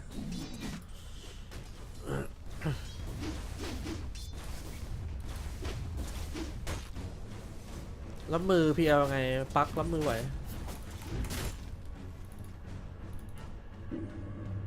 เป็นแบนนิวอเกอร์แล้วก็เบรเซอร์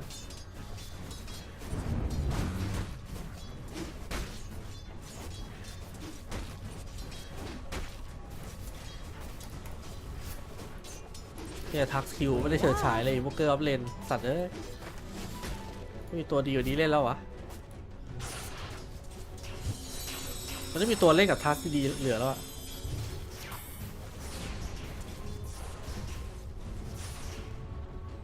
เห็นฟาร์มไหม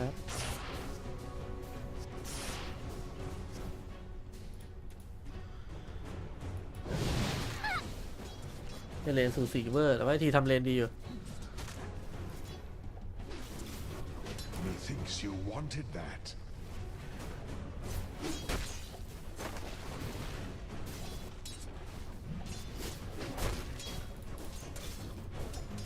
รัสเซียไม่ดีครับก็เล่นได้แต่ก็ไม่ได้ดีเวอร์ย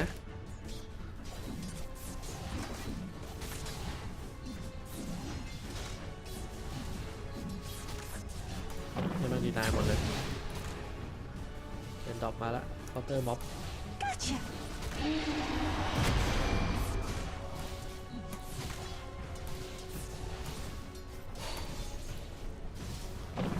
เล่นกันช้าไม่มีใครแบบ aggressive นะพอเกม3เพราะถ้าเกิดพลาดเลนนิดเดียวมันแพ้ได้เลยยิ่งเล่นยูเกอร์ออฟเลนอย่างนี้นะครับตายวะ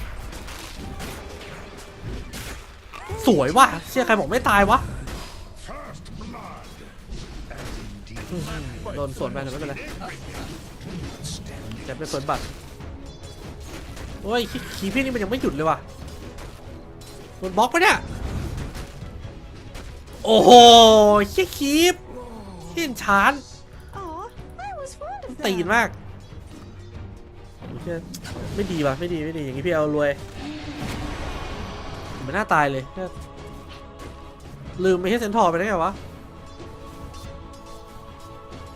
แพ้ตกรอบไหมใช่ครับหัวไฟดูนี่ทำอะไรบ้างคิวเข้ากลางแต่ว่าโดนสวนเลยเร็ว5เลยเฮ้ยเนี่ยลาคีไม่ได้มีสัตว์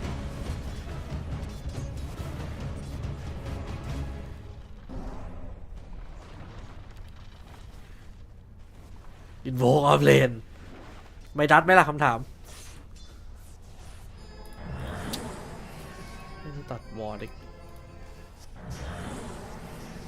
โอ้ลูน2 อันเก็บไปแล้ว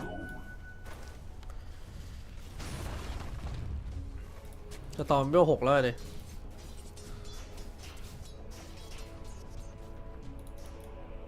พอขึ้นเบสไม่ตัดจริงด้วยไปฟาร์มไป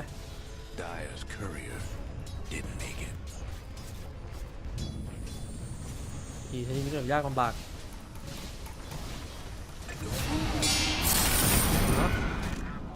ทีมล่าสุดที่เจอม็อบไปยังที่เยี่ยวราดลงไปสายล่าง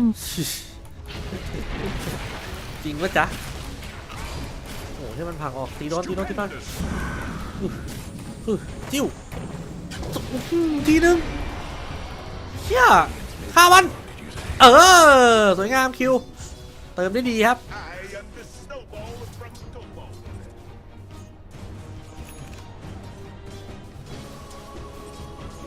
ทีตายไป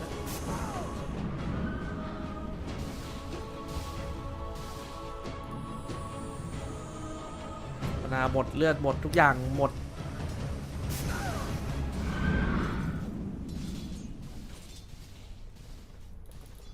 เนี่ยชีวิตไอ้พอตายว่ะโดนดิมคอยแน่คอยเชี่ยฆ่า2 คนว่ะเชี่ยโคตรเอาไม่อย่างนี้ไปรัดไวแน่เลยว่ะอินโฟออฟเลนแต่มันเอสซีจะตายป่ะน่าโดนใส่ป่ะตอมลอยได้ครับอุ้ยเอ๋ไปทัน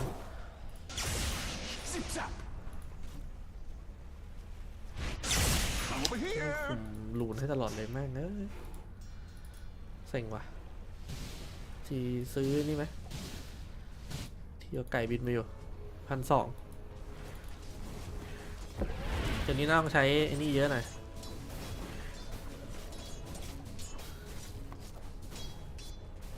คำถามคืออัพเว็กซ์ตอนไหน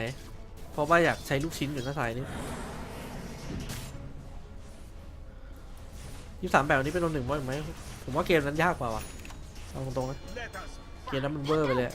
โอ้ยโดนนกจิกสัตว์โอ้ยอย่าจิกไอ้นกตายไม่โดนนกจิกอยู่ล่างมันเลยไม่พอไปไม่ดัดป่ะมันรู้แล้วว่าเราเล่นเลทเกมต้องไปดัด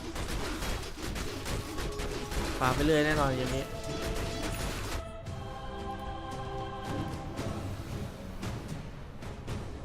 ว้ามาเลยว่ะจะซัดว่ะโล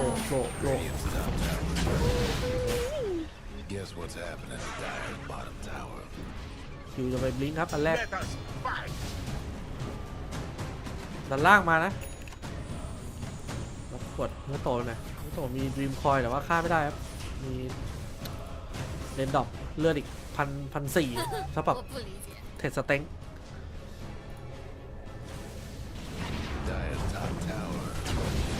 โดนนะมีบอร์ดกันไหมครับกันคนว้ามาแก๊งเมื่อโตต้องมาว่ะ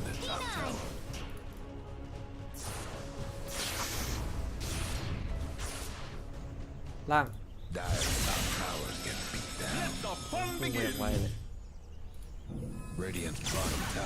ฟาร์มไปทำอะไรไม่ได้เยอะกระโดดไปแล้วอ่ะกระโดดนานอยู่นะผมเวล8เลยดีกว่าให้เวลพูดเยอะเลยกรี๊งทีรวยมากเลยว่ะแต่ว่าเดี๋ยว PL มันจะฟาร์มแบบยุบยับแล้วลูกสงครามเราไม่ได้เลย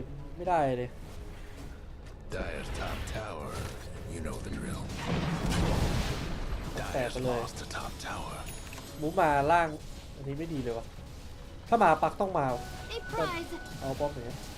แล้วแหละทีรวยอยู่เราแค่เสียป้อมไปเรามีบอร์ดตรงนี้น่าทุกคนเลย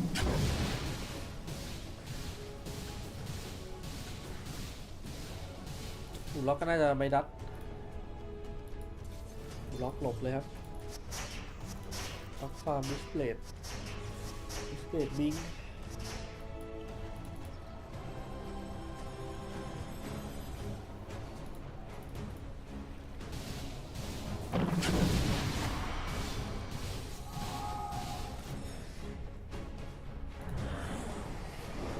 ต้องเล่นให้เลทอะเอาให้ประโยชน์คีปเปอร์มันหมดอะดูความดีหน้านานหน่อยเกมนี้แล้วก็มีที่ให้ฟาร์มเลยเกมนี้มีคิวจนอยู่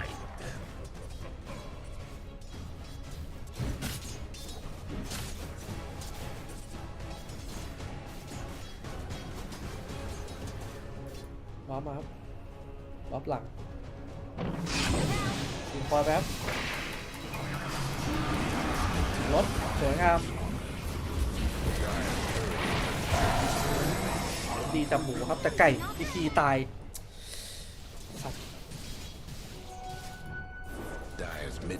ไก่ทีมีอัลติเมทโอ๊กอยู่นะการว่าไงไม่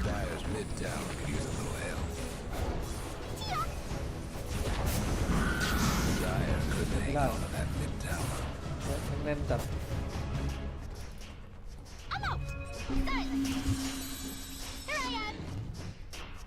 ซ้อนตรึมไม่เลยขอแค่ได้ก้อนเงินทุกอย่างก็จะดีจะไม่ดัดกองว่ะน่าจะเน้นแพ็คออสู้เท็กซัสเมนูไหนนะเที่ยวพูดแล้วอยากกินเท็กซัสเลยว่ะผมน่าจะกินไก่สไปซี่อยู่อยากกินเท็กซัสเลยเดี๋ยวผมดูก่อนว่าไปร้านก๋วยเตี๋ยวแล้วปิดแล้วเขาไม่ปิดกินเท็กซัสช้ามันอิมแพคเยอะมากเลย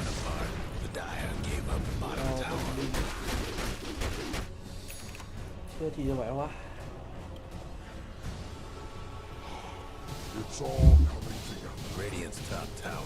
ต้องเชื่อมั่นว่ะ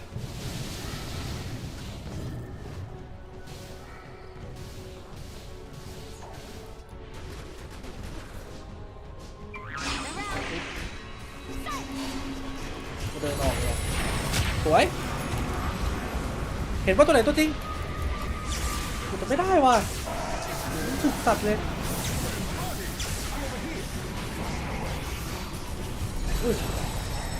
เดี๋ยวกูล็อกโอ้ไม่มานะเราล็อกมาแล้วครับขอล็อกมีมานะที่เห็นมีคีปเปอร์ในทีมเลยว่ะตอนนี้สวยครับทีม3ยิงไปดิกูถ้ามีอัลติเมทโอมนะง่ายกว่านี้เยอะเลยไก่ตายแค่นั้นแหละสวยสัตว์เลยช็อตนี้แล้วคีปนี่ไปอยู่ข้างบนได้ไง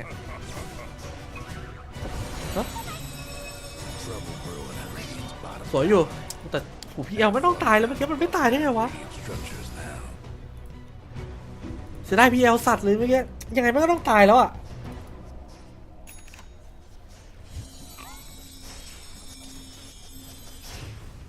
เล่นให้เบล18เอาไว้จะได้ก๊อปไอ้เหี้ยหมูเรื่อยๆหมูแม่งหยุดรถเร็วหมูไม่กล้ามาเว้ยถ้าหมูมาเมื่อกี้มันโดนแน่พี่แจ๊ดเอาจากกองทำไมไปแล้ววะ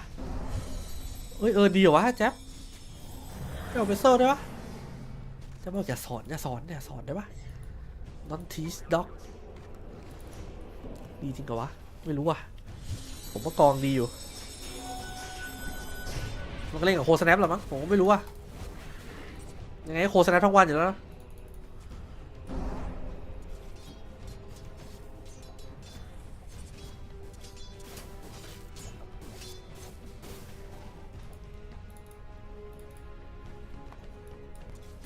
โทนลูกเลยนะเน้นครับเน้นเกมตัดสินครับต้องเน้นหน่อยโทนลูกล้าช็อตคลิป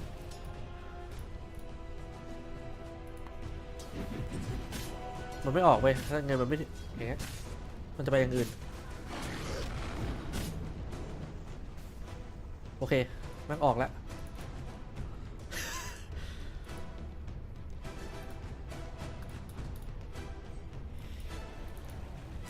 23ดอก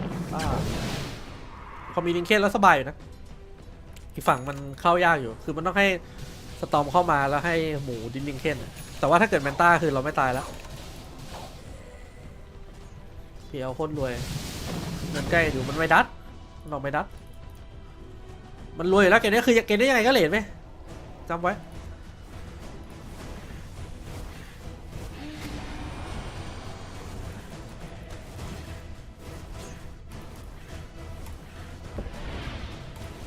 ผมไม่รู้ว่าวอล์กเหล็กเกมจะดีขนาดไหนเจอพี่เอา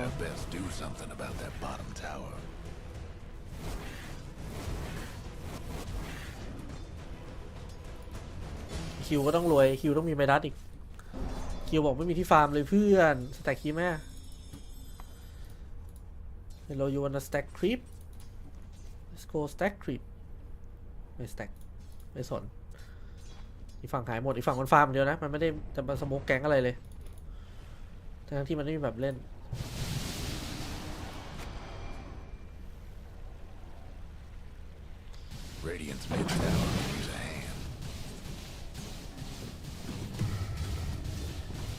เจอ2ขอไอ้เชี่ยนั่นไม่ได้อยากได้ไอ้ยิงหลายแฉกวิดแรงสัตว์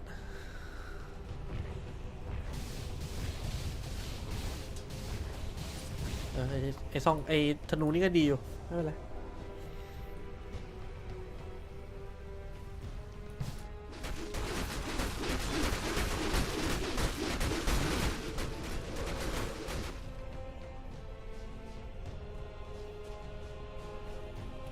ฟาร์มทุกคนได้ก้อนเงินปะยังไม่ดอกยังไงก็อยากได้ก้อนเงินถ้าก้อนเงินก็ไอคิวก็จะมีเอเทเลนดังกระดิม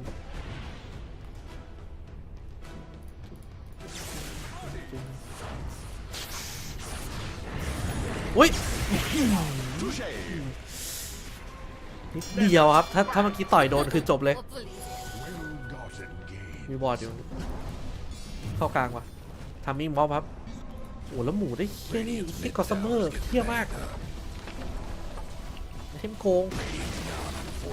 เริ่มเล่นไวครับแพ็คออไวครับ จะกดดันป้อมกดดันกลิฟแล้วกดกลิฟเลยว่ะเป็นบูมกดผิดปะน่าจะกดผิดนะ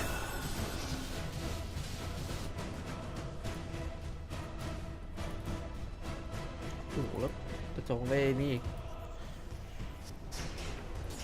เกมแรกเดือดไหมเอางี้นะ70 นาทีทุกเกม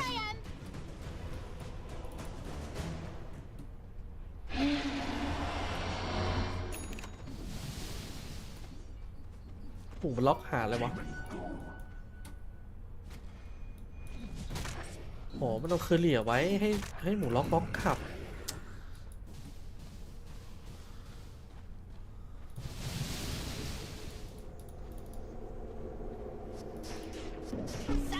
ก้อนเงินไหนไม่มีเหรอโอ้เนี่ยไม่มีก้อนเงินโอ้ยเยอะ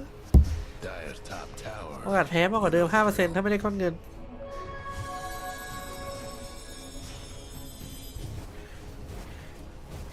จะไปไซโคนครับมาจับหมู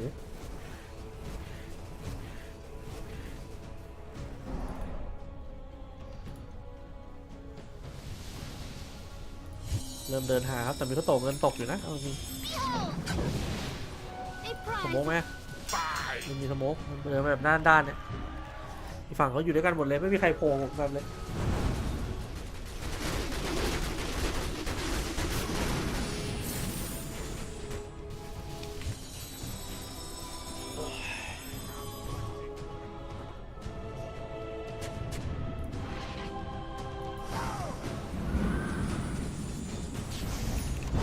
ปักเลสู้สตอมแบบไม่ไหวครับ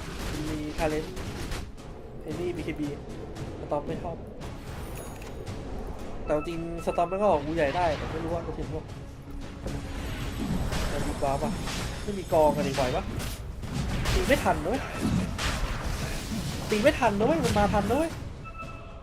หายแล้วแย่แล้วอันนี้แย่แล้วไม่เอาออกปะ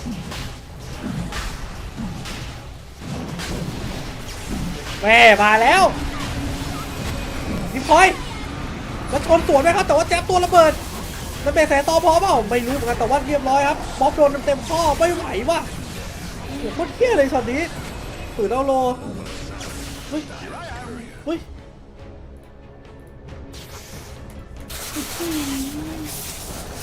แม่งเอ้ยเราฝืนเกินตายไปเลยโดนหมูล็อกกับโดน PL อ่ะดิ PL มันพิเศษเทียเราฝืนเอาโลน่าสู้อ่ะถ้าเอาต้องมีกองไว้แล้วแบบเอาแต่แรกอ่ะคอมโบแท็กทีเรียบร้อยเลย PL ไอจิตแย่แล้วอย่างนี้ฆ่าไม่ได้แล้วต้องฆ่าตัวอื่น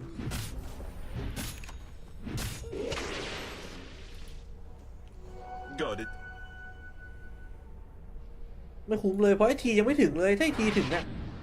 ได้อยู่เว้ยทีเลยบัตเตอร์ไฟเหมือนสัตว์โลนี้สำคัญด้วยเพราะเกมนี้มัน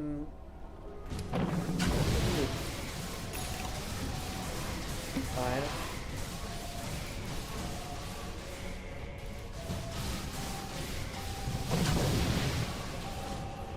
อยู่ในฉากแล้วฟาร์มดิ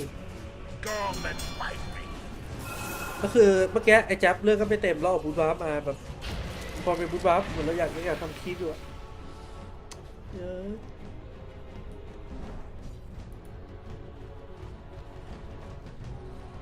คือไม่ได้ไม่พอเสียให้เขาด้วยแล้วตาย4ด้วยคือถ้าโดนเปิดอย่างนั้นยังไงก็แพ้ไฟอยู่แล้วยกเว้นเราได้ไอ้อันตีหมูตอนมันเข้ามาแล้วฆ่ามันก่อน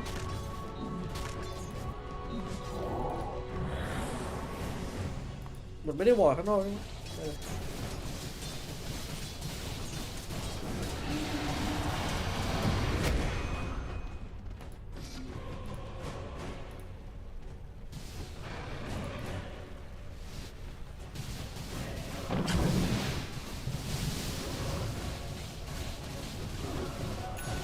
ไป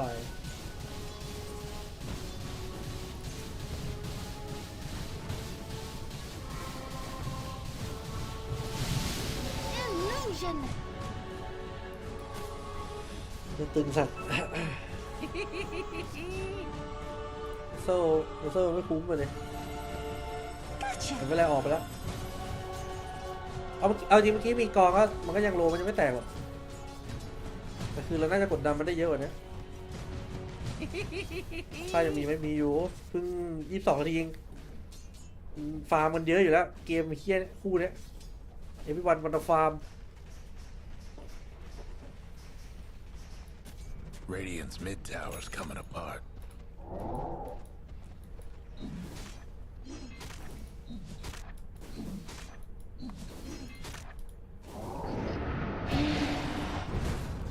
แต่ทีนี้มันก็ไม่ได้บวกหรอกมันฟาร์มเลยเดี๋ยวได้ดูที่27ไปแล้ว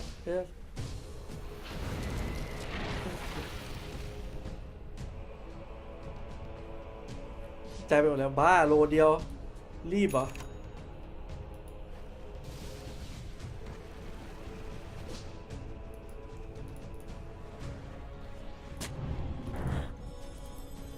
ฟาร์มไหมครับจะเป็นวันฟาร์มิ่ง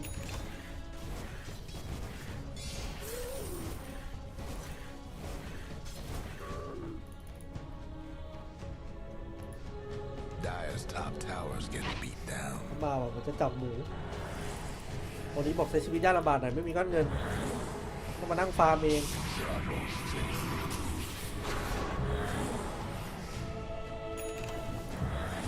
ที่จะฟาร์มแบบยากลำบาก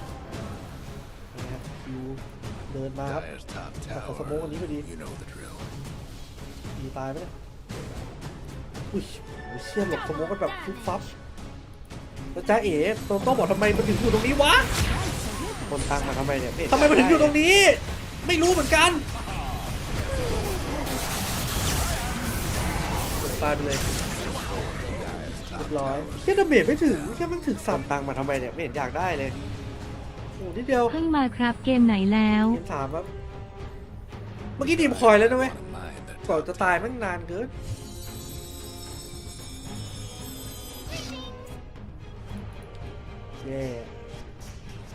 มันก็ต้องมีคอสไฟฟ้าอากาดิมอีกนานเลยถ้าคอสไฟฟ้าอากาดิมจับไอ้นี่ได้อยู่ติดจะหมดแล้วไม่ใช่มานาเลยวะโอ้ลีแม่งฟาร์มแบบนี้ยาวๆเลยวะแบบเพลินๆน่ะต้องบิงต้องอากาดิมต้องมีอากาดิมเชื่อมุมฟาร์มแม่งดีว่ะ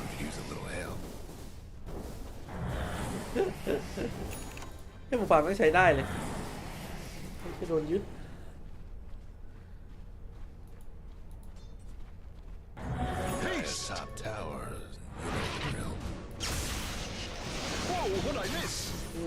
ใช่มาแต่ไกลเลย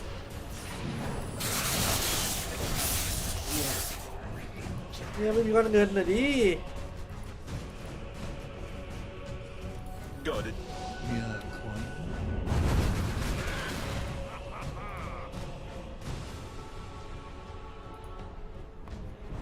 เห็นแล้วนะรีวอร์ด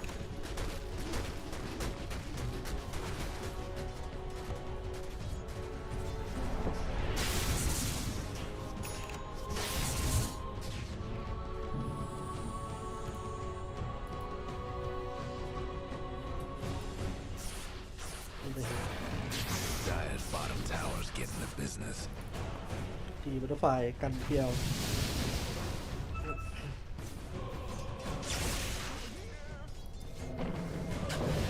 เริ่มมีฉาดแล้วมันเริ่มเรียกแล้วเรียกตัวแล้ว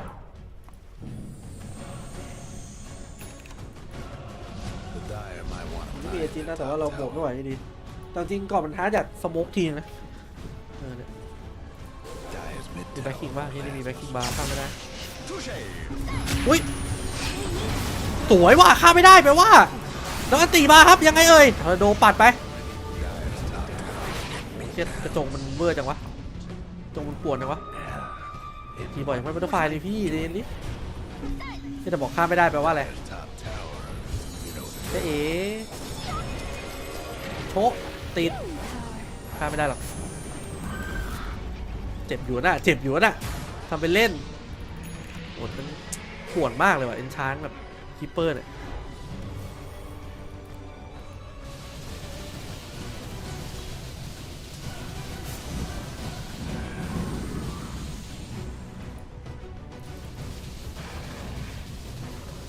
The Dire might want to mine their top tower. ต้องมีบอร์ดบล็อกตรงนี้ไปคิงบาร์สกาดี้โอเค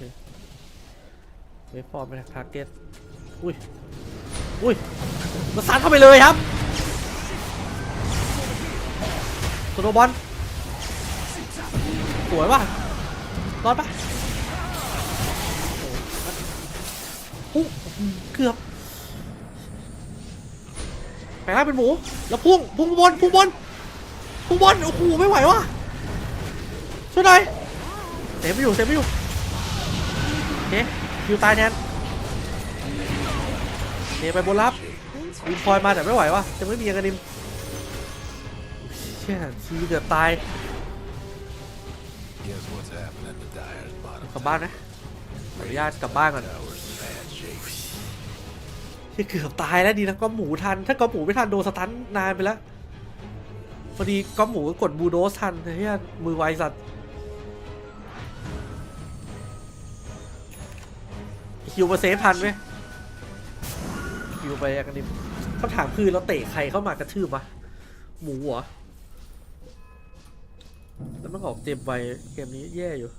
เราเจอเต็มไวไปเราแย่เลยอะแม่งเคลียร์วอร์ดหมดเลยถ้าตายช็อตเมื่อกี้คือหนักเลยคีปแคมนี้ไม่เกิดฮัลโหลแก้หน่อย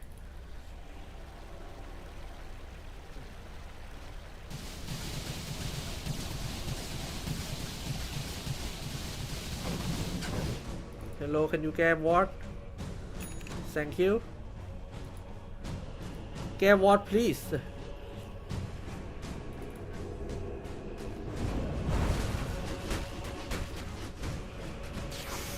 เตะออกดิวคอยรู้แต่คือเราฆ่า PL ไหวว่าถ้าเตะออกดิวคอยเ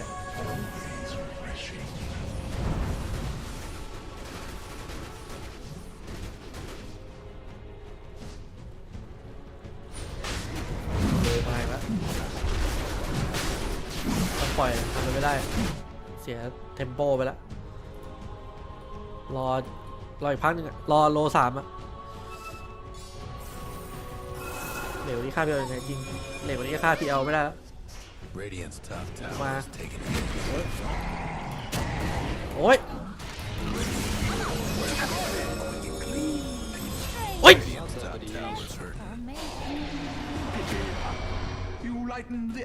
ตายไปเลย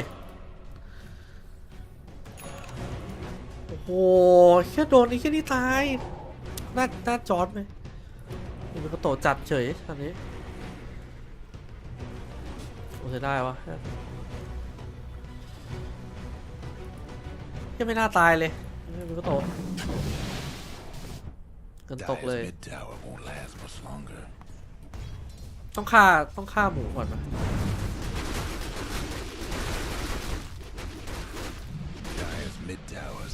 แต่คือตอนนี้หยุด PL ยังไงดีวะเนี่ยวอลเกอร์แล้วเนี่ยปุ๊บเกือบตายโอ้ยโดนสโลว์แม่การเล่นแต่ละเพลย์นี่คือแม่งแบบลุ้นชิบหายต้องลุ้นขนาดนี้ไหมเนี่ย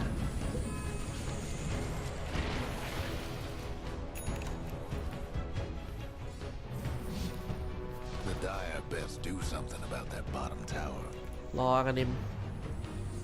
รอเยอะเลยเกมนี้เฮ้ยเล่นอีกนานถ้าจะสู้ไหวนะเพราะตอนนี้ทำมิ่งไม่ไหวเลย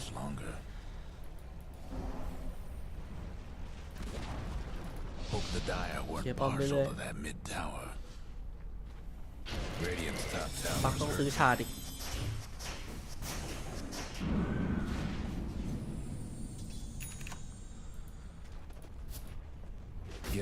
ตรง2เลยแบน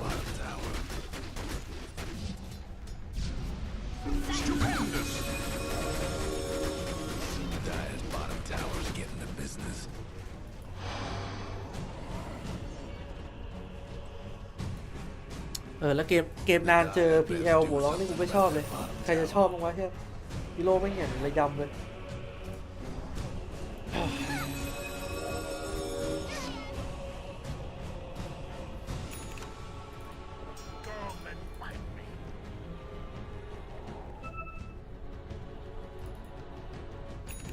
คิวเริ่มรวยแล้วแต่คิวซื้อไปคิงบาร์ก่อนคิงบาร์กันดิมแล้วก็บอกว่าจะออฟได้ทีละตัว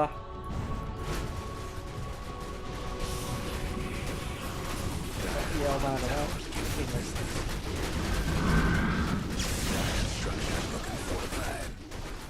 มาแต่ไกลเลยแต่จริงก็พี่เอาก็ได้อยู่นะช่วยอยู่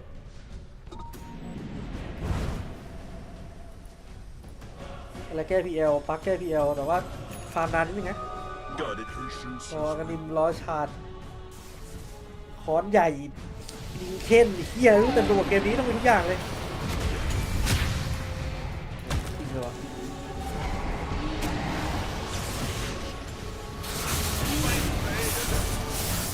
เกมมันไปคิวสวนไว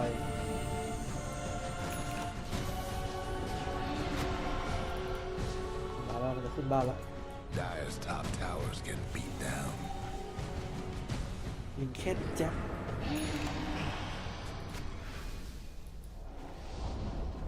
Dyer's one last top tower.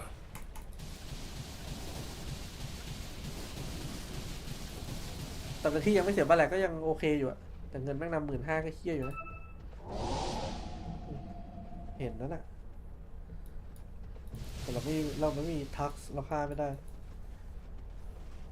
แล้วพี่คีบีต้องวนมาไวจังวะ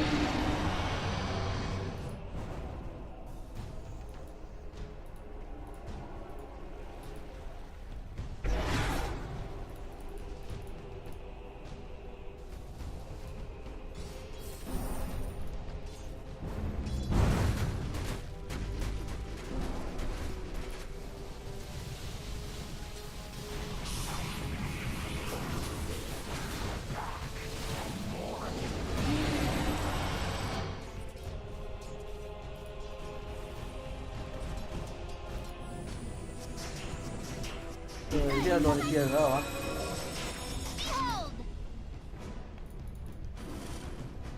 ลองมาลูก้าโอ้ยไม่ไหวครับตัวเอ็กทิปหมดอุ้ยทิปคอยตัวปลอมมาดิเชี่ยมันมีฉาดเป็นวอล์กไอ้สัตว์ที่พี่เอาบริวอล์กออกไปแล้วไม่มีชาดเลยมีค่ายากเหลือเกินแต่ละตัวต้องมีขี้ใหญ่ยังมีเยอะเลยเกมเดี๋ยวมันก็ถึกมีไททันด้วยของป่ามันพอดีเลย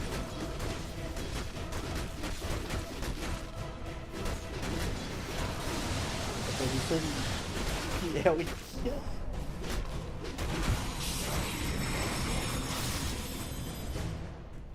เปลมิเซอร์บูล็อกอีกโอ้ my fucking god I hate this game แล้วมันลิงเคนแล้วไงมันลิงเคนหลบ SD แล้ว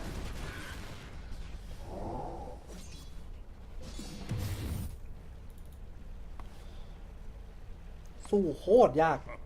สรุปเราเอาอินโวเกอร์มาทำอะไรวะเนี่ยใกล้มันจะกลางเลยนะเนี่ย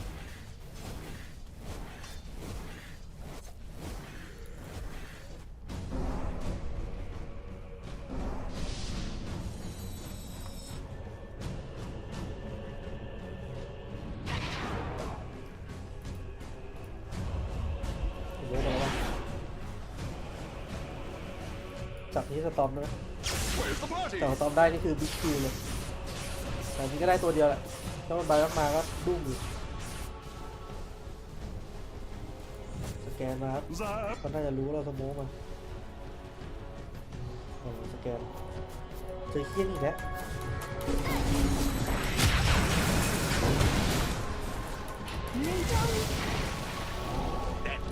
เขี้ยกระจงไอ้สัตว์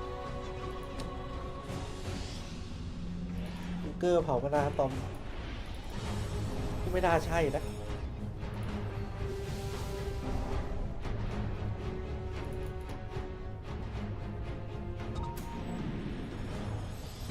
จะต้องมีเค้กอะแล้วจับได้เกมแค่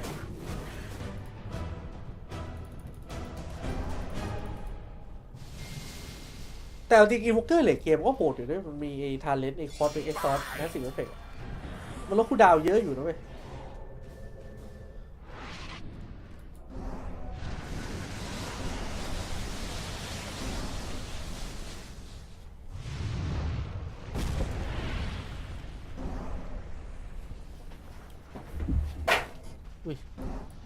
ไม่เจอสตอมมันเจอได้เฮียแล้วอุ้ยทีนึงโอ้มันลิงเค้นกันกอล์ฟสัตว์เกือบตายแล้วเมื่อกี้เห็นสตอมปะเลือดเหลือนิดเดียวมีขี้ใหญ่มั้ยมีขี้ใหญ่ด้วยโอ้แล้วเล่นตรงนี้จริงเหรอดีวะโอ้ก็ใช่ดีเลยวะ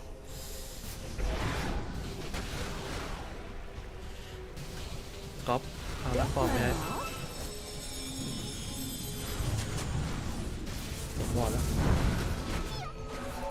จะเดินมาจากเลนกลางต้องมีเค้กว่ะ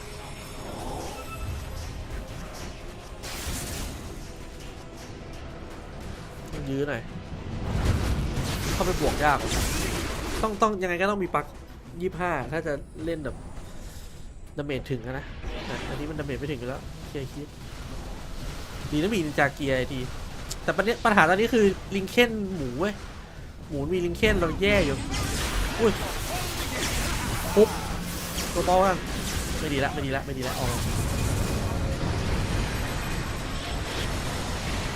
ออกแล้วครับสู้ไม่ได้แล้ว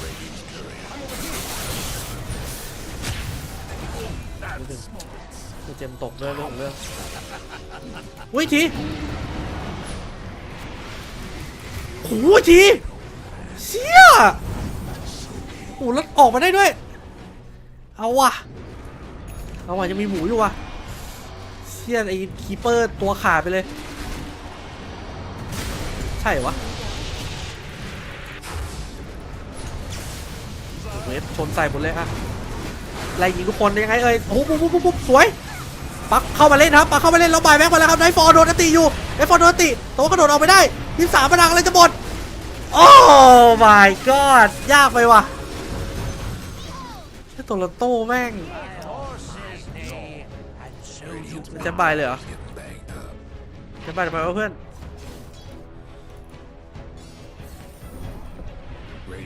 มีวอร์ดแล้วเสียโลแล้วโลยังไม่เกิดว่ะฆ่าไม่ตายมันถึกไปเว้ยต้องฆ่าซับก่อนเว้ยแต่คือซับมันเป็นเอนชาร์ดเนี่ยมันฆ่าไม่ได้เลยสตอมมันต้องใช้ EQ ฆ่า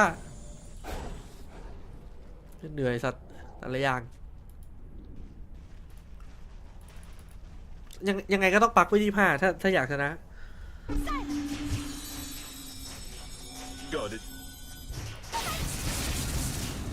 ช็อตเมื่อกี้ฝืนอยู่แล้วเอาจริงแต่ไม่เป็นไรของมัน5ชิ้นแล้ว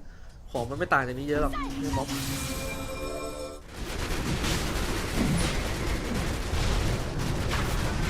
ถ้ามันใน TPL เราก็ต้องฆ่าเลยสตอมแล้วนี่ตัวเล่นถึงขนาดเล่นนี่โมดเลยเหรอมันได้ลาทิ้งไงเราก็ไม่รู้เขาเล่นเลย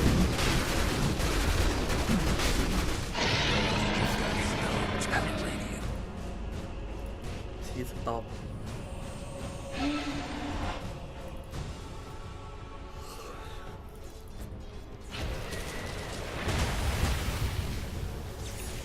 ตายว่ะแค่มันมีบอร์ดเรียบร้อยยังไงก็ตายรอดไม่ได้หรอก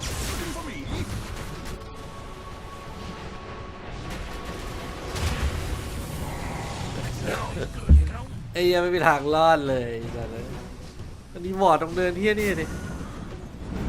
บอร์ดตรงนี้เริ่มยากแล้วเน็บไงอะแจ๊บบายมาแล้วด้วยบายมาทำไมนะ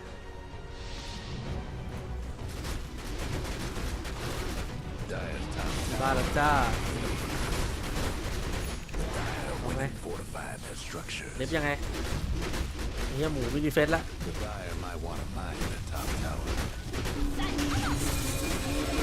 เลื่อนต้องไม่ลดอ่ะเลย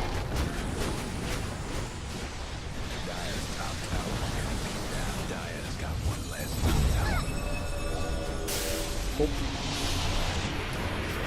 ตัวจริงกันนะ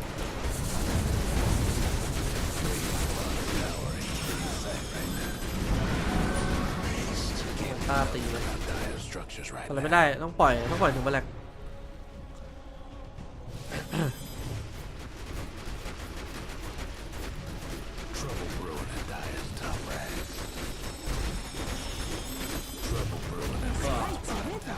1ไอจิ้นเหลือ3 นาทีไม่รู้เดฟไงวะPL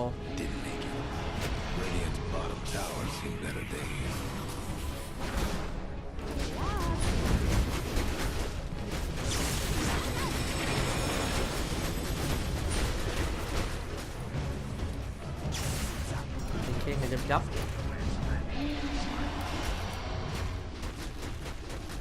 ฆ่ามันไม่ได้อะยังไม่ถึงทามมิ่งเลยอุ้ยโหตายไปละโอ้โหไม่ตายกดชี้ทันนิดนึงสวยยืนซอยอยู่ตอนมีเอจิสเลยดิล็อกชนมาครับแล้วยืนยิงไหวไหมไม่ไหวโอ้สตอมมันต้องตายว่ะช็อตนี้สตอมมันไม่ตายกลับบ้านไปแล้วเดี๋ยวผมกลับมาใหม่โอ้เชี่ยสตอมนิดเดียวเองมันตีชีดfuck เชี่ยต้องตายเลยเว้ยเมื่อกี้สตอมตายจบเลยเว้ยได้ฟอนต์บายเลย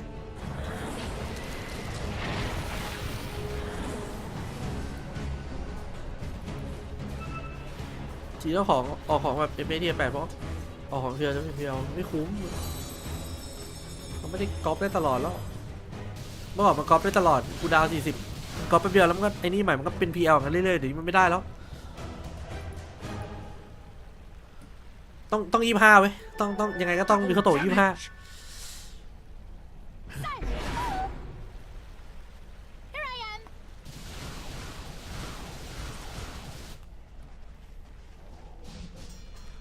ฉะนั้นไม่มีอยู่แต่ว่าต้องผ่านจากเอจินนี้ไปให้ได้1 นาทีเนี่ย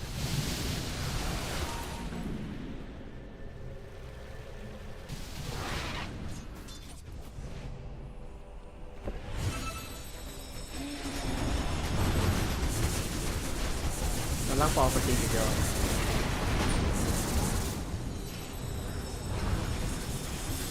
พออยู่นี่ไม่พออีก1 นาทีครับตียังตีบอร์ดอ่ะตัวจริงนั่นน่ะ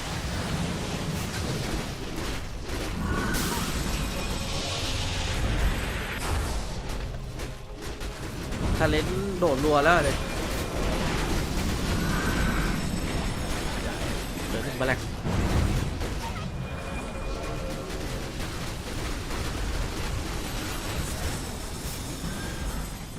วิ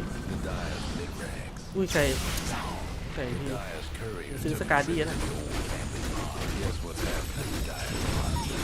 เฮ้ย6 วินี่ยังไงเนี่ย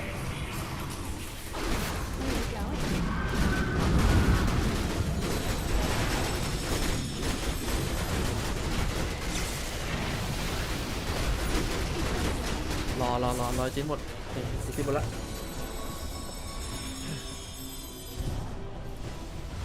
โม้มาแล้วจะออกไปซัดละแต่คีบบนเข้าอ่ะดิถ้าเราไม่มีใครโหแน่รู้ PL มีบอร์ดทุกมุมเลย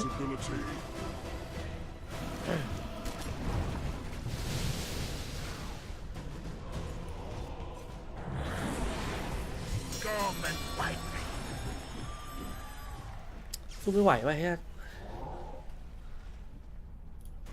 มันแค่รอโลน่ามันก็ชนะแล้วไม่งั้นเราต้องเล่นแบบเพลงแค่คีย์ไปซึ่งมันแบบดูการชนะแบบยากมากอะต้องแบบม็อบดาบทองแล้วอย่างนั้นนะ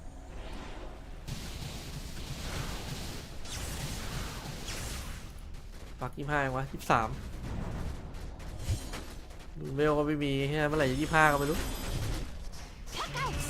ต้องไม่ให้สกาดี้แล้วต้องเป็นสิ่งนั้นโอ้ยทีเราเป็นป่ะ2ไม่ทิ้งบาร์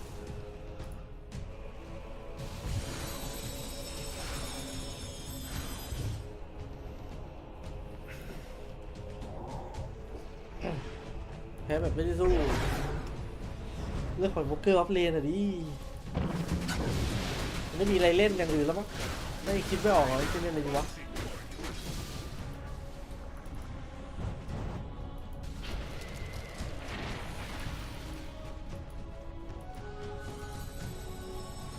ยังไงก็ต้องดาบทอง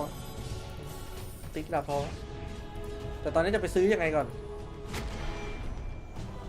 คุมแมปอยู่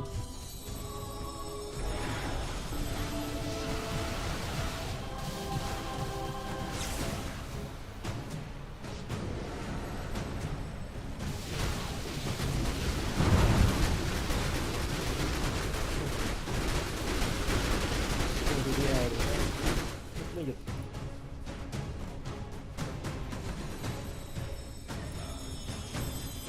เดี๋ยวไม่ต้องมีก็โตนะ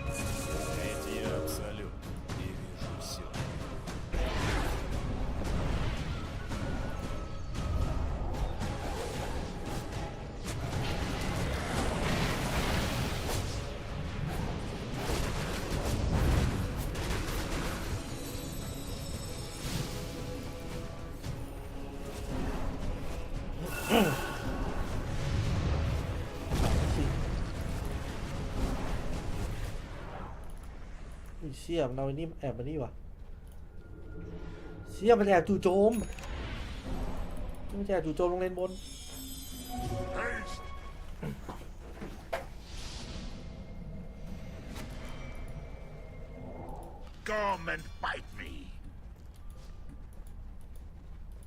จากใจแล้วก็แพ้พอดับ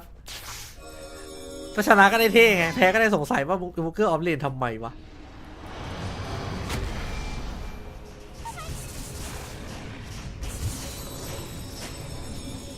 พาเลยทีได้ยัง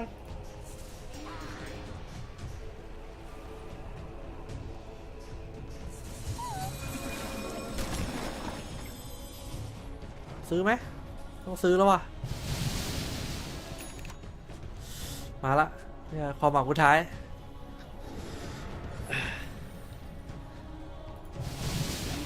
ชนะยากมากเลย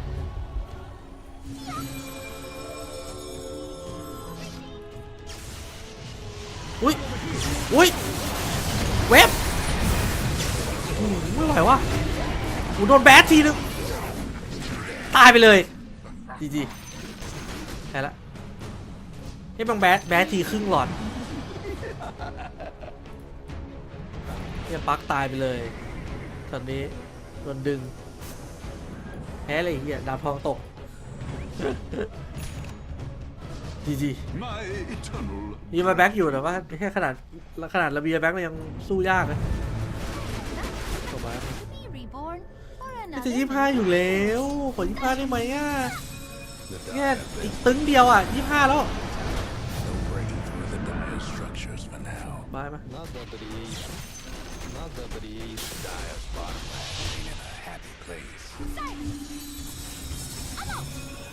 แล้ว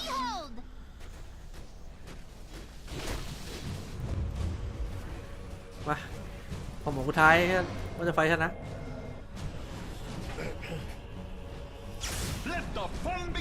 ปัก25 let's go ดีมคอยโอ้มันเราโลแล้วไอ้ที่อ่ะจะทันละแพ้ได้สัตว์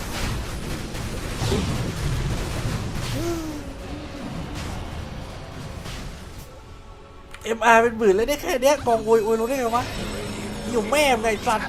ออกไปจากช่องกูอีกที่อ่ะมึง MR ไม่ถึงครึ่งไม่ถึงเซน1/4เขายังพูดอีกส้นตีน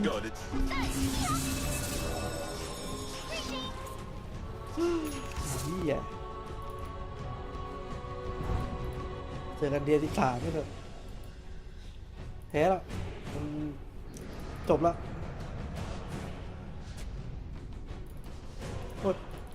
โอ้ยดิคอยเอางี้นะหมูตายไหมหมูตายอยู่ หูตายอยู่พีเอลเหมือนจะตายว่ะพีเอลเหมือนจะตายว่ะพีเอลเหลือนิดนึงอีกนิดเดียวเราใส่เต็มไม่ได้ถ้าไม่มีเอจีแล้วไหวเว้ยแค่เจอช็อตนี้ทีมีดาบทองคือจบเลย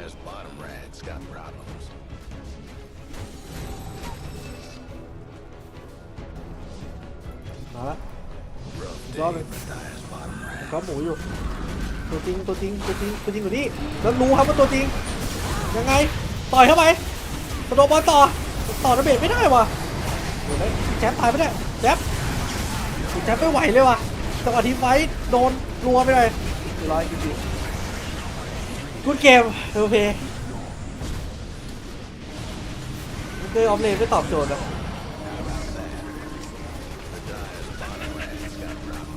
เนี่ยจะได้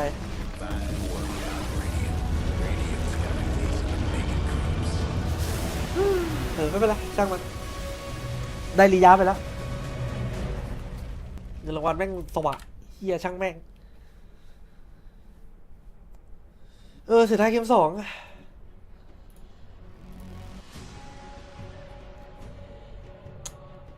ถ้าเอาตรงนะถ้าปีนี้ไม่ได้ที่3รียานะกูโคตรเศร้าเลยเนี่ยแต่ไอ้ที่ใหญ่ปีนี้แม่งเงินรางวัลแม่งเฮียเกินที่9.2ได้เท่าไหร่วะ616282,200,000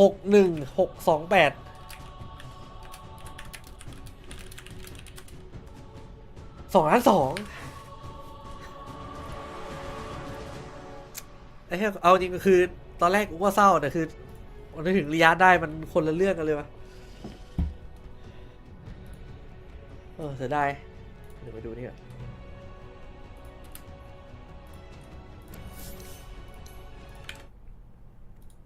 We'll see if it ends up happening for them indeed. For Talon, this is where it's going to end. Very solid performance. Incredibly impressive late game prowess that we saw from this team. But in the end, they're able to come away with the victory. With that, we're going to head on back to the panel. Thank you very much, Lyrical and Tundra. ระยะที่3,700,000ไอ้ที่นี่ 60,000 minutes, but Bedboom makes it through and they make it out of the road to the international, towards the international, and we're going to break down exactly how that happened here in this third game. Effie, you mentioned it, this Phantom Lancer, there were not a lot of answers for it. ไม่มีอะไรสู้เพียวเลยผมว่าต้องให้มีเขาโตเล่นนิวเกอร์ไปอยู่ดีเว้ยเนี่ยอันนี้ที่เราแพ้เพราะช็อตได้เลย A little bit of a draft choke by Talon in this one, just taking the tusk and giving away the SB. It put them in a really odd position, but for the most part, I do respect the fight. They fought all the way until the very end on Talon. Maybe they had a window to win this game early on if they were able to get that first rosh, but อันนี้มันก็ไม่ตายเว้ย contested the first rosh, and that was just the turning ต่อยช้าแล้วมันสไตล์ไม่ติดคือมันตายด้วยแต่ว่าเราเสียเยอะมาก from Talon, you just outfarm them, you choke them out, you methodically wait until the next rosh, you just take more and more of the map, and you let your PL do its thing, and that's what happened. ช็อตนี้โคตรไม่ยังลุ้นอยู่เลย Short summary. Anything to add for that, Moon? Space Cow, mucho balance zero, guys. Praise the cow. The spear break. It all comes down to this one. I mean, we can't. ตอนภาพบอกเพิ่งโลแรกคือโลแรกถ้าเกิดให้มันไปเลยอ่ะได้แต่คือนี้เราบวกแบบเราอย่างเงี้ยคือเป็นเคี้ยอยู่เราตาย4 Definitely was. I want to highlight GPK, his performance in the last 2 games, whole series, but especially last 2 games because he died only 1 time in over 2 hours. Which is pretty impressive for someone, like a GPK. This is a huge success, and also managing to make a comeback. Flawless performance from start to finish in the laning stage. He dominated the mid matchup, playing with keeper of the night. This has been their bread and butter throughout the this combo, and they were dominating. He was all over the place, going for the right items, picking up this early orchid to be able to deal with some of these heroes. แต่จริงนะผมว่าเราจะต้องเลือกหมูล็อกแทนมั้งตัวแรกเราปล่อยอย่างนั้นเราปล่อยให้แม่งเล่นทัดไปYeah, thank you for those thoughts. We're going to hear some more thoughts because we're heading over for a winner's interview. It's Nightfall who's standing by with Pyrian and Saberlight.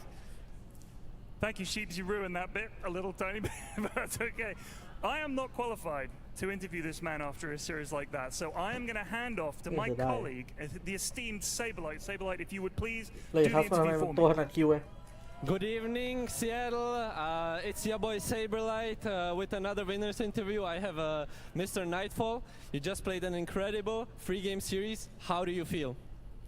Feel amazing. Every game was kind of hard, but we managed to win it. So I'm really proud of my team and happy that we qualified to UCI.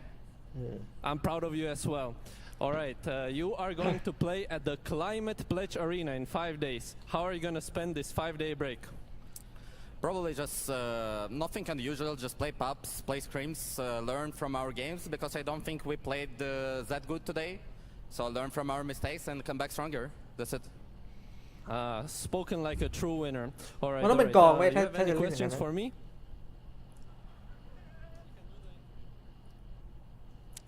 What's the best hero on position 3 right now, in your opinion? All right, thank you for the question, Nightfall. So I think Breaker is a strong hero. I think the way Pure played was very good. I liked it a lot. I would recommend pick it in TI as well. All right, and for the final question, you have a bunch of fans supporting you here. Any words of เขาสั่งชวน support? กลับบ้าน กลับก่อนอีก Thank เย you อะ everyone who came here. Like I feel the support. Everyone like พูด screaming อัง and กฤษ like ชัดอยู่นะ saying Nightfall or like Bad Boom ปกติ as พวก well. เซฟ So มันจะ I พูดอัง really กฤษ feel ไม่ได้ the ชัด support. ขนาดนั้น Keep supporting us. Love all the fans. All right, that was Nightfall, and that was me, the second worst offlaner from this tournament, and this is Pyrian. Thank you, Saberlight. Tremendous work. My job's in danger. Second best offlaner. Second best offlaner. There you go, Shiva. Back to you guys. Thank you very much. I think Pyrian, มีสภาพคนแพ้ไหมวะ you might be soon out of a job at this rate. I thought that interview was great. Thank you so much, Saberlight. Of course, Nightfall, congratulations making it to the international top 8. And this match, I feel like a lot of the talk fear that we've had about Bad Boom, and we got to revisit it. แล้วไฟ Sure. ออฟ I เล mean, น we สภาพ definitely เอ็กซ์ไฟไฟออฟ think เลน this series in particular, like their resilience to be able to hold out, and like they didn't really crush the laning stage like they normally do to win games. They played very long games against a team that is very good. ทำไมไม่สับคนแพ้วะ But I must say their drafting was very impressive here as well. Like being able to pick the heroes that they did, and GPK, as mentioned, he did super well in this series. Overperformed, I want to say, and of course Nightfall just a stable carry. Fortunately for Talon here, อย่างว่าปีหน้า TI ไม่โดนแบบนี้นะ wasn't quite good enough. Honestly, at the end of ผ the ลงาน day, TI ไม่ค่อยดีเลยว่ะแต่เอาจริง9 ถึง 12ก็ ถือว่ากลางๆนะกลางๆแต่ว่าจากฟอร์มปีนี้มันน่าจะได้ไปสูงกว่านี้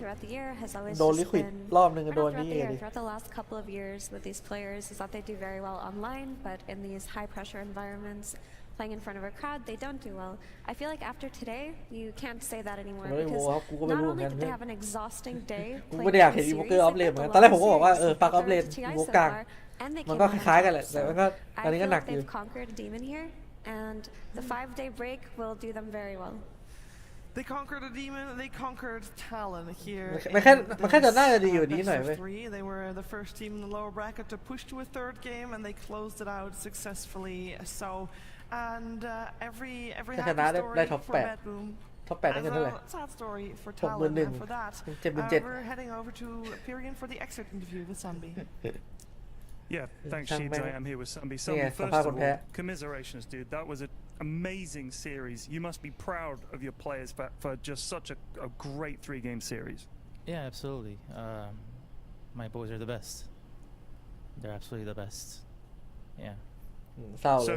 I thought that you guys had a pretty good season. Third in Riyadh. You must be proud of them for what they've accomplished this year. I am absolutely proud of what they were able to do. ก็ภูมิใจกับที่ได้มาในปีนี้ครับ Our road ends here, but เซ็งอยู่ที่จบรอบนี้นะ champions through and through. So thinking about next แชมเปี้ยนใน season, ใจเรา obviously เยน you've โด got a lot of confidence in them. What are you hoping to do in the coming year? I hope our boys can continue to show that Southeast Asian Dota has a lot to show, and that we are worthy of lifting up a trophy one day. Well, I would absolutely agree with that. Do Yeah, you have have any a sort words of for the many Punjai Talon ba. fans out there around the world supporting you this year? Thank you so much, guys. It's probably quite late in Southeast Asia. It was a tough journey. Okay, well, thank you for taking the time to talk to us, and better luck next time. เชียร์มัน Shiva, ตัดแค่ back to นี้ you. เลยครับเดี๋ยวเราเศร้า Thank you very much, Pyrian. Times like these, this is when teams need their support. จีจี้เปรต61,000 61,000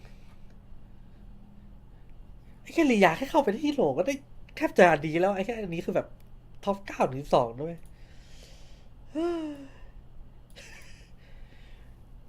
แม่งเอ้ยเงินไม่แบบน้อยจริงๆอ่ะไอ้แค่เล่นแทบตาย60,000เล่นมาทั้งปีอ่ะเล่นมาแบบกว่าจะเข้ารอบกว่าจะนู่นกว่าจะนี่กว่าจะนั่นได้60,000 เหรียญ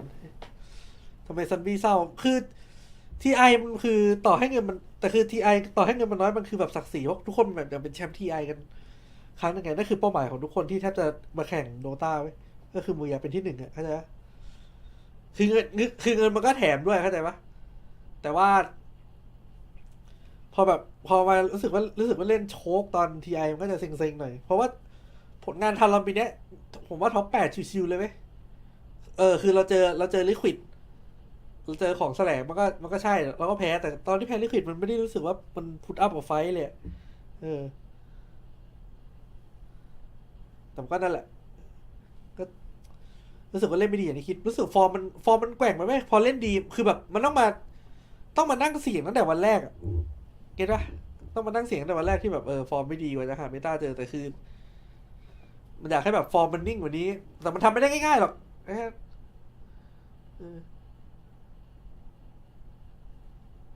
จริงทัวร์เนี่ยมันต้องเป็นทัวร์ที่สำคัญที่สุดสำคัญกว่าลียาร์ดแต่พอแบบเงินรางวัลมันน้อยมันก็แบบความสำคัญมันก็แบบมันดูลดลงหน่อยแต่คือในใจทุกคนมันก็เล่นกันมันก็พยายามเล่นกันเต็มที่หมดแหละมันไม่มีใครโยนหรอกก็เลยเสียดายทารอนต้องได้แชมป์ ESL กัวลาลัมเปอร์ว่ะมี ESL มาเลด้วยว่ะอยากให้อยู่คนละทีมปีหน้า3 ทีมไปเลยแล้วแยกกันแล้วกลายเป็นปีนี้ผลงานในที่ริยาดดีสุดที่3ได้1.7 ล้าน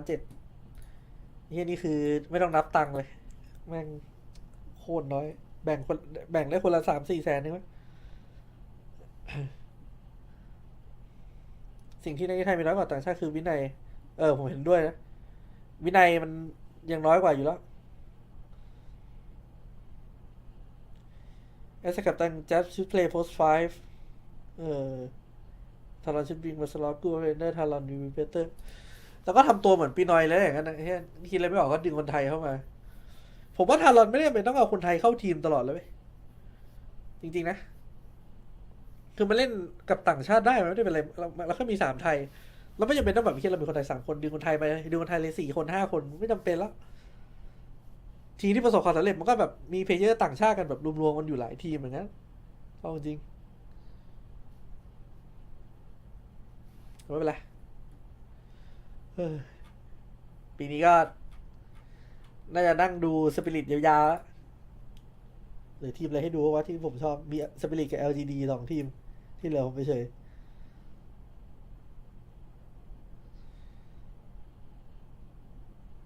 เขาบอกคิวจะยืดสายนะพวกเรายังซัพพอร์ตด้วยแพ้ชนะสู้ต่อไปมันชิวๆอยู่แล้วตอนลิยาร์ดตอนแพ้เกมนั้นผมว่าหนักกว่าอีกความรู้สึกมันน่าจะอันนี้มันแบบมันมูฟออนมาได้เยอะแล้วแต่มันก็เซ็งๆแหละแต่มันไม่เซ็งเท่าตอนลิยาร์ดด้วยเชื่อผมดิผมคุยพวกมันอยู่แต่คิวคัดตัวพุ่งแน่นอนถ้าผมเลือกในไทยในทีม3 คนนะ5 ไทยผมเลือก3 คนเนี่ย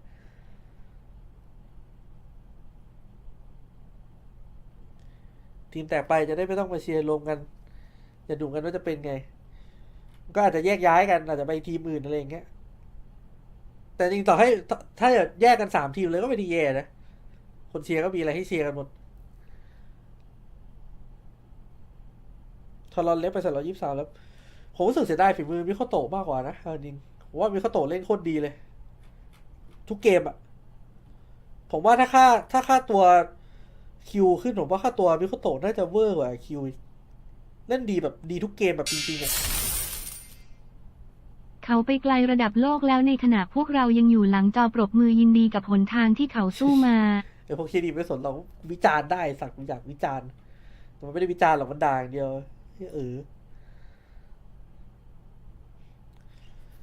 ถ้าทีมจะแตกก็คือมิโคโตะไปอ่ะถ้ามิโคโตะไป3 คนแล้วแบบอาจจะแยกย้ายผมว่าจะดีแต่ถ้าเกิดมิโคโตะไป3 หน่อยังอยู่มิดต้องดีจริงด้วย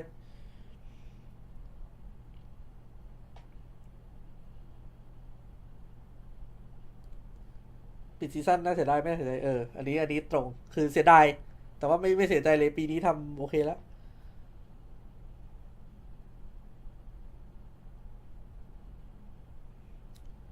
ถ้าฮีโร่พูลเรากว้างกว่านี้คือฮีโร่พูลเรามาหลังๆมันเป็นมิโคโตะเรามาเป็นคิวเว้ยหลังๆมันคนเริ่มจี้คิวเยอะแต่ทีเอก็ยังโดนแบนทุกเกมอยู่ดีเพราะถ้าเกิดมิโคโตะได้เล่นทีเออ่ะคืออีกฝั่งแม่งสยองเลยเว้ยใครที่เจอมิโคโตะทีเอแม่งดุ้งหมดอ่ะผมรู้สึกว่าทารอนอะไรอัพเนี้ยไม่ได้แย่เลยเอาจริงถ้ามิโคโตะ23คิวแจ๊บอาจจะไปเล่น5ก็ได้หาออฟเลนใหม่ก็ได้หรือว่าแจ๊บจะเล่นออฟเลนเหมือนเดิมก็ได้เพราะว่าแจ๊บก็เล่นแบบพวกตัวกรีดี้ก็ยังดีอยู่นะใช่คือมันเป็นกัปตันที่ดีถ้าจะไปเล่น5ก็เป็นกัปตันที่ดีได้ก็พอเกมเยอะหน่อยแต่ออฟเลนที่มาก็ใครอะไอ้บอสอะไม่อะมันต้องดูอีกทีว่าจะเอาไง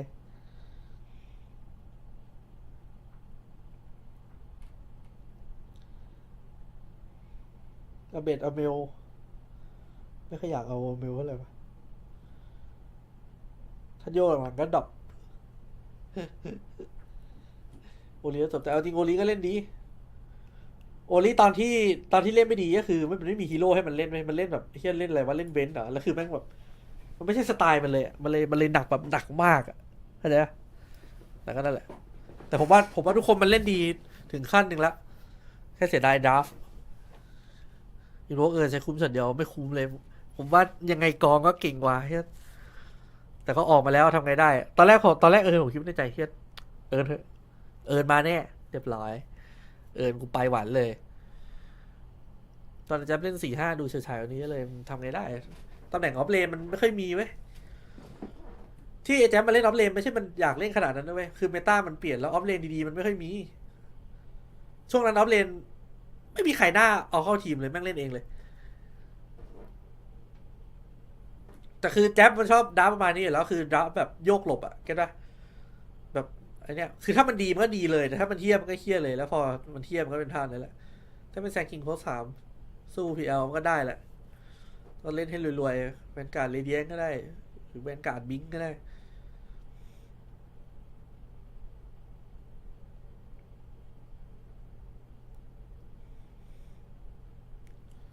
อยู่ทะเลาะกับแจ๊กกับอยู่ที่วันกับคู่ไอที่ไอ11อยู่แล้วอันนี้ได้เท่าไหร่นะ9 ถึง 12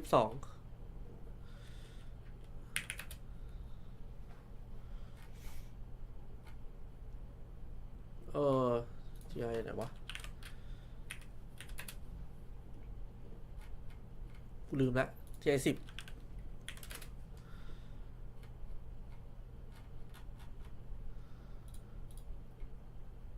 7 ถึง 8ห่างกันตำแหน่งเดียวเราแพ้ใครนะแพ้ BG อ๋อเล่นไม่ดีเลย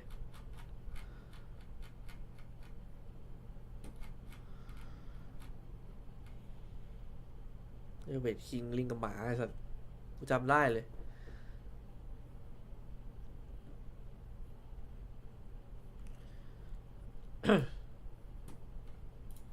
ต่อให้ทีโพสเหรอดูเพจทารังกัน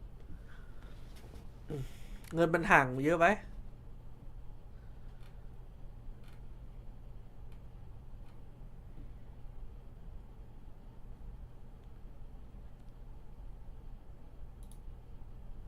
นี่อะไรวะ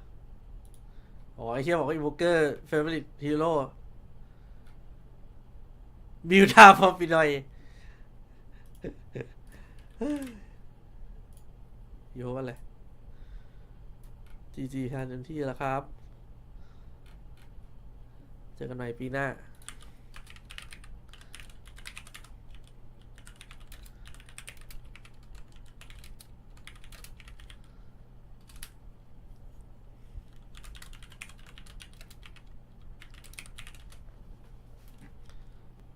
เธอเป็นสมัครเป็นโค้ชเพิ่มไหม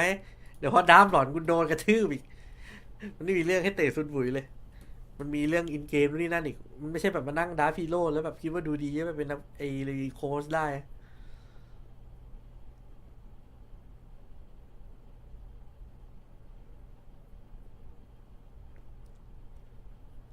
ตัวแชร์แล้วมีอะไรน่าจะมี SL ที่มาเลย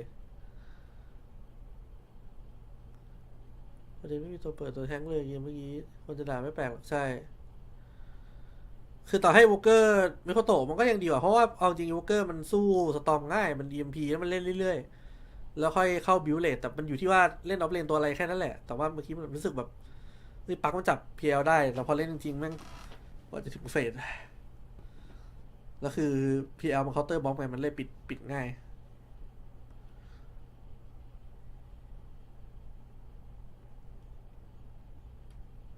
เอพิเซดแกบบี้เคปี้ไม่เอาเอพิเซดเหมือนจะมีทีมแล้วถ้าผมจำไม่ผิดอยู่ทีมใครวะ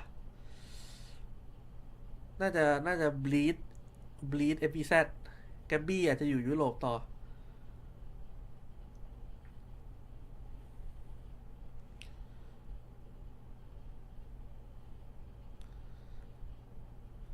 คิดว่าทารอนตามเป้าไหมหรือต่ำกว่าเป้าถ้า TI อ่ะต่ำกว่าเป้าแน่นอน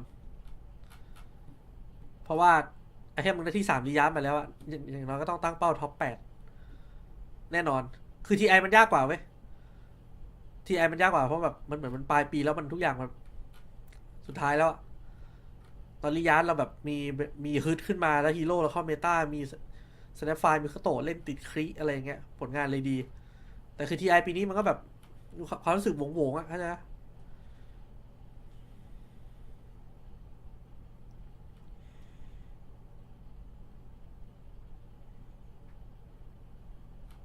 เป้าหมายคืออย่างน้อยก็ต้องท็อป8เลยเว้ยเอาแบบพี่เฮียเลยคืออย่างน้อยต้องอยู่ตรงเนี้ยท็อป8อันนี้คือที่คิดในหัวนะถ้าดูจากผลงานปีนี้อย่างน้อยท็อป8ถ้าดีหน่อยก็ท็อป4ท็อป3ซึ่งยากอยู่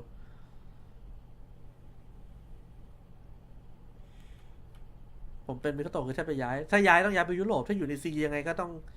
อยู่นี่แหละแล้วก็ไปพัฒนาเรื่องอื่นเพราะอย่างนั้นก็อยู่กันมานานแล้วเพิ่มนักวิเคราะห์แล้วนักวิเคราะห์ไม่ได้อยู่ในบูธทำไงสุดท้ายโค้ดก็เป็นทุนปุ๋ยอยู่ดี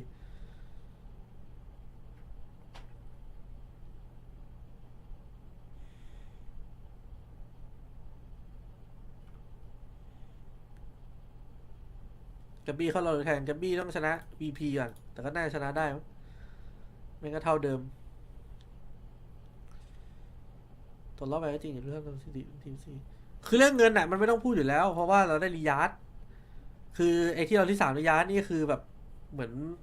อนผลงาน TI ที่แบบแทนได้แล้วเว้ยแต่พอมา TI จริงๆก็เลยเสียดายแค่นั้นแหละทีมเพิ่งลงกันนี่ถึงปีเองเหมือนที่กันอยู่ให้เวลาซานโชล่าสุดไม่คุยเรื่องซานโชแล้วไหมSR มิโคโตะอาเบตกับ Zเงินรางวัลน้อยไม่แคร์หรอกแต่มันก็ไม่ใช่ไม่แคร์หรอกมันก็แคร์อยู่แต่พอแพ้มันก็มันก็เศร้าน้อยลง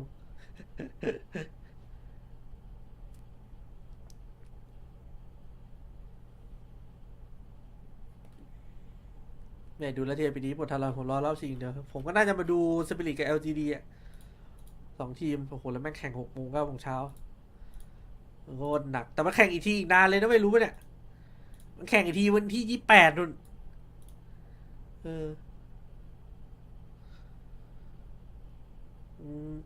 นั่นแหละได้มีใหม่แล้วไม่เป็นไรเราได้รียาร์ดไอ้เชี่ยก็กูได้ที่3รียาร์ดอ่ะอีนักวิจารณ์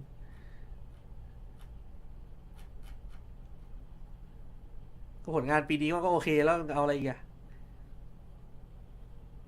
ผลงาน$60,000หาร4ทีม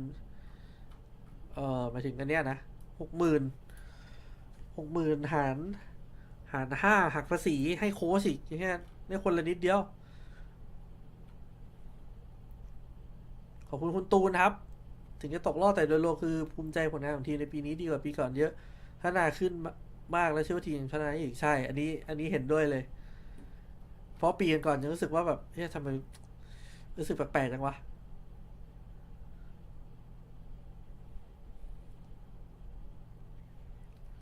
ผมอยากให้เปลี่ยนไลน์อัพแต่เรื่องถ้าโพสต์3 แบบได้จริงๆต้องสารโอลิไงใช่ไม่แต่คือ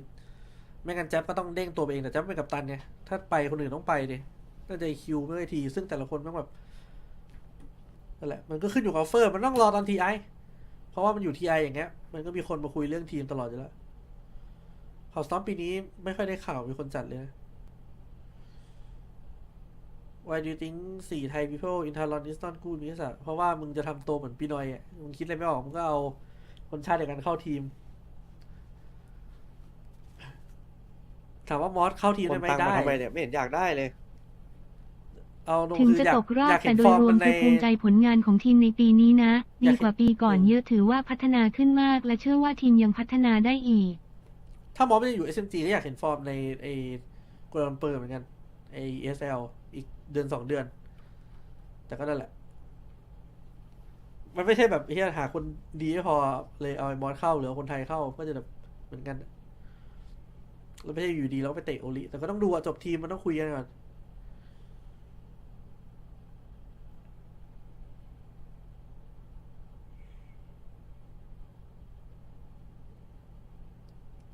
โรสเตอร์ปีหน้าน่าจะมันอยู่ตกรอบแล้วครับ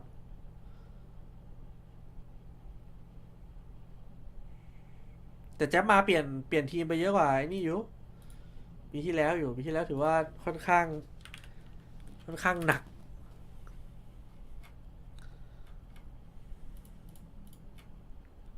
เนี่ยปีที่แล้วตกรอบพร้อมโซนิกมีหนักกว่านี้อีกเหรอเนี่ยเฮียอยู่ข้างล่างเนี่ยเฮียไทยเบรกแอนทิตี้เนี่ยดีกว่าเดิมเยอะนะฮะ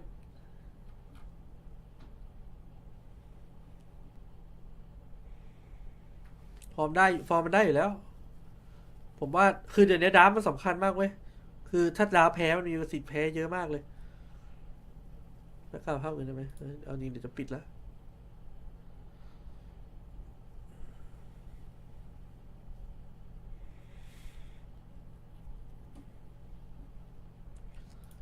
ไปละ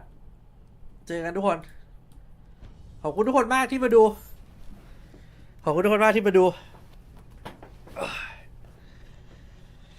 เจอกันอีกที28แต่28กูไม่อยากพากเช้าเหมือนกันเฮ้ยจะร้อนจะด่าทำไมเชียร์ไปทำอย่างมันมีผลกับชีวิตบอกกูหรือบอกใครวะ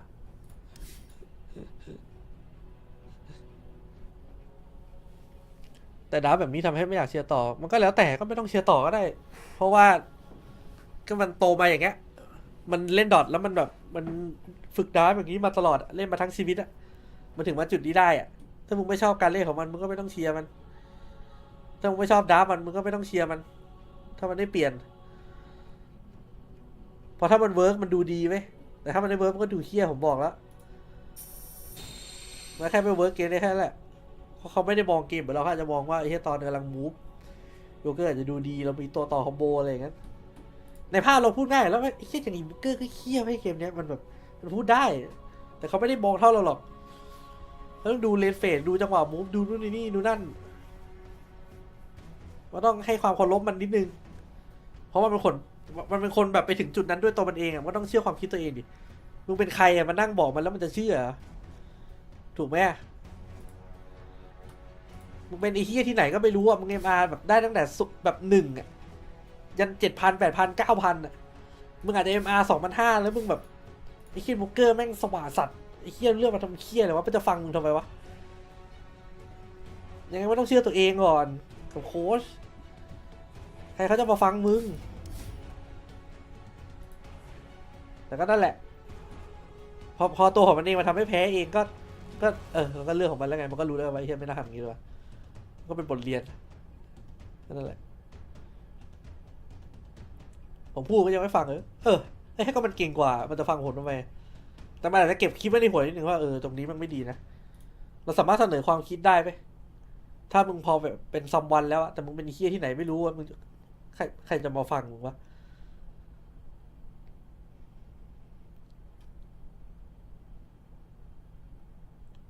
มึงเล่นโซโล่แรงยังไม่ผ่านแรง3,000เลยไปสอนเขาไอ้เหี้ยเขาก็ดิกตีนก็ผ่านแล้วแรง3,000เชียร์นี้ทิงเกอร์โหยังไม่เห็นเลยวะ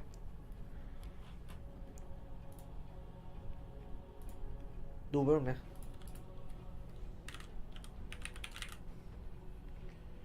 ทิงเกอร์ยังไม่มีใครเล่นเลยแต่จีดีเล่นได้ลัดพิก เห็นทีมเชียร์ง่ายกว่าแนะนำนิกมา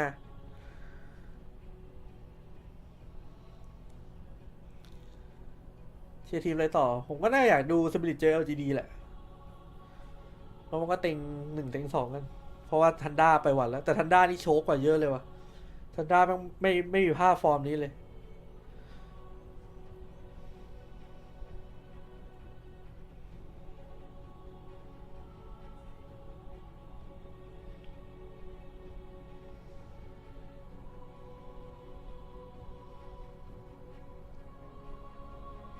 ข้าต่อไหมไม่พลาดแล้วไปแล้ว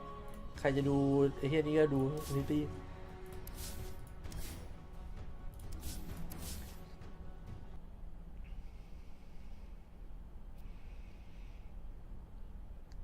ทีมสปิริตลิควิดเดือดไหมเดือดอยู่เดือดหมดอะผมว่าทีมที่เหลือมันในนี้หมดแล้วจะเจอสปิริตจะเจอ LTD ไม่จะเจอลิควิดกัน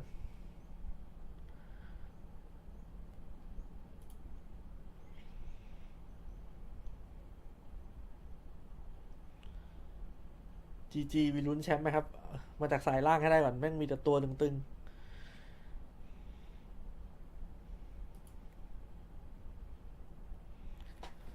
แม่เดี๋ยวมึงก็พิมพ์ไปเหอะในเพจอะถ้าเขาอ่านแล้วเขารู้สึกว่าคอมเมนต์มันดูน่าอ่านอะเขาก็อ่านมึงไปด่าเขาบอกเขาโง่นู่นนี่ใครจะอ่านของมึงวะ โอเคไปละเจอกันทุกคนเจอกันครับขอบคุณทุกคนมากที่มาดูยามเช้าแบบนี้แล้วเดี๋ยวเจอกันถ้าพลาดทีไอต่อเดี๋ยว28แต่ไม่แน่วัน2วันเราจะมาสตรีม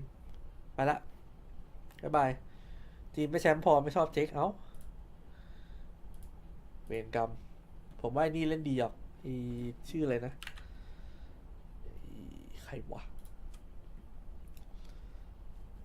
ผมว่าทีมดีๆมันก็